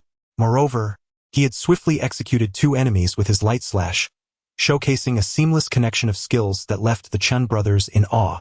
Without a doubt, HaoChen had demonstrated through his prowess that he was indeed a great knight, rather than merely a subordinate of Li Xian.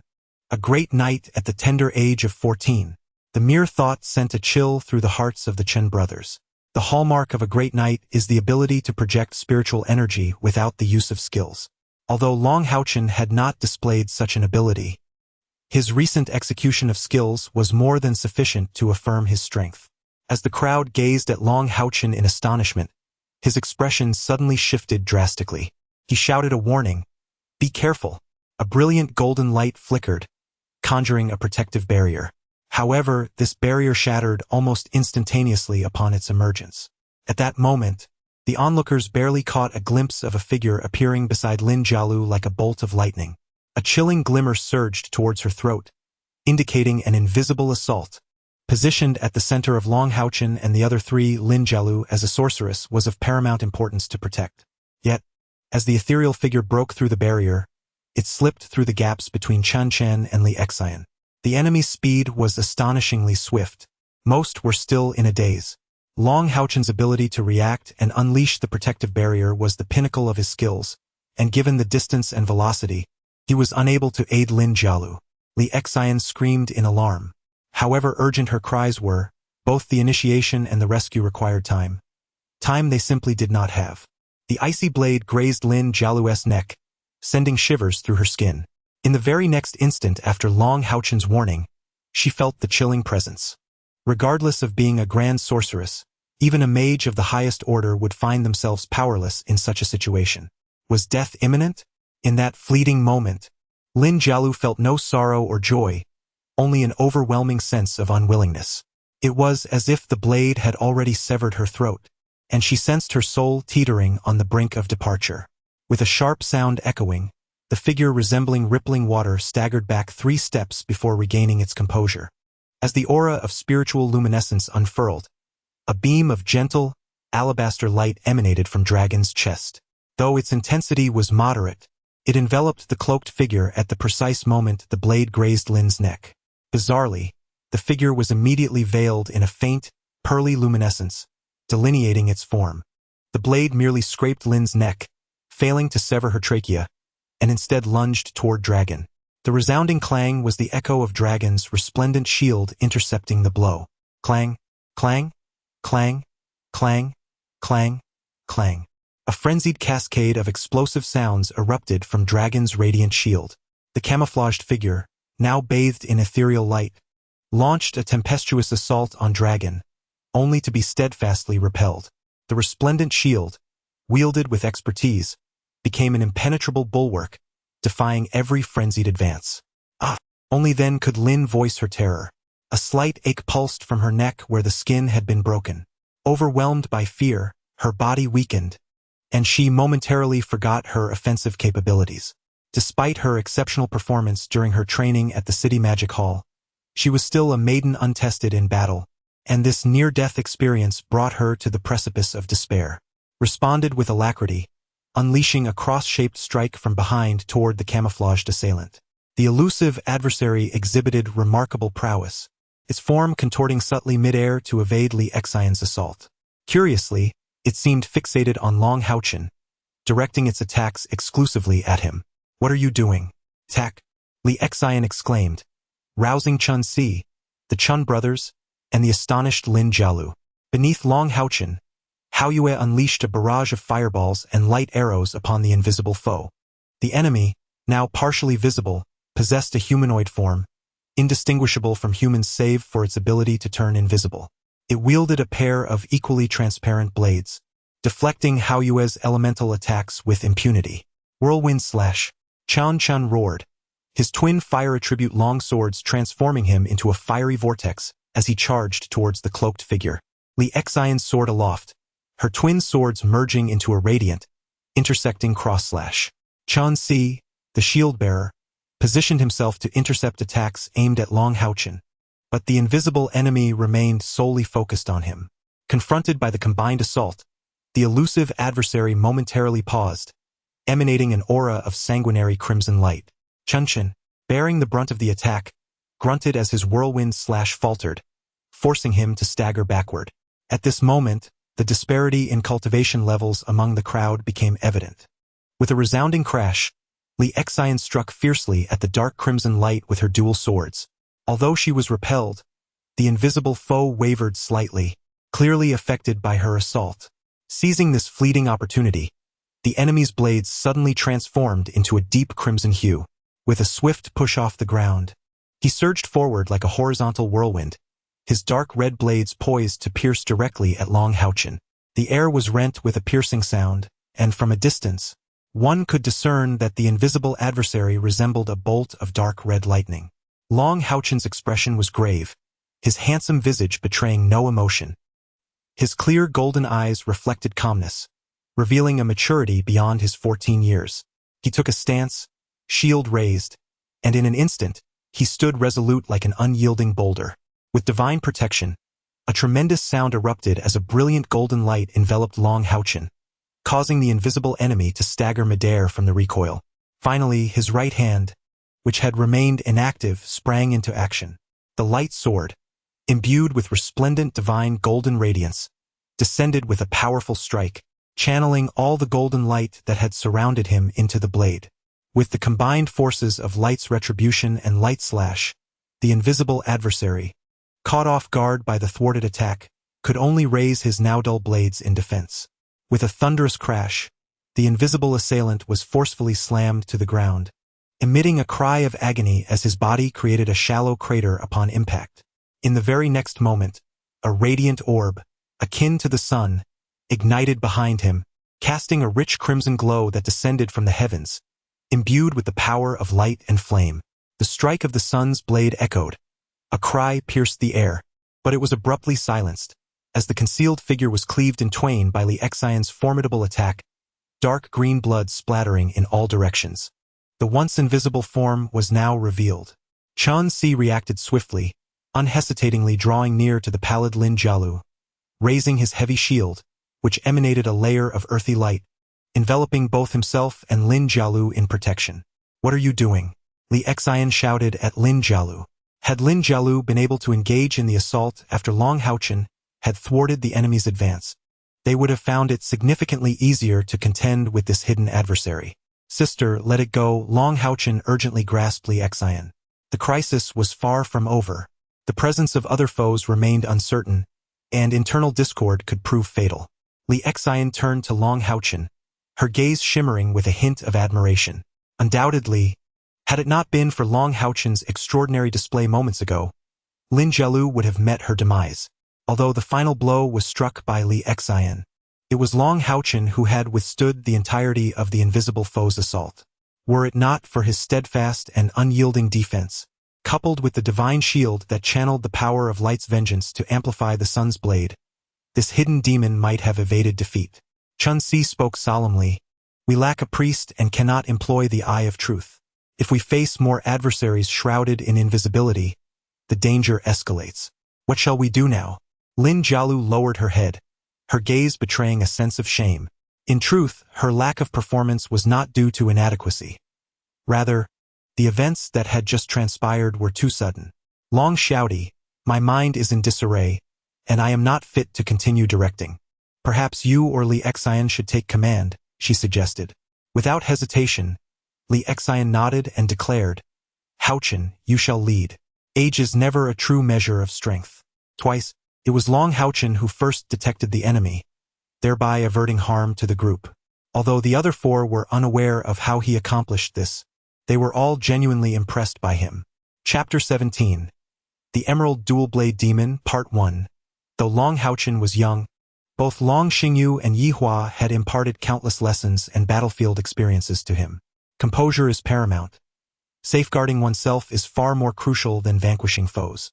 Lin Jialu's gaze involuntarily returned to the hidden member of the Dike clan. The Dike clan is classified as a mid-tier force among the demonic races, excelling in stealth, speed, and offensive capabilities. Their appearance is quite similar to that of humans, save for their elongated faces, gray skin, and disproportionately long arms. Their striking power is formidable, especially when concealed, rendering them nearly impossible to defend against. They are natural adversaries to mages. Most significantly, their ability to remain invisible can only be unveiled when struck by light-based skills or the cleric's true sight. In every conflict, numerous Dike invisibility specialists lie in wait to ambush human mages. Even the most ordinary of Dike invisibility specialists possess strength comparable to a fourth-tier human warrior, if not exceeding it. As a mid-tier warrior of the demonic race, they possess the remarkable ability to enhance their own powers through rigorous training, a facet that the Ruck family's infiltrators cannot hope to rival. "Let us set forth," HaoChen commanded in a low tone, maintaining their original formation. "I shall cover the rear. Sister, refrain from summoning the roses. They constitute our concealed battle strength. Should the enemy dispatch troops in pursuit, we shall retain an additional trump card." "Understood." Li Xian grasped her twin swords, casting a swift glance at Lin Jialu before advancing briskly. Lin Jialu took a deep breath of the crisp dawn air, forcefully calming her unsettled spirit. She cast a levitation spell and swiftly followed in Li Xian's wake. The Chen brothers and HaoChen also sprang into action, continuing to uphold their diamond formation as they sped towards the direction of the Temple Alliance. As they raced onward, HaoChen silently reflected on the recent combat.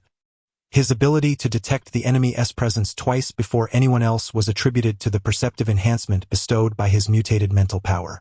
Ever since he had undergone a blood fusion with the moonlit night on the night's sacred mountain, he had noticed a consistent increase in his external spiritual energy over the past 6 months, alongside an enhanced acuity in perception. The Dike tribe's invisible beings inherently possessed the ability to conceal their presence, though he could only sense them at close range. This was sufficient to attest to the potency of his awareness. From their earlier encounter, Long HaoChen surmised that the strength of that Dike tribe infiltrator was likely approaching the 5th tier. More significantly, it was during this battle that Long HaoChen first utilized the capabilities of the spirit furnace. The moment he discovered the hidden presence of the Decisive tribe, he activated the luminous shield, unaware of his adversary's identity, but fully cognizant that such a defense would be insufficient against his opponent. Thus, simultaneously with the invocation of the luminous shield, he summoned his holy guiding spirit furnace for the first time, emitting a radiant white light from his chest. The instant the holy guiding spirit furnace struck his foe, Long HaoChen distinctly sensed that he had anchored onto the essence of the enemy's soul. Although the power of this furnace bore no offensive or defensive capabilities, the Decisive tribe was compelled to redirect their assault, focusing their efforts on the tethered Long HaoChen. It was precisely due to the allure of the holy guiding spirit furnace that Lin Jielu was spared, for otherwise, given Long HaoChen's current cultivation, he would have been incapable of providing timely assistance. Under the tutelage of Yi Hua, Long HaoChen had diligently practiced with the holy guiding spirit furnace over the past half-year, during which Yi Hua elucidated its intricacies and various functions. Presently, Long HaoChen could wield the holy guiding spirit furnace effectively within a range of approximately 20 meters. Should an enemy exceed this distance, the efficacy of the furnace would dissipate. Lin Jielu cast an eagle eye spell into the air. Although this spell could not detect the Luck tribe and the Decisive tribe, the Luck tribe posed minimal threat to them, while the Decisive tribe, even among the demon races, represented a rare breed, unlikely to be encountered again. Apart from these two factions, the majority of demon races remained detectable by the eagle eye spell. There are enemies, Lin Jielu exclaimed softly. The group halted, and Li Xian inquired, how many? 1. Li Xian rolled her eyes and muttered under her breath. However, Lin Jielu did not engage in an argument this time. Instead, she spoke in a low voice. It is a verdant dual-blade demon from the Zhe Lin tribe. The speed is remarkable and it is rapidly approaching us. Upon hearing her words, everyone, including Long HaoChen, turned pale and gasped in shock. The Zhe Lin tribe is the largest faction among the demon clans, boasting a population that exceeds 3 million, as per the investigations conducted by the Holy Temple Alliance. Each year on the battlefield, hundreds of thousands of Zhe Lin dual-blade demons meet their demise. The ordinary Zhe Lin dual-blade demon is the most common type of soldier within the demon race. They are not the result of human mutation but rather evolved from a specific beast when the 72 pillars of the demon gods descended. Initially, this type of demon, possessing only the strength of a low-level second-tier warrior, was not particularly numerous. However, they have astonishing reproductive capabilities, and over the millennia, their population has steadily increased, eventually establishing themselves as the predominant race among the demons. If the threat were merely ordinary dual-blade demons, any one of the 5 could easily handle dozens without issue. Yet, the critical point lies in Lin Jielu's description of verdant. The typical Zhe Lin dual-blade demon is characterized by a black, shell-like exterior, and if described in human terms, one could say it possesses only external spiritual energy, entirely relying on its physical prowess for close combat. However, when the black exoskeleton of a Zhe Lin dual-blade demon transforms into a verdant hue, it signifies that it has undergone at least one mutation, marking it as a royal member of the Zhe Lin tribe. Such a verdant dual-blade demon emerges only once in 10,000. The prowess of this Zhe-Link clan chieftain signifies a true 5th-tier powerhouse, formidable in close combat. Often, even 5th-tier warriors find themselves unable to contend with such might. The former Dike clan lurker might have approached the 5th tier in strength, but certainly did not attain it. For both humans and demons, the 5th tier represents a watershed moment, akin to the distinction between a Grand Knight and an Earth Knight. Even the chasm between a 9th-level Grand Knight and a 1st-level Earth Knight is insurmountable. Undoubtedly, this sudden appearance of the viridescent twin-blade demon possesses the formidable capacity to annihilate their entire force. What shall we do? Lin Xian's gaze gravitated towards Long HaoChen. After a brief moment of deliberation, Long HaoChen inquired, "Have any other demonic entities been detected?" Lin Xian shook her head, replying, "None have been sighted. Only this solitary creature. Even if the demons were to detect our presence, they would not mobilize a large army to confront us. A single viridescent twin-blade demon, worthy of serving as a demon god's guardian, accompanied by a Dike clan lurker and 20 Luke clan stalkers. already demonstrates a considerable degree of respect towards us. I surmise that, at least for the immediate future, no further demonic reinforcements will materialize. Excellent. Li Xian, ever the intrepid young lion, promptly summoned Rose, mounting the unicorn's back, which immediately amplified her imposing presence. Rose, already a top-tier 5th-level magical beast, stands merely a step away from the 6th tier. Compared to humans, the magical beast level is reduced by 1 tier, essentially equating to a peak grand knight cultivation, surpassing all those present in strength. With its assistance, the certainty of prevailing against the viridescent twin-blade demon naturally increases significantly. At this moment, Lin Jialu had regained her composure significantly and continued to observe using her keen eyesight. In no more than 3 minutes we shall behold it. HaoChen decisively stated, "For the time being, I shall take the lead in defense. I shall not conceal from you that the ability I employed to attract the lurking race's invisible assailant was that of the spirit furnace. Specifically, the holy guiding spirit furnace. I trust you are familiar with it. Therefore, once I have managed to block the emerald twin-blade demon, you may unleash your attacks without hesitation, as long as I remain unharmed. I cannot predict how long I can sustain this defense, so you must act with utmost speed and power to vanquish it." Among the 5 of them, only 3 professions were represented: knight, warrior, and mage, and they had never collaborated before. Their previous encounter with the invisible assailant had already demonstrated a certain level of chaos, necessitating that HaoChen devise a strategy. Upon hearing the term Holy Guiding Spirit Furnace, the eyes of the group sparkled with intrigue, particularly Lin Jialu's. As the daughter of the governor of Haoyue City, her understanding of the spirit furnace surpassed that of the Chun brothers.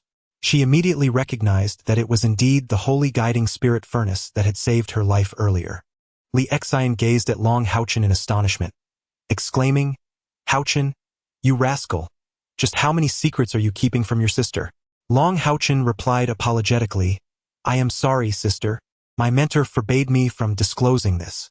Li Xian interjected with a smile, "Enough of that. This is not the time for such discussions. Let us first eliminate that emerald twin-blade demon, and then I shall hold you accountable." The Chun brothers, Chun Si and Chen Chun, exchanged glances, their expressions somewhat dazed. A 14-year-old knight, possessing a spirit furnace that was beyond their wildest imaginings. Chun Sideo said, "HaoChen, allow me to assist you in defense. Alone, you might find it difficult." HaoChen nodded and replied, "Brother Chun, please use your shield to block the impact from the side and buy me some time. I will employ the divine guardian barrier for defense, but each time I block, I must expend the borrowed spiritual energy to use it again. What I need from you is just a fleeting moment. If we coordinate effectively, the verdant twin-blade demon will not breach our defenses before our spiritual energy is entirely depleted." Chun Si swallowed hard and remarked, "That was indeed the divine guardian barrier that blocked the full-force strike from the invisible member of the Deco clan just now. I wasn't certain earlier, but now I see it truly is." HaoChen chuckled, winking at him, and said, "Brother Chun, you must keep this a secret." Chun Si responded with an understanding glance, positioning himself about 2 meters to the side of HaoChen. Although they had never collaborated before, they were all exceptional talents from the younger generation of Haoyue City. With HaoChen as the core, it would be significantly easier for the others to support him. Lin Jialu stepped back to a safer distance while Li Xian and Chun Chun took positions on either side. The 5 of them awaited in silence. It was indeed because of HaoChen's possession of the Holy Spirit Furnace that they had the opportunity to challenge the verdant twin-blade demon. Otherwise, if such a 5th-tier powerhouse unleashed their full attack, apart from HaoChen with the Divine Guardian Barrier, the others would likely be unable to withstand it. Despite it being his inaugural battle with the Sacred Spirit Furnace, HaoChen had profoundly realized the immense role this non-offensive, defenseless furnace played in team combat. He had also come to understand the significance of Yi Hua's assertion that it was the most suitable furnace for a guardian knight. Gazing at the luminous sword in his hand, HaoChen silently acknowledged his father's wisdom. True strength could only be cultivated through genuine combat. In terms of physical prowess, HaoChen was no match for the robust Chun Si and Chen Chun. He was merely 14 years old, yet at this moment, he stood as the pillar among the 5. Confronting a 5th-tier formidable opponent, he felt no trepidation, for he alone among them had truly engaged in a fierce struggle against a fully committed fifth-tier adversary. As the sun gradually ascended from the distant east, it restored light to the earth. On the horizon, illuminated by the golden rays, a verdant figure began to materialize within the sight of the five. At this moment, HaoChen slowly closed his eyes, focusing on the flow of his internal spiritual energy. The sacred spirit furnace not only summoned foes, but also invigorated my inner spiritual power. During the previous confrontation, as he activated the furnace, the rate at which his internal spiritual energy replenished was at least 20% faster than usual. His interest in this legendary treasure, the furnace, was growing ever deeper. The verdant figure loomed larger before them, causing Li Xian, Lin Jialu, Chun Si, and Chun Chun to instinctively grip their weapons tighter. This was not merely a routine training session. They were about to face a genuine foe of fifth-tier mastery. Failure was not an option, for defeat would spell their demise. At last, they could discern the form of the emerald green figure. The emerald dual-blade demon stood approximately 2 meters tall and measured around 3 meters in length. Its robust limbs propelled it forward with each push against the ground, allowing it to surge ahead by 4 or 5 zhang. Behind it were a pair of moderately broad, shell-like wings, which, while incapable of enabling flight, provided balance for its formidable body during its charge. Its menacing head bore a resemblance to that of a lizard, albeit larger, showcasing rows of menacing teeth. Most formidable were the pair of forelimbs that sprouted from its shoulders. As the emerald dual-blade demon approached within 100 meters of the 5 individuals, HaoChen, whose eyes had been closed, suddenly opened them. His long eyelashes slightly curled upward, revealing clear, pale golden irises that shimmered with a reflective quality, even capturing the reflection of the emerald dual-blade demon. An intense battle intent erupted from him in that instant, preparing for combat. For the emerald dual-blade demon, a distance of 100 meters was merely a matter of a few strides. Humans dare to slay my kind? You shall perish. It bellowed in a voice like thunder, and before its words had fully escaped its lips, its massive form charged forward. A radiant light shone as the sacred spirit furnace activated. Just as the emerald dual-blade demon entered a 20-meter range, HaoChen had already locked onto it in an instant. The demon noticeably hesitated for a moment, but then, without a trace of hesitation, leapt high towards HaoChen. Its glossy emerald shell glimmered under the sun, resembling a radiant orb as it descended upon HaoChen. Its colossal forelimbs poised to strike with fierce intent. However, the first collision was not initiated by HaoChen, but rather by the magic cast by Lin Jialu. For long icicles struck almost simultaneously against the emerald dual-blade demon. However, a wave of dismay washed over the 5 as they witnessed the icicles shatter upon impact with the demon's shell, dispersing into countless ice crystals that danced in the air, leaving merely a few white marks upon its surface. Such formidable defense. Truly, it was no surprise that this was the most populous melee class among the demon race. The emerald dual-blade demon possessed no skills, yet its 5th-tier strength was entirely manifested in its physical prowess. How could it not be powerful? The radiant shield in HaoChen's hand erupted with golden light as the divine protection skill forcefully blocked a heavy downward strike from the emerald dual-blade demon. Instantly, a rich layer of golden luminance enveloped him. Yet, at that very moment, HaoChen's pupils constricted sharply. The physical attack power of the emerald dual-blade demon exceeded his expectations. With his inner spiritual power exceeding 1,600 points, he stood as an 8th-tier Grand Knight. The divine protection skill he utilized at his current level should withstand even the mightiest of Earth Knights without skills. After all, even a 9th-tier Earth Knight would not possess spiritual power exceeding 4,000. Only those surpassing that threshold could be considered glorious knights. The divine protection skill could endure a force equivalent to 3 times one's own spiritual power, which is why it was renowned as the most insurmountable skill among knights.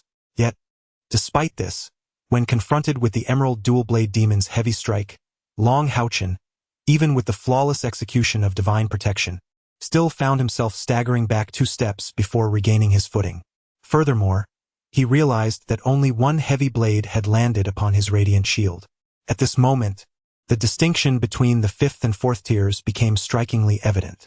Earlier, when the Decker tribe's invisible entity was momentarily hindered by HaoChen's divine barrier, it exhibited a brief delay in its movements. In stark contrast, the verdant dual-blade demon showed no such sign of hesitation. Its other heavy blades swept horizontally with remarkable swiftness, aimed directly at HaoChen's midsection. Misjudging the timing of the verdant dual-blade demon's assault, Chun-Si had only just initiated the defensive shield when it was already too late. Although HaoChen managed to block the initial strike, his body was violently shaken. With no other recourse, he raised his luminous sword, channeling the light of divine vengeance amassed through the divine barrier to fend off the demon's razor-sharp appendages. In the next instant, HaoChen was propelled through the air like a cannonball, soaring 3 zhong before crashing to the ground. The overwhelming force of the impact nearly shattered his grip, sending the luminous sword flying far from his reach. As he opened his mouth, a mouthful of blood was expelled. He had sustained injuries. The divine barrier was not a god, and HaoChen was not a radiant knight capable of fully harnessing its formidable power. Until he truly faced a formidable opponent like the verdant dual-blade demon, he could never comprehend the sheer ferocity of its offensive capabilities. Nevertheless, HaoChen's sacrifice was not in vain. In the very moment the verdant dual-blade demon sent him flying, Chun-Si's heavy shield collided forcefully against its form. The impact caused the verdant dual-blade demon to stagger slightly, while Chun-Si himself was forced back 7 or 8 steps before he could regain his balance. At that moment, the attacks from Li Xian and Chun-Chen also arrived. Chun-Chen leaped into the air, wielding 2 resplendent swords ablaze with fiery energy, delivering a fierce strike upon the emerald twin-blade demon. With the ferocity of a warrior's jump attack combined with a fiery slash, he unleashed the untamed might of a berserker without the burden of defense. With a resounding crash, the emerald twin-blade demon was staggered, nearly toppling over, as the flames from his dual swords left behind 2 charred marks upon its form. At that moment, the rose unicorn descended like a crimson cloud, emanating a fiery red aura that transformed into a spectral manifestation of itself. This was the splitting shadow strike, a signature skill of the rose unicorn. The off-balance emerald twin-blade demon was forcibly propelled into the air. Its powerful forelimbs swiftly struck the ground, regaining equilibrium as its body coiled slightly before launching again, targeting HaoChen. Under the influence of the sacred spirit furnace, it was determined to eliminate HaoChen before retaliating, regardless of the strength of others' attacks. Such was the effect of the furnace. At that moment, HaoChen had only just risen from the ground. A gentle white light enveloped him, the warm energy rapidly healing the wounds on his palms, while the soothing essence eased the internal injuries he had sustained. This healing light was released by the small light within the moonlit twin heads. Simultaneously, 5 fireballs, each the size of a human head, bombarded the emerald twin-blade demon. Although the barrage of fireballs lacked the power to inflict serious harm, they momentarily halted the demon's movements in midair. At this moment, HaoChen stood resolutely beside HaoChen, its powerful limbs supporting its form as its dual heads rose high, fearlessly fixating on the approaching emerald dual-blade demon. The formidable physique of the demon remained unyielding, exhibiting no decline in speed despite the relentless assaults it endured. With a sudden pivot, it lunged towards HaoChen. It was then that HaoChen issued a simultaneous roar from both heads directed at the emerald dual-blade demon. Curiously, despite having been besieged previously, even by 4th-tier skills, the demon had remained unfazed. Yet now, under the fierce roar from Xiao Guang and Xiao Hua, it faltered and fell. A glimmer of uncertainty flickered in its cold gaze. Seizing this moment of hesitation, HaoChen reunited with his companions, exchanging a knowing glance with Chun-Si as they stood side by side once more. Li Xin, Mounted atop the rose unicorn, radiated a fervent glow, her dual swords angled to the sides, as the brilliant golden light intertwined swiftly with the crimson flames emanating from the rose unicorn. HaoChen's twin heads instinctively chose to gather strength. If they could not deliver a decisive blow to the emerald dual-blade demon, no matter how miraculous HaoChen's holy inheritance furnace and divine protection might be, they would ultimately be unable to escape the fate of annihilation. They had summoned their most formidable powers. In contrast, the Chun brothers Chun-Si and Chen-Chen were somewhat lacking, their reserves insufficient and their anxiety palpable. Brother Chen, remain as you were earlier.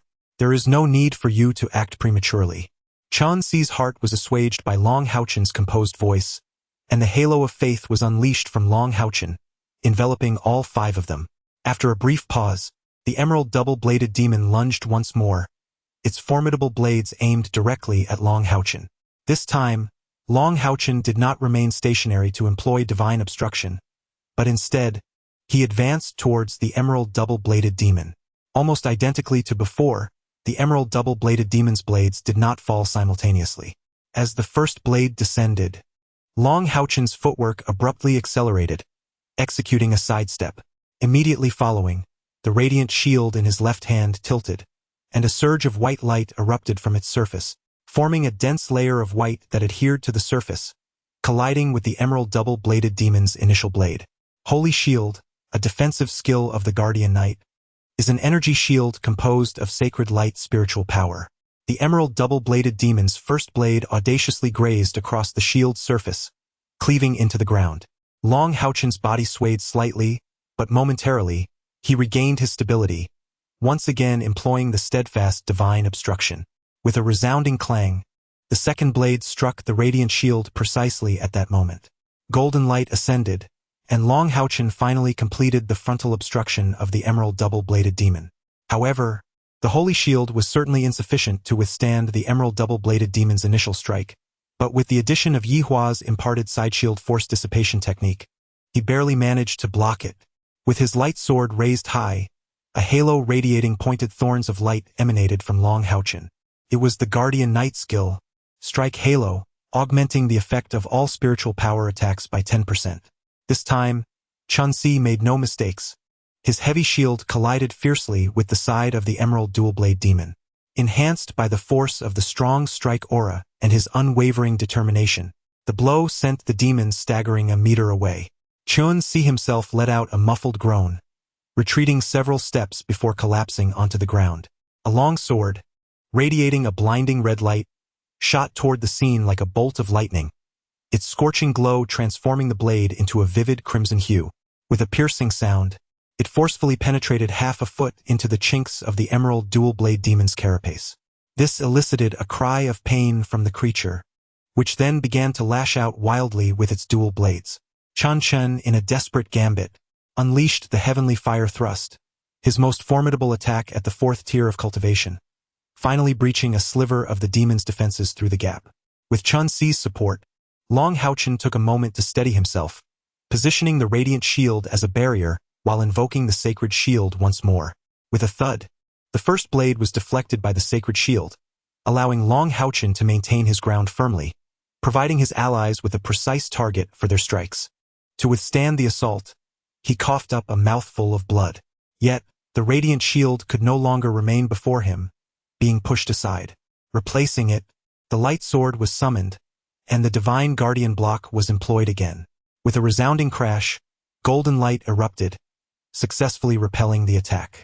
Blood flowed from HaoChen's mouth and nose as a golden-red radiance cleaved through the very fabric of the world, transforming into a long rainbow that thunderously struck the fire-infused sword already embedded within the emerald dual-blade demon.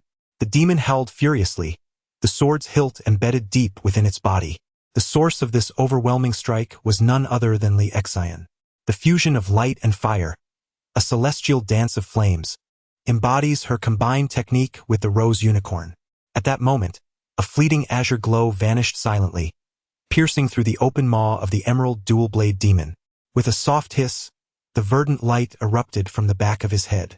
Lin Jialu maintained her stance, her staff pointed forward, yet her visage had paled to a ghostly hue. This ice needle had nearly drained her of all remaining magical energy.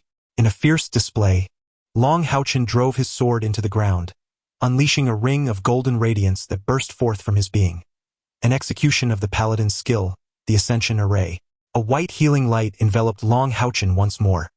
Somehow, the bright moon had already slipped between him and the emerald dual-blade demon, a fiery ring emerging from Xiaohu's head, resisting the flames. This effect simultaneously impacted both the emerald dual-blade demon and HaoChen. The demon was merely pushed back a meter, while the injured HaoChen was forcefully thrust 5 meters away. Chun-Si had risen from the ground, positioning his heavy shield protectively in front of HaoChen. The emerald dual-blade demon appeared momentarily paralyzed, swaying unsteadily on its feet. As a formidable 5th-tier demon, It possessed an extraordinary vitality. Even with the fiery sword embedded deep within its body, it could not be deprived of life instantaneously. Yet, Lin Jialu's ice needle proved to be a fatal strike. As Long HaoChen repelled the emerald dual-blade demon's attack for the second time, Lin Jialu had already primed her ice needle, employing a delayed casting technique while awaiting her moment. She had but one opportunity to strike. Should she fail to hit a vital point, she would be rendered entirely powerless in battle. At the moment when Li Xian dealt a devastating blow to the verdant dual-blade demon, the opportunity finally presented itself. The ice needle pierced through its brain. No matter how formidable the physical prowess of the verdant dual-blade demon, survival was utterly impossible. With a thunderous crash, the demon collapsed like a mountain of gold, its body convulsing uncontrollably as dark green blood gushed forth from the wound. Long HaoChen, propped up by his light sword, gasped for breath. Despite Xiao Guang having employed the healing light on him twice, he had endured nearly all of the demon's relentless assaults. The tremendous force had set his insides ablaze, leaving him with internal injuries. Murmuring a few somewhat lengthy incantations, a golden radiance emanated from him, and a golden cross appeared above his head. It was the Holy Light Shield, a fourth-tier skill of the Guardian Knight. During the previous skirmish, Long HaoChen had been unable to invoke this skill due to the frenzied assaults of the verdant dual-blade demon. The rich, sacred aura seeped into his body through his pores, invigorating his internal spiritual energy, and the searing sensation from his shaken organs was somewhat alleviated. Lin Jialu gazed at Long HaoChen as if he were a monster, inquiring, "Do you still have spiritual energy left to use the Holy Light Shield? Just how much spiritual power do you possess?" From her perspective, after employing so many skills, even 2,000 units of spiritual energy would likely be exhausted. However, 2,000 units represented the strength of an Earth Knight, and it was evident that Long HaoChen's combat prowess had not yet reached that level. Li Xian and Chen also drew near, and the five of them gathered together, exchanging glances that betrayed their lingering unease. For them, the recent battle was undoubtedly a miraculous escape from the jaws of death. It appeared that among the five, only Long HaoChen bore wounds. Yet what if the Holy Spirit conduit had not been present? Aside from Long HaoChen, who could withstand the full force of the Emerald Dual-Blade Demon's attack? Even Li Xian, with her rose unicorn, would likely struggle to endure it.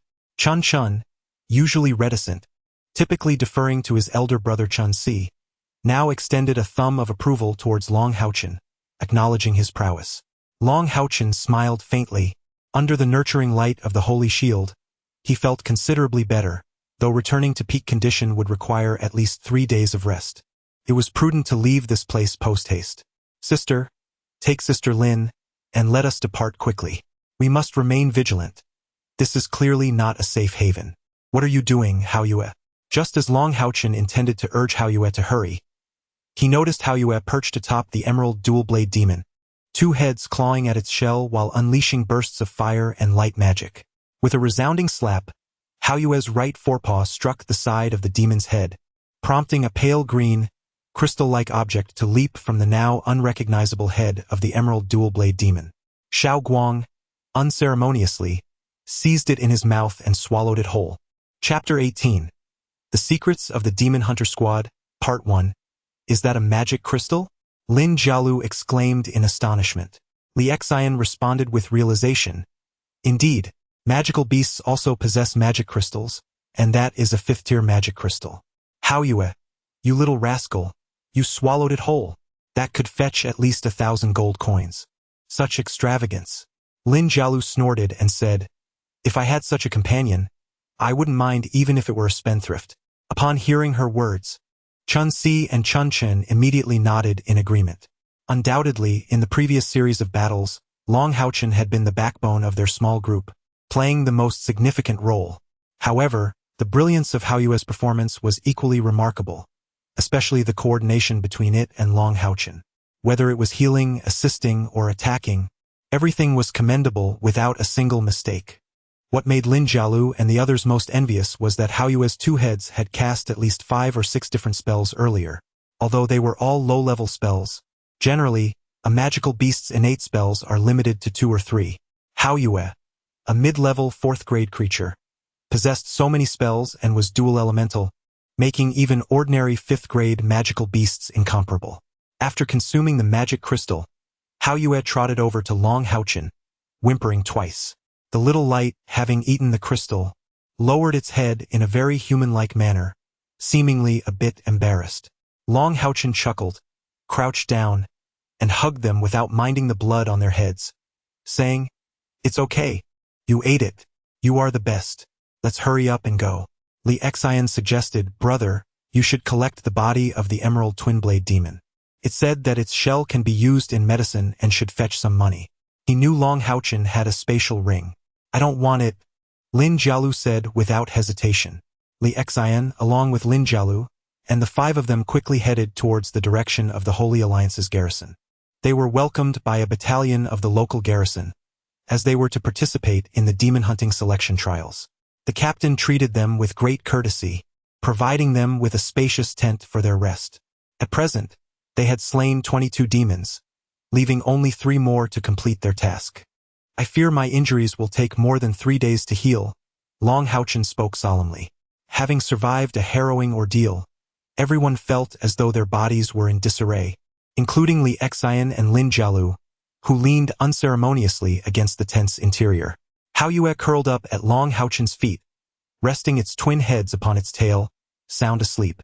Only Long HaoChen, bound by a blood pact with the creature, could faintly sense the energy fluctuations within HaoChen, as it seemed to be digesting the previously consumed emerald double-bladed demon crystal. Chun Saida remarked, "Though we have sustained no injuries, it will take until tomorrow at the earliest for us to regain our optimal condition. Tomorrow is indeed the final day. The demon species is proving to be more formidable than we had anticipated." Without hesitation, Lin Jialu interjected, "I do not recommend that we attempt to slay any more demons. Especially before we understand how they have detected our presence. It is unwise to act rashly. Should they discover us again, who knows what formidable entities the demons might send against us." Extinction frowned, stating, however, "Our mission remains incomplete." Extinction paused for a moment, her gaze toward Lin Jialu softening slightly. "None of you need to withdraw. The assessment has already been passed." An aged voice resonated as the curtain was drawn aside, revealing an elder with a staff who entered from outside. "Isn't that indeed the esteemed inspector?" Lin Jialu subtly signaled to the others, promptly rising to her feet and respectfully addressing, "Inspector." The elderly man waved his hand and said, "Please, be seated. I am Feng Yangmu, and you may refer to me as Teacher Feng. From this moment forth, I shall oversee all affairs pertaining to your participation in the demon hunting team selection competition." Compared to his initial aloofness, his demeanor had noticeably softened. His gaze lingered particularly on Long HaoChen for an extended moment. Lin Jialu respectfully inquired, "Teacher Feng, what you mentioned earlier about our assessment being successful, is that true?" Feng Yangmu nodded affirmatively, stating, "Indeed, you have all passed the assessment." The 5 exchanged glances, their faces collectively illuminating with joy. The prospect of avoiding further encounters in the demon territory was undoubtedly the most favorable outcome.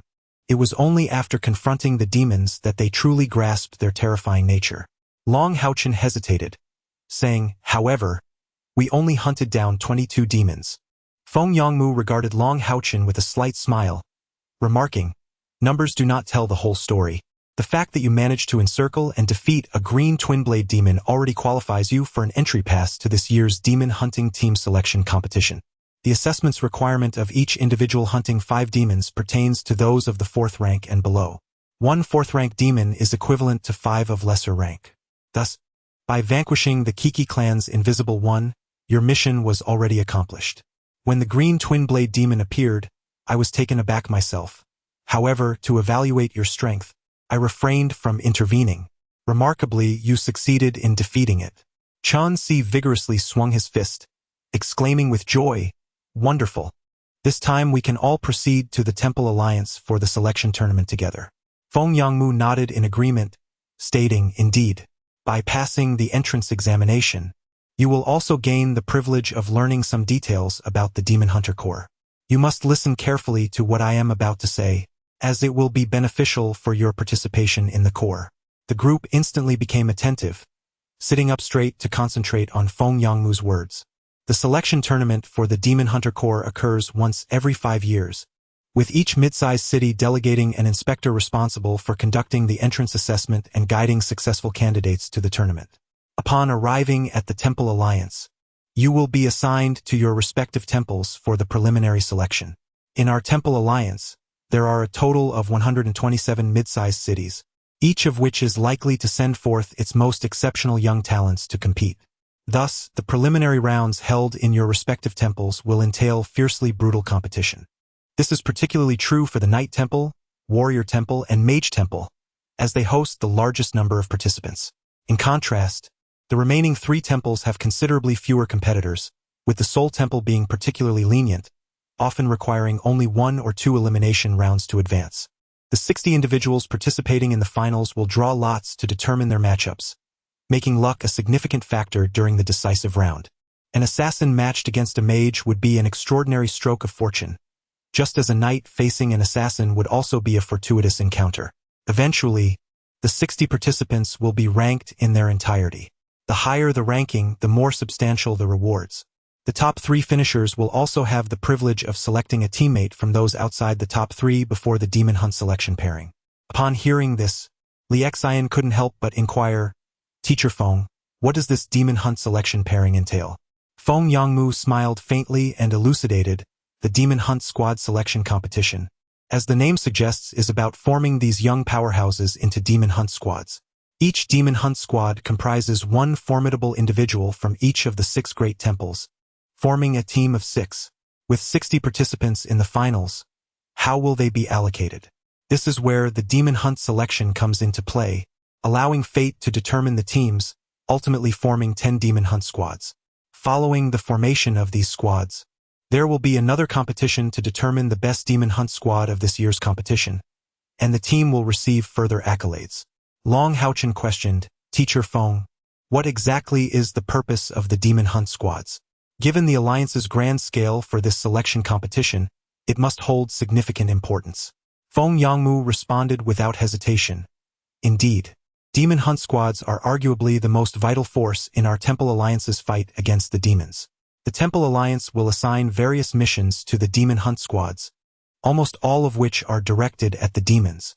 A powerful Demon Hunt squad can pose a threat to the demons that sometimes surpasses an entire army. They can even hunt demon gods. Currently, there are over 100 active Demon Hunt squads, and they serve as the mainstay of the Alliance in the face of the demons. I shall refrain from elaborating on the nature of the tasks undertaken by the Demon Hunt squads. If you are fortunate enough to become a member, you will undoubtedly understand the rewards. I shall speak only of the rewards now. You are likely aware that the 6 great sanctuaries offer not only a myriad of skills to learn daily but also some exclusive secret techniques. For instance, the Divine Shield block of the Night Sanctuary. At this juncture, he deliberately cast a glance at Long HaoChen. These secret techniques are generally inaccessible to members of the sanctuaries. Even after reaching a certain level of cultivation, they remain unattainable. There are only 2 methods to acquire them. One is through inheritance. Those formidable individuals who have made significant contributions to the Alliance can receive an inheritance ring, allowing them to pass down certain secret techniques to their successors. The other method is through merit points for exchange. The Demon Hunter Corps can exchange for nearly all the reserves of the Alliance by completing missions, including various powerful equipment and secret techniques. Long HaoChen felt a stir in his heart as his gaze fell upon the black ring left to him by his father. The inheritance ring. This must be it. No wonder his father was unafraid of others questioning his possession of the Divine Shield block skill. It seems that all inheritance rings share the same exterior. However, the ring he possesses conceals his greatest secret, as it contains the seals of all Retribution Knight skills, including every secret technique and even the self-created skills of Long Xingyu. Long HaoChen has never relinquished his training as a Retribution Knight. As a Guardian Knight, he was the core of the team, and he has performed admirably against the verdant dual-bladed demon. However, if he were not concealing his prowess as a paladin, facing the verdant dual-bladed demon with twin swords, even in a one-on-one confrontation, he would certainly lack absolute confidence. Yet, he would possess a 60% chance of engaging in a mutually destructive encounter with the demon, which is equivalent to a 5th-tier adversary. Observing the somewhat bewildered expressions of the 5 young individuals before him, Feng Yangmu smiled calmly and remarked, "Do you feel that the acquisition of merit points seems rather distant? Allow me to share some information regarding the rewards of the Demon Hunter Selection Tournament." He continued, "Just one reward should suffice to pique your interest. The top 3 finalists in the selection tournament will receive a spirit furnace." Ah! A collective gasp escaped the lips of the 5, including HaoChen. What does a spirit furnace signify? It was evident from the previous instance where HaoChen, utilizing the Holy Spirit Furnace, led the group to vanquish the verdant dual-bladed demon. The Holy Spirit Furnace, despite being ranked 34th among the 36 furnaces available to paladins, holds immense significance. For any profession, possessing a spirit furnace equates to unlocking the doors to becoming a formidable force. This treasure, capable of altering the course of one's life, is indeed extraordinary. Sensing the deepened breaths of the 5 individuals, Feng Yangmu smiled and said, "Opportunities are equal for everyone. You must strive hard." His encouraging words had a palpable effect. As the 5 young people seemed to forget their fatigue, their eyes now sparkling with determination. "Teacher Feng, I have a question I wish to ask you." HaoChen respectfully addressed Feng Yangmu. "Please go ahead," Feng Yangmu replied. HaoChen remarked, "Despite our utmost caution while infiltrating the demon territory under the cloak of night, how is it that the demons still manage to detect our presence? Surely, even the most formidable eagle eye technique cannot perceive events occurring 100 miles away."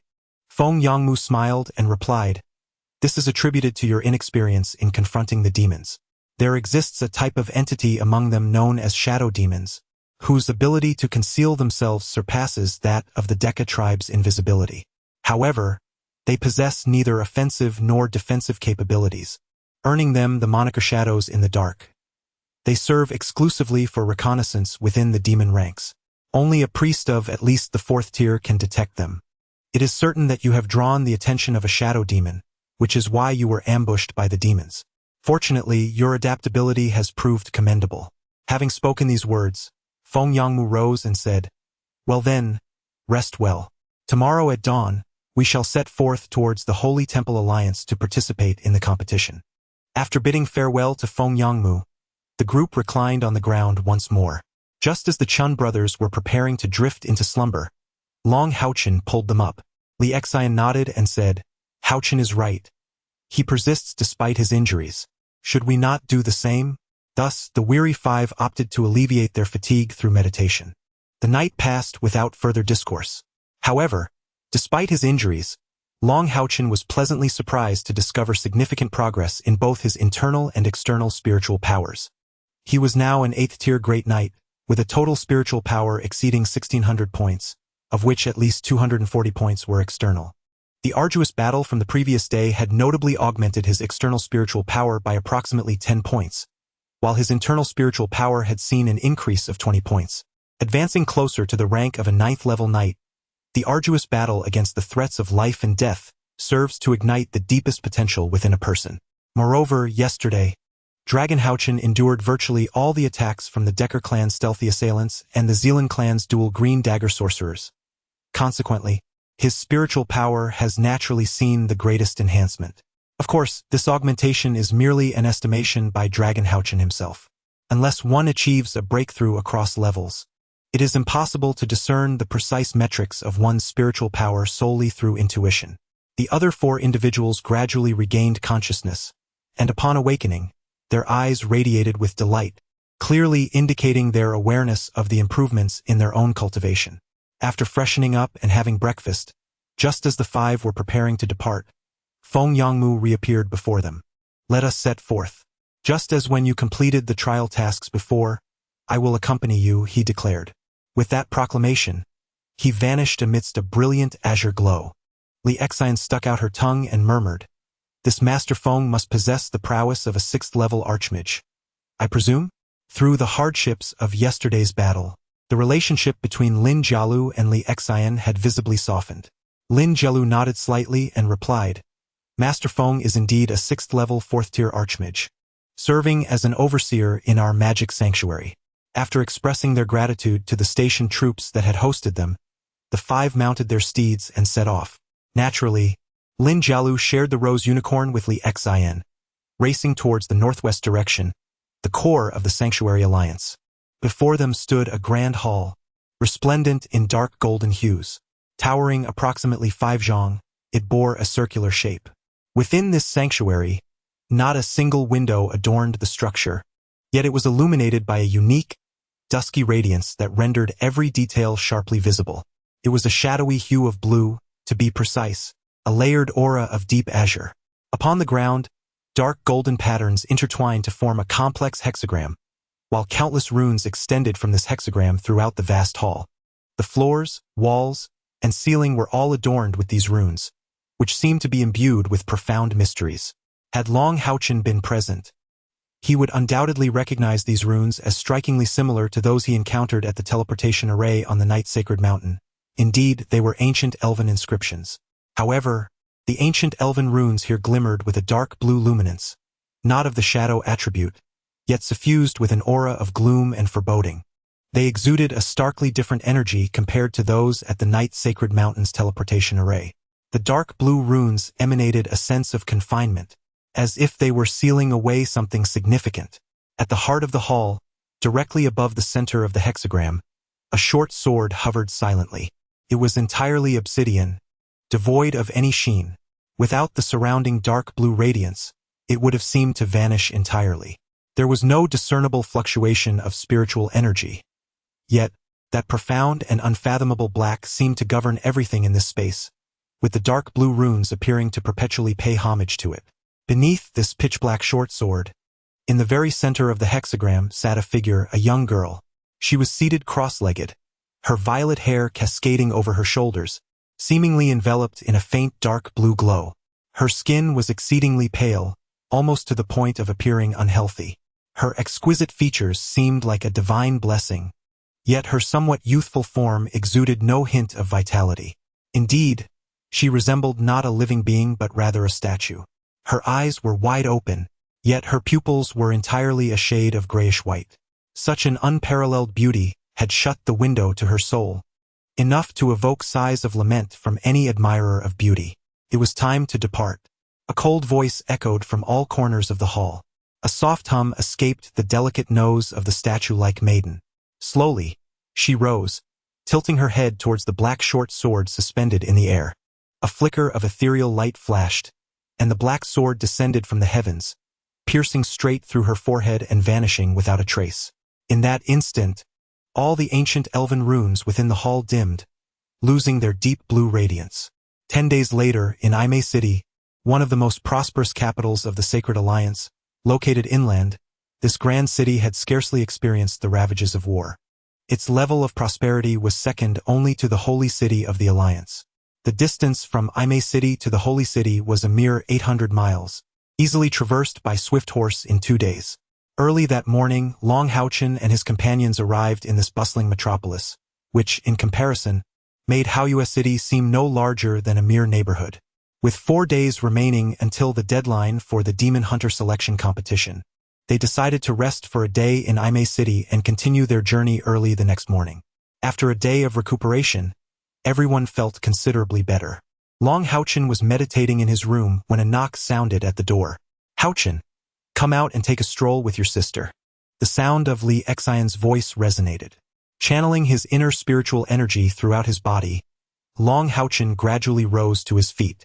With the elevation of his cultivation, the inner spiritual energy within him had become remarkably robust, a soft golden aura emanating from the sacred guiding spirit furnace located at his chest, gradually showing signs of compression and solidification.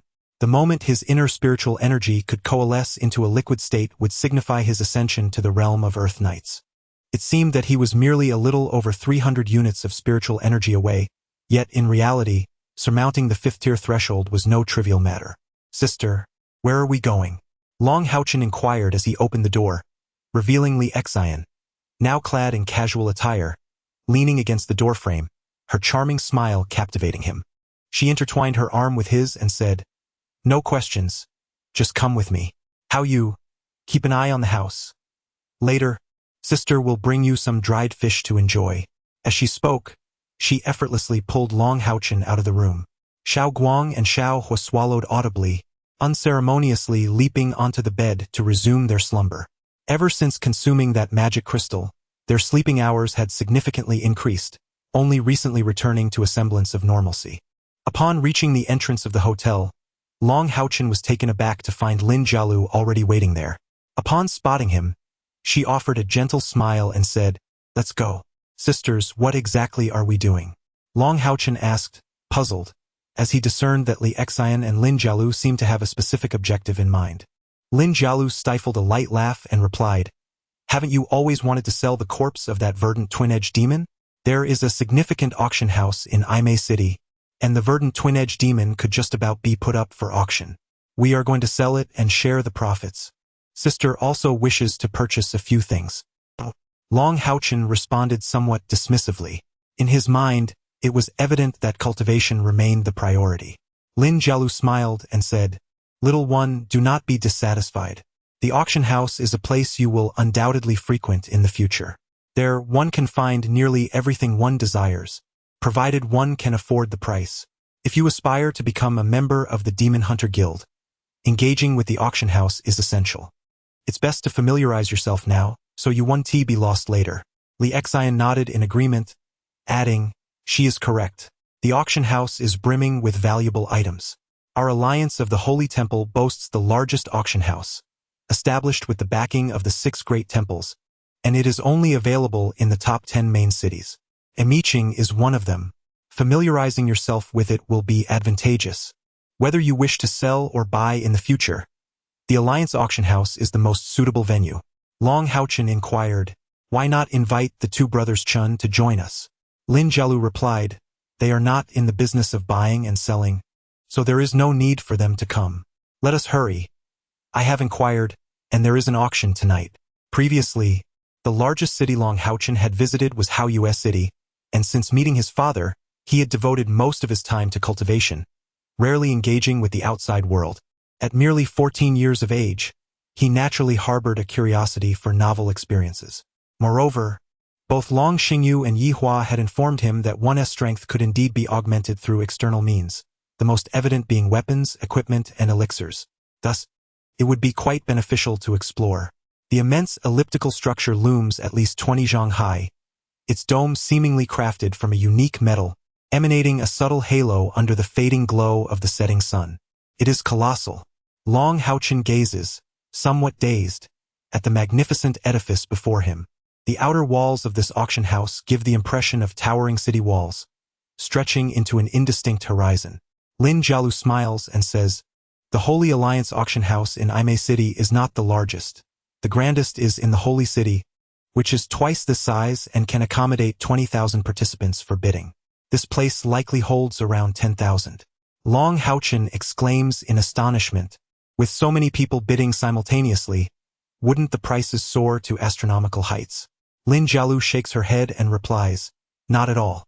The items auctioned are inherently valuable, and no one would squander their resources unless they are in dire need of the goods. The most formidable aspect of the Holy Alliance auction house is that it charges no commission. Its sheer scale allows it to profit handsomely from ticket sales alone. A standard ticket costs 1 gold coin, and prices escalate the closer one sits to the center of the auction area. It is said that a box near the central auction site costs a staggering 1,000 gold coins for a single use. Upon entering the Holy Alliance auction house, one is greeted by a grand hall, with a central passage leading directly into the auction area. On either side of the hall stand tall counters, each manned by at least a dozen guards. Among these sentinels, there are not only warriors but also those clad in the attire of sorcerers.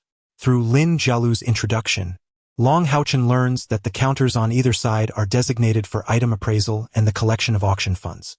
There exist 8 such passages within the hallowed halls of the Holy Alliance auction house. These are strategically positioned in 8 distinct cardinal directions to facilitate the dispersal of attendees. The Holy Alliance auction house hosts daily auctions, ensuring a vibrant and bustling atmosphere each evening.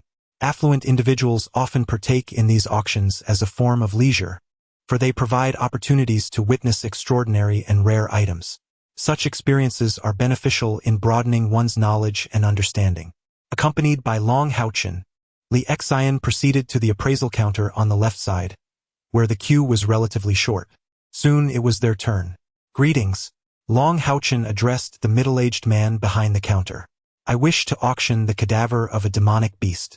The middle-aged man glanced up and, after pressing a hidden mechanism, caused a section of the wall adjacent to the counter to fold down, creating a platform 3 meters in width. "Place it here," he stated tersely. "Thank you," Long HaoChen replied, channeling his spiritual energy into the forget-me-not ring. A faint azure aura shimmered around the ring, causing the forget-me-not pattern to appear animated. A verdant beam of light emanated from the ring, landing on the platform and swiftly expanding.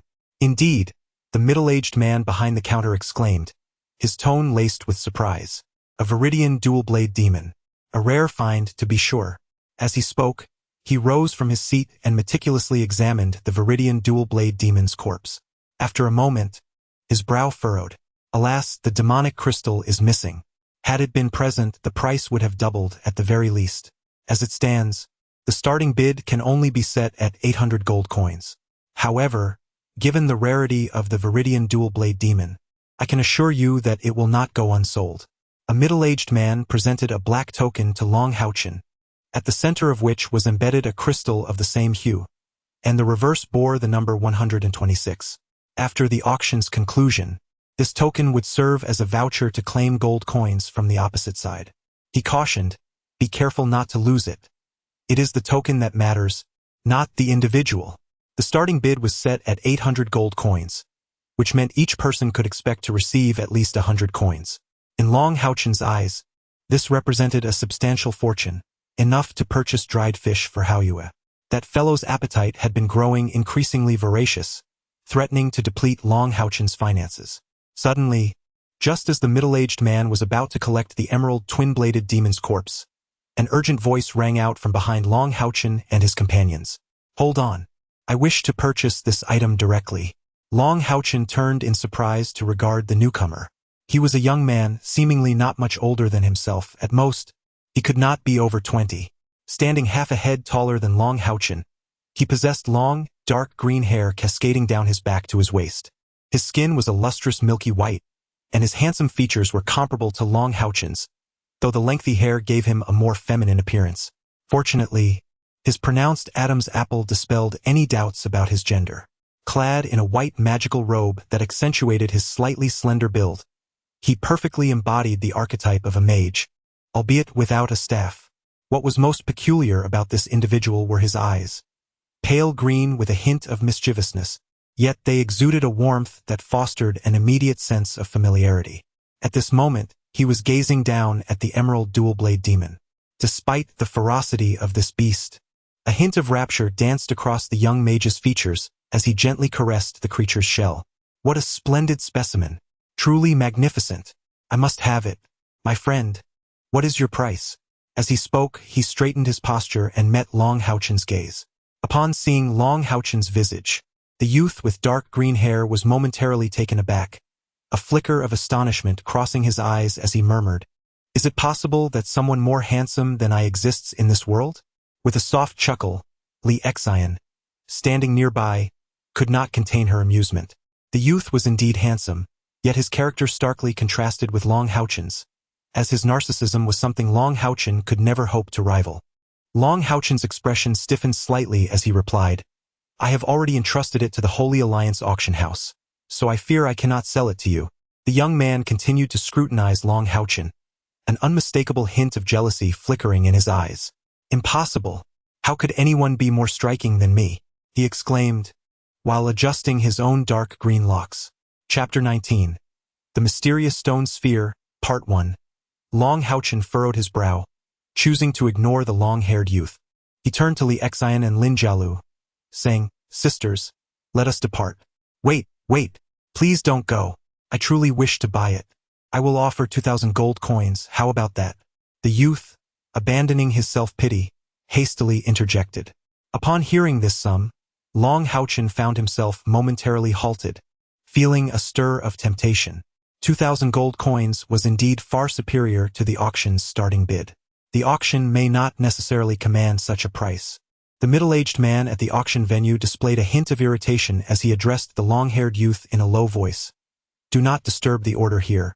Leave at once. The long-haired youth curled his lip and produced a black card from his pocket, extending it forward. Brother, you must be new here. Even I, a master, am unrecognized by you. Esteemed guest, you possess the right to place a bid and purchase items in advance, provided the seller consents, replied Lin Jialu, her surprise evident as she exclaimed, You are a potion master? The long-haired youth's expression darkened. Who said I am a potion master? I am a magician, an extraordinarily powerful magician. Crafting potions is merely a hobby of mine. Let me inform you, I am about to participate in the selection for the demon hunting team. Have you heard of the demon hunting team? It is the sharp blade of our 6 sacred halls. Long HaoChen appeared oblivious to his words and pointed at the emerald dual-blade demon. 2,000 gold coins. It's yours. He typically preferred tranquility and had little fondness for this loquacious and somewhat narcissistic individual. Very well, present your magic crystal card, and I shall transfer the funds. As he spoke, he waved his left hand, and a flash of red light ensued, causing the emerald dual-blade demon to vanish instantaneously. Long HaoChen cast a surprised glance at him, clearly recognizing that this youth possessed magical equipment for storage. I do not possess a magic crystal card, he replied, shaking his head. Then simply acquire one. Can be done here, over there. Come, I shall guide you. The youth gestured towards the counter across the way. As he spoke, he enthusiastically draped an arm over Long HaoChen's shoulder. Long HaoChen slightly shrugged, shaking off the gesture.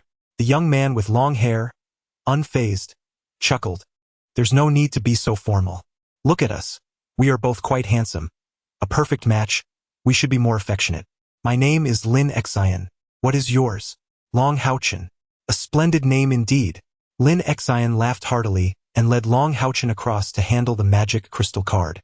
Lin Jialu glanced at Li Xian. Puzzled. Could this fellow be a fraud? Li Xian whispered, just keep an eye on him. As a magician, he cannot simply escape. The middle-aged man behind the counter rolled his eyes and remarked, Ladies, you need not worry at all. That young gentleman just presented a black card, which is the highest rank of our Holy Alliance auction house's black VIP card. Such a card cannot be purchased. It can only be obtained through a gift.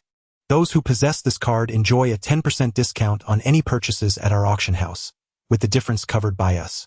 Additionally, they can overdraw up to 100,000 gold coins at any Holy Alliance auction house. The two ladies gasped in astonishment, their expressions shifting dramatically. Given their background, they had never even heard of such a prestigious VIP card at the Holy Alliance auction house. The process of acquiring the magic crystal card was far more complicated than Long HaoChen had anticipated, and required a fee of 100 gold coins, an amount he simply did not possess. Lin Xian waved his black VIP card, and remarkably, he was exempt from the fee altogether. The magic crystal card was no larger than a palm, adorned with 4 gemstones, and required the infusion of inner spiritual power during the application process. Thus, only practitioners of the 3rd rank and above are permitted to engage in this matter. Each individual possesses a unique essence of spiritual power, which must be infused into the magic crystal card during usage. Therefore, there is no fear of loss or misuse. The process of transferring funds is equally straightforward. In the center of the magic crystal card lies a designated area, where one can inscribe the amount using a slender needle-like implement affixed to the card. Subsequently, both parties infuse their spiritual energy, aligning the 2 magic crystal cards, resulting in a successful transaction. In approximately the time it takes for a stick of incense to burn, Dragon HaoChen's magic crystal card reflected an increase of 2,000 gold coins. Upon receiving this sum, Dragon HaoChen felt quite pleased and nodded, saying, Then let us proceed together. He beckoned to Li Xian and Lin Jialu, and the 4 of them entered the auction house. Upon entering the Holy Alliance auction house, Dragon HaoChen was immediately awestruck by the spectacle before him. The auction hall was adorned with concentric circles of seating, each 5 rows distinguished by a different hue. According to Lin Jialu, the varying colors corresponded to different ticket prices, with the inner rows being progressively more expensive. At the forefront and at the lowest level was a circle of private boxes. In the center of the auction hall stood a circular platform, clearly designated for the display of auction items. As he stepped into this venue, Dragon HaoChen was enveloped by a palpable aura of magical elements. indicative of numerous magical devices at play. Our tickets are at the back, Dragon HaoChen remarked, glancing at the token Li Xian had given him. As he followed the path leading forward, Lin Xian halted his steps, saying, "No worries. I have a box up ahead. It's quite spacious since I am alone. Let us go together." Dragon HaoChen hesitated momentarily, but Lin Jialu gently nudged him from behind, signaling him to acquiesce. The long-haired youth piqued the curiosity of Li Xian and Lin Jialu. It is well known that potion masters are exceedingly rare, holding a status significantly higher than that of ordinary magicians. Although this individual does not openly acknowledge himself as a potion master, he has expressed a passion for the craft and possesses a black mage card, making his acquaintance a fortuitous opportunity. Thus, Long HaoChen reluctantly acquiesced. Under Lin Xian's guidance, they descended the staircase, arriving at the exclusive area of private rooms. Here, they were greeted by dedicated female attendants, each slender and graceful, adorned in shimmering silver gowns. "Master Lin, you have arrived," one attendant exclaimed, hurrying towards Lin Xian with a smile and a respectful bow, her eyes betraying an unmistakable admiration. Lin Xin, Unas Bet, Riplit. "Xiaonua, these are my friends. Please show us the way." "Yes." As the young woman's gaze flickered over Long HaoChen's face, a hint of surprise crossed her features. Lin Xian was already exceptionally handsome among men, yet in comparison to Long HaoChen, he seemed somewhat overshadowed. Standing side by side, Lin Xian was immediately eclipsed. Nevertheless, the attendants displayed remarkable poise, maintaining their composure as they led the quartet along the red-carpeted passage towards the private room.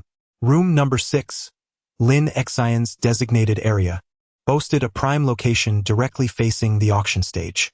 The attendant, referred to as Xiaonua, opened the door, ushering them inside. The private room spanned an impressive 100 square meters, with a plush light brown carpet underfoot, offering a luxuriously soft feel. The room's decor was exquisitely tasteful, flanked by verdant plants on either side. In the center, there is a spacious semicircular white leather sofa, capable of accommodating a dozen individuals without feeling cramped. Facing it is a wide, transparent crystal glass panel, offering a clear view of the auction stage ahead. On the coffee table in front of the sofa, an assortment of fruits and desserts is elegantly arranged. Lin Xian remarked, "Brother Long, ladies, please take a seat." He then instructed Xiaonua, "Please bring 2 bottles of sweet red wine." "Certainly, I shall return shortly," Xiaonua replied with a sweet smile as she closed the door behind her. Lin Xian settled beside Long HaoChen and inquired, "Brother Long, do you have any other magical beasts for sale?" "Any type will do. Finding a verdant twin-blade demon is quite a challenge these days. You have truly alleviated my pressing need." Long HaoChen shook his head and said, "I only have this one demon beast available for sale." He was curious about the potential uses of the verdant twin-blade demon's body, especially from the perspective of a potion master. Lin Xian chuckled and replied, "Just take a look." With a flash of red light, a crystal vial appeared in his hand, revealing 3 crimson pills within. "These are my strength-enhancing pills. One of the primary ingredients is the powdered shell of the verdant twin-blade demon. They are truly remarkable." Long HaoChen was taken aback. "Strength-enhancing pills? What are they used for? Do they augment external spiritual power?" Lin Xian mysteriously shook his head, saying, "You will find out soon enough. The auction is about to begin. Let us focus on that first." Xiaonua re-entered the private room, placing 2 bottles of red fruit wine on the table. After pouring a glass for each person, she quietly withdrew. This was evidently the sweet red wine Lin Xian had mentioned. "Try this. It is delightful, a specialty from a small town in the south." After taking a sip from his glass, Lin Xian's gaze shifted toward the auction stage outside. Long HaoChen also lifted his glass and took a sip. Upon first taste, his tongue detected a hint of tartness, but soon, the rich aroma of fruit enveloped his palate, permeating even his breath. The warm sensation slid into his stomach, bringing an indescribable comfort that radiated warmth throughout his body. Li Xian and Lin Jialu sat beside them, observing Lin Xian and Long HaoChen in conversation while savoring the exquisite Ganlu Red Devil. Their astonishment deepened. Long HaoChen had never encountered such fruit wine, but they had. Lin Jialu's father possessed a bottle, treating it as a treasured possession. never daring to indulge in its consumption. It was said that this Ganlu Red Devil was crafted from a grape known as Rose Ganlu, processed through 99 meticulous steps, with an annual production limited to merely 20 bottles. The fact that Lin Exine was treating them to this rare elixir was astonishing. The value of just one glass of Ganlu Red Devil in their hands surpassed that of the emerald double-edged blade he had recently sold. This man was indeed extraordinarily affluent. At the auction stage, a stunning female auctioneer had taken the platform, and the audience in the auction house was at least 50% full. Dressed in a flowing rose-red gown that trailed on the ground, she possessed a tall and voluptuous figure, her long black hair elegantly styled. With a blend of beauty and competence, she approached the center of the auction stage. Raising her arms gracefully to the sides and bowing slightly, her melodious voice resonated, welcoming all esteemed guests to the Imei City Holy Alliance auction house. I am Xing Xian, and it is my pleasure to serve all distinguished guests. Cheers and whistles erupted instantaneously, indicating that the female auctioneer was indeed quite popular. Now, let us present our first item for bidding. The auctioneer, eschewing excessive sentimentality, graciously acknowledged the enthusiastic bidders before promptly delving into the matter at hand. Seated beside Long HaoChen, Lin Exine's eyes sparkled with admiration. Sister Xingxuan remains as enchanting as ever, exuding an undeniable charm. Were I not merely 18, I would certainly attempt to pursue her. What do you think, Brother Long? Isn't she beautiful? Long HaoChen, somewhat bashful, nodded slightly. A female attendant, garbed similarly to the earlier Xiao Nua, wheeled a delicate golden cart onto the stage, draped with a crimson cloth. Almost instinctively, Long HaoChen's gaze shifted to Lin Exine. Is that what you were referring to? Lin Exine replied with a hint of pride. Indeed, it is this master here. Youth is truly a blessing. Out there, even if I claim that these pills were concocted by me, no one would believe it, nor should they. It's better that way, sparing me from any hassle. Long HaoChen paused momentarily, asking, then tell me, aren't you worried I might divulge this? We have only just met. Lin Xin smiled mischievously, Stating, I am certainly not apprehensive. Let us first enjoy the auction. As the red cloth was unveiled, a stunning crystal vial emerged atop the golden cart. The view from the private room was exceptionally clear, and Long HaoChen immediately recognized that the red pill within the crystal vial was identical to the powerful pill Lin Exine had shown him earlier.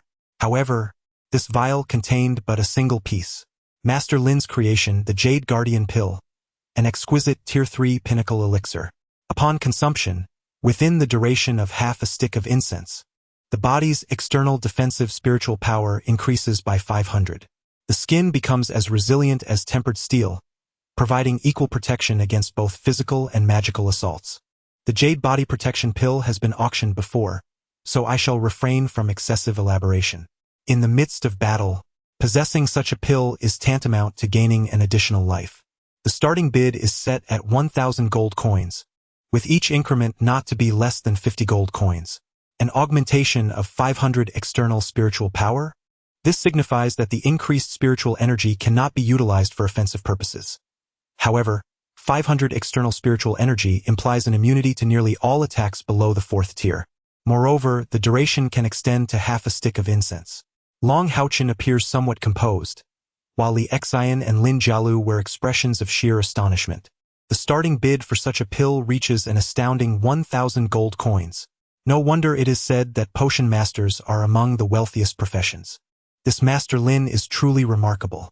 Soon, the bidding fervently escalates, and within a short span, the Jade Body Protection Pill is bid up to 1,500 gold coins.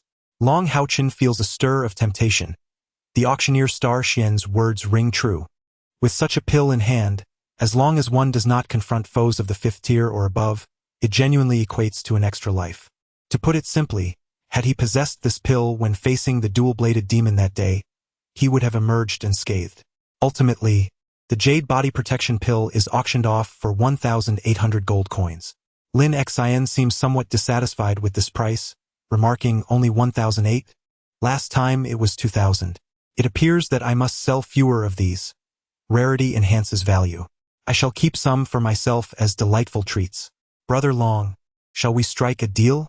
Long HaoChen felt a stirring within, pondering the nature of the transaction. He gazed at Lin Xan in astonishment. 1,800 gold coins for a single piece, and 3 of them amounted to over 5,000 gold coins. What could possibly warrant such a high value? Lin xin chúc cơ. There is no need for such surprise. While these items fetch a high price in the market, their production cost for me is merely a few dozen gold coins. Do you have any idea how many of these can be produced from a single green double-edged demon? I wouldn't dare to say too much, but I can certainly yield 100 or 80 of them. Li Xian stood in disbelief. Is it really that simple? Lin Xian spread his hands and replied, Indeed, it is as simple as that. Li Xian interjected, but we are the ones who killed it. Lin Xian snapped his fingers and placed the crystal vial into Long HaoChen's hand, stating, Very well, it's a deal. Long HaoChen could hardly believe his ears. Lin Xian, this is far too precious. I cannot accept it. Over 5,000 gold coins. I have never seen such wealth in my life. Lin Xian sighed, patting his forehead. Brother Long, I've already stated that this constitutes a transaction, not a gift. Besides, I have a request to make. Inherently pure-hearted. Long HaoChen hesitated to accept such a valuable item. Though he was tempted, he still refrained. What is it? Lin Xian smiled slightly, appearing confident. If I am not mistaken, you are preparing to participate in the demon hunting team selection in the Holy City. Correct? Li Xian exclaimed in surprise. How did you figure that out? Raising an eyebrow, Li Xian questioned, What is your intention? Do you wish to undermine your competitors beforehand? Upon hearing this, Lin Jialu immediately objected, questioning why he should be chosen, as she too was a sorceress. According to the regulations of the demon hunting squad, a complete team of 6 must consist of members from the 6 great sanctuaries, implying that only one sorceress could be present in a single squad. Lin Jialu paused, asking, Can you discern my cultivation level? Lin xin chúc cơ. Repling, That is my little secret. He turned to Long HaoChen, inquiring, So what say you? Will you acquiesce? Should you grant this request, we shall become good brothers in the same team, and I assure you, there will be an abundance of elixirs, entirely complementary. I am left with naught but potions and money.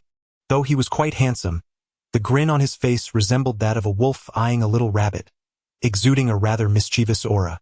Long HaoChen, perplexed, asked, But how can you be so certain that I will place in the top 3? Lin Xian replied, It's a gamble. Should you fail to secure a top 3 position, it would not adversely affect me. Agreeing to my request holds no detriment for you either, and accepting these 3 strength pills would surely put your mind at ease. Suddenly, Long HaoChen's body trembled violently, and a luminous glow emanated from his brow, revealing a purple-golden rune that shone forth from his forehead. This rune was peculiar. At its inception, it appeared as a purple-golden point, swiftly extending into 9 purple light patterns. Each pattern measured an inch in length, imbued with a hazy wave of spiritual energy. As the purple halo expanded, a flash of brilliance revealed a figure standing before Long HaoChen. It was Haoyue. At this moment, the bright moon appeared somewhat unusual. The instant it emerged, it began to emit a series of plaintive sounds directed at Long HaoChen, as if attempting to convey a message. While others could not decipher its utterances, Long HaoChen, who shared a spiritual connection with the moon, understood its intent. Calm yourself, Haoyu. I shall do my utmost. As he spoke, he gazed upwards toward the auction stage outside. Currently, a new cart had taken the place of the previous one, upon which rested a stone sphere the size of a human head. Upon closer inspection, faint greenish patterns could be discerned upon its surface. The host, Xing Xian, was introducing the item. This particular item was rather unique. Even the most esteemed appraisers in the auction house were unable to determine its nature. Nevertheless, the seller had set an opening bid of 10,000 gold coins. The Holy Alliance auction house has always adhered to principles of fairness, never attempting to swindle any guest of even a single coin. Now, I shall convey the chief auctioneer's assessment of this item for everyone's consideration. At first glance, the auction piece appeared quite unremarkable, resembling an ordinary stone sphere. However, any form of probing magic failed to penetrate its surface, completely thwarted by the outer shell. Unless the surface were to be shattered, even a powerful 9th-tier professional would find it impossible to ascertain what lay within. What can be confirmed is that there is a palpable surge of spiritual energy emanating from the sphere. The patterns on its surface are a manifestation of this energy. The chief auctioneer speculated that the sphere may contain a rare metal or possibly something else entirely.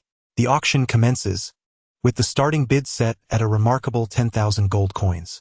Esteemed guests are urged to deliberate carefully before placing their bids, for once a bid is made, no returns shall be entertained. It is evident that the auctioneer, Xing Xian, deliberately emphasizes this point, as the item in question appears rather unremarkable, and the price is exceedingly steep. 10,000 gold coins is indeed a hefty sum. At this moment, HaoChen finds himself engulfed in a tumultuous internal struggle. Suddenly, HaoChen materializes, not summoned by HaoChen, but having teleported independently. This occurrence clearly transcends the bounds of a mere equal pact, revealing the influence of their blood contract.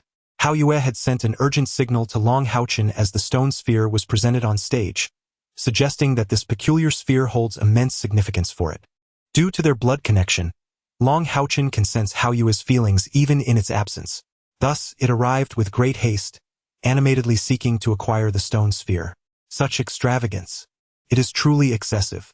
Observing little light and little fire, with their eyes aglow and an unwavering determination to obtain the object, HaoChen feels a sense of helplessness.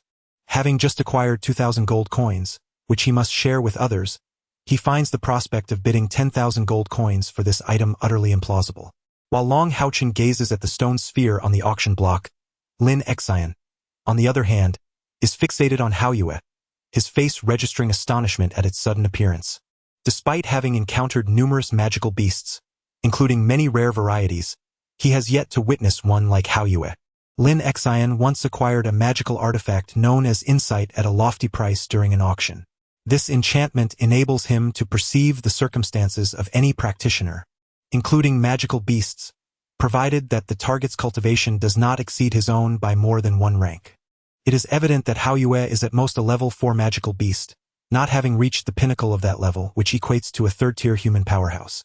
Yet, to Lin Xian's astonishment, his insight has proven ineffective. Moreover, this is not the first instance of its failure today. His close association with HaoChen arises from the fact that when he attempted to employ the insight on HaoChen, he could discern only the current strength of HaoChen's spiritual energy and his age, without uncovering any further intricate details. This piqued Lin Xian's interest in HaoChen. Such a peculiar creature, he mused. What kind of magical beast could this be? Meanwhile, outside, the auction had descended into silence. 10,000 gold coins is no trifling sum. A single gold coin suffices for a family of 3 sustenance for half a month. 10 gold coins could procure an ordinary suit of armor. With 10,000 gold coins, one could arm a 100-member knightly order to the teeth. The stone sphere was said to possibly contain rare metals, but how many among such metals could be valued so highly? Furthermore, who could ascertain the size of the metal within? If it were merely the size of a fist, even the finest magical metals, such as mithril, would not command such an exorbitant price. Star Xian, on the stage, inquired for the third time, "Is there any esteemed guest interested in this item?" Lin Xiong, HaoChen suddenly called out. Observing the hopeful gaze of HaoChen, he finally made up his mind. Lin Xian was still contemplating the origins of the bright moon when he was roused by a call. "Brother Lin, if you lend me the money to purchase this item before us, I shall acquiesce to your request," declared HaoChen with unwavering conviction. "There is no need to borrow from him. I shall buy it for you," suddenly interjected Lin Jialu, who had remained silent for a while. She swiftly stepped forward and entered the figure of 10,000 gold coins into the bidding device. At the auction stage, Xing Xian expressed a hint of regret. "It appears that our second item is destined to remain unsold." "Wait, hold on. The 6th guest has bid 10,000 gold coins. 10,000 gold coins going once." Upon witnessing the bid, she was momentarily taken aback with joy, but upon realizing it was from the 6th booth, her brows furrowed slightly, casting a reproachful glance towards Lin Xian's booth. The crystal glass of the booth was crafted from a special material, rendering the interior invisible from the outside, allowing only an outward view. The auction hall erupted into a cacophony of murmurs, many laced with derision. Yet, unbeknownst to them, within the 6th booth, Someone was wailing in distress. That someone was Lin Xian. Sister, you cannot do this.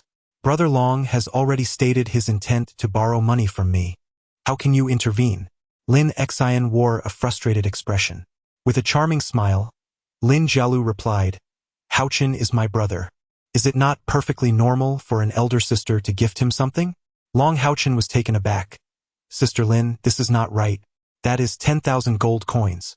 Sister, Long HaoChen anxiously attempted to decline, but Lin Jialu raised her hand to silence him.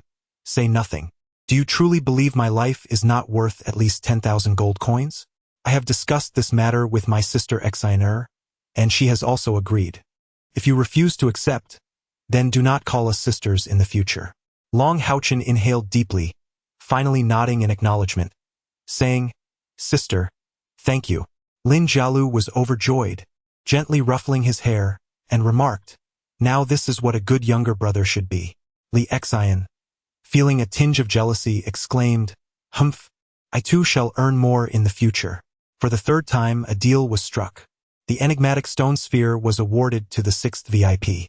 Outside, the voice of Xingxuan echoed, and in the absence of other bids, it was ultimately sold for 10,000 gold coins.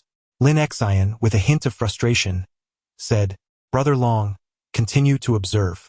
If you find anything appealing, do let me know. This time, it shall be my gift to you, provided you fulfill my request. Long HaoChen smiled and shook his head, responding, I no longer desire anything. However, I will consider your proposal. Yet, we must both qualify for the finals of the Demon Hunter selection to have any chance, do we not? At that moment, Haoyue had calmed, yet its yearning eyes shimmered with intensity as it nestled at Long HaoChen's feet, while Xiaoguang and Xiaohua incessantly rubbed against his legs. Lin Xian sat in contemplation when suddenly, a knock resonated at the door.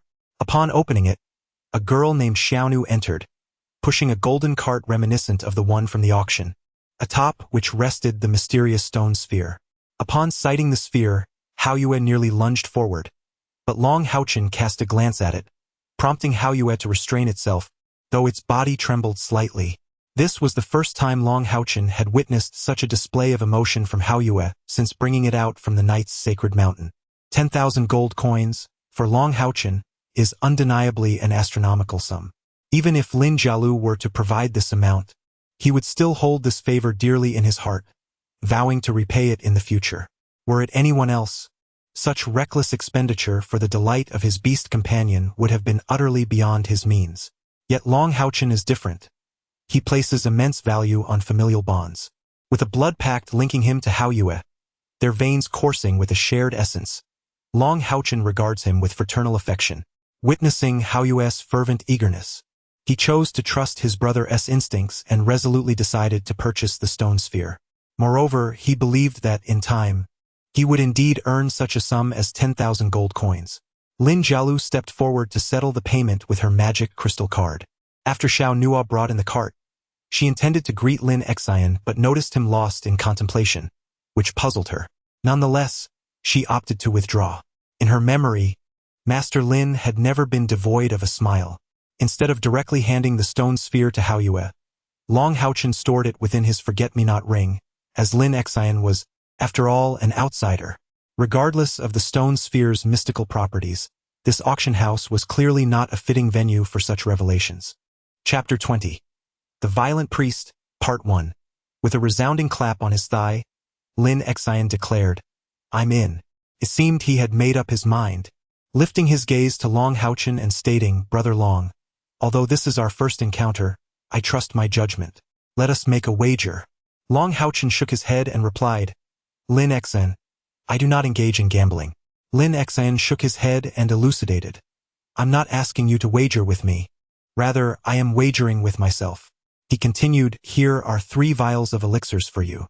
Each vial contains a note detailing its usage.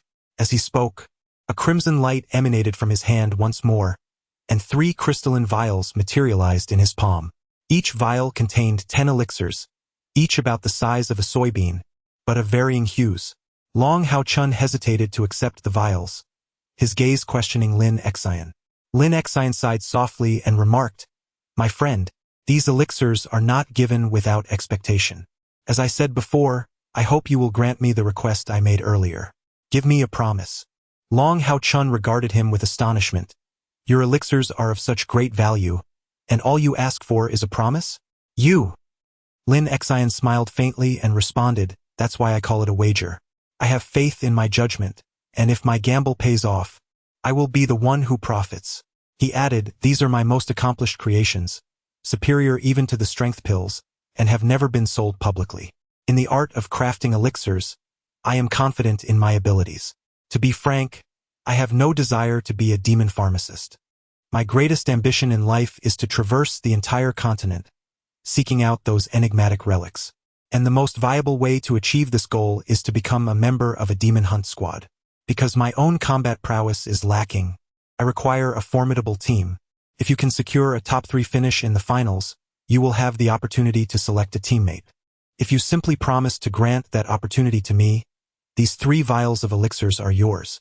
Should you ultimately fail to secure a position among the top 3, I shall concede my wager. I can discern a glimmer of your capabilities, yet, given your current level of cultivation, it appears rather challenging to ascend to the top 3. However, with the aid of these elixirs, the circumstances might indeed change, presenting a genuine opportunity. Brother Long, shall we grant each other a chance? At that moment, Haoyue approached Long HaoChen. Its emotions considerably calmed after the stone orb was safely tucked away in the forget-me-not ring. Displaying a remarkably human-like demeanor, it stood upright on its hind legs and sniffed the 3 vials in Lin Xian's hands. Subsequently, it turned to Long HaoChen and nodded in affirmation. Simultaneously, a thought transmitted from Haoyue to Long HaoChen emerged within his mind, conveying that this individual harbored no ill intentions and could be trusted. The instinct relayed by Haoyue, though inexplicable to Long HaoChen, resonated with his past experiences on the battlefield. Twice he had successfully anticipated enemy ambushes, with the second instance of detecting the decrepit clan's invisible assailants being attributed to Haoyue, whose insight he recognized only a moment later. Very well, I accept your proposition, Long HaoChen solemnly declared as he took the 3 vials from Lin Xian. Though Lin Xian felt a pang of regret in his heart, fully aware of the immense value these elixirs held, equivalent to nearly 1/3 of his savings. His decision stemmed from a blend of insight and intuition. Primarily, it was the enigma surrounding Long HaoChen and Haoyue, coupled with Long HaoChen's character, that compelled him to take this gamble, guided by his observational prowess. Perhaps, in the selection process for the Demon Hunter Guild, there exists a presence even more formidable than Long HaoChen. However, through several successive applications of the insight technique, Lin Xian finally uncovered the secret of the sacred spirit furnace within Long HaoChen. A guardian knight possessing such a furnace signifies a protector of life for the mages within the same team. Moreover, he found himself unable to locate the most elite young talents from the various sacred halls for collaboration in the near term. Of course, Lin Xian possessed his own cunning. He seized upon a crucial detail: Long HaoChen's age. As long as one is under 25, they are eligible to participate in the selection. Even if this attempt proves futile, what of 5 years hence? With Long HaoChen already at the 4th tier, what level of cultivation might he achieve in 5 years? Competing for a top 3 position should pose no significant challenge by then. Additionally, being merely 18 this year, Lin Xian would still fall within the selection range in 5 years. Unbeknownst to him, the decision he made at that moment would have profound implications. Throughout his life, Lin Xian had concocted countless elixirs, yet the 3 vials before him held the highest market value. The moment he resolved to act, Lady Luck had already taken her position by his side. The auction outside continued, featuring numerous exquisite items, yet the crowd seemed disinterested. Fortunately, they had chosen to exit early, leaving the Sacred Alliance auction house. Brother Long, we shall meet again within the Sacred Alliance. Let us strive together, Lin Xian said, not lingering on further matters. He gently swept back his dark green hair and offered Long HaoChen a carefree smile before departing. Watching his retreating figure, Li Xian expressed a hint of reproach, saying, "Brother, you acted somewhat impulsively. We do not truly know who he is." Long HaoChen smiled faintly and remarked, "He should not be a bad person. My intuition tells me that I can agree to his request." Xiao Guang and Xiao Hu nodded vigorously, then tugged at Long HaoChen's pant leg, evidently still preoccupied with the mysterious stone sphere. Li Xian and Lin Jielu exchanged glances, choosing to remain silent. After all, Lin Xian was, without a doubt, a potion master, and it posed no harm for Long HaoChen to have such an acquaintance. Upon returning to the hotel, as Long HaoChen closed the door, Hao Yu could hardly contain its excitement, bouncing around energetically. Long HaoChen, somewhat helpless, remarked, "You are quite impatient." As he spoke, a gentle, soft golden light emanated from him, enveloping the room in a protective aura known as the spirit light shield. While the shield was not particularly formidable in terms of defense, its ability to muffle sound and energy signatures proved to be immensely practical. Once the spirit light shield was fully established, Long HaoChen retrieved the stone sphere from the forget-me-not ring and handed it to Hao Yu. Xiao Guang and Xiao Hua exchanged a glance, and suddenly, Xiao Guang opened its mouth wide and swallowed the stone sphere whole. It is worth noting that this sphere was roughly the size of a human head. Although Hao Yu was 2 meters long, its head was rather small. The abrupt ingestion of such a sizable object caused Xiao Guang's neck to bulge, and after a considerable effort, the stone sphere gradually settled into Hao Yu's abdomen. Is that all it takes to consume it? Long HaoChen gazed at Xiao Guang and Xiao Hua in astonishment. Woo-woo, woo-woo-woo. Xiao Hua emitted a series of whimpering sounds directed at Long HaoChen. While they could not speak in the traditional sense, they were capable of conveying their thoughts to Long HaoChen through their bond. Veritably, with the imminent commencement of the grand competition, it is precisely at this juncture that Long HaoChen stands most in need of Hao Yu's assistance. Albeit Hao Yu's cultivation may not be particularly advanced, Xiao Guang and Xiao Hua possess the ability to wield a diverse array of magical arts, and their coordination with Long HaoChen in battle is exceptionally harmonious, thereby affording him no small measure of aid. However, Long HaoChen is disinclined to allow Xiao Guang and Xiao Hua to be disappointed on his account. He can also keenly perceive Xiao Guang and Xiao Hua's yearning for that petrosphere. Xiao Guang and Xiao Hua's eyes betrayed a hint of compunction, as they were manifestly cognizant that they ought not to depart from Long HaoChen at this juncture. The two heads rubbed against Long HaoChen's leg, emitting a few plaintive whimpers. Yet, the resolve in their eyes remained undiminished, evincing that they had reached a firm decision. Gazing at the spot where Hao Yu had vanished, Long HaoChen forcibly suppressed the reluctance in his heart and retrieved the 3 vials that Lin Xian had given him from the forget-me-not ring. He uncorked each vial in turn and extracted the slips of paper contained therein, perusing them with rapt attention. Upon doing so, Long HaoChen's eyes widened instantaneously. His initial reaction was one of incredulity, questioning the veracity of what he beheld. The inscriptions on the 3 slips of paper were all quite succinct. The first stated that, for those below the 5th rank, the daily ingestion of a single pill during cultivation would yield an additional 10 units of spiritual power. The third proclaimed that it could instantaneously stimulate latent potential, augmenting overall combat prowess by 20% for a duration of 30 seconds, followed by a period of debilitation lasting 12 hours. Although Long HaoChen was not privy to the fact that these were already among the finest 4th-tier elixirs, he could nonetheless discern their inherent value. This favor, it seemed, was indeed a substantial one. Whether for the sake of fulfilling his pledge to Lin Xian or for the purpose of expediting his cultivation, so as to seek out his parents at an earlier date, he was compelled to exert himself diligently. Upon this realization, Long HaoChen extracted a pill from the first bottle and placed it into his mouth, settling down in a meditative posture to cultivate. The following morning, Long HaoChen and his 4 companions set forth once more, heading directly towards the sacred city. After a day of rest, the group felt invigorated, as the selection competition for the demon hunting squad was imminent. Each harbored their own plans and expectations, but undoubtedly, they were all filled with fervor. After 2 days of travel, the sacred city loomed in the distance, prompting Long HaoChen and his companions to slow their horses and advance at a leisurely pace. With a day and a half remaining before the reporting time for the competition, there was no need for haste. As they continued onward, a sudden commotion caught their attention. A dispute echoed from ahead. "Do you intend to rebel?" A deep voice resonated. The unexpected utterance piqued Long HaoChen's interest, for the voice was strikingly familiar. Navigating through a thicket, Long HaoChen and Li Xian soon beheld the 2 factions embroiled in argument. 6 individuals stood behind the foliage, and Long HaoChen's assessment proved accurate. Among them was indeed a familiar face, Gue Wu, whom he had encountered atop the Night's sacred mountain. At this moment, Gue Wu was mounted upon his fiery red armored dragon, a long spear gripped firmly in his right hand, exuding an air of superiority. The 6 individuals were divided into 2 groups, with Gue Wu commanding an impressive 5 companions. Conversely, the opposing side comprised merely 1 individual, a bald, muscular man of towering stature, standing at least 2 meters tall. His broad shoulders and pronounced muscles strained against his clothing, while his gleaming, hairless head shone brightly. With sword-like brows and fierce eyes, his prominent nose and square jaw lent him an imposing visage. However, what piqued the curiosity of Long HaoChen and his companions was that the bald, muscular man was clad in a white robe.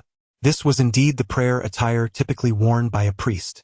Reflecting on the words they had just heard, the expressions on the faces of Long HaoChen and his 4 companions transformed into one of intrigue.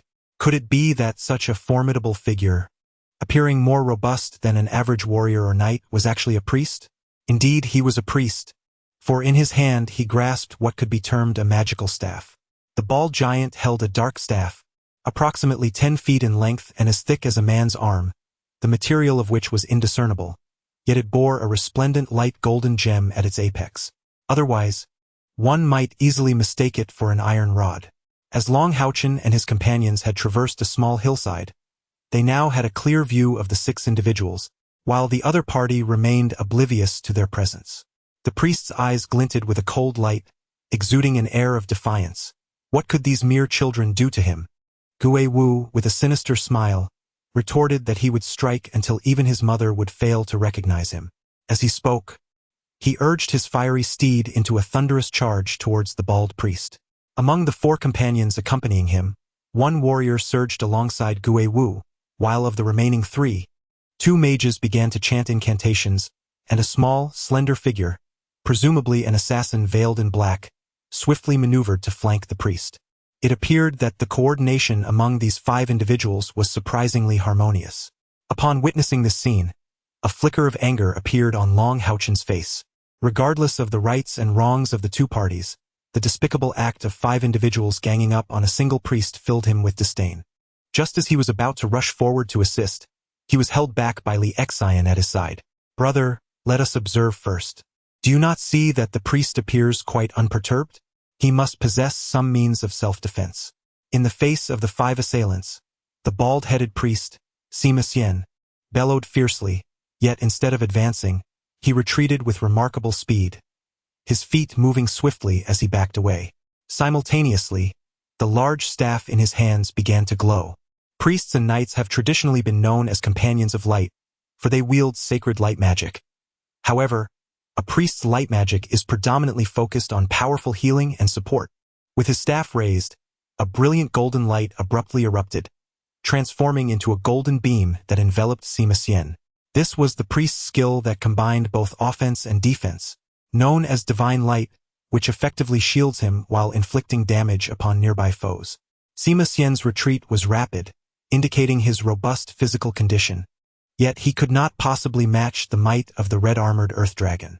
The spear of the ghostly warrior thrust forward, unleashing a beam of golden light, a technique known as light spear. A golden ray shot directly towards Sima Xian. Though the ghostly warrior was also a guardian knight, he chose not to wield a shield at that moment. Instead, he grasped the spear firmly.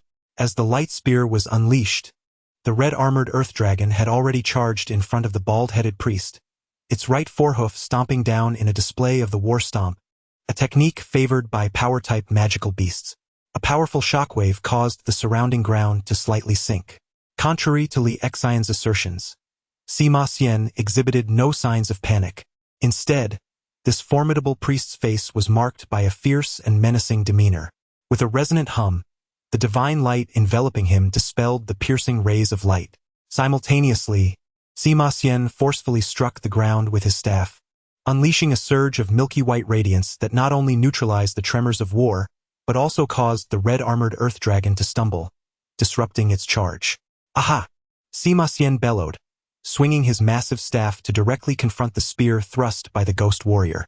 With a resounding clash, Onlookers such as Long HaoChen were left in awe as they witnessed Sima Xian's blow deflect the ghost warrior's spear, causing him to sway and revealing the metallic nature of the bald priest's staff through the sound of impact.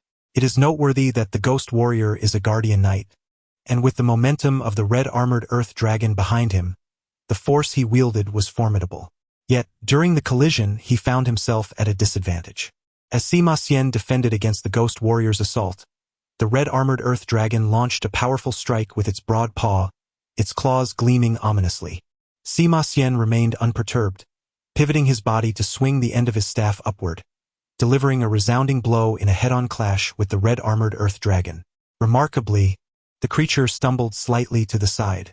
Following this, Sima Xian swiftly turned his body, sweeping his staff outward towards the side of the red-armored earth dragon. The ghost warrior regained his balance and hurriedly raised his spear to block the impending strike. With a resounding crash, a priest found himself engaged in a fierce confrontation against a formidable guardian knight, mounted upon a powerful crimson-scaled dragon. In an astonishing turn of events, he swiftly gained the upper hand within mere moments. Any onlooker witnessing this spectacle would surely be left in disbelief. However, the situation for Sima Xian was far from favorable. Accompanying the ghostly warrior were two additional combatants, who had just arrived, flanking him on either side, wielding massive broadswords and poised to launch a coordinated leap attack. Simultaneously, two colossal fireballs descended from the heavens, sealing off Sima Xian's escape route. In a remarkable display, Sima Xian made an unexpected choice in the face of this onslaught. He deftly retreated a couple of steps, and at the tip of his staff, a radiant ivory light transformed into a gigantic hammer, which he hurled backward with great force. This retreat allowed him to evade the leap attacks of the two warriors, yet he now faced the impending barrage of 10 fireballs. With a resounding thud, a scream echoed as a shadowy figure was sent careening through the air, crashing to the ground. It was the assassin who had attempted to flank him from behind. He had intended to exploit the explosion of the fireballs as cover, timing his ambush for the moment when their destructive force dissipated. Little did he anticipate that Sima Xian would disregard the assault from the front and prioritize targeting him first. The Holy Light Hammer. This was the priest's most potent offensive spell prior to reaching the 5th tier. In truth, the priest's repertoire of attack skills was rather limited, possessing only 3 before attaining 5th tier: Divine Light, Holy Light Hammer, and the previously employed White Halo, Holy Light Explosion. The assassin was hurled back by the Holy Light Hammer, and Sima Xian was also struck by a barrage of fireballs. The sacred light shattered, and several more fireballs slammed into him, forcing him to stagger back 6 or 7 steps, his priestly robes scorched in multiple places. Arc! Sima Xian roared, his arms suddenly convulsing, and an exceedingly formidable aura erupted from him. Immediately afterward, his already robust physique swelled, and with a tearing sound, his priestly robes were directly shattered by him, revealing a bronzed, muscular body. On those mountainous muscles, ropey sinews were intertwined, faintly radiating a layer of red light, which even dispelled the scorched marks on his body. On the hillside, Chan, who rarely spoke on ordinary days, exclaimed in astonishment, "Berserk! Holy crap! A priest who can berserk!" The skill of berserk is one that even berserkers may not necessarily possess, demanding extremely high physical strength, and it belongs to the secret techniques of the warrior temple. It cannot be learned without sufficient merit. As a berserker, Chun has yet to master it, but this bald-headed priest before them had actually unleashed it. With 2 resounding thuds, 2 warriors who charged forward were forcibly knocked back by Sima Xian's staff, but Gue Wu had already charged forward once again, the aura of faith and grace of protection spreading. The golden light on the spear in his hand was dazzling, transforming into dozens of spear shadows, enveloping Sima Xian. After berserking, Sima Xian appeared even more formidable, a staff dancing up and down, facing the combined assault of Gue Wu and the scarlet-armored earth dragon. Yet he did not retreat a single step, meeting force with force. Gue Wu's expression was exceedingly unsightly at this moment. Although he knew that Sima Xian was very powerful, he did not expect him to be so powerful. He, in conjunction with 2 other warriors, could barely manage to achieve a stalemate against the formidable Sima Xian. The intensity of the assault was maintained, yet his berserk state could not endure for long. With a thunderous roar, Gui Wu's golden aura intensified remarkably, while the crimson-armored earth dragon beneath him shielded him from the majority of Sima Xian's onslaught. At that moment, a colossal crimson light, exceeding 3 meters in diameter, ascended behind Gui Wu, casting a fiery glow across the surroundings. The two mages, resembling each other, raised their staffs high. This immense crimson radiance was a manifestation of their combined power, an extraordinary fifth-tier offensive spell known as Flame Dance Radiance. These two mages, being brothers, utilized the intricacies of their combined magic to unleash this immensely taxing yet potent spell. For the first time, the expression on the bald priest Sima Xian's face shifted. Despite his formidable prowess, he was but one individual, still at the 4th tier, while Gui Wu and his companions were all 4th-tier professionals. The synergy of 5 individuals finally began to overwhelm the valiant priest. As the flame dance radiance soared and locked onto Sima Xian, 2 beams of light suddenly pierced the battlefield. One golden-red beam landed squarely upon Sima Xian, enveloping him in a layer of golden-red runes, instantly augmenting his strength, attack, and defense. In his berserk state, he wielded his staff with fervor, forcefully repelling the 2 warriors. The other white beam descended upon one of the mages at the rear, producing an astonishing scene. The flame dance radiance, originally aimed at Sima Xian, inexplicably altered its trajectory and veered towards the side of Sima Xian. With a thunderous burst of crimson light, the vicinity of 10 meters was transformed into a desolate wasteland.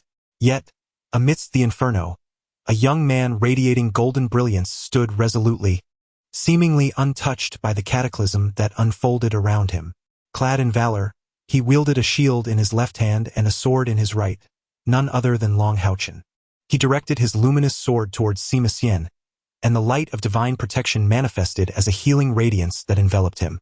The warm energy soothed Sima Xian's agonized meridians, revitalizing his spirit.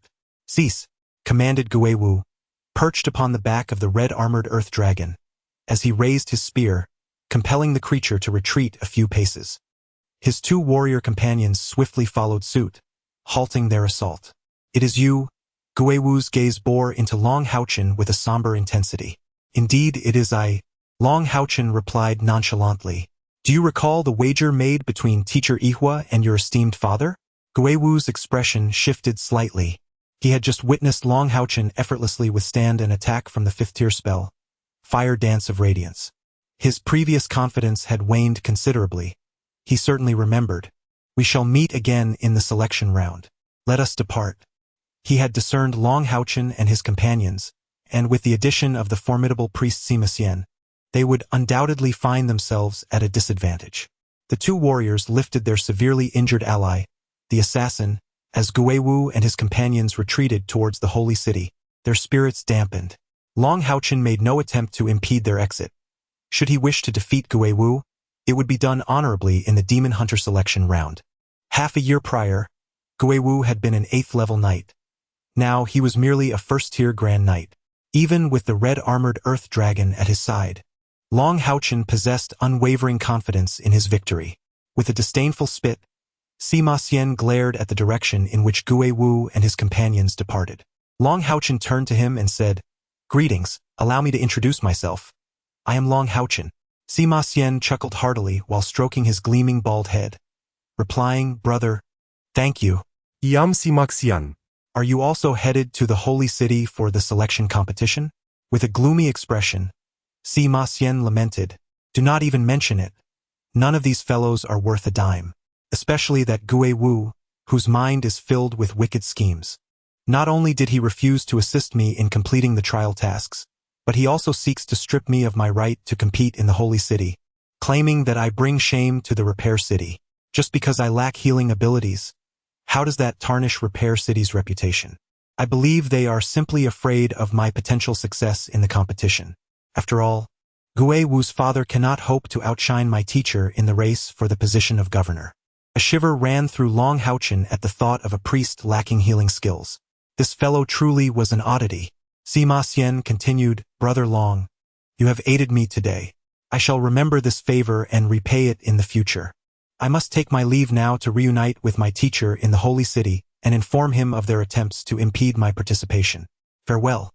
With that, The bald and boisterous priest strode purposefully toward the holy city, staff in hand.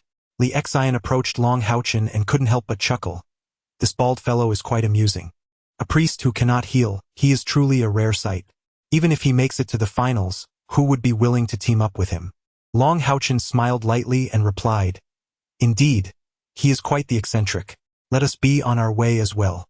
In the sacred city, the headquarters of the Temple Alliance, construction was gradually completed only after the onset of the Dark Ages, establishing itself as the central institution of the Temple Alliance. The Temple Alliance transcends national boundaries, serving as the supreme administrative body governed collectively by the 6 great temples.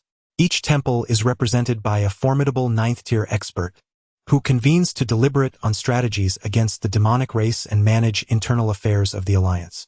Unlike typical cities divided into quadrants, the sacred city is hexagonal, symbolizing the 6 great temples.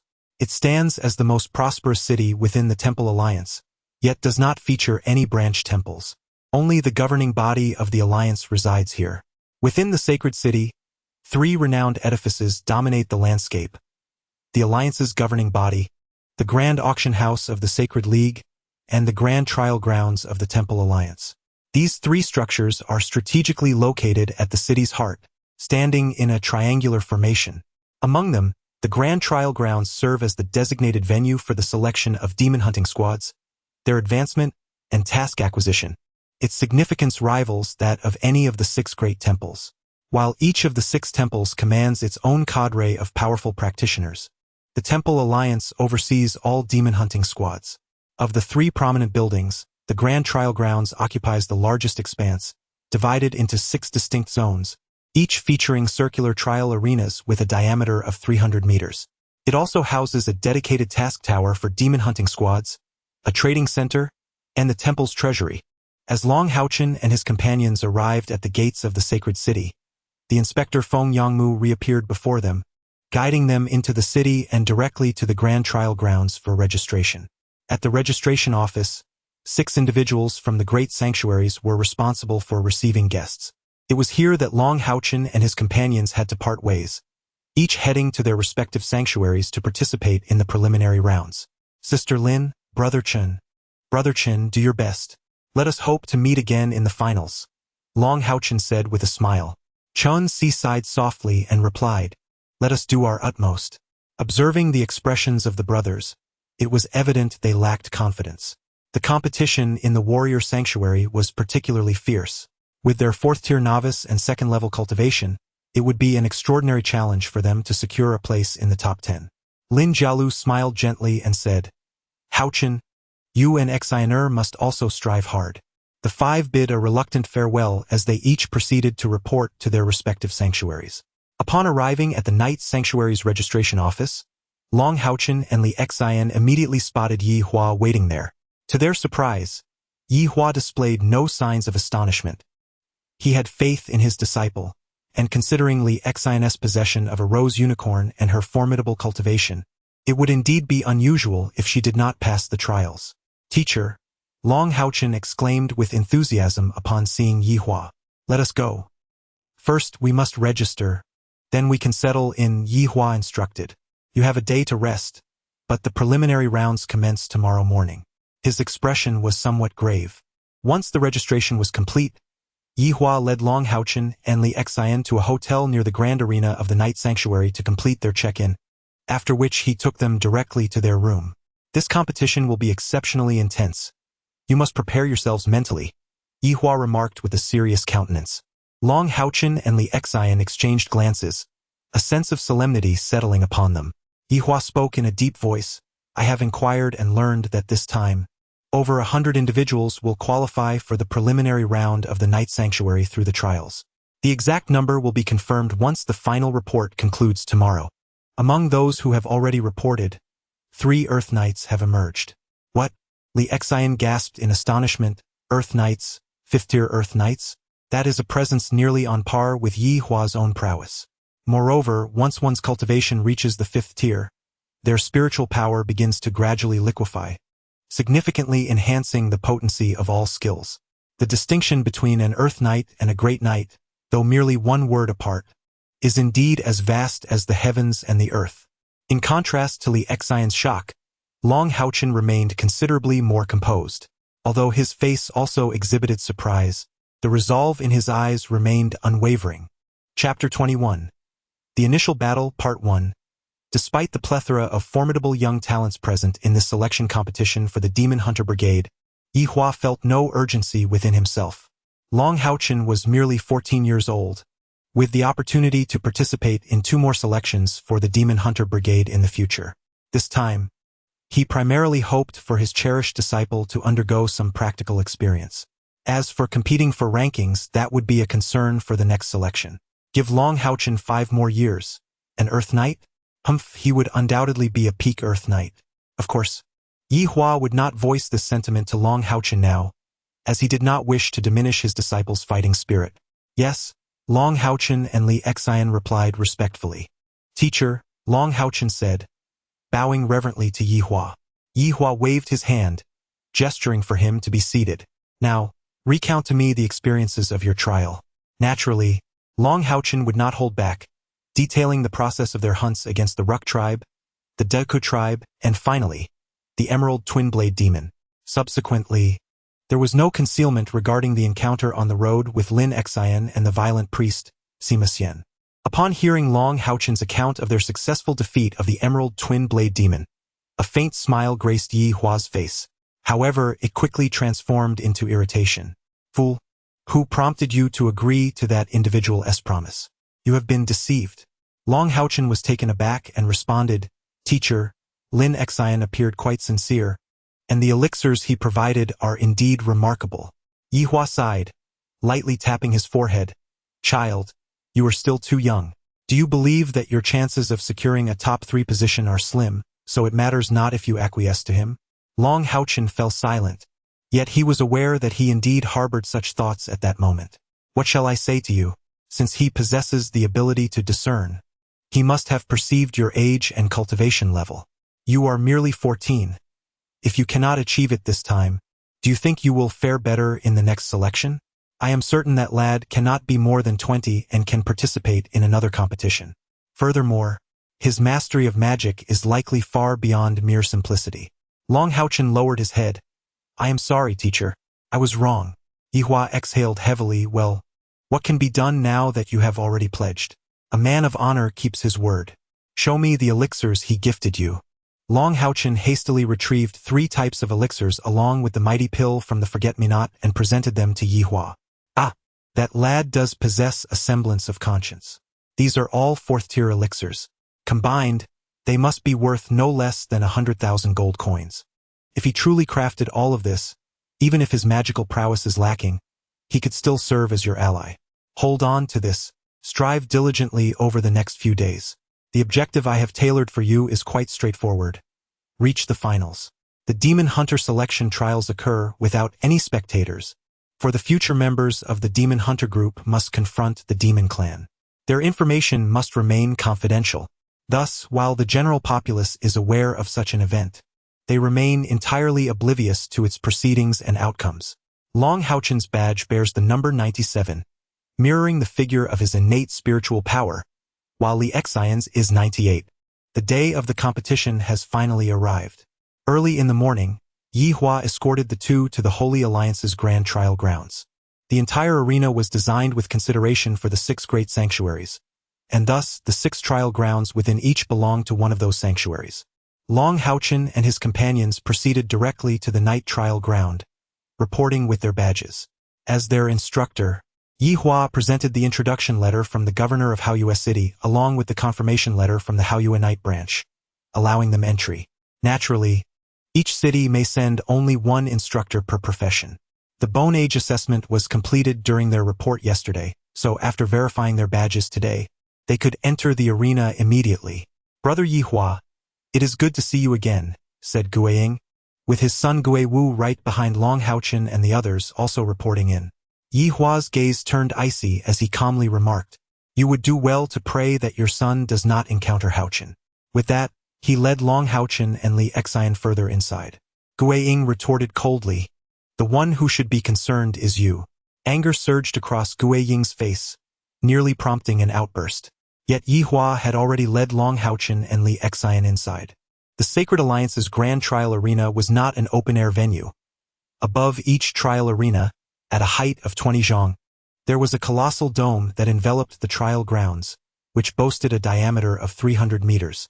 From an aerial perspective, one could observe that the Grand Trial Arena of the Sacred Alliance presented itself as 6 immense semicircular protrusions. Upon entering the Night Trial Arena, a potent wave of magical elements assailed them.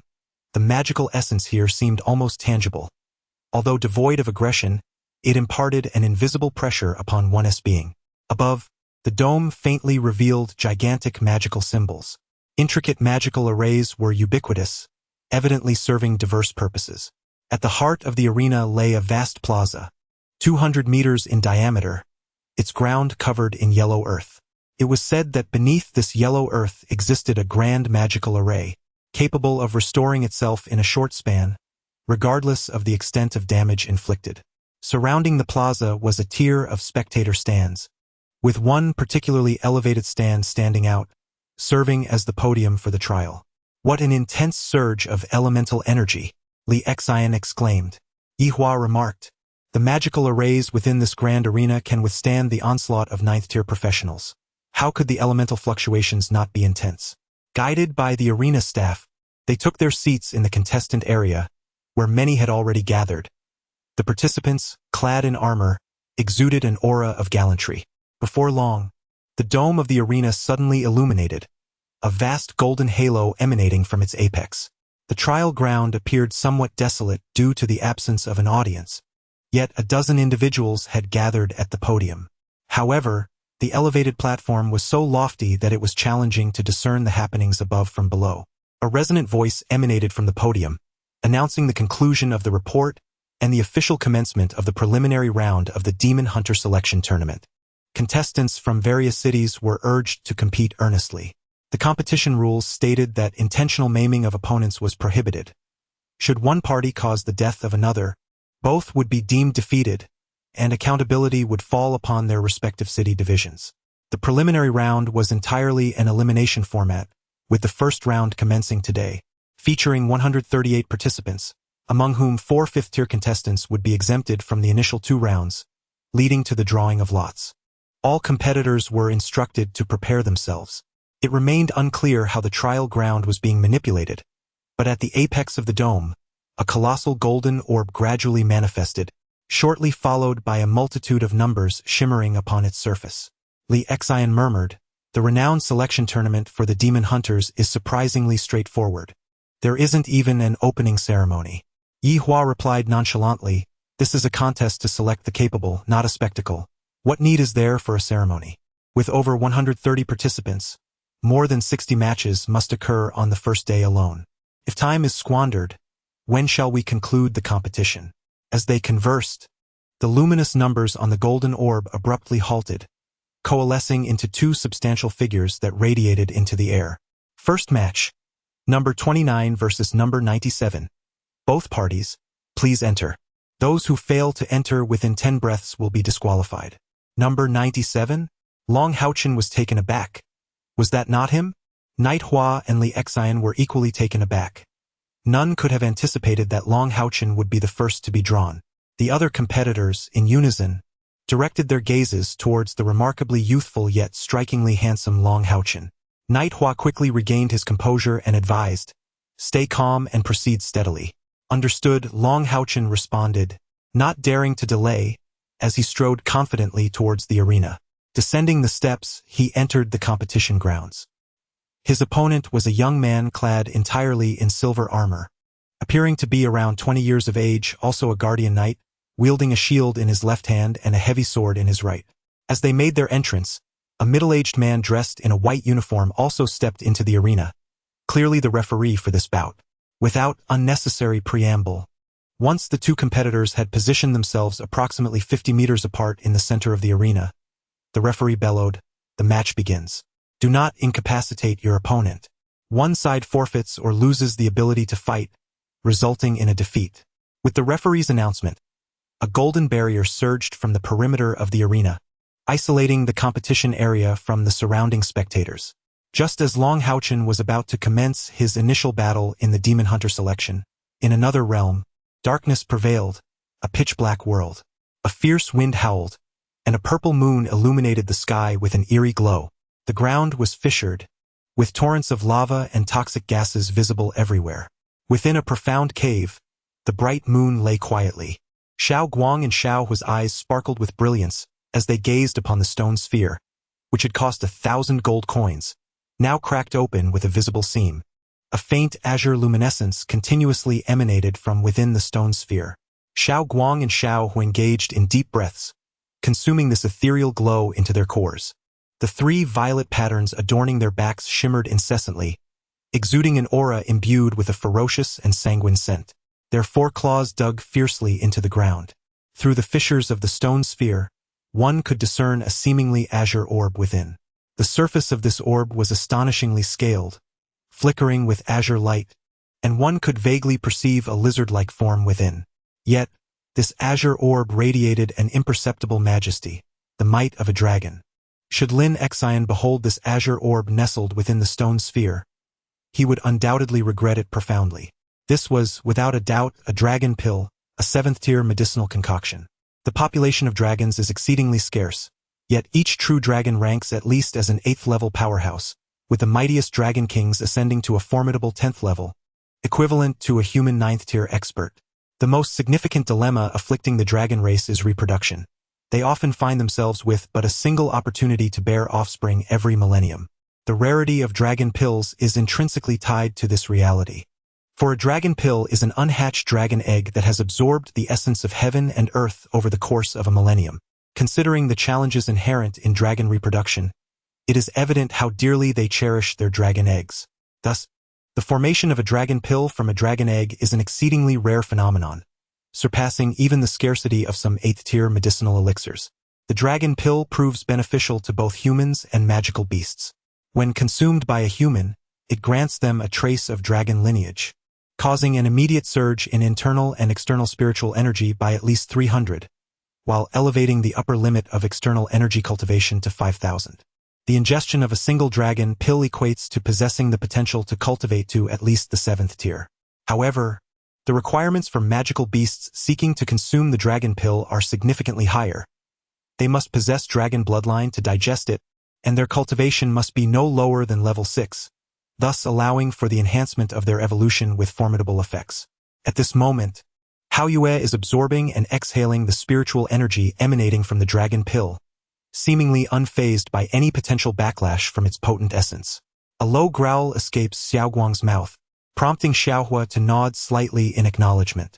A faint purple glow begins to emerge from above their heads, gradually manifesting into distinct purple horns. They lean slightly forward, their horns simultaneously thrusting ahead, and with a resounding crack, they embed themselves into the hard shell of the dragon pill. With synchronized movements, the shell yields beneath the pressure of their purple horns, crumbling as effortlessly as tofu, revealing a verdant dragon pill adorned with dragon scales in mere moments.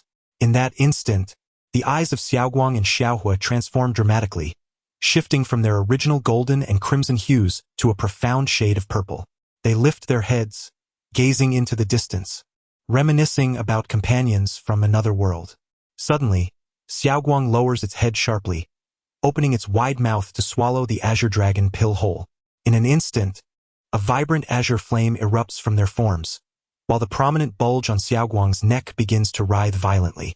The overwhelming force of the primordial chaos surged forth explosively. Chapter 22. The Blind Girl, Kair, Part 1. In the initial round of the Knight's Holy Temple selection match for the Demon Hunter team, HaoChen, designated as contestant number 97, faced off against the young knight designated as number 29. As the referee's voice announced the commencement of the match, the knight clad in silver armor, upon hearing the signal, resolutely remained in place, conjuring golden light with deft motions to summon his steed. Knights eligible to partake in the Demon Hunter team selection must have achieved a breakthrough to the 3rd level before the age of 20, which invariably implies they have journeyed to the Knight's sacred mountain. In stark contrast, HaoChen executed an action that took everyone by surprise. He stood firm like a steadfast pillar, refraining from summoning a mount. with his shield held protectively before his chest and his heavy sword angled towards the ground. A halo of golden mist began to rise around him, swirling upward in a most peculiar manner. This was the universal skill of Guardian and Retribution Knights, accumulation of power. Witnessing this ability elicited a series of gasps from the distinguished figures seated at the podium. For accumulation of power is not a skill within the realm of the 4th level. It is one that can only be mastered by 5th level Earth Knights or Sky Knights. As the golden mist enveloped him, the radiant shield and radiant sword in Long HaoChen's grasp began to glow, their potent aura steadily intensifying. Under the shimmering veil of golden mist, he appeared as though sculpted from gold itself. In the contestants' resting area, Yi Hua's eyes revealed a hint of astonishment. This was a skill he had not imparted to Long HaoChen. To be precise, even as a knight of the earth, he does not possess this skill. The technique of accumulation is not a commonplace skill that any knight can master. Rather, it is one of the secret arts of the knight's sanctuary. At this moment, Long HaoChen's opponent has summoned his steed, a magnificent horse, entirely snow-white with hooves as white as snow.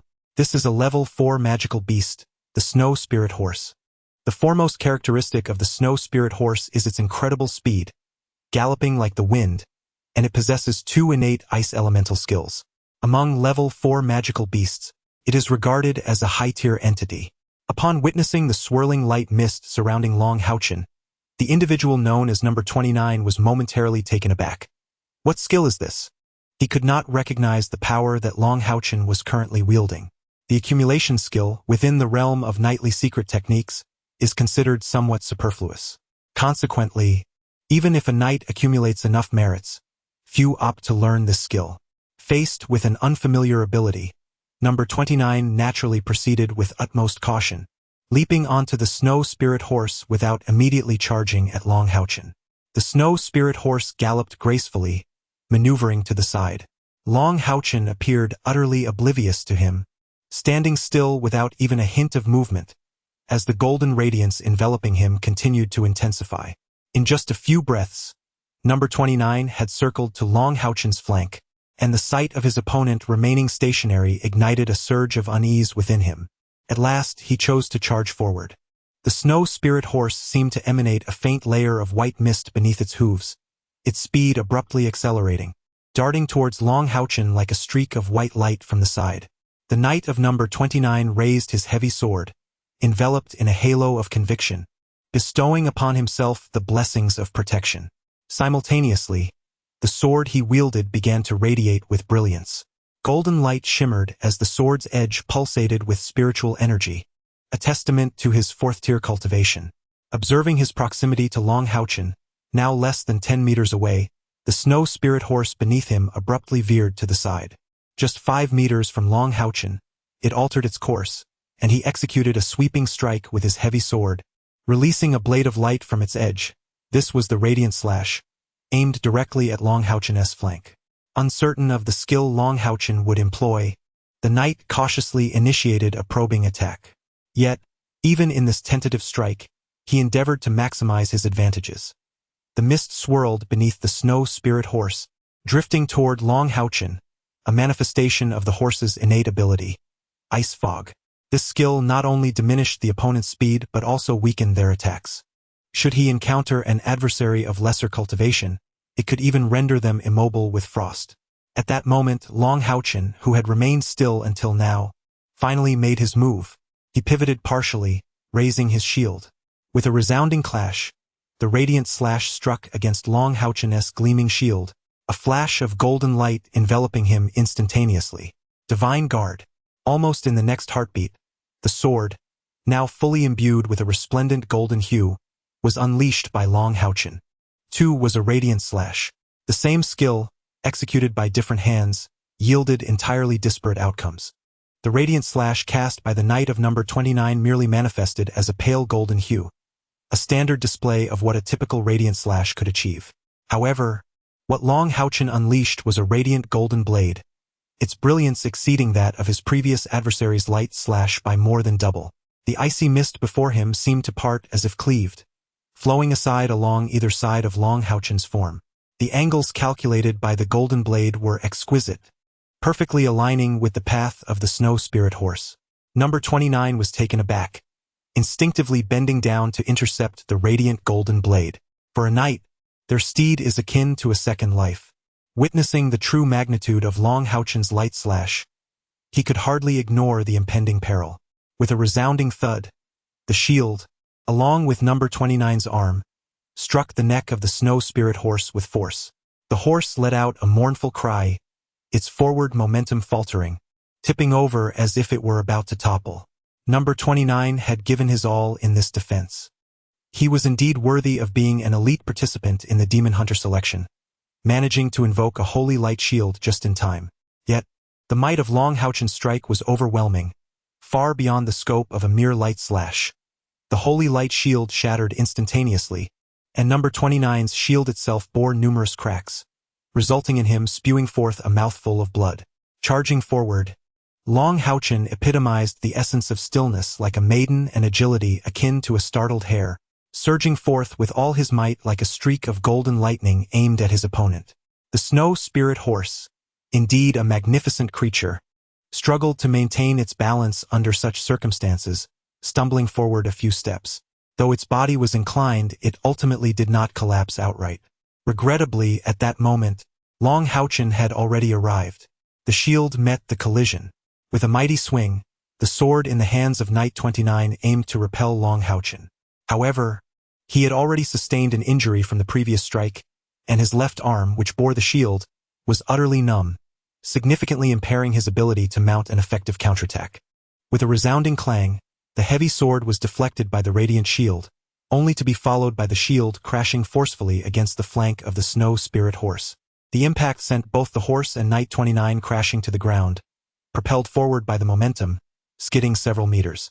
Seizing the opportunity created by the collision, HaoChen halted his advance, deftly altering his course, and in a flicker of motion, he appeared before his opponent, the tip of his sword resting against the chest plate of Knight 29.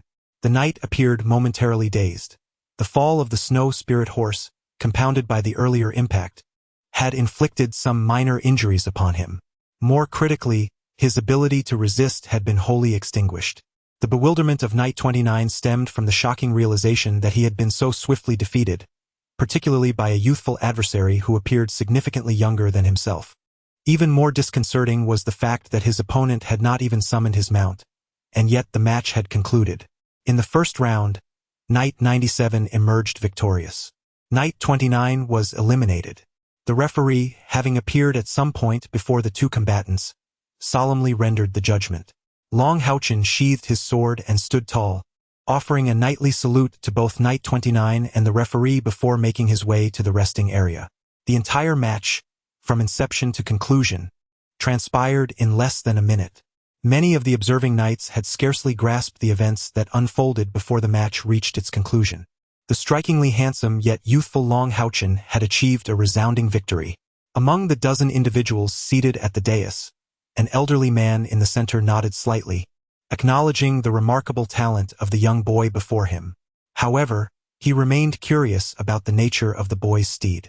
Beside him, another elderly figure remarked, "It appears he bears the ring of inheritance." Indeed, this selection tournament promises to be captivating. The several fifth-tier youths had yet to make their entrance, yet they had already showcased their potential and the formidable technique of divine shielding. How intriguing! The central elder smiled faintly and stated, "Skill is not the crux. Rather, it is the composure that matters." From the moment the competition commenced, this boy, number 97, has been strategizing against his opponent.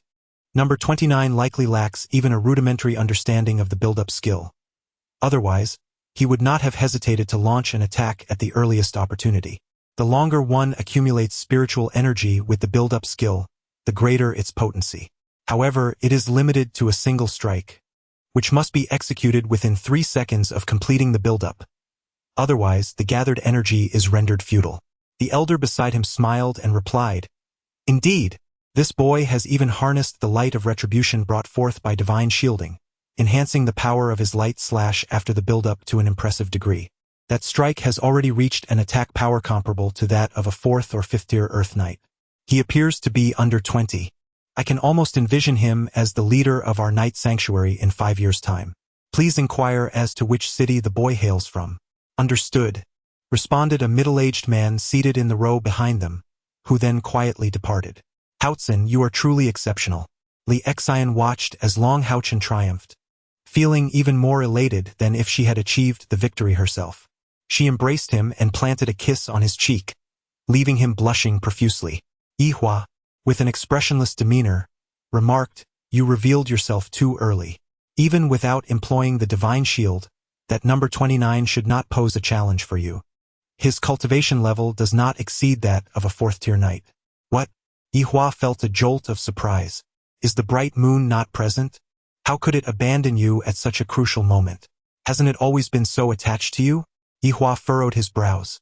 No wonder you made such a choice. You are deceiving your opponent, concealing your true strength. In the upcoming matches, they must remain wary of your potential steed. This may prove beneficial. Without a mount, you can hone your own abilities more effectively. However, the forthcoming battles may prove challenging. The preliminary rounds are often more brutal than the finals, and your opponents will only grow stronger. You may even face 5th-tier adversaries, so prepare yourself mentally. HaoChen nodded resolutely. Teacher, I will certainly secure a place in the top 10. He had initially intended to watch Li Xian's match before departing, but was momentarily taken aback by Yihua's words. There is no need to watch the upcoming matches, Yihua stated calmly. Practical experience is gained through direct engagement. Merely observing holds little value. Besides, today is just the first day. Do not worry about Xianer. She possesses the rose unicorn. If she cannot endure the first match, then I dare say that Nalan the Fat should consider stepping down. As they conversed, the second match had already commenced in the arena. As Yihua aptly stated, the first day's competition was abundant, leading to a seamless and tightly knit schedule. The referees remained unchanged. Upon exiting the Sacred Alliance's trial grounds, HaoChen exhaled deeply. Although he appeared to have triumphed effortlessly, he felt an undercurrent of tension within. This battle not only allowed him to advance past the initial round but also instilled a measure of confidence in him.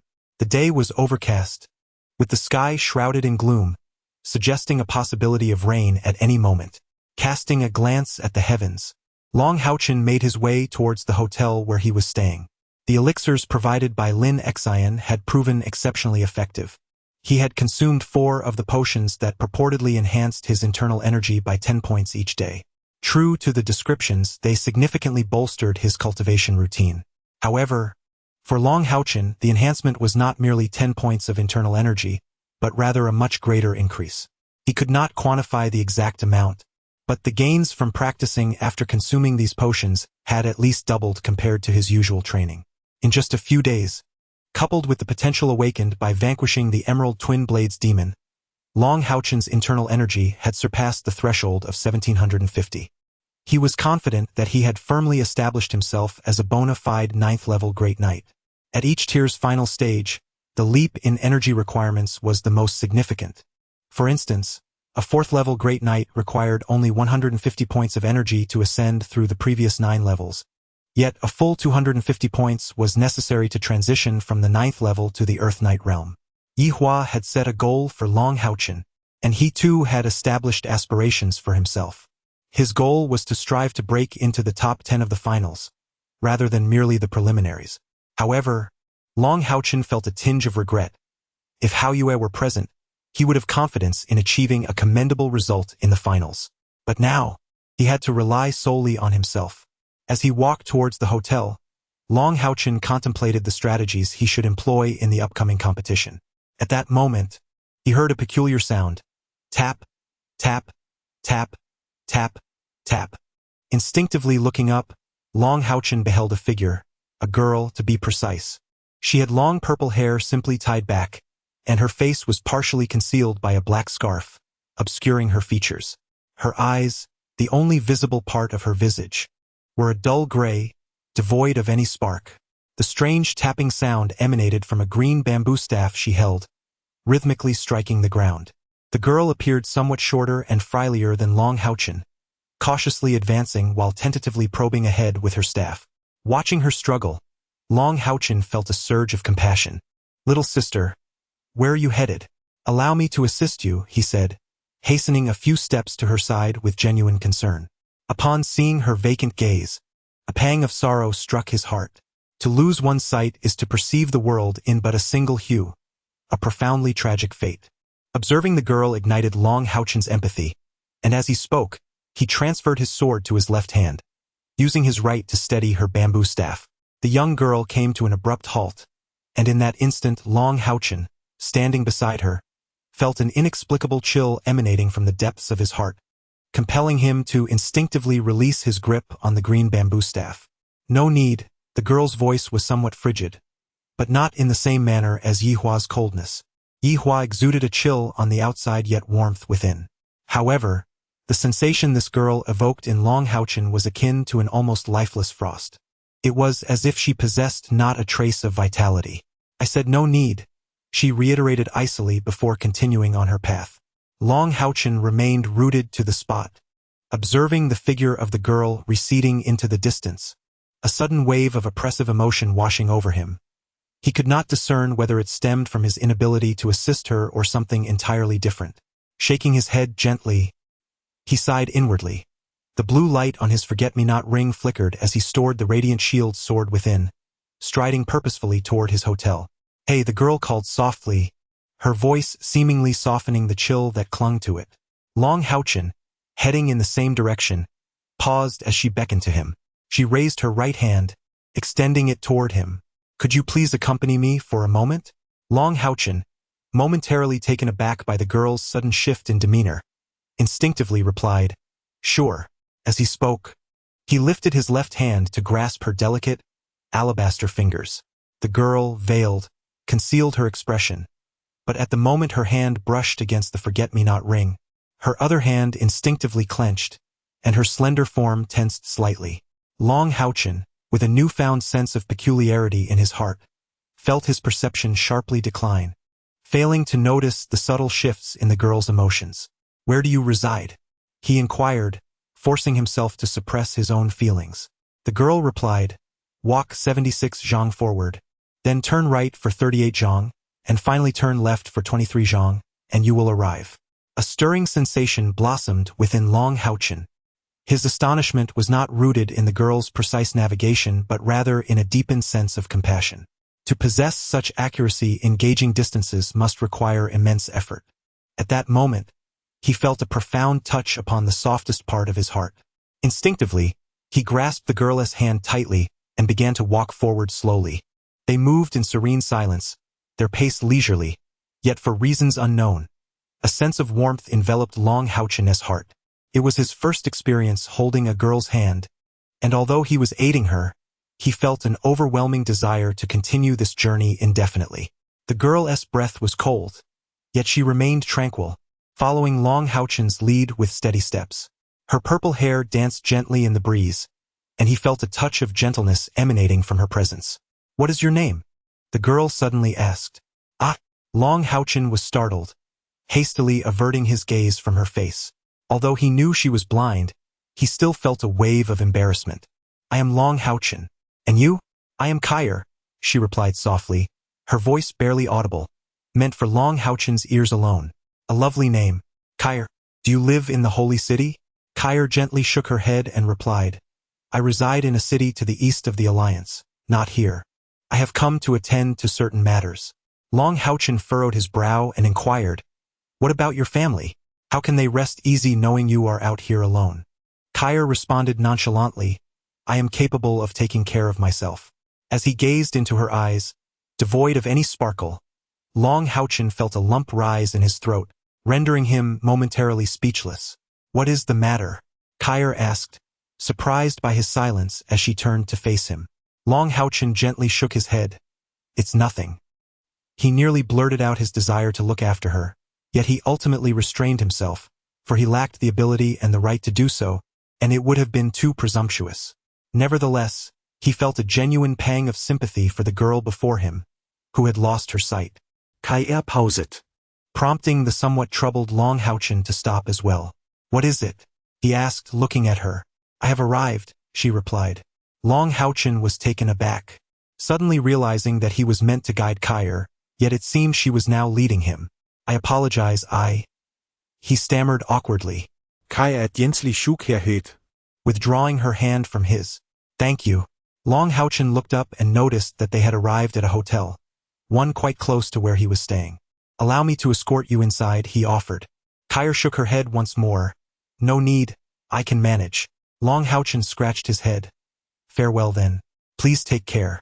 Although fully aware that Kai was blind, he still waved at her before departing towards his hotel. It appears that choosing to protect the knight was indeed the right decision. In this world, there are countless souls in need of safeguarding. Long HaoChen sighed softly, consuming a pill given to him by Lin Xian to calm his spirit as he gradually entered a state of meditation. However, on the very first day of the competition, half of the participants would have to leave, eliminated from the contest.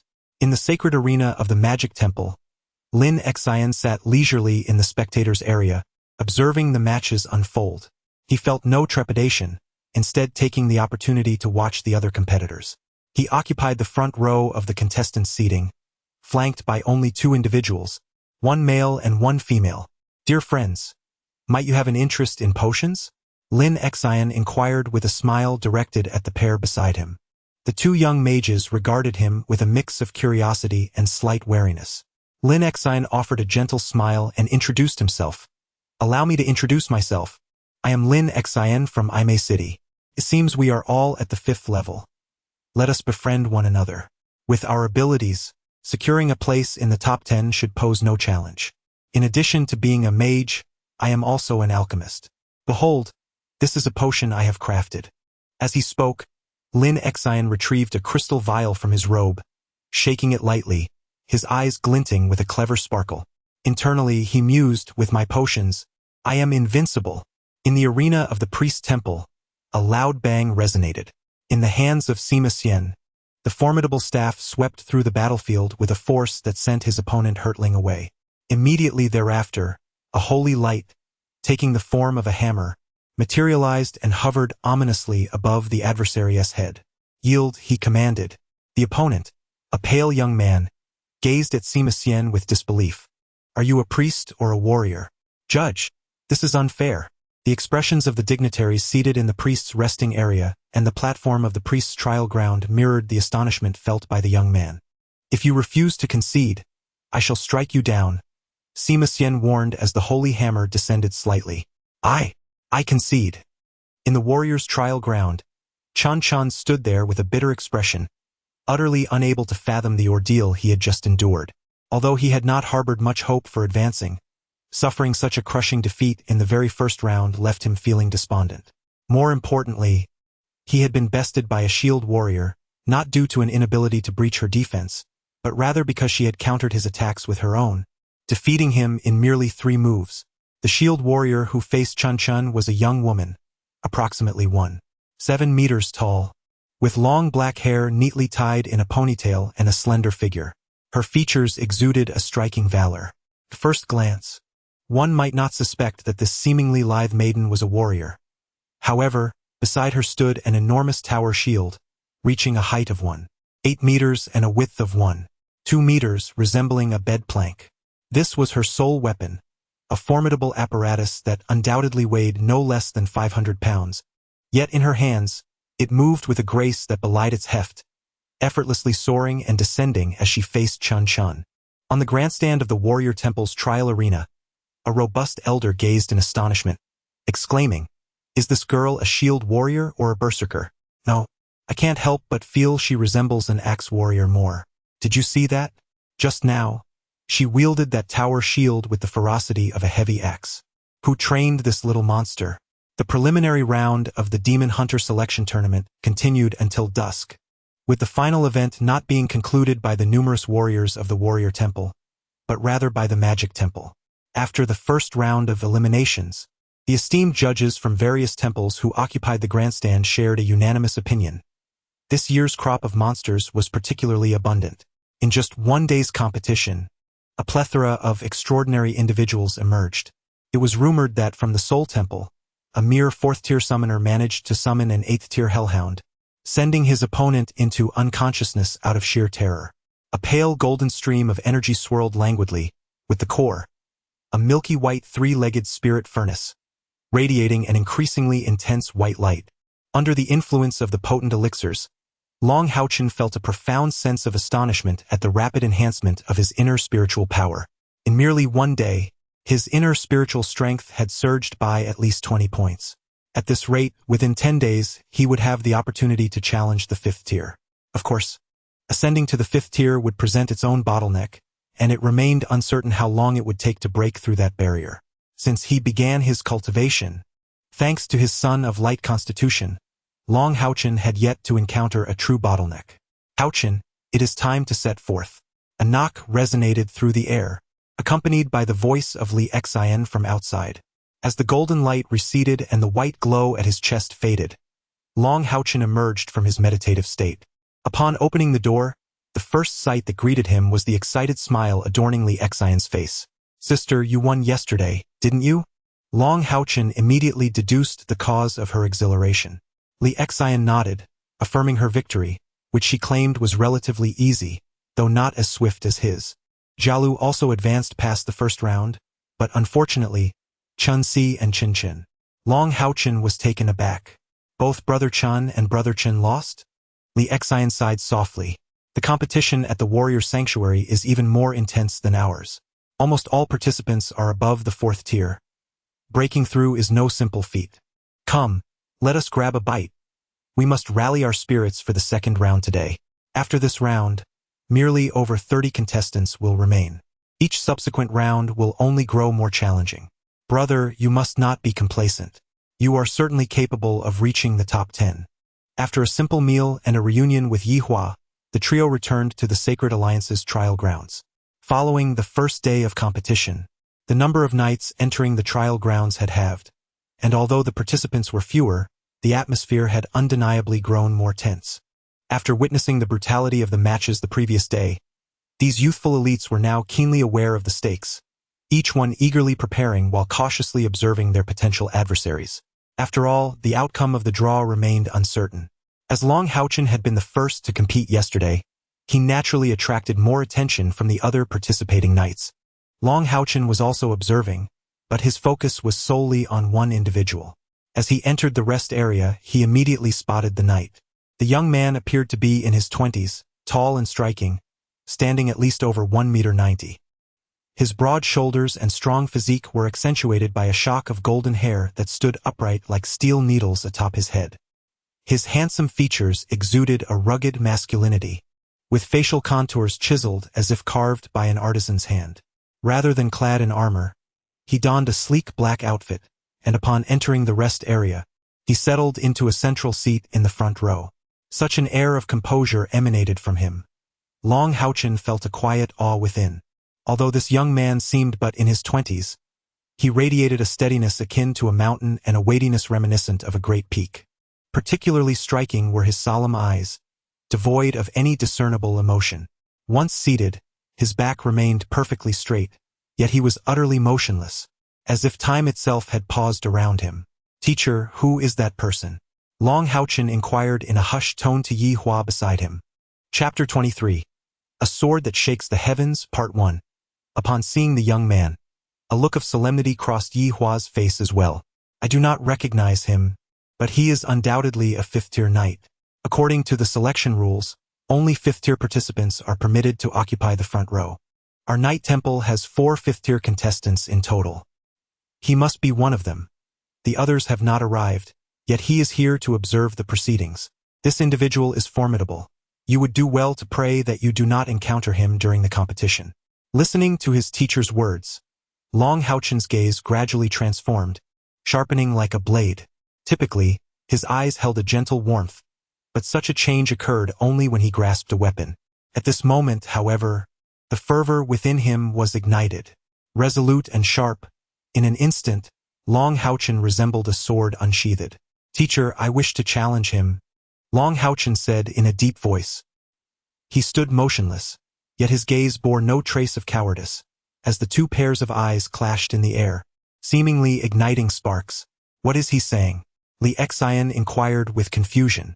HaoChen replied solemnly, "He says he awaits my challenge." Taking a deep breath, HaoChen slowly sat down. In that moment, He felt as if a fire were blazing fiercely within his heart. This was the spirit of battle. After arriving in the holy city, it was the first time he felt such intense martial fervor. His innate spiritual power set him apart, granting him acute perception. He could distinctly sense that the young man in black was formidable, immensely powerful, even more so than Yi Hua.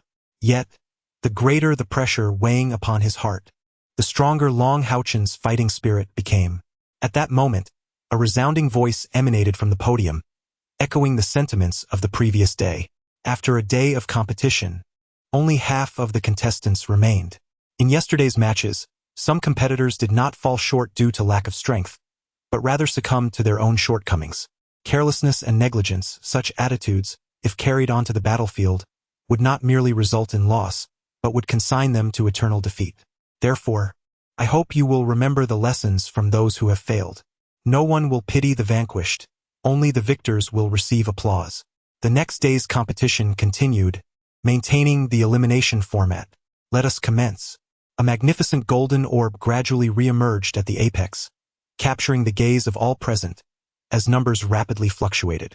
The emotions of the contestants mirrored this tumultuous shift. Soon, two figures materialized in the air, heralding the arrival of two knights on the battlefield, signaling the commencement of a new contest. Today, Long HaoChen was not as fortunate as he had been the day before. His and Li Xian's numbers had not appeared in 3 consecutive rounds. He sat motionless, enveloped in a shimmering aura of gold. Nearby, Gue Wu scoffed, dismissing the notion of meditative preparation as futile. He wondered if Long HaoChen feared succumbing to madness or losing his inner strength. Gue Ying cast a cold glance at his son, silently praying that he would not have to face Long HaoChen. Gue Wu, momentarily taken aback, retorted, "Father, how can you exalt another while diminishing your own spirit? Though he possesses considerable strength, he lacks a steed. I am not the fool I was yesterday." Yet, Gue Ying's expression darkened further. "Your talent is commendable, but your impatience is your downfall. I take responsibility for indulging you since childhood. No one's success is merely a stroke of luck. In such a chaotic environment, even if I encouraged your meditation, could you truly find tranquility?" Gue Wu faltered, realizing the truth of his father's words. The atmosphere of the competition was charged with fervor and pressure, making it nearly impossible for him to calm his mind. However, that young man had managed to do just that. Gue Ying's gaze fell upon Long HaoChen's hands, recalling the previous day's battle where Long HaoChen had adeptly employed the techniques of accumulation and divine protection. The Ring of Heritage. This young man must have an extraordinary background, for with Yi Hua's cultivation, it is inconceivable that he could possess the Ring of Heritage. The skill of divine defense is likely beyond even Yi Hua's capabilities. In truth, Long HaoChen's remarkable cultivation at such a tender age is attributed not only to his exceptional talent but also to his unparalleled diligence and perseverance. A person possessing talent is not inherently formidable. What is truly daunting is when that talent is coupled with unwavering dedication. To put it succinctly, since Long HaoChen began his formal training with his father 5 years ago, he has scarcely experienced genuine sleep, substituting rest with relentless cultivation. One could assert that he has not truly rested in these 5 years. Whether it was his father's expectations or the subsequent demands of his formidable teacher, Yi Hua, he has fulfilled them all. This hellish training has forged his resilient willpower, and through this steadfastness, his innate talent has gradually been cultivated. Number 98 and number 46, prepare to enter the arena. As the golden light curtain shifts, a new match is about to commence.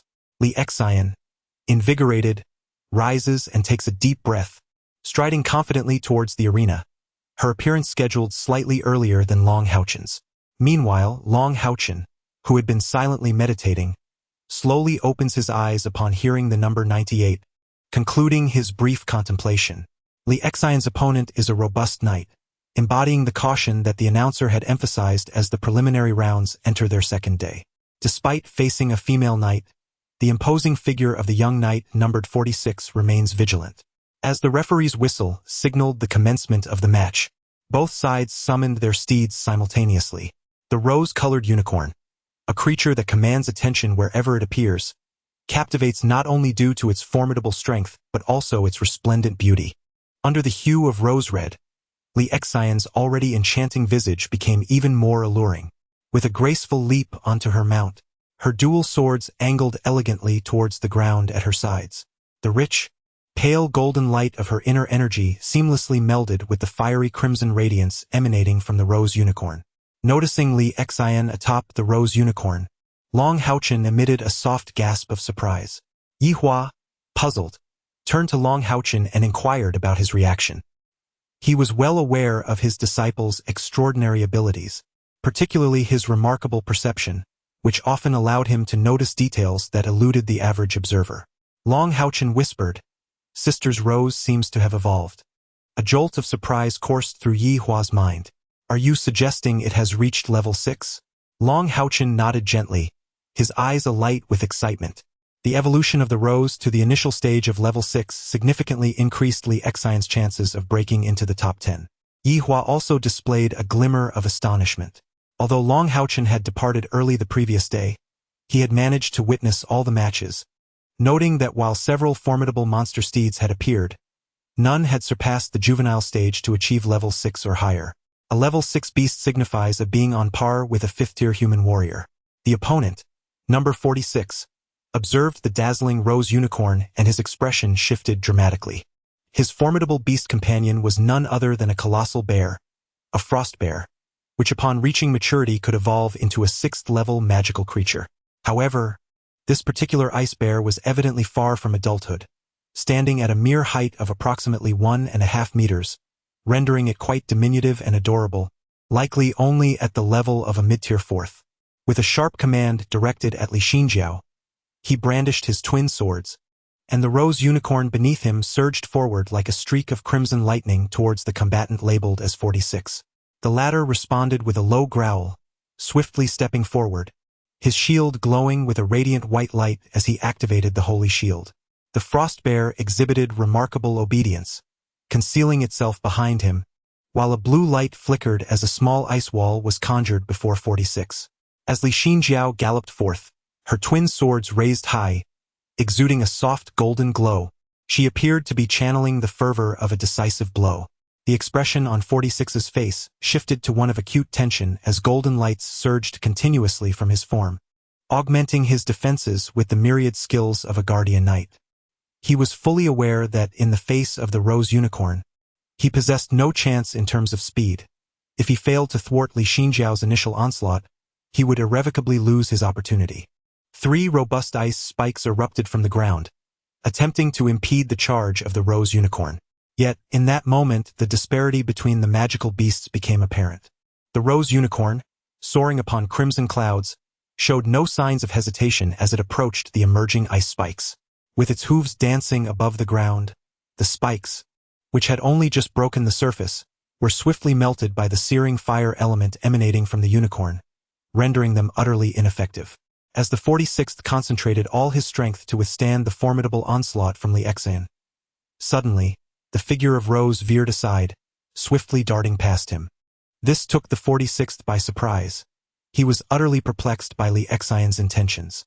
However, his frost bear was quite obedient, swiftly dodging to the other side, denying Li Xian any opportunity to launch an attack. Rose dashed away into the distance, her crimson radiance steadily intensifying, transforming the ethereal energy emanating from Li Xian into a golden-red hue. In the rest area, Long HaoChen revealed a faint smile, closing his eyes once more, contemplating inwardly, "Sister, you have become quite cunning." He felt no need to continue watching the match and resumed his meditation. Amidst this flurry of movement, Li Xian completed the union of her powers with Rose. It was precisely in this state that she had dealt a fatal blow to the Emerald Twin Blades demon. Undoubtedly, she was at her strongest in this form, especially after Rose's evolution, which significantly amplified the potency of their combined powers. Even Yihua, rarely seen smiling, displayed a hint of delight. When had Xianer become so clever? Not only did she secure time to complete their union, but she also forced her opponent to expend all his energy in defense. At this juncture, the outcome of the match was no longer in doubt. Dozens of ice spikes shot forth, and the frost bear, enraged, swung its massive paws at Li Xian, who was toying with it and its companion. Alas, these ice spikes proved utterly ineffective. As soon as they entered the realm of the golden red light radiating from Li Xian and Rose's unicorn, they vaporized into nothingness. Thrust, cross-slash, lightning stab, radiant blade. The Avenger Knight inherently possesses an advantage in competitions, and under the alliance, Li Xian exudes an aura of invincibility. She effortlessly breaches her opponent's defenses. When her dual swords are poised before the Frost Bear and the formidable number 46, the Rose Unicorn halts abruptly. Enviously gazing at the magnificent Rose Unicorn, number 46 laments, "I concede defeat, but it is to your mount that I yield." This is a quintessential battle of mounted supremacy. The Rose Unicorn far surpasses the Frost Bear in speed, offense, and defense. Li Xian deftly capitalizes on the Rose's advantages to utterly dominate her foe. As she exits the trial grounds, the numbers 97 and 99 echo in her ears. Startled, she glances toward the resting area where Long HaoChen is stationed. A rather unsightly smile graces Yi Hua's lips, his cold gaze swiftly shifting to the shadow beside him. Gue Wu, who had registered alongside Long HaoChen and Li Xian, is undoubtedly the 99 in question. The shadow's eyes glint with a fierce light as he regards Yi Hua. "No matter what, you must not falter. Remember to use what I have provided you." "I will assuredly triumph," Gue Wu declares, his expression somewhat grim as he observes Long HaoChen, who stands a short distance away, rising slowly with his eyes wide open, yet not casting a glance in his direction. Long HaoChen meets Yi Hua's gaze, and Yi Hua nods in acknowledgement. He makes no promises to his mentor, yet his eyes brim with an indomitable fighting spirit that does not go unnoticed by Yi Hua. Summoning his radiant shield and radiant sword from the forget-me-not ring, Long HaoChen strides purposefully into the trial arena, taking his position with resolute determination. The speed of Gue Wu surpassed even his own, as he swiftly entered the trial arena. With pursed lips, he glared at Long HaoChen. As the competition commenced, and with the referee's authoritative command, Long HaoChen, much like in the previous match, enveloped himself in a shimmering aura of light mist, gathering his strength. However, Gue Wu merely smirked, quickly summoning his crimson-armored earth dragon. In his left hand, he wielded a golden round shield adorned with dark red patterns, while his right grasped the spear he had used against Sima Xian. To disrupt the energy-gathering skill, the most effective strategy would be to launch an immediate attack, preventing the opponent from completing their concentration. Yet, Gue Wu chose a different approach, riding his crimson-armored earth dragon towards the furthest edge of the arena, distancing himself from Long HaoChen. The process of gathering energy involves compressing spiritual power. Once condensed, this energy can unleash formidable offensive capabilities.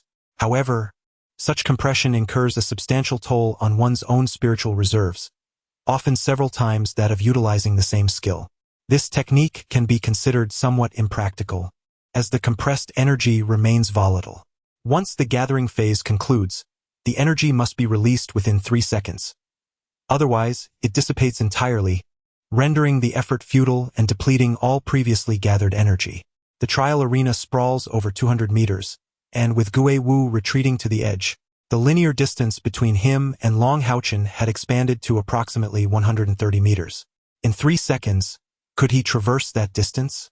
"I allow you to gather your strength, squandering your energy in vain," Gue Wu thought, a cold smile gracing his lips.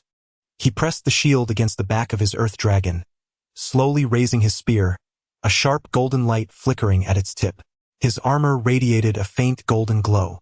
Merely standing there in tranquil anticipation, Long HaoChen seemed to realize that the most prudent course of action was to immediately conclude his build-up and launch an offensive. Yet, he remarkably refrained from doing so. Standing resolutely, he remained as steadfast as a deep abyss or towering mountain. His gaze unwavering and intense, his energy firmly locked onto his adversary.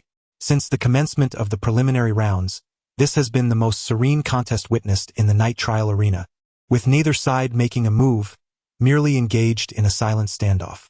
Nevertheless, the tension in the air was palpable, undiminished by the stalemate, and the referee chose not to intervene. Build-up cannot persist indefinitely.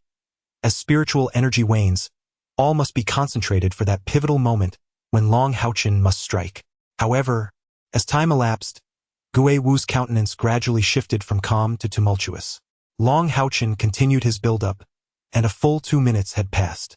It is well known that the longer the buildup, the greater the ensuing power, accompanied by an increase in the consumption of spiritual energy. Given that HaoChen had employed this skill the previous day, Guiying had taken the time to explain the nuances of buildup to his son. For levels below 5, a staggering 500 points of spiritual energy are consumed each minute for compression, meaning that HaoChen had already expended at least 1,000 points of spiritual energy. Had he lost his senses? Was he truly preparing to unleash but a single strike from such a distance? Gui Wu's heart was a maelstrom of confusion, yet his unease intensified. At this juncture, he found himself trapped, having squandered the opportunity to disrupt HaoChen's buildup. 1,000 points of spiritual energy accumulated. The potential for a formidable assault was palpable, yet he could only bide his time, daring not to approach HaoChen recklessly. Time passed like a haunting nightmare. 3 minutes had already elapsed. Not only Gui Wu, but the competitors in the resting area collectively held their breath. 1,500 spiritual energy? This was the caliber of a 7th-level knight, and this youth, seemingly not yet 18, possessed such extraordinary prowess. More importantly, HaoChen's accumulation of power was far from over. As the clock ticked to 4 minutes, an uproar arose from the resting area. Unable to contain himself, Gui Wu cast a glance at the referee and exclaimed, "This is impossible. He cannot possess 5th-tier cultivation." 2,000 spiritual energy signified a terrestrial knight and implied the liquefaction of spiritual energy. Yet the energy released by HaoChen showed no signs of liquefaction, despite the fact that his accumulation had persisted for a full 4 minutes. This was beyond Gui Wu's comprehension. He could not fathom that the same skill, due to the physique of the Son of Light, allowed HaoChen to expend significantly less energy than an ordinary knight. Just as Gui Wu turned to the referee, proclaiming the impossibility of the situation, HaoChen made his move. With a powerful stomp of his right foot upon the ground, he propelled himself forward, his entire being radiating a resplendent golden hue, akin to a golden arrow hurtling toward Gui Wu.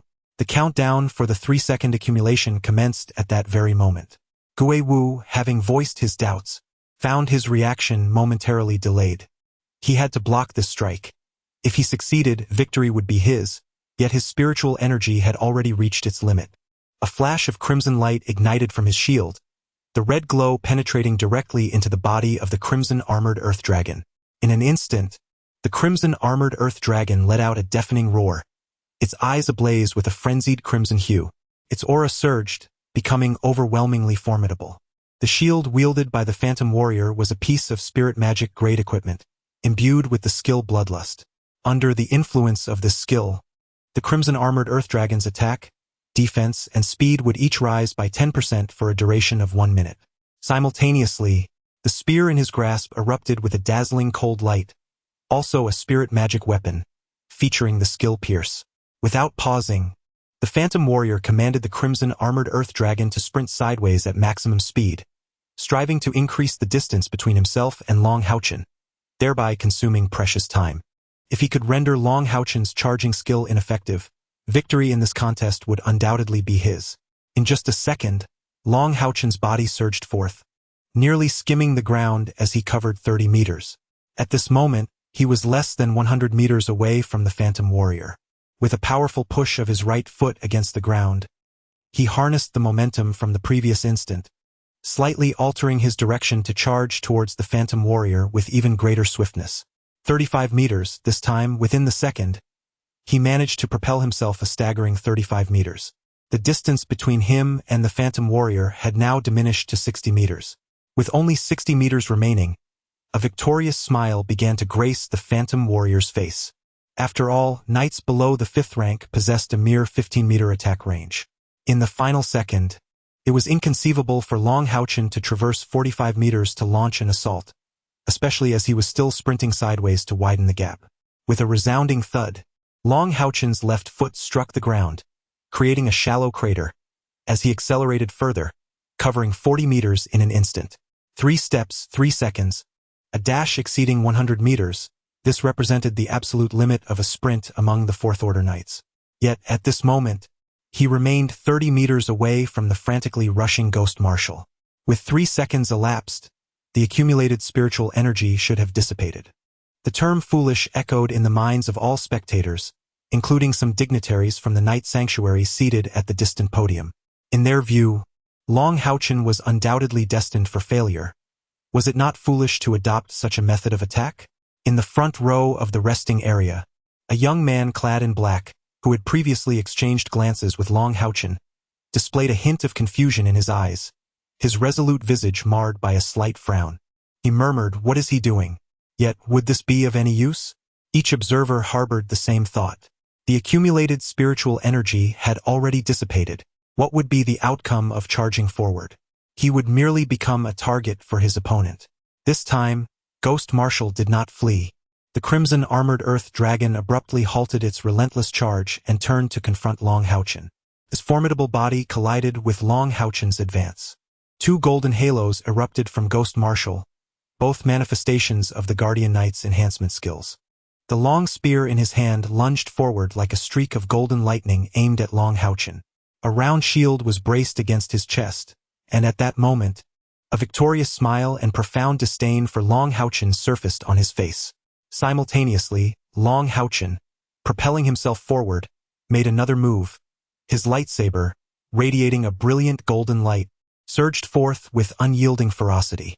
The unparalleled and resplendent golden brilliance illuminated the edge of the arena, transforming it into a realm of intense gold.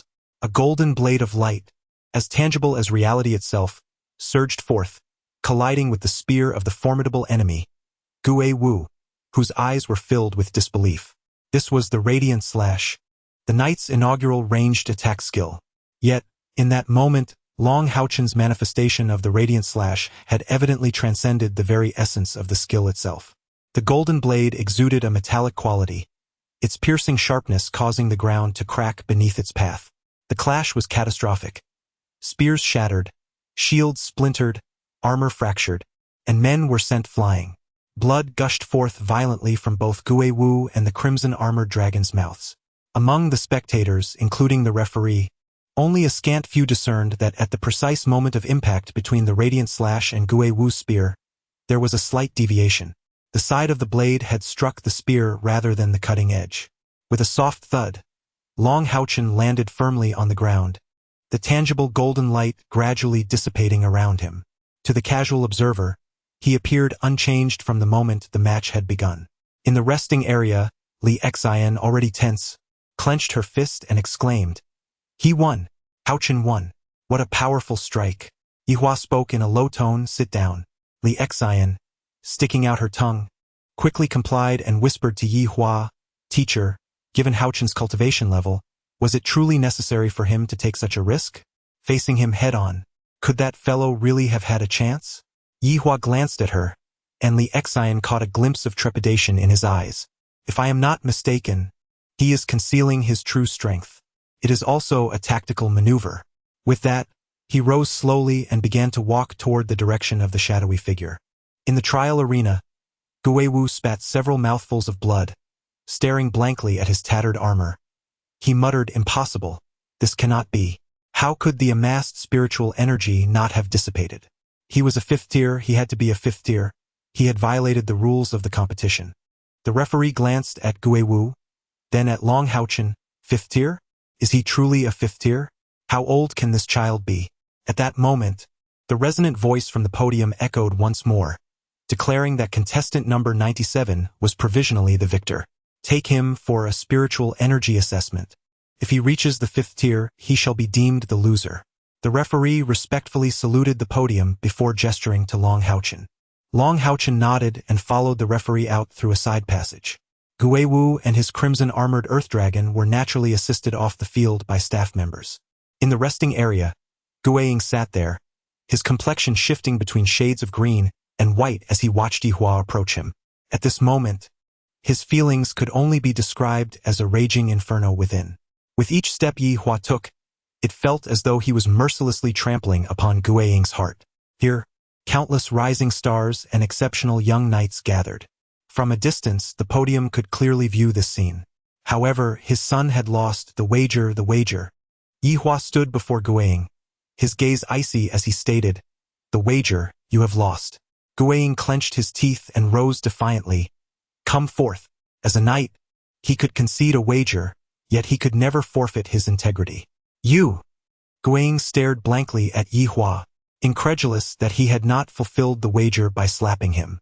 Yi Hua replied nonchalantly, you should be grateful to HaoChen. It was his kind heart that influenced me. Your son has sustained serious injuries. Guiying clenched his teeth and cast a deep glance at Yi Hua, feeling a tumult of emotions within him at that moment. With a heavy stomp, he turned to leave. As he walked towards the injured Guiwu, a sudden thought arose in his mind. Teacher, you were mistaken back then. Before long, after the conclusion of the next match, a resonant voice echoed from the podium. In the battle between contestant 97 and contestant 99, the victor is contestant 97. There were no explanations provided, only the answer, shrouded in secrecy regarding Long HaoChen's cultivation level, while simultaneously informing all competitors that Long HaoChen's spiritual power did not exceed 2000. He was not a fifth-tier powerhouse. On the podium, the elderly figure seated at the center displayed a hint of a playful smile, stating, hailing from Haoyue City, possessing a legacy ring, with spiritual power reaching 1,803. At merely 14 years of age, he is a 9th-level Great Knight. It appears that our Knight Sanctuary is on the verge of producing an extraordinary talent once again. Convey my orders. Seal all information regarding contestant 97. No leaks are to occur, especially concerning his age. No, alter his competition details to reflect 18 years of age. And ensure my directives are communicated to the team leaders at the Haoyue branch. Certainly, there are those who will carry out these tasks. As long as this child can develop successfully, the position of our Knight Sanctuary as the foremost among the 6 great sanctuaries will remain unshaken for the coming century. I am intrigued by the innate spiritual power this child possesses and from whom his legacy ring was inherited. The elder seated beside him smiled and remarked, it's rare for the Grand Paladin to take a liking to a child. Would you care to personally mentor this young one? The elder known as the Grand Paladin shook his head with a smile and replied, the Demon Hunter Corps offers a far more formidable training than any mentorship. I hope he can break into the top 10 this time and embark on the journey of the Demon Hunter Corps soon. It appeared that his battle with Guiwu was exceedingly perilous.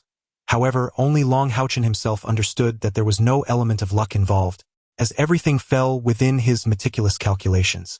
Guiwu's defeat stemmed from his over-reliance on his father's assessment of the skill known as accumulation. Long HaoChen, possessing the physique of the Son of Light, caused subtle variations in any skill executed under his command. This included fluctuations in the skill's power, spiritual energy consumption, and timing. After accumulating energy, the dissipation time of his spiritual power was not 3 seconds, but rather 4. That single second made all the difference, sealing Guiwu's tragic fate. The attack known as the Light/Sword was a formidable effect generated by compressing over 1,500 units of spiritual energy. Furthermore, the 1,500 units he compressed bore the equivalent attack power of a typical knight compressing 2,000 units of spiritual energy. It is worth noting that, even with 2 pieces of spirit demon-grade equipment, Guiwu would struggle to withstand the impact of Long HaoChen's strike, let alone a true Earth Knight. Although the skill accumulation may seem insignificant, when provided with ample time to charge, the resultant explosive power can be extraordinarily terrifying. It is akin to a powerful skill that compresses 2,000 units of spiritual energy. One could assert that Long HaoChen's recent strike was already comparable to an attack at the Radiant Knight level, with the only distinction being that the spiritual energy was gaseous rather than liquid. Had it not been for Long HaoChen's mercy at the last moment, the Ghost Marshal would have likely been reduced to mere ashes. This marked the first occasion where Long HaoChen employed his skill of accumulation so thoroughly, leading him into deep contemplation regarding the gains and losses he experienced during the accumulation process. As his spiritual energy compressed to a certain degree, he distinctly sensed a qualitative transformation within it. Particularly, the spiritual energy in the core area surrounding the sacred induction spirit furnace exhibited a sudden decrease in rotational speed, yet the feeling of stagnation allowed Long HaoChen to perceive a golden sheen akin to a layer of mist. The liquefaction of spiritual energy convinced him that he had touched the very edge of this phenomenon. For any formidable practitioner, the moment of enlightenment during a breakthrough is of paramount importance. Thus, seizing this opportunity, Long HaoChen remained seated in deep thought for a full half-hour before gradually emerging from his reverie. Night Hua, sitting beside him, refrained from asking any questions, even preventing Li Xian from addressing him. Night Hua held a genuine admiration for his disciple, certain that he had gleaned insights from the recent battle. He nodded in acknowledgement and gently patted Long HaoChen's shoulder. Still enveloped in the exquisite sensation of his recent enlightenment, Long HaoChen hurriedly exited the trial arena, forgetting to greet Li Xian. Letting out a long breath, he subtly moved his hands, mimicking the fluctuations of his internal spiritual energy. He had surely grasped the path. The realization filled him with ecstasy, for he understood that this insight was far more significant than the moment he had instantaneously cultivated his internal spiritual energy beyond 2000. Chapter 24. The Potential of the Spiritual Furnace Evolution, Part 1. It was her.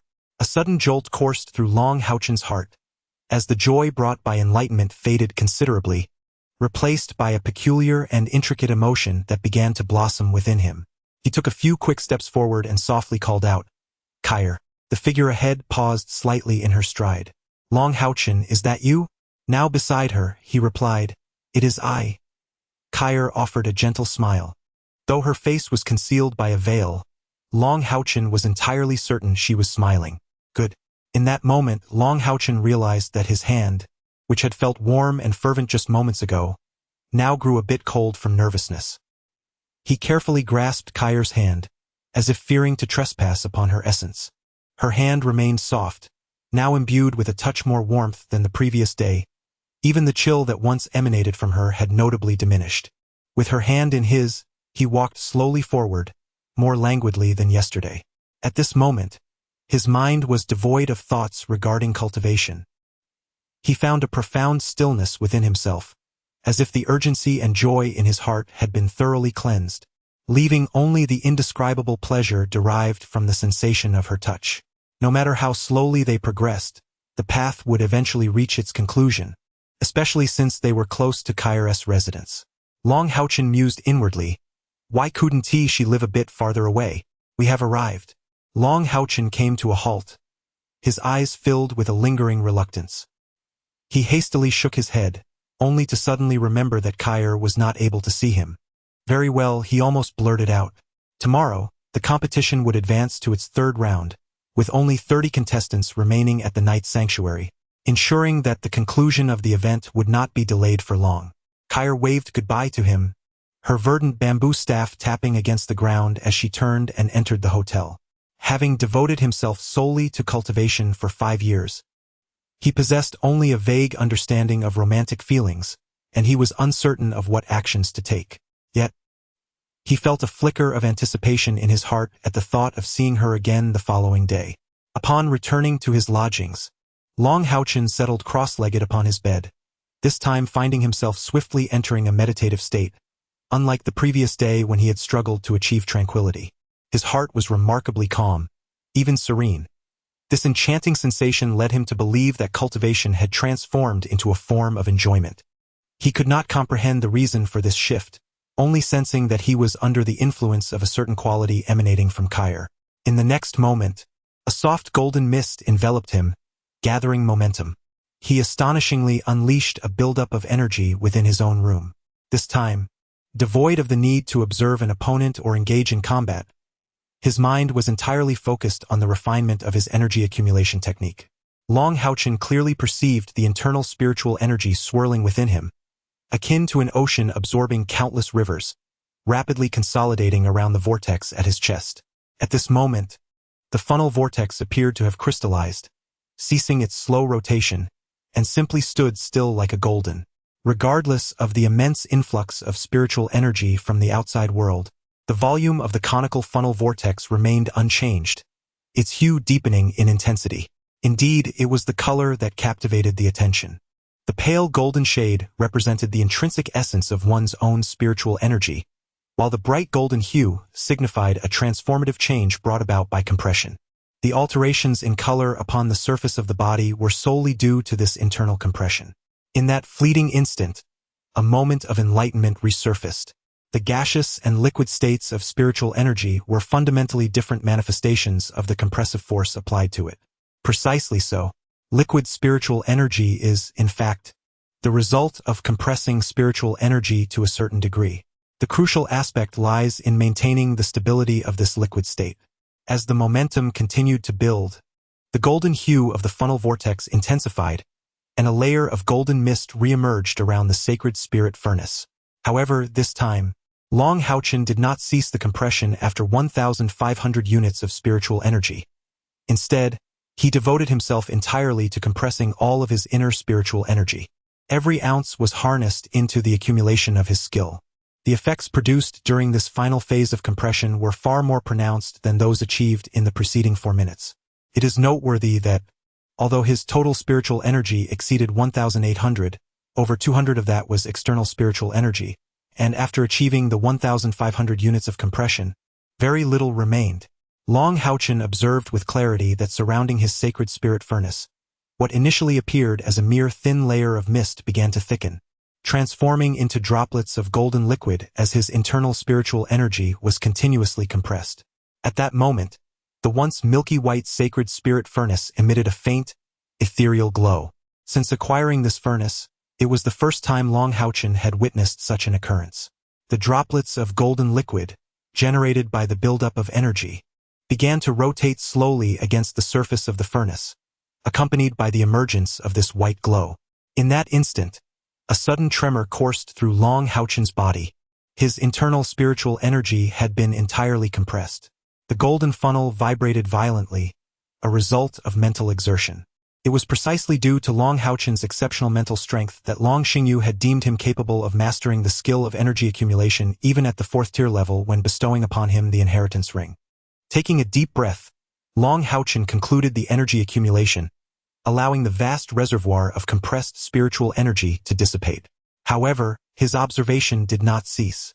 He remained attentively watching the interplay between the spiritual energy and the sacred spirit furnace.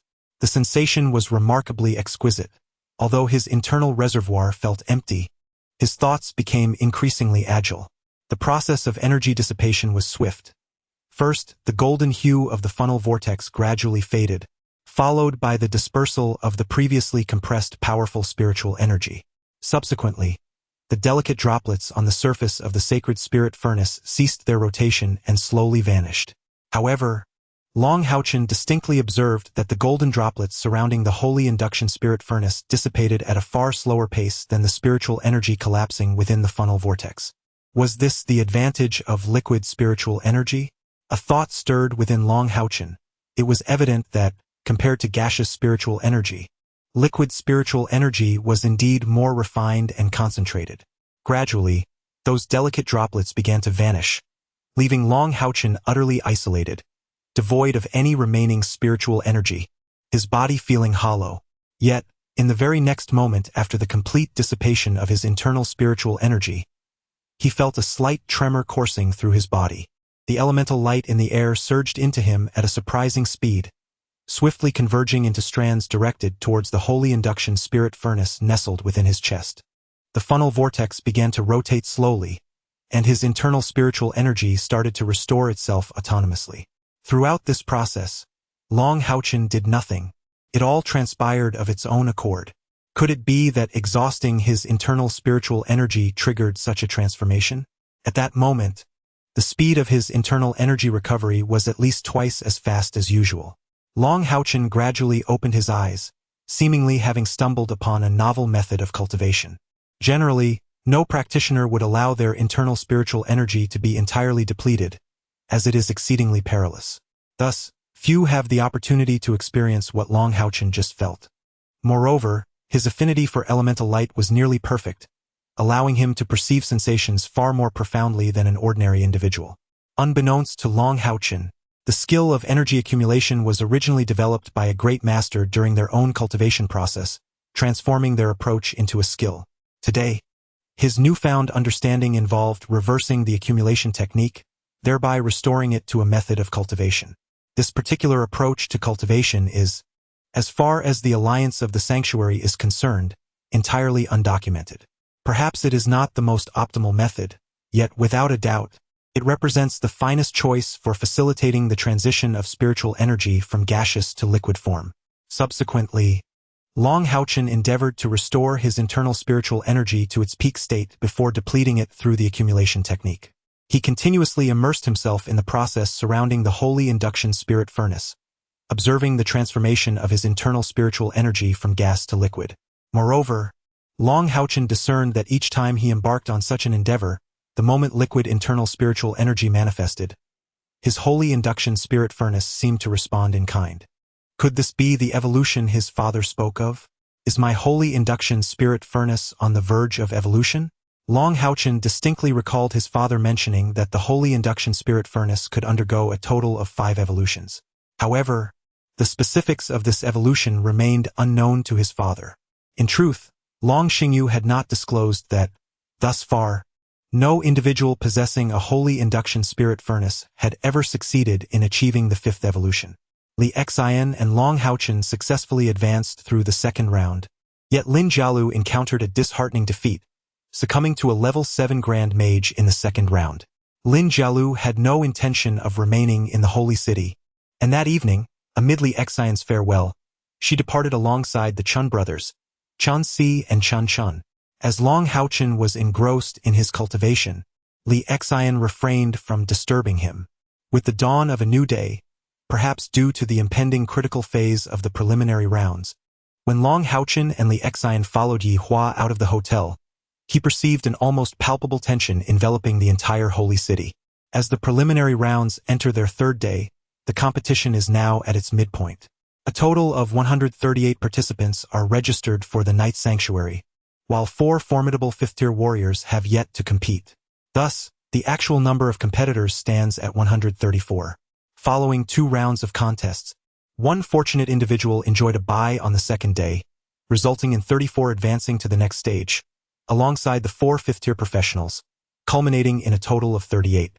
Today, these 38 will vie for the top 19 positions, while tomorrow will herald the final elimination rounds. Yi Hua has been present throughout the preliminary rounds, witnessing the events unfold from start to finish. He brings news to Long HaoChen, news that heightens the tension of today's competition. The determination of the top 19 today implies that one individual will inevitably receive a bye in tomorrow's contest for the top 10. This coveted bye will be decided in today's match. Those who can demonstrate convincing prowess and earn the recognition of the judging panel will secure their place among the top 10, thereby obtaining this invaluable bye. Moreover, it is crucial to note that the judging panel announced yesterday that, due to the absence of 5th-tier professionals in the first 2 rounds, this bye will not be awarded to the 4 5th-tier contestants. Undoubtedly, this decision intensifies today's competition. Who would not desire to claim that bye? Securing this spot means direct entry into the top 10 of the Night Sanctuary preliminary rounds, as well as the qualification to join a demon hunting group. This represents glory and the opening of a gateway to extraordinary opportunities. In the historical context of the demon hunting group selection, no member has ever achieved less than a 6th-tier standing in the end. Moreover, their actual combat prowess far exceeds that of their counterparts outside the demon hunter corps of the same rank.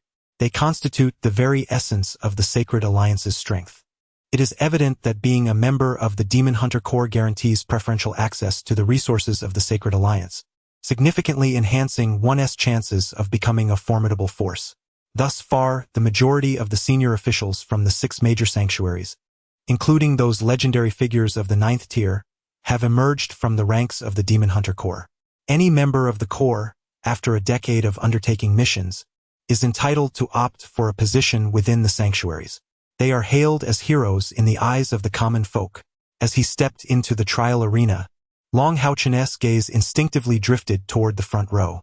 They had arrived later than intended, and many participants who had successfully navigated the first 2 rounds were already present. Long HaoChen immediately spotted 4 individuals seated in the front row. The young man in black, whom he had encountered yesterday, remained in his previous position, seemingly unbothered to don his armor in advance. The other 3, however, were only visible from behind, all male. To be precise, the number of exceptional female warriors in professions such as knights and warriors is quite limited.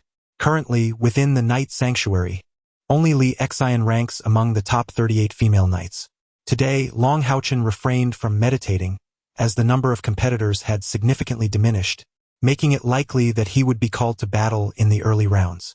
Nearly everyone present, including Li Xian, was enveloped in a sense of tension, with the majority silently praying to avoid encountering those four formidable individuals from the front row, powerful beings of the fifth tier. Encountering them was akin to forfeiting the opportunity to enter the top 10. The mere thought of this brought a hint of warmth to Long HaoChen's eyes. Li Xian observed Long HaoChen's calm demeanor and silently mused. He is only 14. How is it that his mindset is so composed? I am already in my 20s. Can I not match HaoChen's tranquility? Closing her eyes to find her own stillness, the tension in her heart dissipated somewhat. In the Magic Sanctuary's trial arena, a serene silence enveloped the resting area when two contestant numbers appeared on the dome's luminous screen. The first number displayed was 61, which was unremarkable, yet the second number was 1. Contestant number 1 was about to take the stage. In the preliminary round of the 6 major sanctuaries selection competition, the first 10 numbers were allocated to participants of 5th rank or above. If there were fewer than 10, the remaining single-digit numbers would remain vacant. The emergence of number 1 signified that a 5th rank mage would indeed participate in the first match of the third day. A girl, somewhat dazed, rose from the resting area and walked toward the arena. She was the unfortunate contestant number 61. In the front row, Lin Xian, clad in a vibrant red magic robe, slowly stood up. Indeed, he was the one designated as number 1. Lin Xian was undeniably handsome, particularly with his long dark green hair cascading down to his waist, which was a striking feature. The crimson magic robe he wore shimmered with a rich infusion of fire elements, and the attending mages could even perceive the faint, joyful dance of fire elements upon the robe. Golden runes adorned the magical robe, shimmering with a life of their own as Lin Xian moved. As he turned, he elegantly brushed his long hair aside, offering a serene smile to the competitors behind him. His confidence and composure sent the hearts of several female mages racing noticeably. Lin Xian then stepped forward, and as he made his way to the arena, dense waves of fire elements began to swirl around him. Not due to any spell he cast, but seemingly activated by his robe's inherent enchantment. Raising his right hand and gesturing into the void, the abundant fire elements converged upon his palm as if drawn by an unseen force. Drops of fiery crimson liquid began to fall, gradually forming a peculiar staff of radiant golden hue in the air. Though modest in size the moment it materialized, an overwhelming aura of fire enveloped the entire magical sanctuary's trial grounds. Such prowess, was this the strength of a mage? The participants held their breath, watching Lin Xian stride confidently into the arena, evoking a mix of admiration and jealousy, but above all, fear. Undoubtedly, this contestant was a master of fire magic, clearly having mastered the very essence of flames. The face of contestant number 61 turned pale. She felt her fortune had betrayed her, not only facing a 5th-tier powerhouse but also contending with what appeared to be the strongest contender among all participants in this magical contest. The overwhelming aura of fire that assailed her left her mind in a state of disarray. The judge, an elderly man, observed the rules of the demon hunting tournament, which mandated that a 7th-tier expert preside over matches involving 5th-tier participants. He cast a glance at Lin Xian and admonished him not to flaunt his abilities. Prior to the announcement of the match's commencement, no skills, including enhancements from equipment, were to be employed. As you wish, Lin Xian replied with a slight smile, allowing the golden-red radiance to dissipate. With a soft sigh, he mused to himself, I had no intention of using a staff, but if it must be so, then I shall indeed employ it. Upon hearing his words, the girl opposite him turned an even more ashen shade. She cursed the judge for his unwarranted interference. How could he be so powerful and yet resort to using a staff? Just how formidable would he become? In a flash of crimson light, a staff quietly materialized in Lin Xian's grasp. To be precise, it could hardly be termed a staff. It was merely an oddly shaped crimson crystal. The crystal measured approximately half a meter in length, with its thickest point about the size of a fist. Its overall form was slightly contorted, lacking any semblance of a conventional staff, devoid of any embellishments. Yet, the judge, who had just reprimanded Lin Xian moments ago, now widened his eyes in astonishment, exclaiming, "Such a large fire cloud crystal.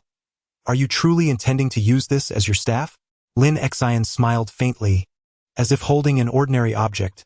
I purchased this a few days ago and have yet to find a master to carve it. For now it will suffice. While the fire cloud crystal may not be a premier material, its capacity to condense fire elements is still quite commendable. The referee's expression shifted dramatically, inwardly cursing the audacity of the young man before him. The fire cloud crystal was not merely a magical gem. It was a natural mineral crystal, imbued with an exceptionally pure and concentrated essence of fire, only to be found in the depths of magma after millennia of immersion.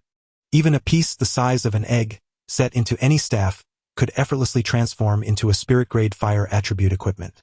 With a length of such a crystal in his possession, even without intricate carvings or the inscription of any magical arrays, Lin Xian's staff would still double the potency of his spiritual power, placing it at the pinnacle of glorious grade equipment. Should he find a formidable sorcerer to inscribe magical arrays upon it, this fire cloud crystal could even ascend to the status of a legendary staff. The entirety of the staff was crafted from the fire cloud crystal. What an extraordinary notion! Even wealth could not procure such a treasure, its market value exceeding 500,000 gold coins. Across from Lin Xian stood the girl numbered 61, her gaze now vacant. A dual-element sorceress. She had mastered both wind and fire magic. Her own staff bore a fire cloud crystal as well, though it was merely the size of a fingernail, complemented on the opposite end by a similarly sized wind spirit crystal. Comparing her staff to his, the girl felt an overwhelming desire to conceal her own. As the competition commenced, the referee suppressed his longing for the fire cloud crystal and called out in a deep voice. Lin Xian turned to the girl with a slight smile, suggesting, "My dear, shall we come to an agreement? Magic knows no bounds. I find myself lacking in control over certain 5th and 6th tier spells. It would be unfortunate if I were to cause you harm. We are both members of the magic sanctuary, and as a gentleman, I must uphold a certain decorum. How about this? It seems you also possess the ability to wield fire magic. I shall perform a simple demonstration of fire control, and if you can achieve a similar level, I shall consider it a victory for you. This way, we can avoid any unnecessary conflict that might mar our camaraderie. What do you think?" Upon hearing this, the young girl opposite him visibly relaxed. It was evident to all that the gap between her and Lin Xian was insurmountable. She hurriedly nodded, expressing her gratitude. "Please guide me, senior brother." Lin Xian remained composed, a gentle magical aura softly pulsating around him, exuding an air of sophistication. Casting a glance at the girl across from him, a faint smile graced his lips as he raised the fire cloud crystal in his hand, slowly tracing a crimson circle in the air before him. Though the circle was a vibrant red, it emitted no flames, appearing as if it were imprinted in the very fabric of the air itself, the crimson light unwavering in its brilliance. Such a phenomenon could only be achieved through liquid spiritual energy, and it was clear that his mastery over it was not that of a mere novice who had just entered the 5th tier. The girl's complexion turned pale. She knew she could never replicate this scene before her. Was it so simple to contain one's own energy? Moreover, to control it without dispersing it? It was crucial to note that Lin Xian had not made any contact with the glowing circle whatsoever. "Pay close attention. I shall begin now," Lin Xian said with a gentle smile directed at the girl. "What? He has yet to start?" The young maiden's delicate form appeared to be teetering on the brink of collapse. The fire cloud crystal surged once more, and with a gentle tap upon the luminous ring, a soft chime resonated, reminiscent of striking a metallic hoop. Instantly, the crimson halo disintegrated, transforming into countless fiery specks that hovered in midair. At that moment, all the participants' gazes converged upon Lin Xian. Their curiosity piqued as they speculated on his intentions. "Change," Lin Xian uttered softly, and one could distinctly observe the series of tremors emanating from the fire cloud crystal in his grasp. His voice, deep and almost incantatory, seemed to weave an arcane spell, yet his words flowed with such rapidity that neither his adversaries nor the judges could decipher them. The suspended sparks of flame indeed began to transform.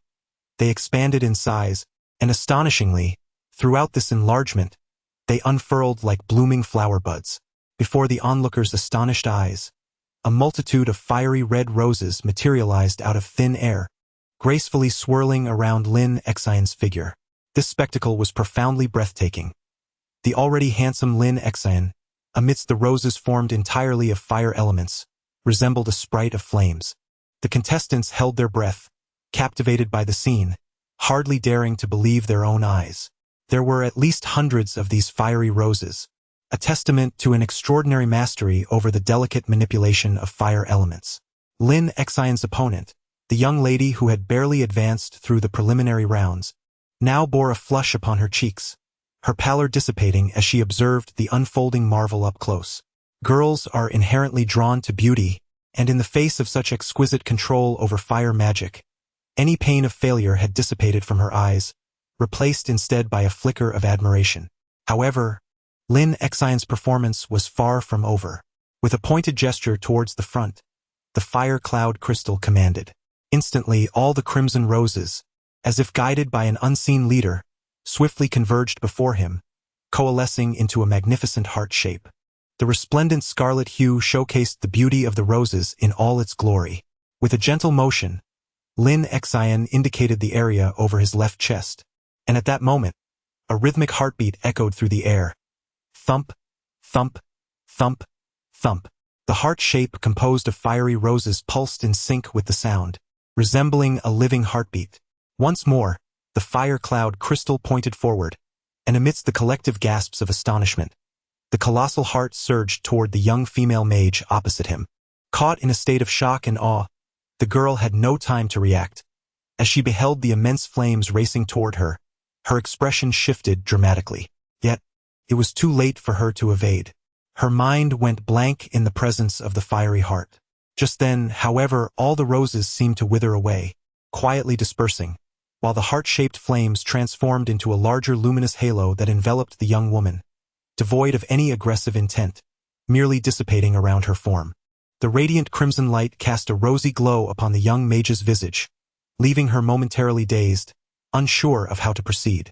Meanwhile, among the spectators, nearly all the female mages gazed on in rapture, their eyes alight with wonder.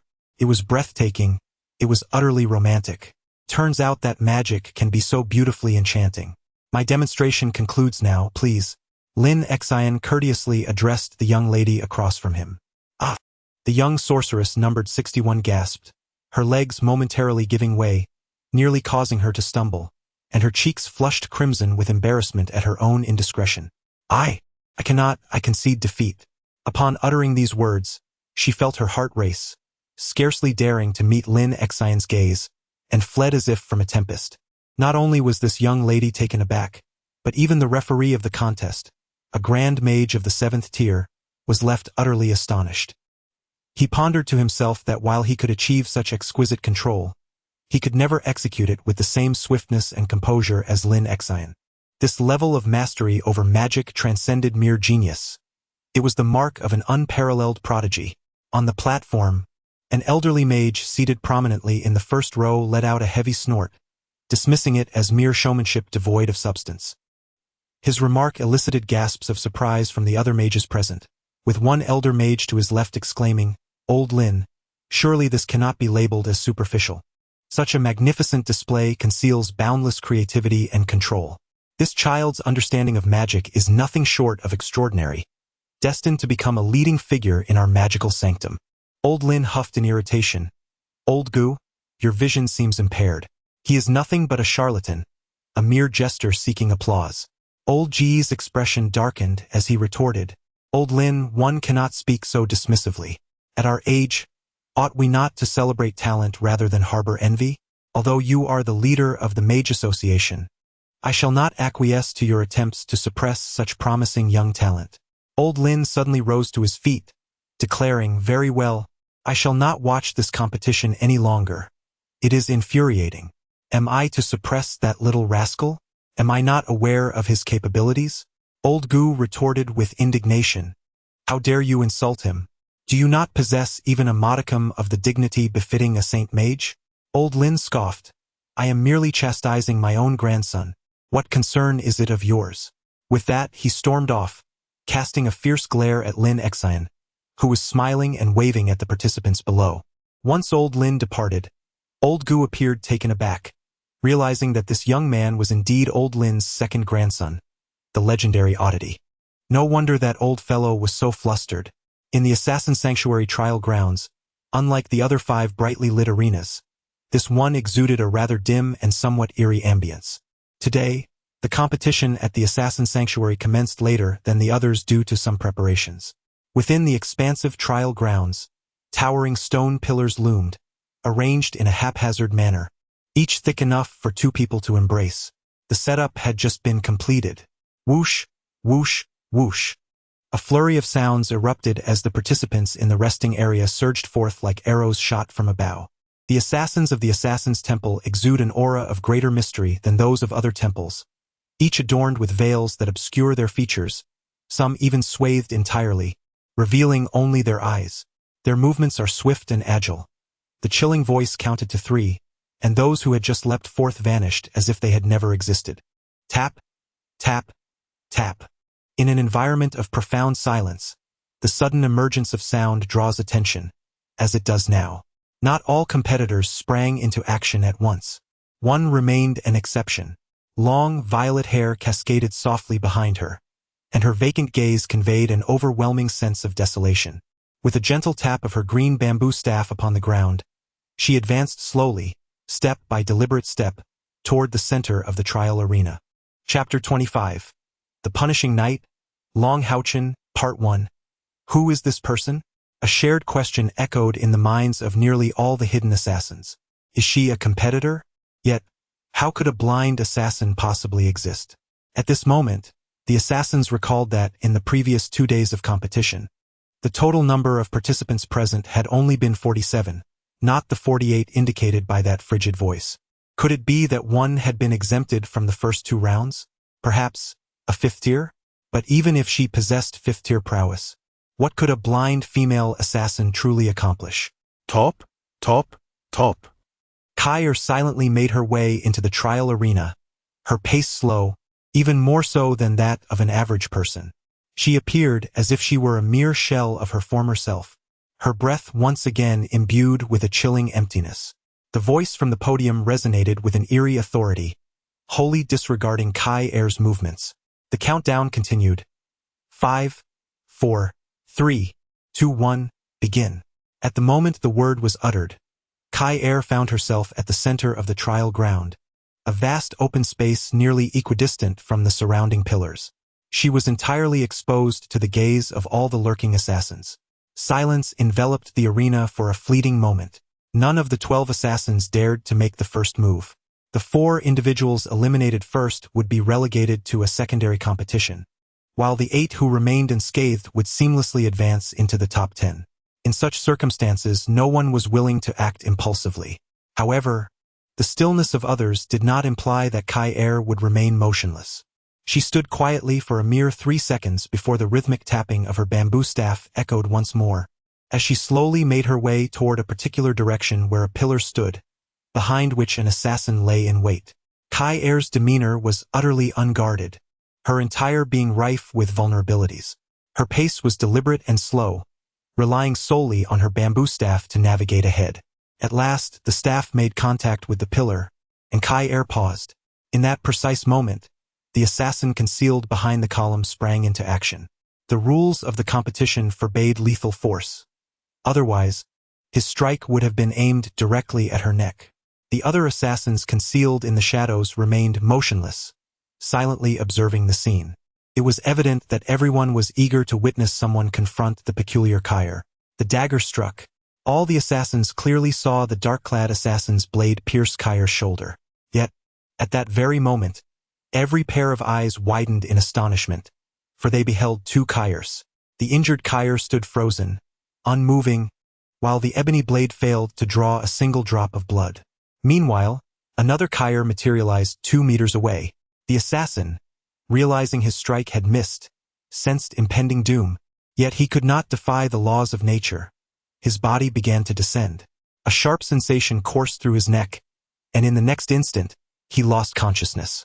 The other assassins blinked, and in that fleeting moment, the 2 Kairs coalesced back into one, precisely at the spot where the first had been struck.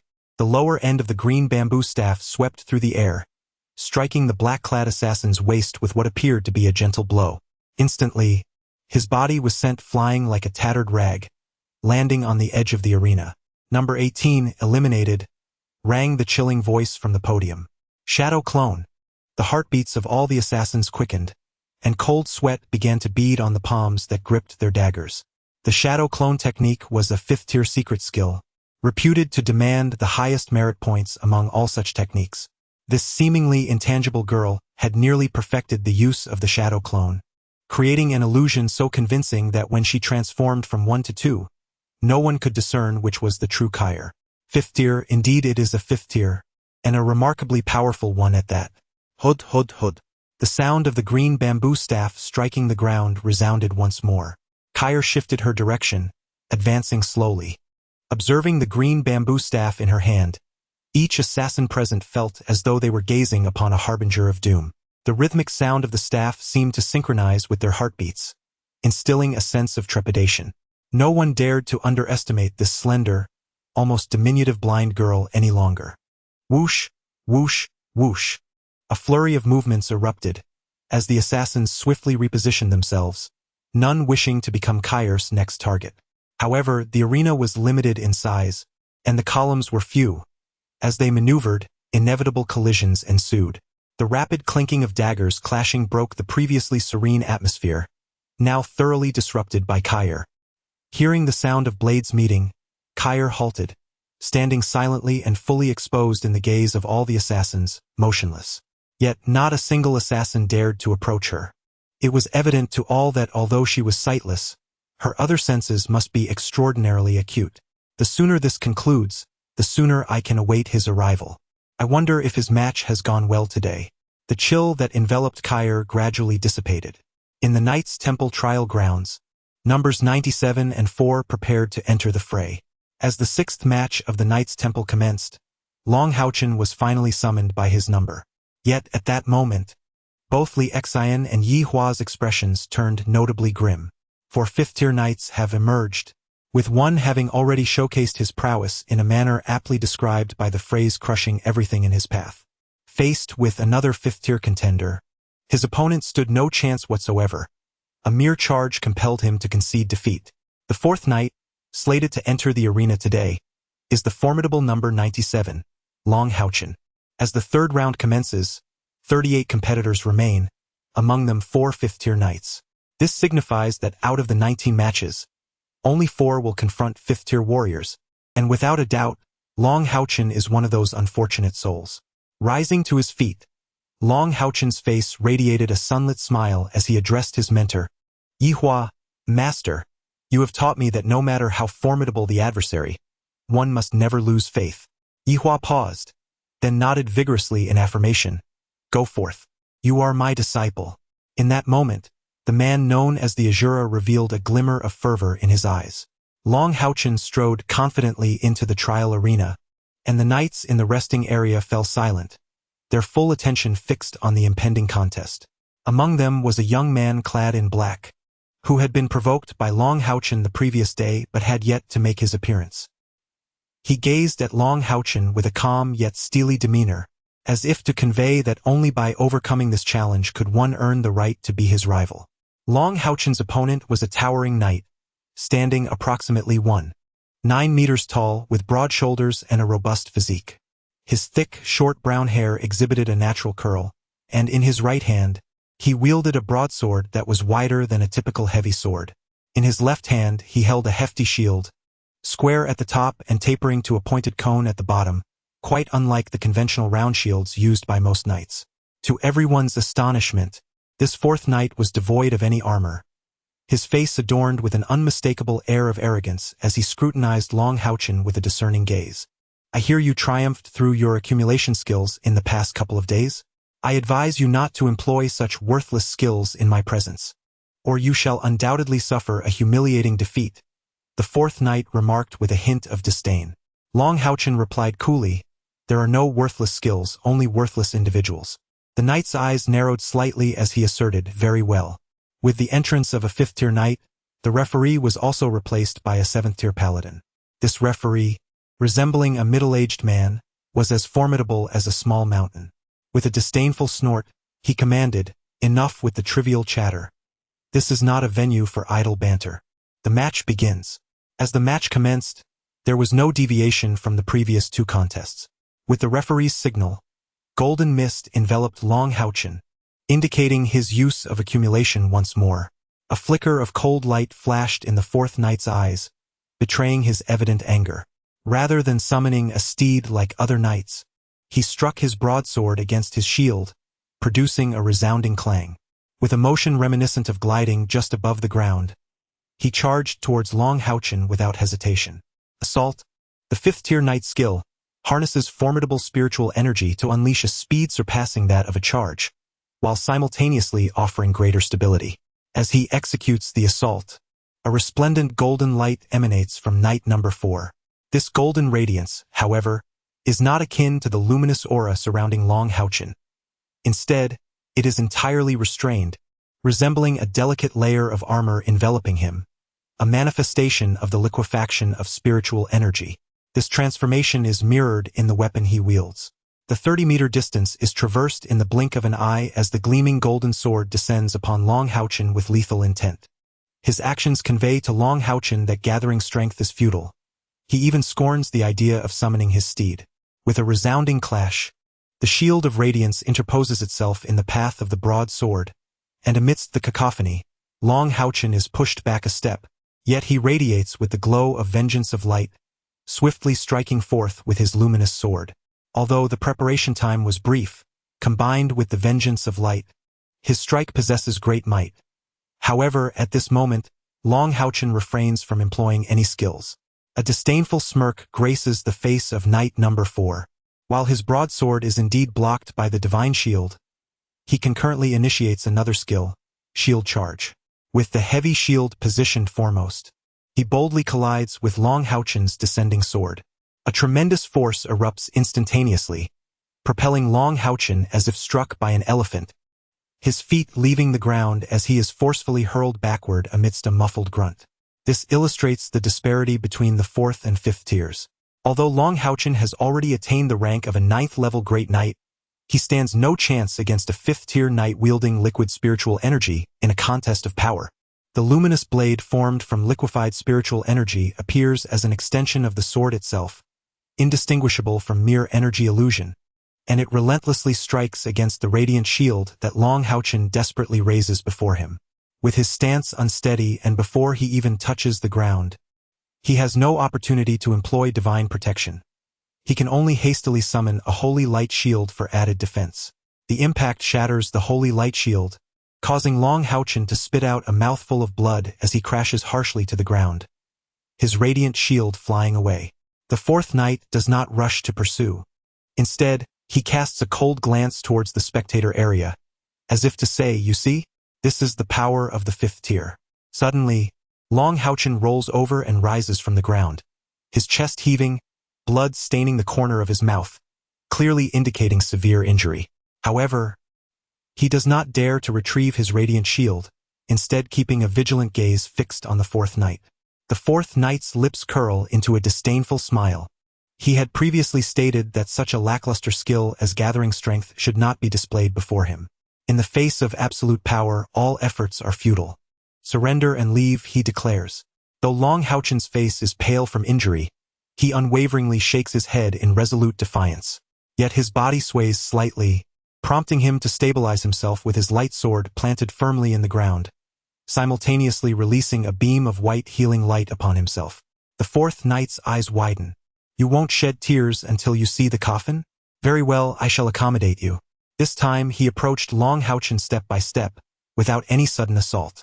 The intense golden light flared once more as the broad sword rested firmly upon his shoulder, each footfall leaving a distinct imprint upon the earth. HaoChen gripped the hilt of his light sword tightly, supporting his body, while his gaze remained unwaveringly fixed on the 4th knight. The determination and tenacity in his eyes showed no sign of wavering, despite his injuries. The imposing referee scrutinized the two intently.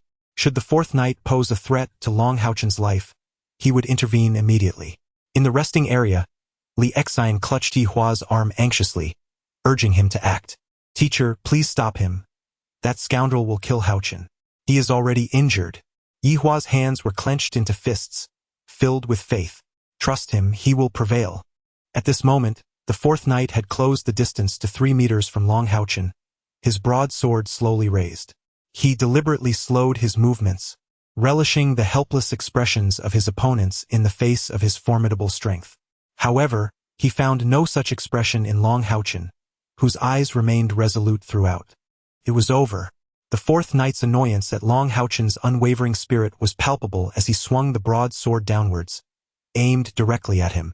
Bound by the tournament's rules, he dared not strike lethally, yet he was certain that this blow would render HaoChen incapable of continuing the fight.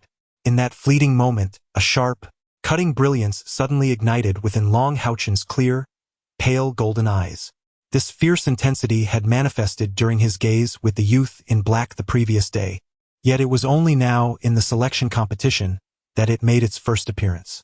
Suddenly, a brilliant circle of golden light surged upward from the ground surrounding HaoChen. This was the Retribution Knight skill Ascension Array. The broadsword, descending with force, was abruptly met by the Ascension Array, causing its fall to slow momentarily. Immediately following, another layer of protective light erupted from HaoChen, the Holy Light Shield. He had been cultivating these two skills for quite some time, preparing since the moment he stood up. Confronted by a fifth-tier knight with a mount, HaoChen understood that his chances were slim. Thus, he could only endure and await the opportune moment. Fortune favored him as the arrogant fourth-ranked knight failed to summon his steed. During his time in Moonlight City, HaoChen had practiced daily with the Sky Knight Yihua. How could he possibly be unable to withstand even a single assault from a fifth-tier knight? Indeed, he had sustained injuries, but that was merely because he had not exerted himself to the fullest. His patience and feigned weakness had finally yielded the opportunity before him. Given HaoChen's current strength, overcoming a fifth-tier knight with a mount seemed exceedingly difficult, if not nearly impossible. Even with his remarkable talent, his opponent had trained for more than 5 years longer than he had. Therefore, he had to rely on strategy to create his own chances. While strength is invariably the cornerstone of victory, it is not the sole determinant. Even a child could outwit an adult. Moreover, the disparity between HaoChen and the fourth-ranked knight was not insurmountably vast. Although the Holy Light Shield is already a fourth-tier skill of the Guardian Knight, it remains insufficient to withstand the fifth-tier liquid spiritual power. Nevertheless, the combination of the Ascension Array and the Holy Light Shield has undeniably afforded HaoChen ample time. The Sword of Light, embedded in the ground, suddenly ascended, radiating a brilliant golden glow. Simultaneously, HaoChen swung his left hand, unleashing a fiery red beam that swept forth like a silken ribbon, creating a cross-slash that intersected with the golden radiance of the sword. At this moment, Knight number 4 and HaoChen were mere steps apart. He never anticipated that HaoChen, who appeared utterly defenseless, would launch such a fierce counterattack. In this critical moment, he had no time to employ any skills and could only hastily position his shield before him. The explosive cross-slash, comprised of light and fire, struck fiercely against the shield. Indeed, Knight number 4 was formidable, living up to his status as a fifth-tier powerhouse. Even in such a disadvantageous situation, he was only pushed back 2 steps by HaoChen's assault. This exemplifies the superiority of liquid spiritual power. A dazzling golden light, coupled with another brilliant gold-red hue, simultaneously unleashed the Daybreak Slash, the most potent attack skill of the fourth-tier Punishment Knight. This time, Knight number 4 found it far more challenging to endure. Under the might of the Daybreak Slash, his shield shattered into golden fragments, tilting downwards and exposing nearly half of his body, while he staggered backward, nearly losing his footing. Seizing the advantage, HaoChen pressed his fiery sword forward, conjuring a dozen gold-red rays of light that pierced like lightning towards Knight number 4's chest, while his right hand held the Sword of Light aloft above his head, refraining from following up with an attack. Upon the Sword of Light, a brilliant radiance burst forth instantaneously. However, unlike the solar slash, the luminescence from this sword was not dispersed. Instead, it was entirely concentrated upon the blade itself. It appeared as though the sword had become translucent, emanating a potent aura of sanctity. HaoChen chanted a low, resonant incantation, and at first glance, the transformation of his sword resembled that of a pure white blade. Yet, in comparison to a pure white sword, The current blade was vastly superior in terms of the purity of its spiritual energy, the intensity of its divine aura, and the overwhelming sense of pressure it exerted. Seated at the center of the podium, the Grand Paladin expressed his astonishment, exclaiming, "What a remarkable young man! He possesses such hidden prowess. It appears he is not merely a guardian knight. No wonder he had previously relied solely on building momentum and divine barriers. He is, in fact, a retribution knight. Remarkable! He has mastered the advanced technique of dual focus, and he has even learned the Fifth Order sacred sword." At that moment, the fourth knight was engulfed in frustration, as HaoChen's sudden surge of power had taken him by surprise. More critically, the onslaught following HaoChen's eruption left him no opportunity to catch his breath. The ascending heaven array, the holy light barrier, the double solar slash, combined with the lightning stab, constituted a barrage of attacks that prevented him from channeling his full spiritual energy, let alone employing skills or summoning his steed. His momentary lapse in caution had rendered him entirely passive. He had to withstand HaoChen's relentless assault, patiently awaiting a moment to recuperate before he could mount a counterattack. A true warrior would never allow pride to infiltrate their spirit during combat. The fourth knight evidently contravened this principle. Bereft of armor, he felt the searing pain as the fiery sword merely grazed him, rendering his left arm considerably less agile. Nevertheless, at that moment, he harbored no thoughts of defeat. Despite HaoChen being a retribution knight, he had already expended numerous skills and was bound to experience a moment of respite. If he could seize an opportunity to counterattack, he remained confident in his absolute superiority in cultivation to triumph over HaoChen. Yet just then, a resplendent golden-red light erupted from the fiery sword that had completed its lightning thrust. It was once again the solar strike, but this time executed with a thrust rather than a slash. Though lacking the speed of the lightning thrust, it compensated with the formidable power of the solar strike. The fourth knight had no choice but to raise his shield once more for defense. Amidst the thunderous roar, he was again forced back 5 steps, and both the brilliance of his shield and the great sword dimmed. Drawing a deep breath, his eyes ablaze with fury as he retreated, he fully mobilized his liquid inner spiritual energy. Though his stance was unstable, it presented an opportunity. With a slight manipulation of his inner spiritual energy, a golden holy light shield unfolded, healing the wounds on his left arm while forming a robust defense. Charging forward, HaoChen became one with his sword, and in an instant, the trial ground was illuminated solely by a streak of white light. His figure obscured. The sword, a radiant beam of pure white light, surged forth, distorting the air in its wake, arriving in the blink of an eye. With a resounding clash, the sacred light barrier laid down by the fifth-tier guardian knight could not withstand the piercing thrust of the luminous sword. The harsh sound of friction accompanied the blade as it forcefully penetrated the sanctified shield. The holy sword, a formidable fifth-tier attack skill of the punishing knight, not only exhibited tremendous offensive power but also possessed a unique enhancement effect against all beings of dark attributes, capable of delivering double the destructive force. The fourth knight was taken aback, hastily raising his shield in defense. The speed of HaoChen's assault was astonishing. After summoning the sacred barrier, he could only manage to cast a supplementary holy shield upon his own shield for added protection. At that moment, a brilliant white light erupted from the sword, striking fiercely against the fourth knight's shield before the blade finally made contact.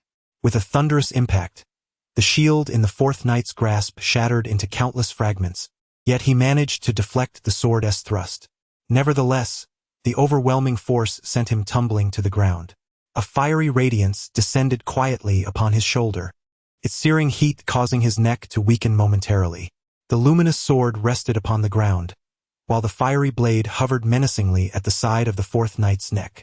HaoChen gasped for breath, blood trickling from the corner of his mouth, yet the determination in his eyes remained unwavering. The toll on his body from executing such a skill at this density while injured was immense. Yet, it was precisely this relentless barrage of attacks, akin to a tempest, that secured his victory. The transformation from fourth-tier peak to fifth-tier truly represented a qualitative evolution. Despite HaoChen's utilization of numerous powerful skills, coupled with his extraordinary innate talent that grants him a speed of skill execution far surpassing that of knights of the same rank, as well as acute perception and formidable retribution knight abilities. He was unable to inflict any harm upon his opponent before defeating the fourth knight. I lost. I actually lost? The fourth knight sat dazedly on the ground, his face ashen. As a fifth-tier Earth Knight, he had failed to even reach the top 10 in this demon hunting selection tournament, thus thwarting his aspiration to truly become a member of the demon hunting brigade. With his age approaching the limit, he could no longer participate in the next selection. This defeat instantly relegated him, a once promising prodigy, from the possibility of entering the core of the Knight's Sanctuary. Upon hearing the words "I lost," HaoChen had already sheathed his twin swords and silently stepped aside to retrieve the radiant shield. Though victorious in this battle, he had certainly not triumphed easily, as the fourth knight had exerted immense pressure upon him. "No, I refuse to accept this," the fourth knight exclaimed, springing up from the ground, his eyes bloodshot as he gazed at HaoChen. "I have yet to summon my mount or don my armor.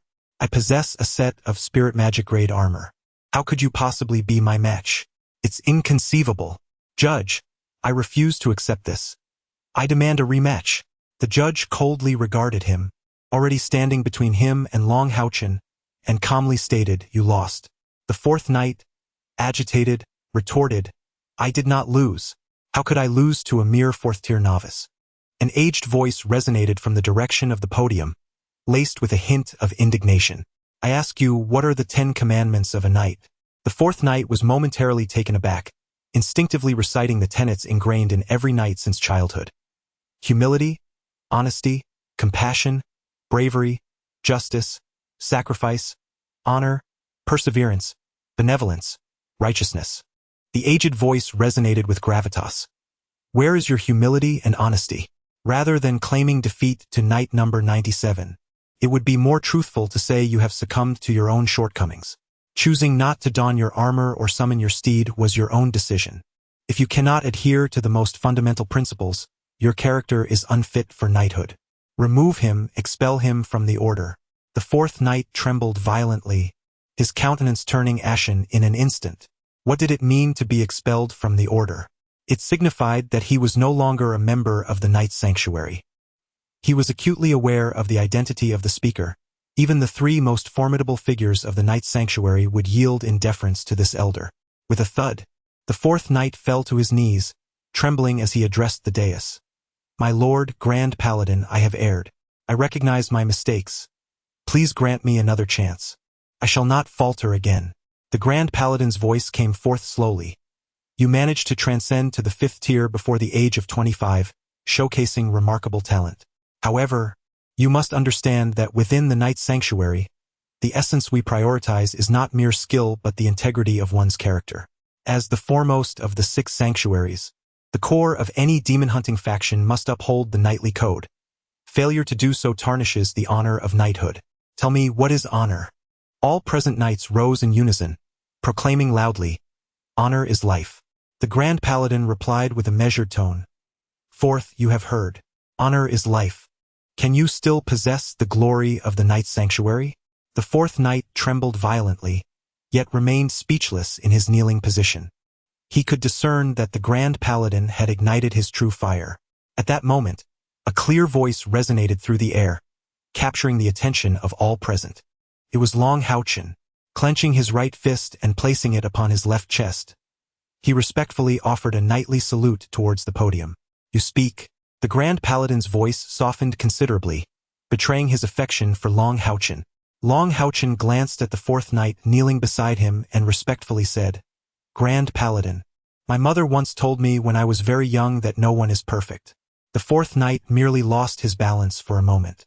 While arrogance is indeed a grave error, to deem this incident as the pivotal moment of his life seems unjust. One's character is shaped by their environment, and he cannot be wholly blamed. Please grant him another chance. I believe that with this lesson he will amend his ways. Upon hearing HaoChen's words, the fourth knight looked up in astonishment. His gaze filled with an unusual emotion. The podium fell into a profound silence as everyone turned their attention towards it. After all, a genius knight like the fourth, who had broken through to the 5th rank before the age of 25, was a rarity even in the Knight's Sanctuary. After a prolonged moment, the Grand Paladin's soft sigh broke the silence. Very well. Since you have pleaded for him, I shall grant him an opportunity. Number 4. Listen closely. If you wish to remain within the order of knights, you shall henceforth serve as the squire knight to number 97. When the next demon hunter selection tournament commences, should you faithfully fulfill your duties as a squire knight, I shall permit your return to the order.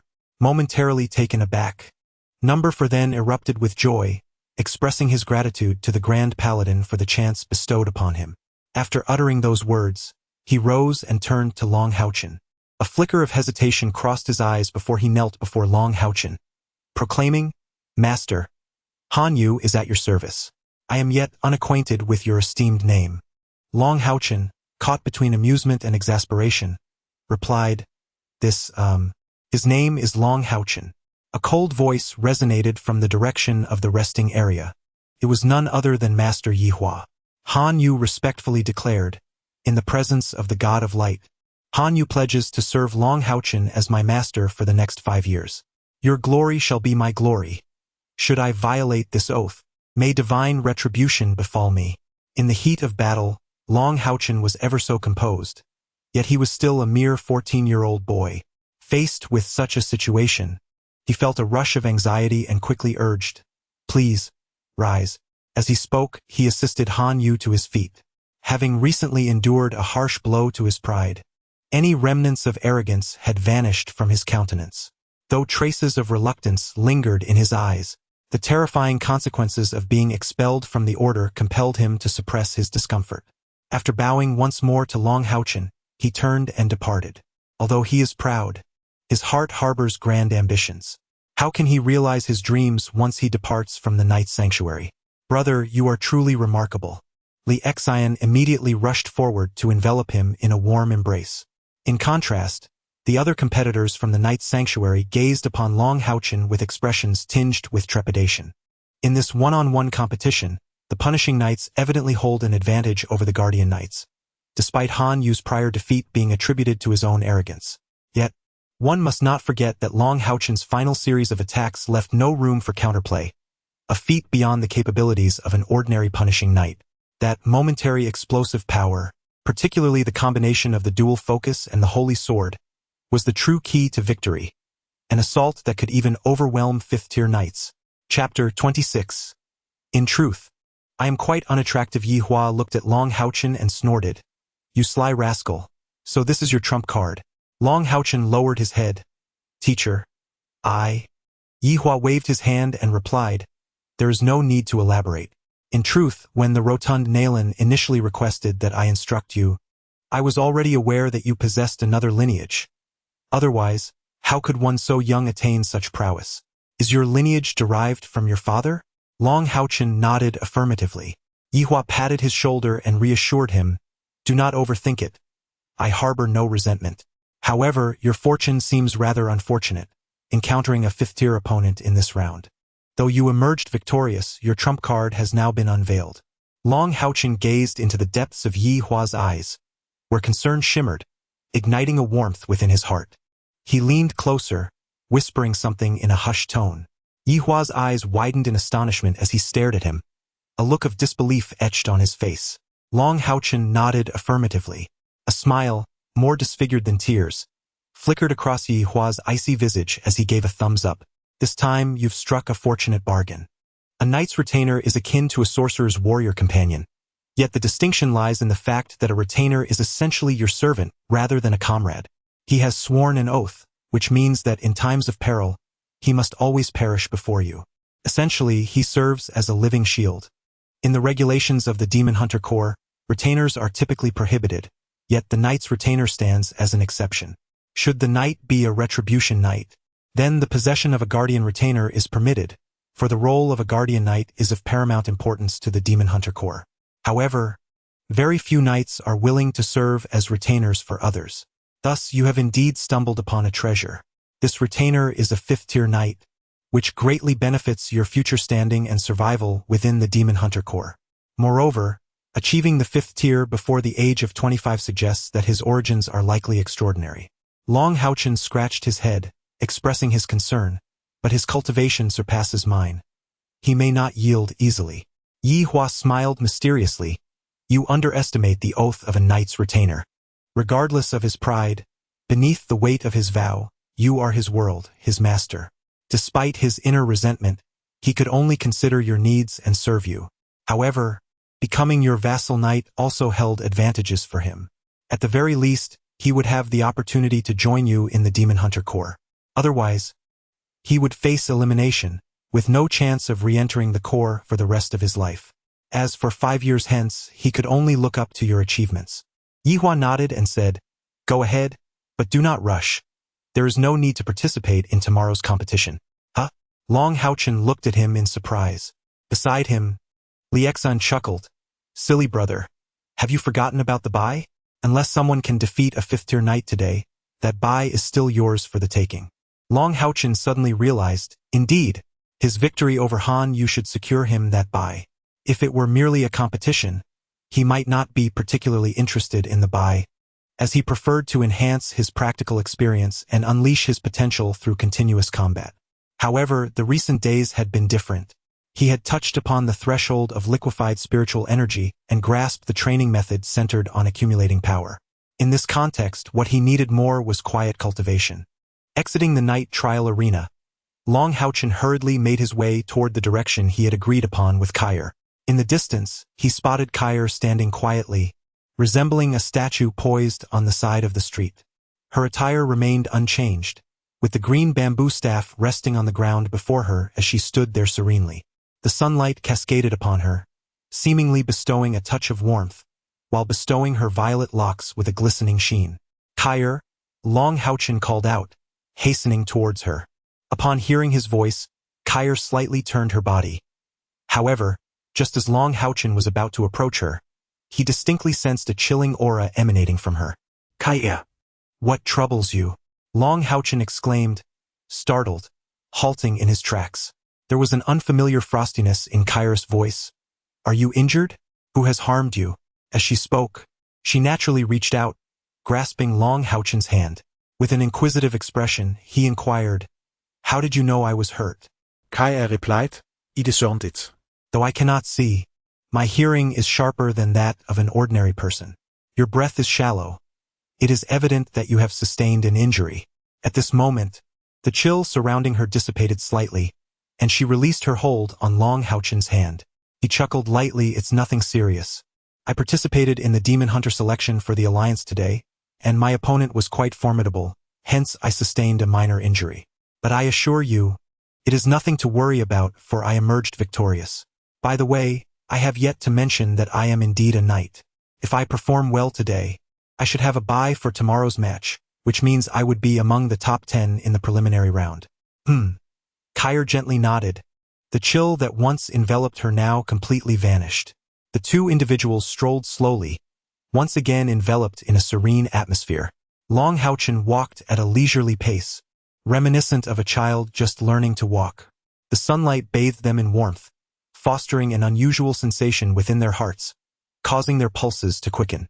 Yet, no matter how slowly they walked, every journey eventually reaches its conclusion. At the moment they halted, Long HaoChen's inner turmoil transformed into a sense of reluctance.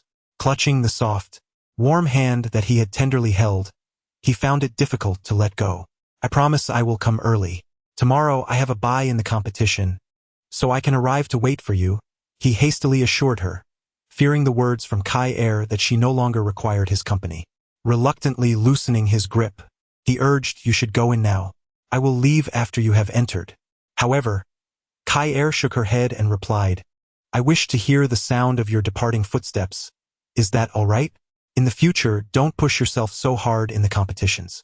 Suddenly, she remarked. Long HaoChen chuckled softly. "It's not about pushing myself. It's about striving. If I do not work hard to become stronger, how can I protect you?" Upon uttering these words, he distinctly felt his heart race, and he dared not linger any longer. Bidding farewell to Kair, he hastened away. As he quietly listened to his receding footsteps, Kair's expression turned slightly cold. He was hurt, but thankfully, the injury was not severe. A fleeting glimmer of murderous intent flickered within her. The third day of the preliminary round of the Demon Hunting Squad selection gradually came to a close, and with the reduction of competition matches, The contests of the 6 major sanctuaries had concluded by the afternoon. Li Xian's fortune was evidently not as unfortunate as Long HaoChen's. Confronted by an opponent of considerable strength, yet with a steed inferior to hers, she once again showcased the formidable prowess of the Rose and the advantages of her paladin status, successfully advancing past the 3rd round. This outcome was beyond what Yi Hua had anticipated. Just as they had surmised, the other 3 fifth-tier knights also progressed, and without question, Long HaoChen was to be the one exempted in the subsequent round. In the office of the Grand Knight Commander of the Holy Temple Alliance, an elderly man sat behind his desk, quietly gazing at a stack of documents in his hands. He possessed a mane of silver hair, and although seated, his imposing stature was evident. His shoulders were exceptionally broad, and age had done little to diminish the authority he exuded. This venerable figure was the highest decision-maker of the Holy Temple stationed at the headquarters of the Holy Temple Alliance in the Holy City.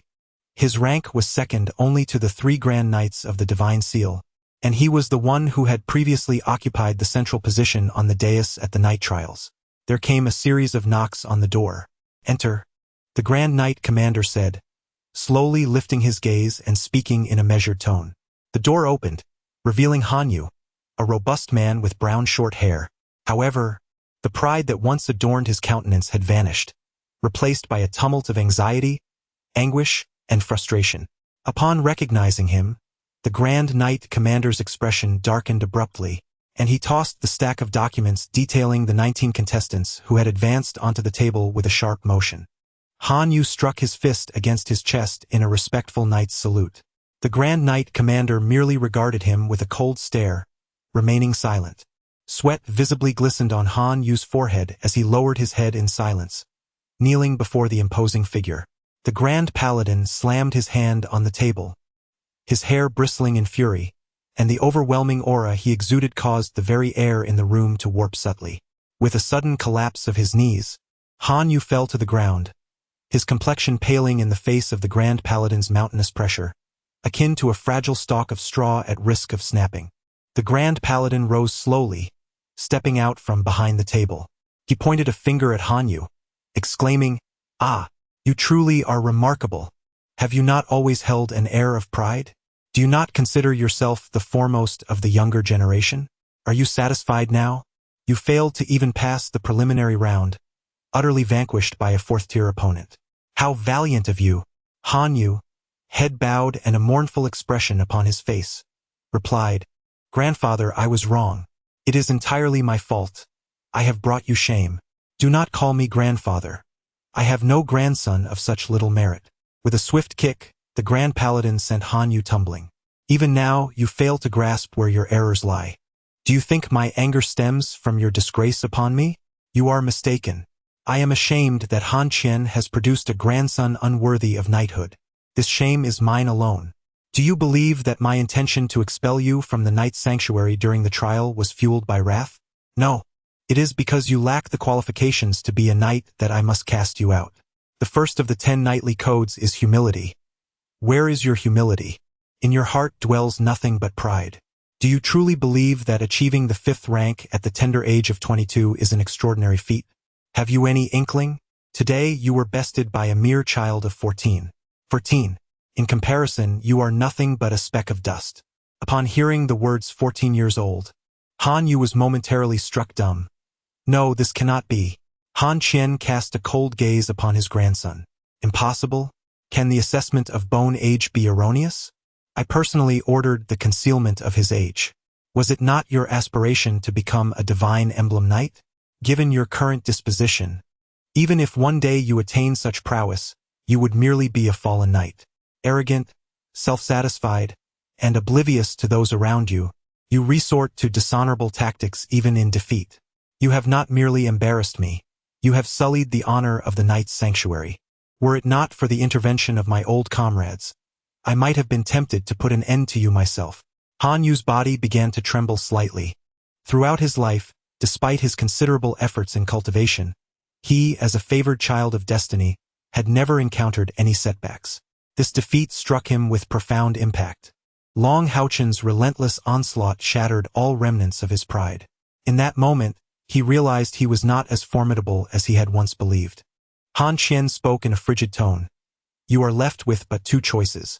First, allow me to strip you of your entire spiritual power, thereby expelling you from the night's sanctuary. After all, you are my grandson. I shall provide you with a sum of money to live a comfortable life as an ordinary person. Should you opt for this path, I can personally intervene to request HaoChen to release your oath. As for the second path, you are well aware of it.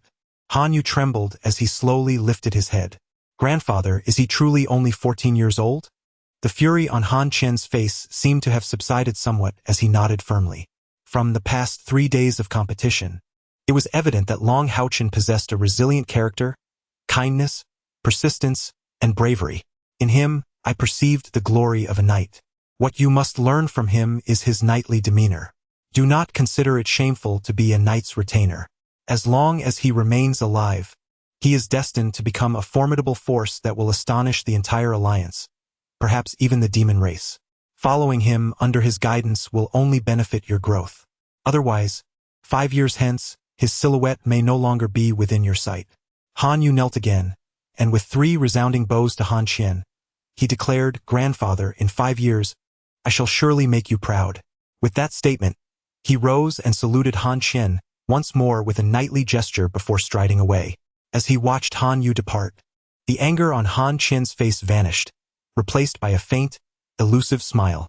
HaoChen, I truly owe you my gratitude.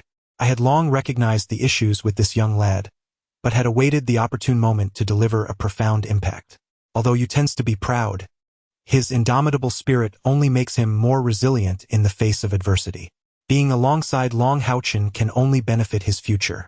Perhaps they might indeed achieve divine seals together. Yet, I remain curious as to the source of HaoChen's legacy. The ability to learn the skills of a retribution knight, even surpassing the requirements of a 5th-tier holy sword, is remarkable. His surname is Long. Could it be that he is? At this thought, a flicker of astonishment crossed HaoChen's face. His decision to have Hanyu follow HaoChen was laden with significance. Firstly, Hanyu's defeat in the competition had cost him the opportunity to join the Demon Hunter Brigade, marking a profound setback in his future development. However, by becoming HaoChen's Squire Knight, although the title bore an unsavory reputation, he would ultimately gain access to the ranks of the Demon Hunter Brigade. Furthermore, HaoChen held HaoChen in high esteem. Having Hanyu safeguard him would greatly enhance HaoChen's chances of survival while undertaking missions for the brigade. Additionally, having spent 5 years in each other's company, it would not be difficult for Hanyu and HaoChen to forge a genuine friendship. Should HaoChen achieve the status of a divine seal in the future, it would undoubtedly benefit his own grandson. Such cunning strategy was not something Yihua could fully anticipate. Of course, had it not been for Hanyu's grievous pride, HaoChen would never have consented to allow his exceptionally gifted grandson to serve as a subordinate to another. On the 4th day, as the competition was suspended, HaoChen did not attend the trial grounds. Instead, he arrived at the place where he met Kai every day, silently waiting under the midday sun. In the assassin trial grounds, the resting area was down to the last 10 participants, yet the gazes of 9 of them were fixated on a single individual. Kai sat there quietly, her vacant eyes imposing immense pressure on the other 9 competitors. Observing the seemingly innocuous green bamboo staff in her hand, nearly all the other participants inwardly prayed to avoid an encounter with her. A 5th-tier assassin, possessing the secret technique of shadow clone. Among the current competitors, she was the sole 5th-tier member of the Assassin Temple. As all eyes were upon her, the icy presence of Kai rose slowly from the front row. She inclined her body slightly towards the podium and, with her distinctive cold voice, declared, I forfeit the remaining matches of the preliminary round. Upon uttering these words, she departed the assassin sanctuary, her bamboo staff tapping rhythmically against the ground in a series of clear, resonant sounds, leaving the other 9 competitors in stunned silence. Standing on the street awaiting Kai-er's arrival, HaoChen found a moment to appreciate the grandeur of the largest city in the Alliance. The buildings lining the streets were predominantly high-rises, adorned with intricate reliefs, exuding a rich classical ambience that highlighted the city's timeless elegance. His injuries from the previous day had fully healed. They had not been severe to begin with, and with the aid of his guardian knight skills for self-recovery, He was completely restored. The battle against a fifth-tier knight had deepened his understanding of his own abilities. After a day and night of rigorous training, his spiritual energy had significantly elevated. Particularly, through the cultivation of his accumulation skills, he gained further insight into the essence of liquid spiritual energy. HaoChen felt a surge of confidence, believing that if he continued this path of training, he would surely have the opportunity to breach the threshold of the fifth tier within 10 days. His father had once said that upon reaching the 7th-tier sanctuary knight level, he would be qualified to seek out his parents. As he gazed at Kai, who was approaching leisurely from a distance, a wave of genuine joy surged within him. HaoChen hurriedly closed the distance in a few swift strides, taking her delicate hand in his. Kai smiled gently and inquired, "Have you been waiting long?" HaoChen shook his head, replying, "No, I've only just arrived a moment ago.